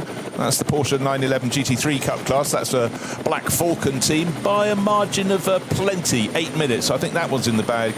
Joe at SP10, which is for what we call GT4 cars elsewhere, looks very much as though that's going to go to the Riller and Schnauk BMW M4 GT4. I'd like to go down through the classes a bit more, but I really think I need to do some maths and take a look at the gap between 2nd and 3rd position. At the start of the lap, it was down to 85.54 seconds. Bear in mind, 86 seconds will be added to the time of the Lamborghini at the end of the race, and that is a bigger number being added than the number of the differences between them. So very, very, very tight indeed. And they're both being caught by the 4th place BMW of Rover Racing. Here's some way more reliable information from the official event ticker, and it says that the 84 Lamborghini of Mirko Bortolotti is fighting against the clock. The apt Lamborghini will have to carry over a 1 minute and 24 second penalty. It needs to maintain at least this gap over its pursuer Mattia Drudi, but the problem is that gap's already come down beneath that. So a minute and 24, the lead is now a minute and 9. And the other thing to remember is that Bortolotti's on slick tyres, according to the live ticker, with the competitors around him on cut slicks. So the time is coming down because Drudy's on a much more suitable tyre for these conditions. Yes, but when you get towards the latter stages of the lap, the Lamborghini slick tyres work better. So the time he loses out because of the slick tyres, he kind of gains, or the gap stabilises when those the slick tyres can really do their job on a more consistently dry track. You know, we're talking about, is it rain in the mine? No, those windscreen wipers have been going for 4 or 5 laps, and certainly there is a dry line now just finally manifesting itself. But any movement for the Lamborghini that's been twitchy from the very outset of this race, very much easier for him to slide off the line than the chasing Aston Martin. But Mirko Bortolotti is not leaving anything out there. He's skittering around the circuit. Mercedes onto the start-finish straight, and will get the last lap board this time around at 4 minutes to 3. It's very, very busy down at the Ravenol S, though, so Maro Engel is going to have to just ease his way through and make sure that all of this traffic has seen him. Before the Bathurst 12 Hours this year, Mercedes hadn't won an Intercontinental GT Challenge race since 2023. Now it might have 2 in a row after that great win at the start of the year in Bathurst, and Mercedes on course to have 10 IGTC wins, 1 fewer than the record holders BMW, but they still have 24 kilometres to complete safely in order to mop up those records. And what you didn't see at the very start, just coming to start the final lap, the number 80 Winward Racing Mercedes was in the middle of the track down the start-finish straight, and there was a Porsche to the left that suddenly, no, it was a little Toyota, something came off it, bit of bodywork, bit of tubing, something, and it bounced across the track. Imagine the irony of that, if that just caught out the car that, until its teammate met its problems and parked up, was right in the lead battle. Since then, almost home and hose, but until that checkered flag is greeted, things can still happen here at the Nürburgring. Greasy circuit. Are you on the right tyres? Mirko Bortolotti's got no choice whatsoever other than to thread the eye of the needle, which he does as he comes up towards the end of another lap. He's just coming up towards Tiergarten. He's got to pick his lines. It's a much slower car. Has he seen it? He had to go to one side and then the other. Eventually, it got out of the way. But just bear in mind, we've been dealing in tenths of a second here. He's holding on to second place. 86 seconds to be added to his time at the end of the race. And the chasing Walkenhorst Motorsport Aston Martin is there or thereabouts on the time. It's down to this final lap. The other thing is about the BMW number 99. How close does that need to get to the Aston Martin to snatch third position away from the 84 Lamborghini? It needs to gain nearly 20 seconds, right? Even with the great Laurent Dries Van Toor, don't think that's happening. Well, a minute and 11 takes us, with the 26 seconds, it's trailing the Aston Martin. That's over a minute and a half. I'm not sure it's quite as many as 20, but it's still probably okay for the Lamborghini, assuming, of course, that all of the timings on the various graphics that I can see are accurate. A minute and 14 seconds is now the gap that separates 84 Lamborghini from the 34 Aston Martin, and it looks to be about 26 seconds still for, it's 28 seconds now, so that for Lambo to get a car on the podium is heading in the right direction, and it will slot in between the 34 Walkenhorst car and the chasing Rover Racing BMW. Yeah, certainly the last lap was very, very good for Matteo Drudi. He's got slightly more suitable tyres. He's got cut slicks versus the slicks on the 84 Lamborghini. And in one of the longer timing sectors, he gained best part of 5 seconds. And bear in mind, the previous lap, they were separated by the difference with the penalty added of just 0.145 of a second or whatever it was. It's still going to be very, very close. But for our race leader, Maro Engel, the sun is shining on him, shining on most of the Nordschleife. And in fact, windscreen wipers still on now, but that's because I think he's forgotten to turn them off. We've just had a glimpse there of the Windward pit garage there, all the mechanics there. A little bit of a teary eye in one or two. I did mention the emotion of this. You're tired, you're dirty. The sheer emotion of relief that the car, your car, is on its final lap, heading towards the checkered flag first. The even bigger relief when it finally crosses the line to take the checkered flag, and the elation of all of that effort, all of that time, energy that's gone in. Because it's not just it's not a 24-hour race, it's a 24-hour race with a bit of 24 hours the previous night, 24 hours the previous day. Day and night working on that car, getting it honed, getting it prepped and readied for this race, and that's all the way down the pit lane as well. There are garages where cars haven't made it to the finish. There are garages where cars are in the midfield, but it's all the same. The challenge is getting the car to the finish over the 24-hour distance. That's the challenge of endurance racing, and that's the emotion we're about to see and already beginning to build on that pit lane. Mirko Bortolotti going to the high side of the Dupre Engineering Audi S3 limousine that runs as a VT2 four-wheel drive car, and congratulations to all at Dupre for celebrating 60 years as being founded, and I think it's 40 years of racing here at the Nürburgring as well in one capacity or another. Aston Martin hopping, skipping its way through the latter portions of Hatzenbach, and just taking still, well, plenty of curb. The body language of this Matteo Drudi car is still hustling like crazy. Compare it to Maro Engel, who's much more sedate, knowing he's got a 90-second lead over the Lamborghini, which is likely to be penalised at the end of this race.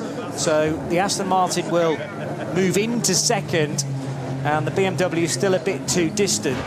But one or two sceptics suggest that if the rain's still pretty bad for the Lamborghini further around the lap, and maybe if it hits traffic, not hits traffic, but reaches some traffic that it's got to bide its time through, perhaps the opportunity for BMW to squeak a podium out of this is not all lost. But the difficulty is it's running out of sectors now on this final lap.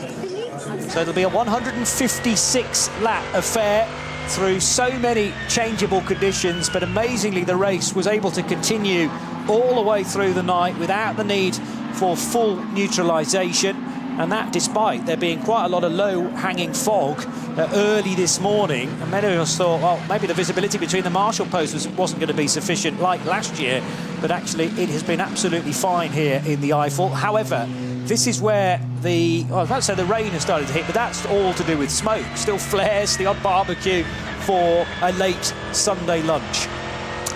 Just remember the 84 Red Bull team amped Lamborghini started on pole position, didn't get around the Grand Prix loop without harm on the opening lap, had to peel the back end into the back entrance of the pits while all its rivals were heading out onto the Nordschleife, replace a punctured tyre, go round the Grand Prix loop again and play catch-up, and it's been playing catch-up ever since.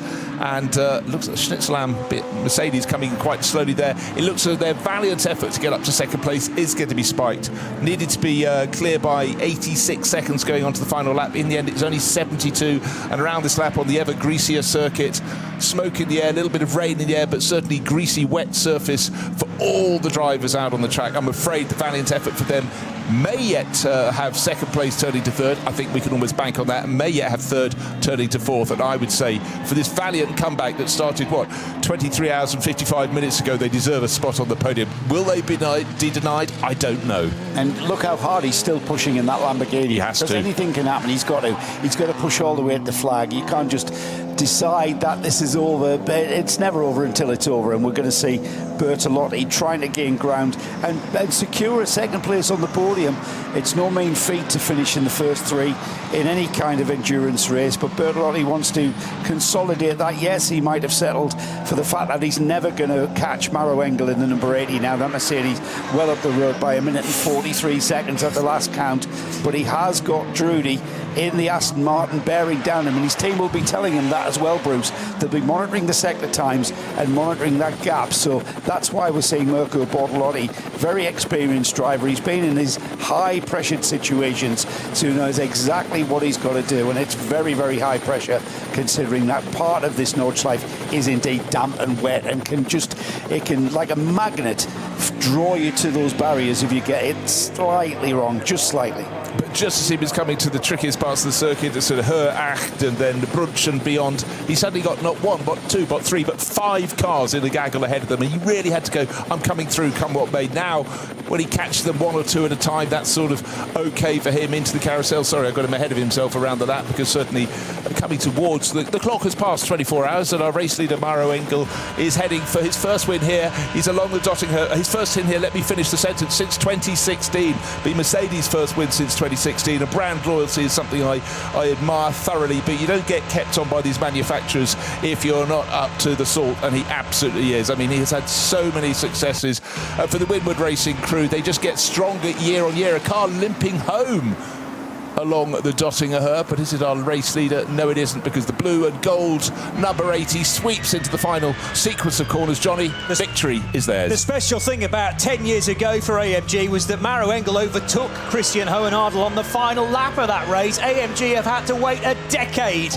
to take victory at the Nürburgring 24 hours. They were desperate to do it this year, particularly with Max Verstappen part of their lineup. In the end, it's the sister car at Winward Racing that will take the victory in 2026. And congratulations to Maro Engel, as you say, Bruce, who's in the lineup again, along with Lucas Stoltz, Fabian Schiller and Maxime Martin. And Maxime Martin has experienced some great successes through the years, of course, with this brand and formerly with others as well. But a tremendous effort from all four drivers as now the Lamborghini squeezes its way into Tiergarten for its final run to the line. An expert drive then from Mirko Bortolotti to ensure this car, by the looks of things, will finish third once the penalty is issued for Luca Engstler. Bortolotti driving right now, and Patrick Niederhauser, and we're waiting for the 34 Aston Martin car number for Mattia Drudy for Valkenhorst Motorsport, and he sharing with Christian Krognes, Nicky Thiem and Felipe Fernandez Laza in the Natural Elements by Valkenhorst Motorsport Aston Martin GT3. I'm getting beside myself after being up for 24 hours and witnessing this. So Mercedes from Lamborghini from Aston Martin, but it's very likely that this car will finish in second position. Also, at least getting a finish in the race was the number 3 Mercedes, driven by Danny Juncadella, and that will have been in the same shot as the number 80 car came across the line. There's, by the looks of things, a code 60, yes, for the Aston Martin. Now, is the... Oh, well, that could be the big difference. Hang on a minute, because this is now going to stretch the gap between the Lamborghini and the Aston Martin, and another very late twist in this narrative gives second place to Audi, to the Abt team, I beg your pardon, and to Red Bull Abt and their Lamborghini Huracan, because the Aston Martin, well, I need a gap to be for sure of this, but they needed to be within a minute and 24 seconds, and surely that's now gone, Bruce. Yeah, minute and 26, I think, was the figure we're looking for. It was the 84 Lamborghini, that was where the 84 came, but 86 seconds was the penalty time. It got down to about 1 minute 15, therefore 75 seconds. The checkered flag is waiting for Matteo Drudi to come through and for that gap to be confirmed. Wait, come on, please come onto my timing screen. Great job, best result for Aston Martin here, but it was so close to being second place. I don't know if it is or it isn't. How's your screen doing in terms of time split as well? Where is it, Bruce? Still doing the maths on mine, but for Red Bull team out, got the pole position. They locked out the front row. Trouble for both of them. Winward Racing, though, they had 2 bullets in the gun. One fell short, having dominated. The pair of them, one was running nose to tail through the night, but one of the cars has come through. And for Maro Engel, the first time he doesn't mind poor visibility since the start of the race. He's creating that, but for he and the rest of the crew, that's his first win here for 10 years. Mercedes' first win here for 10 years, and you can afford him the glory of just making a mess of those tyres. So Drudi crossing the line, 2 minutes and 28 seconds down from the race leader, but we've got to take away 46 seconds for the gap from Bortolotti, and that now is still pretty tight. I've got a gap of 60. Is that 16 seconds? Yeah. Hold on a second. Let's do some mathematics.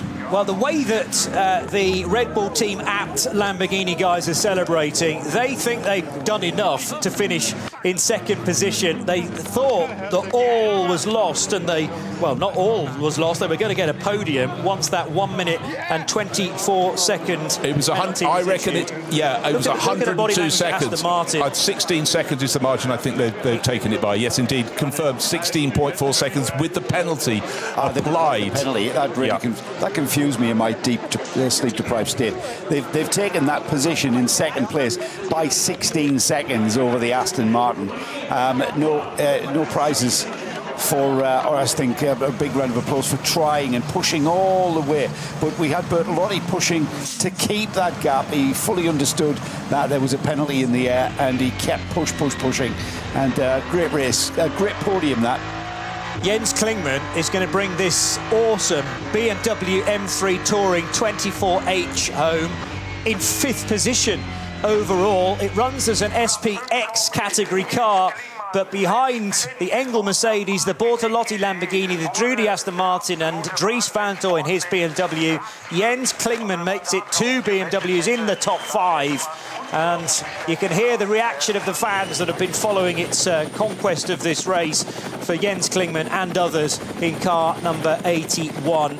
And the word from BMW at the moment is that it's very much a one-off appearance after that April Fool in 2025. But now, just a little over 12 months later, the car is finishing in the top 5 for Klingmann, for Ugo de Wilde, for Conor De Filippi and for Neil Verhagen.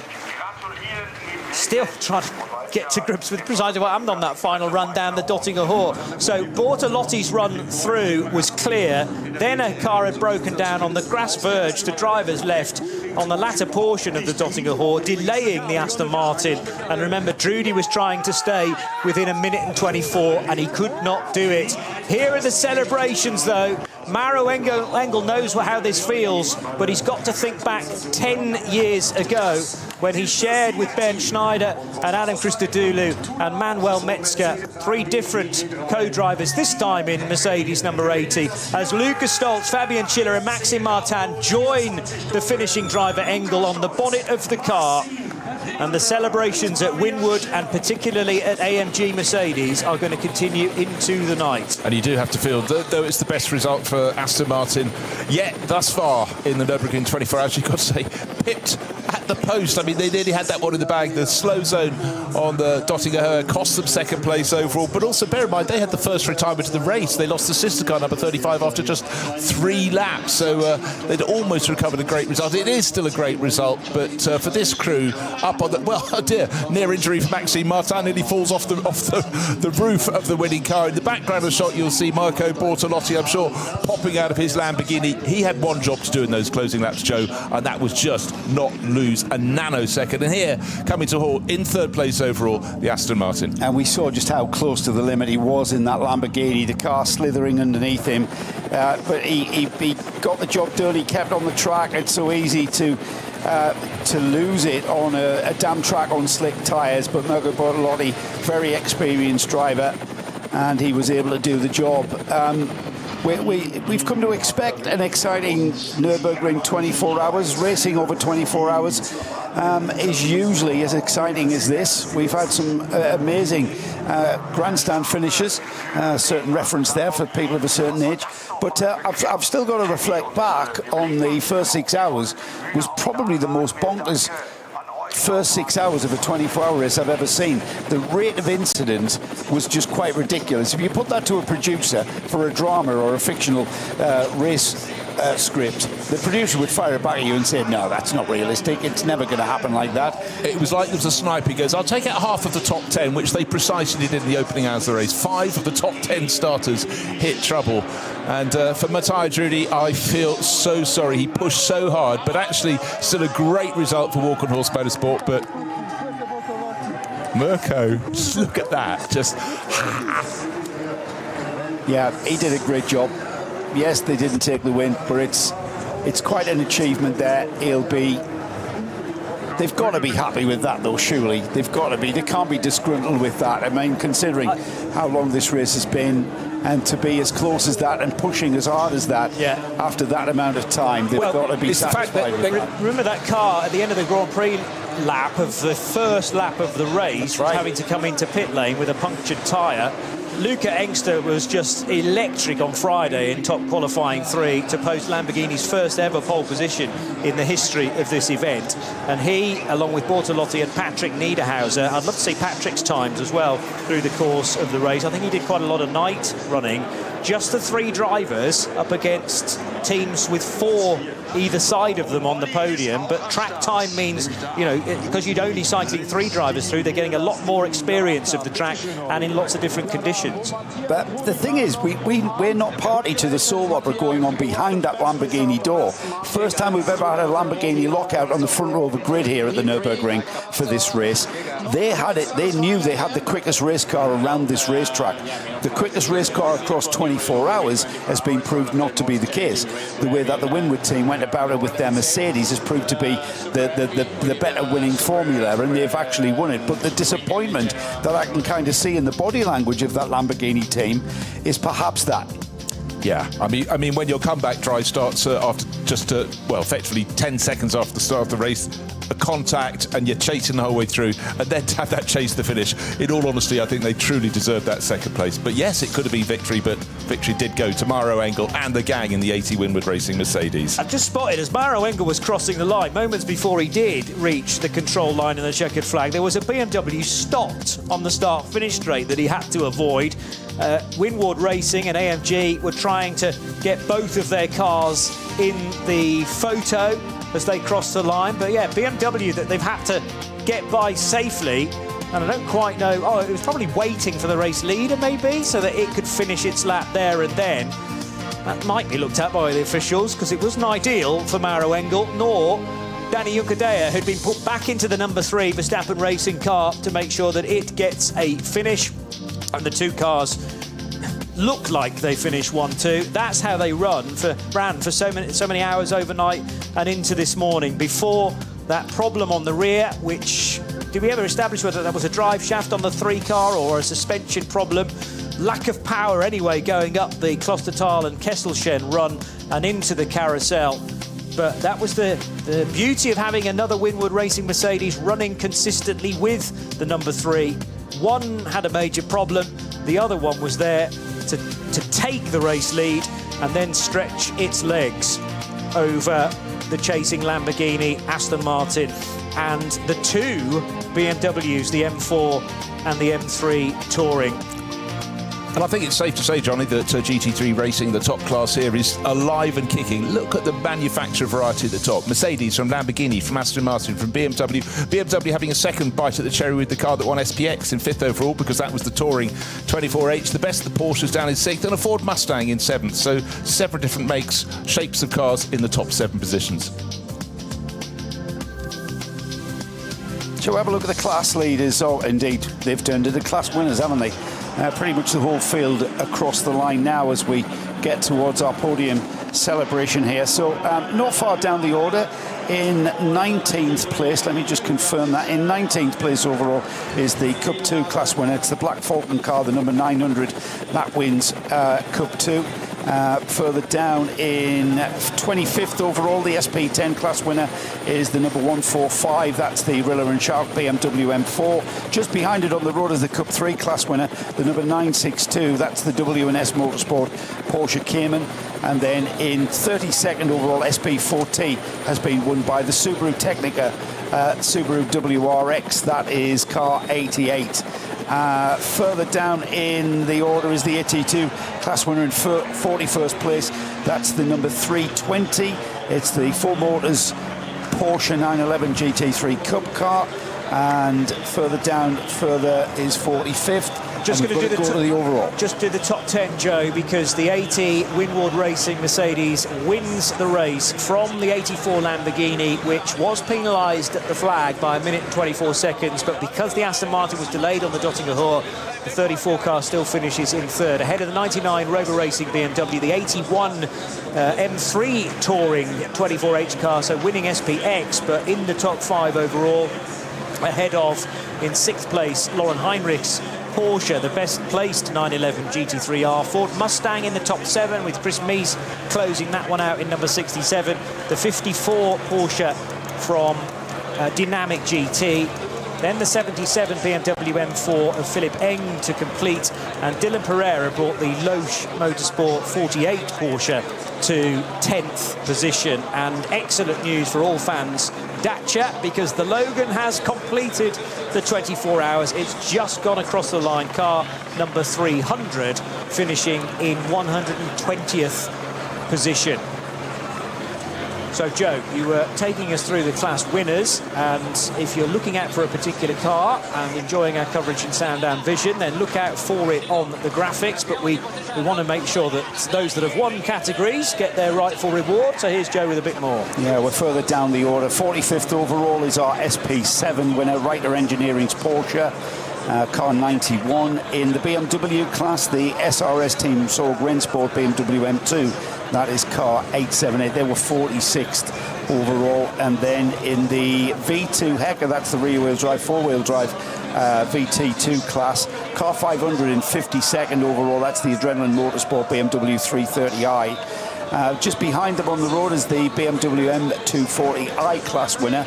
That's car 650. They're in 53rd overall. Another Adrenaline Motorsport team entry. That's, as I say, the BMW M240i version in that team. A little bit further down in 60th overall, the SP Pro winner is the Graceman Manthey Porsche, car 992. The SB3T class winner is in 62nd overall. That's car 370, the Audi TT. V6 has been won by the number 448. That's the Porsche Cayman S. That's in 63rd. Just behind them on the road is the VT2 front-wheel drive class. That's in 65th overall. That's the number 474 Volkswagen Golf GTI. We've got the AT1 class being won by the number 19 Max Kreuzer Racing Audi. Car 19 is in 68th overall. 69th overall, just behind it, is the 444, the V5 class winner, Adrenaline Motorsports Porsche Cayman. And then TCR being won by the Hyundai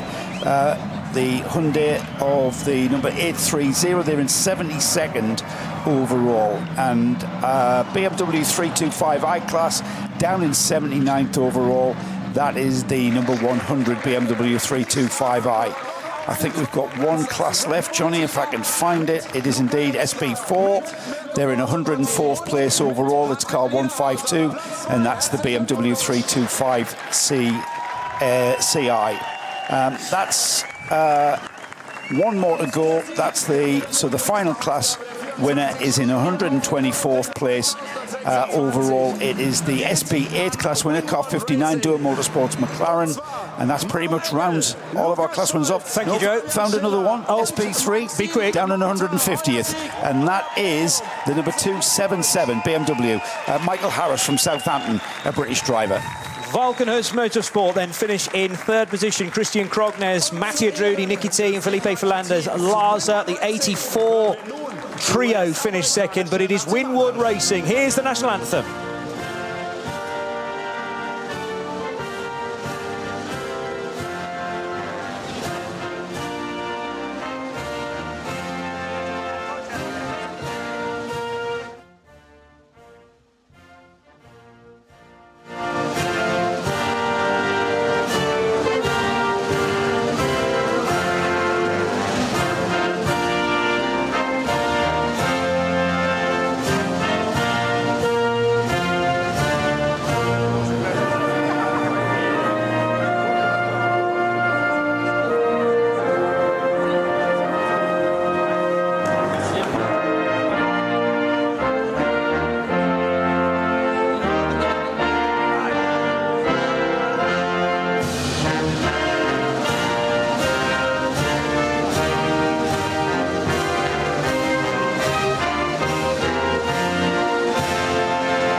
Maro Engel, Lucas Stoltz, Fabian Schiller and Maxime Martin are winners with AMG.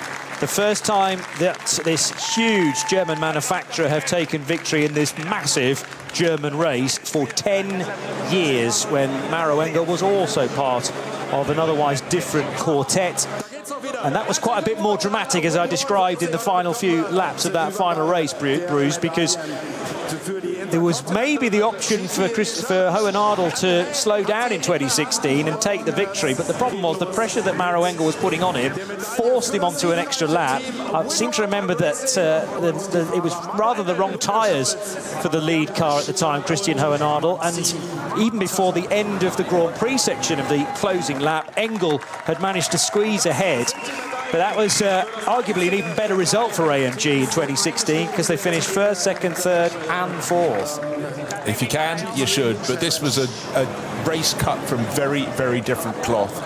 Through the night, into the light, we went with two Winwood Racing Mercedes at the front, controlling proceedings, but I can't think of a more exciting finish for years. Just when it looks as though Lamborghini in second place had lost it to Aston Martin, how cruel could it be for Mattia Drudi? Just got to go on the Dottinger, three little twists and turns, start, finish straight. I've done the hard yards, we're going to take our best result in second.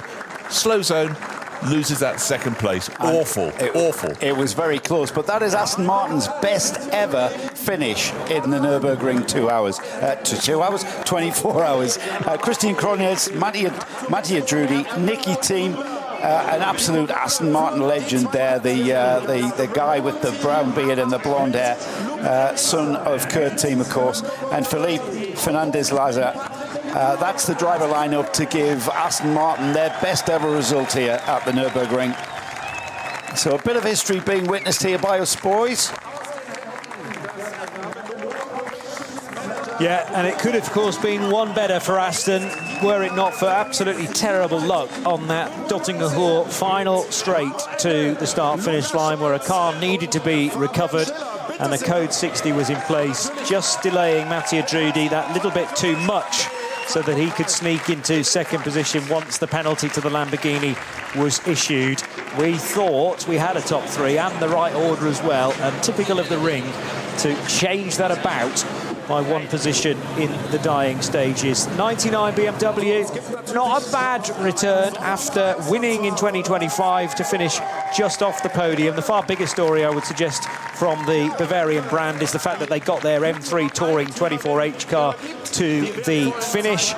Porsche will be disappointed for sure with a 6th place finish, and of course massive annoyance that the Grello car of Kevin Estre went out in a fairly innocuous spin after there was oil down at Brunchen, doing far too much damage to the rear of that car. They will be back in 2027, make no mistake about it. And Ford Mustang's project, the Haupt racing team, continues to march on. 7th place finish. It might have been even better than that had they had some more consistency, and I think the Arjun Maini car eliminating one of the 3 really didn't help them, because that was well placed at the time. So another event here at the Nürburgring is done and dusted. The 54th edition of the ADAC Ravenol 24 hours. We're celebrating here at the Radio Show Limited network of channels 20 consecutive years of bringing this race to you. And we'll also have every single remaining Nürburgring Langstrecken Series race live as they happen. Generally they're 4-hour races, but there is the Ruhr-Pokelrennen, which is the 6-hour race later in the year as well. You'll not miss a thing from the Nürburgring in 2026.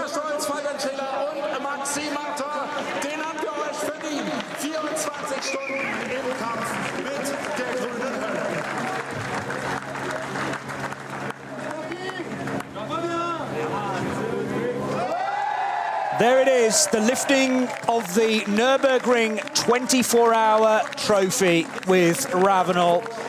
And, well, they certainly chose the right sponsor for that car. It was the Ravenol car, after all, with an iconic livery.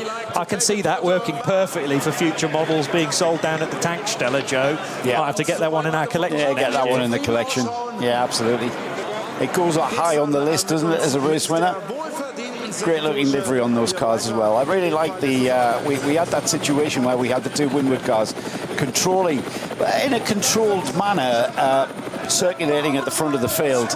A little bit disappointing that number 3 wasn't able to run all the way to the flag. We would have had an inter-team battle between those 2 cars, I think, running to the flag. However, that car, did we confirm what the mechanical issue was with that? We suspected it might be a drive shaft or some sort of suspension issue on that. Was it left rear or right rear? I can't remember now. Right rear. Yeah. So that took the number 3 out. And celebrations all around it. Just off the podium, let's talk about the BMW M3 Touring. What started as an April Fool's joke at BMW with the fact that they were going to run an estate car turned into quite a run. They categorised it in the SPX class because it's not homologated for GT3.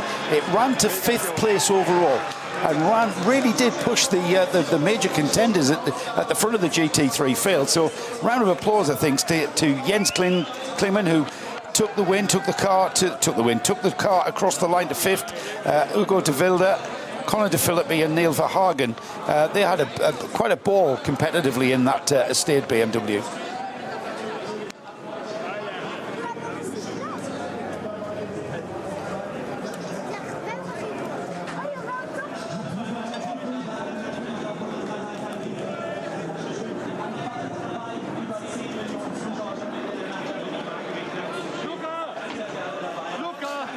I have finally established, after 24 hours of racing and so many qualifying sessions, precisely what that big cat is on the side of the 80 car, by the way. Fastest land mammal? It's a cheetah. A cheetah. So the cheetah is a prominent Ravenol logo, and the face of the cheetah, well, the growl and the claws have been in the face of so many cars for the last 24 hours. It works so well with the dark blue and the gold livery. And I tell you what, if that cheetah is purring as it should be now, if you've ever heard a cheetah purr, it's about the loudest sound an animal produces when it's happy. Great creatures. But bad name for a race team, Cheetah Racing. Needs a bit of work, bit of PR polish. You don't want to be known as the team that. But you don't want to be known as the cheetah, do you? That's right. For other reasons. Different spelling, isn't it? Yeah, agreed. But you had the cheetah and the Red Bull in the same camp, and unfortunately for the 2-horned variety, it just ran out of puff a little bit going up Klostertal, and Kessel Shen with that rear failure And that's just down to the amount of abuse sometimes that these cars take, the occasional glancing blow. I remember there was an issue with the Mercedes of old when Maxi Goertz was driving for that team and Raffaele Marciello, and Goertz had Marciello had a slight coming together down at the bottom of the hill at the Goodyear Carer, but it wasn't until the very next stint that finally something broke.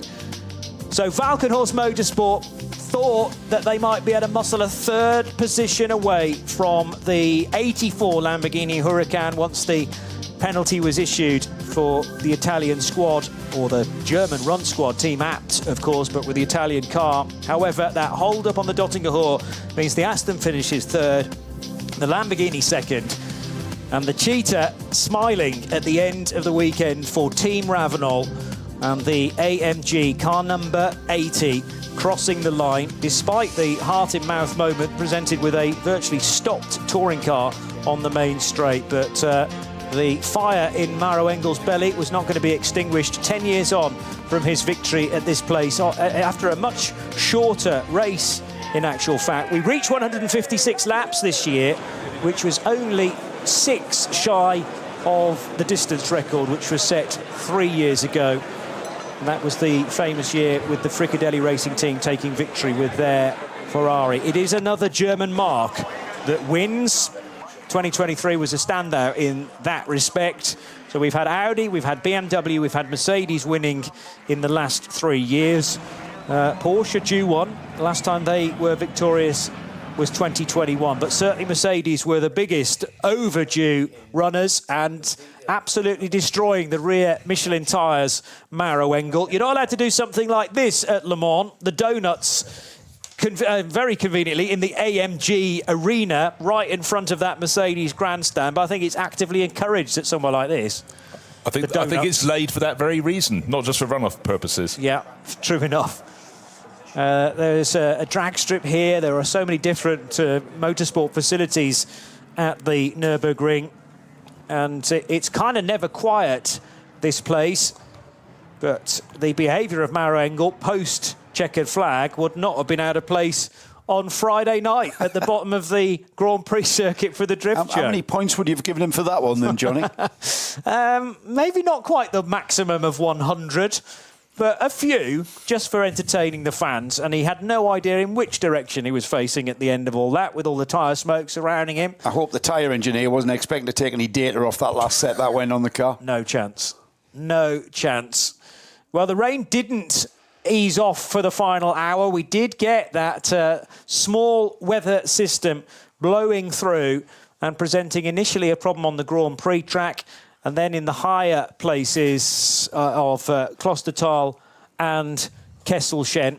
Another one in the books then. We'll be celebrating a more round figure next year with the 55th edition of the ADAC RAVENOL 24 hours. But as I mentioned, there are many more meetings in the Nürburgring Langstrecken series to come in 2026.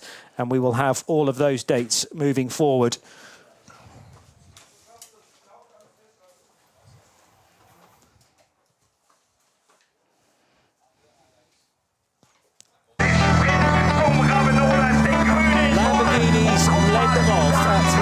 Yesterday afternoon, but it was a jump start for Marco Mappelli in the 130 car to head on, but contact between the two Red Bull back cars would come back to bite Mirko Bortolotti at the end of the first Grand Prix lap. They headed out into the country though for lap number 1, and then very quickly indeed caught those runners in start group 3 from the BMW 240i class, from SP7 as well.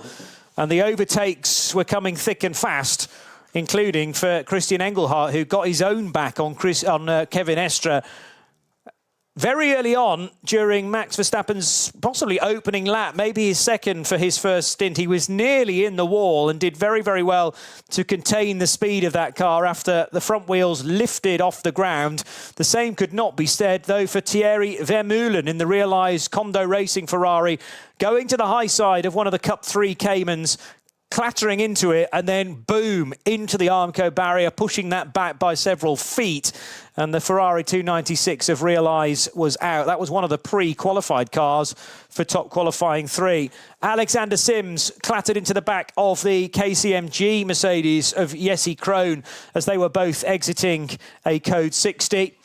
Obviously, a lot of attention on this young man, Max Verstappen, the 4-time Formula One world champion, taking part in his first Nürburgring 24 hours. Hopefully, he'll be back in future years, because it wasn't his year in 2026, despite having run really, really well, and lap times comparative to someone like Kevin Estre, who sadly was sideways at Brunchen going off on oil. Dennis Olsen nearly followed him into the gravel trap at that famous corner. It's taken a number of victims through the years, and the next one would only be a few moments later. Arjun Maini in the HRT Ford Mustang. Terrific battle to witness between the two AMGs and Conor De Filippi's M3 Touring 24H. He went to the high side of one. He picked off the very next one down into the foxhole. Raffaele Marciello misjudged where the 40 BMW Z4 was going to go. And Maurice Schuring likewise tried to mount the curb to overtake the 36 Z4. But his Falcon Motorsport 44 Porsche would pirouette. It would ding the barrier. He'd get it as far as Hoa Act, but then it would be out of the race. And Alessio Picariello, a very high-speed approach to Bergwerk, something like 230 kilometres per hour. He went to the right-hand side of a mid-category Porsche, and it went very, very wrong. Rain hit at Arenberg, not for the first time through the years, and the next car off into the gravel was Jens Klingmann in the big BMW estate. Sideways after a major tyre failure for the Dumoulin Aston Martin number 37, and at very, very high speed, 2/3 of the way down the Dottinger Hoor. That was the Goodyear shod Vantage finished off. But thankfully for Valkenhorst Motorsport and other fans of Aston Martin, they would still be on course for a podium. A little bit wide, very wide for the 99 BMW. That car would eventually finish in 4th as Max Verstappen took over the number 3 Mercedes and immediately had to make a quick decision as to which side of the RPM Racing Porsche Cup car he would go. Tried to the right, then decided to leap on the brakes and went left instead. And that was not the only difficulty that Max found during this stint. A Porsche turned left right into his path, would end in destruction for the Cayman. But thankfully the Verstappen car would continue, but not for a great deal longer.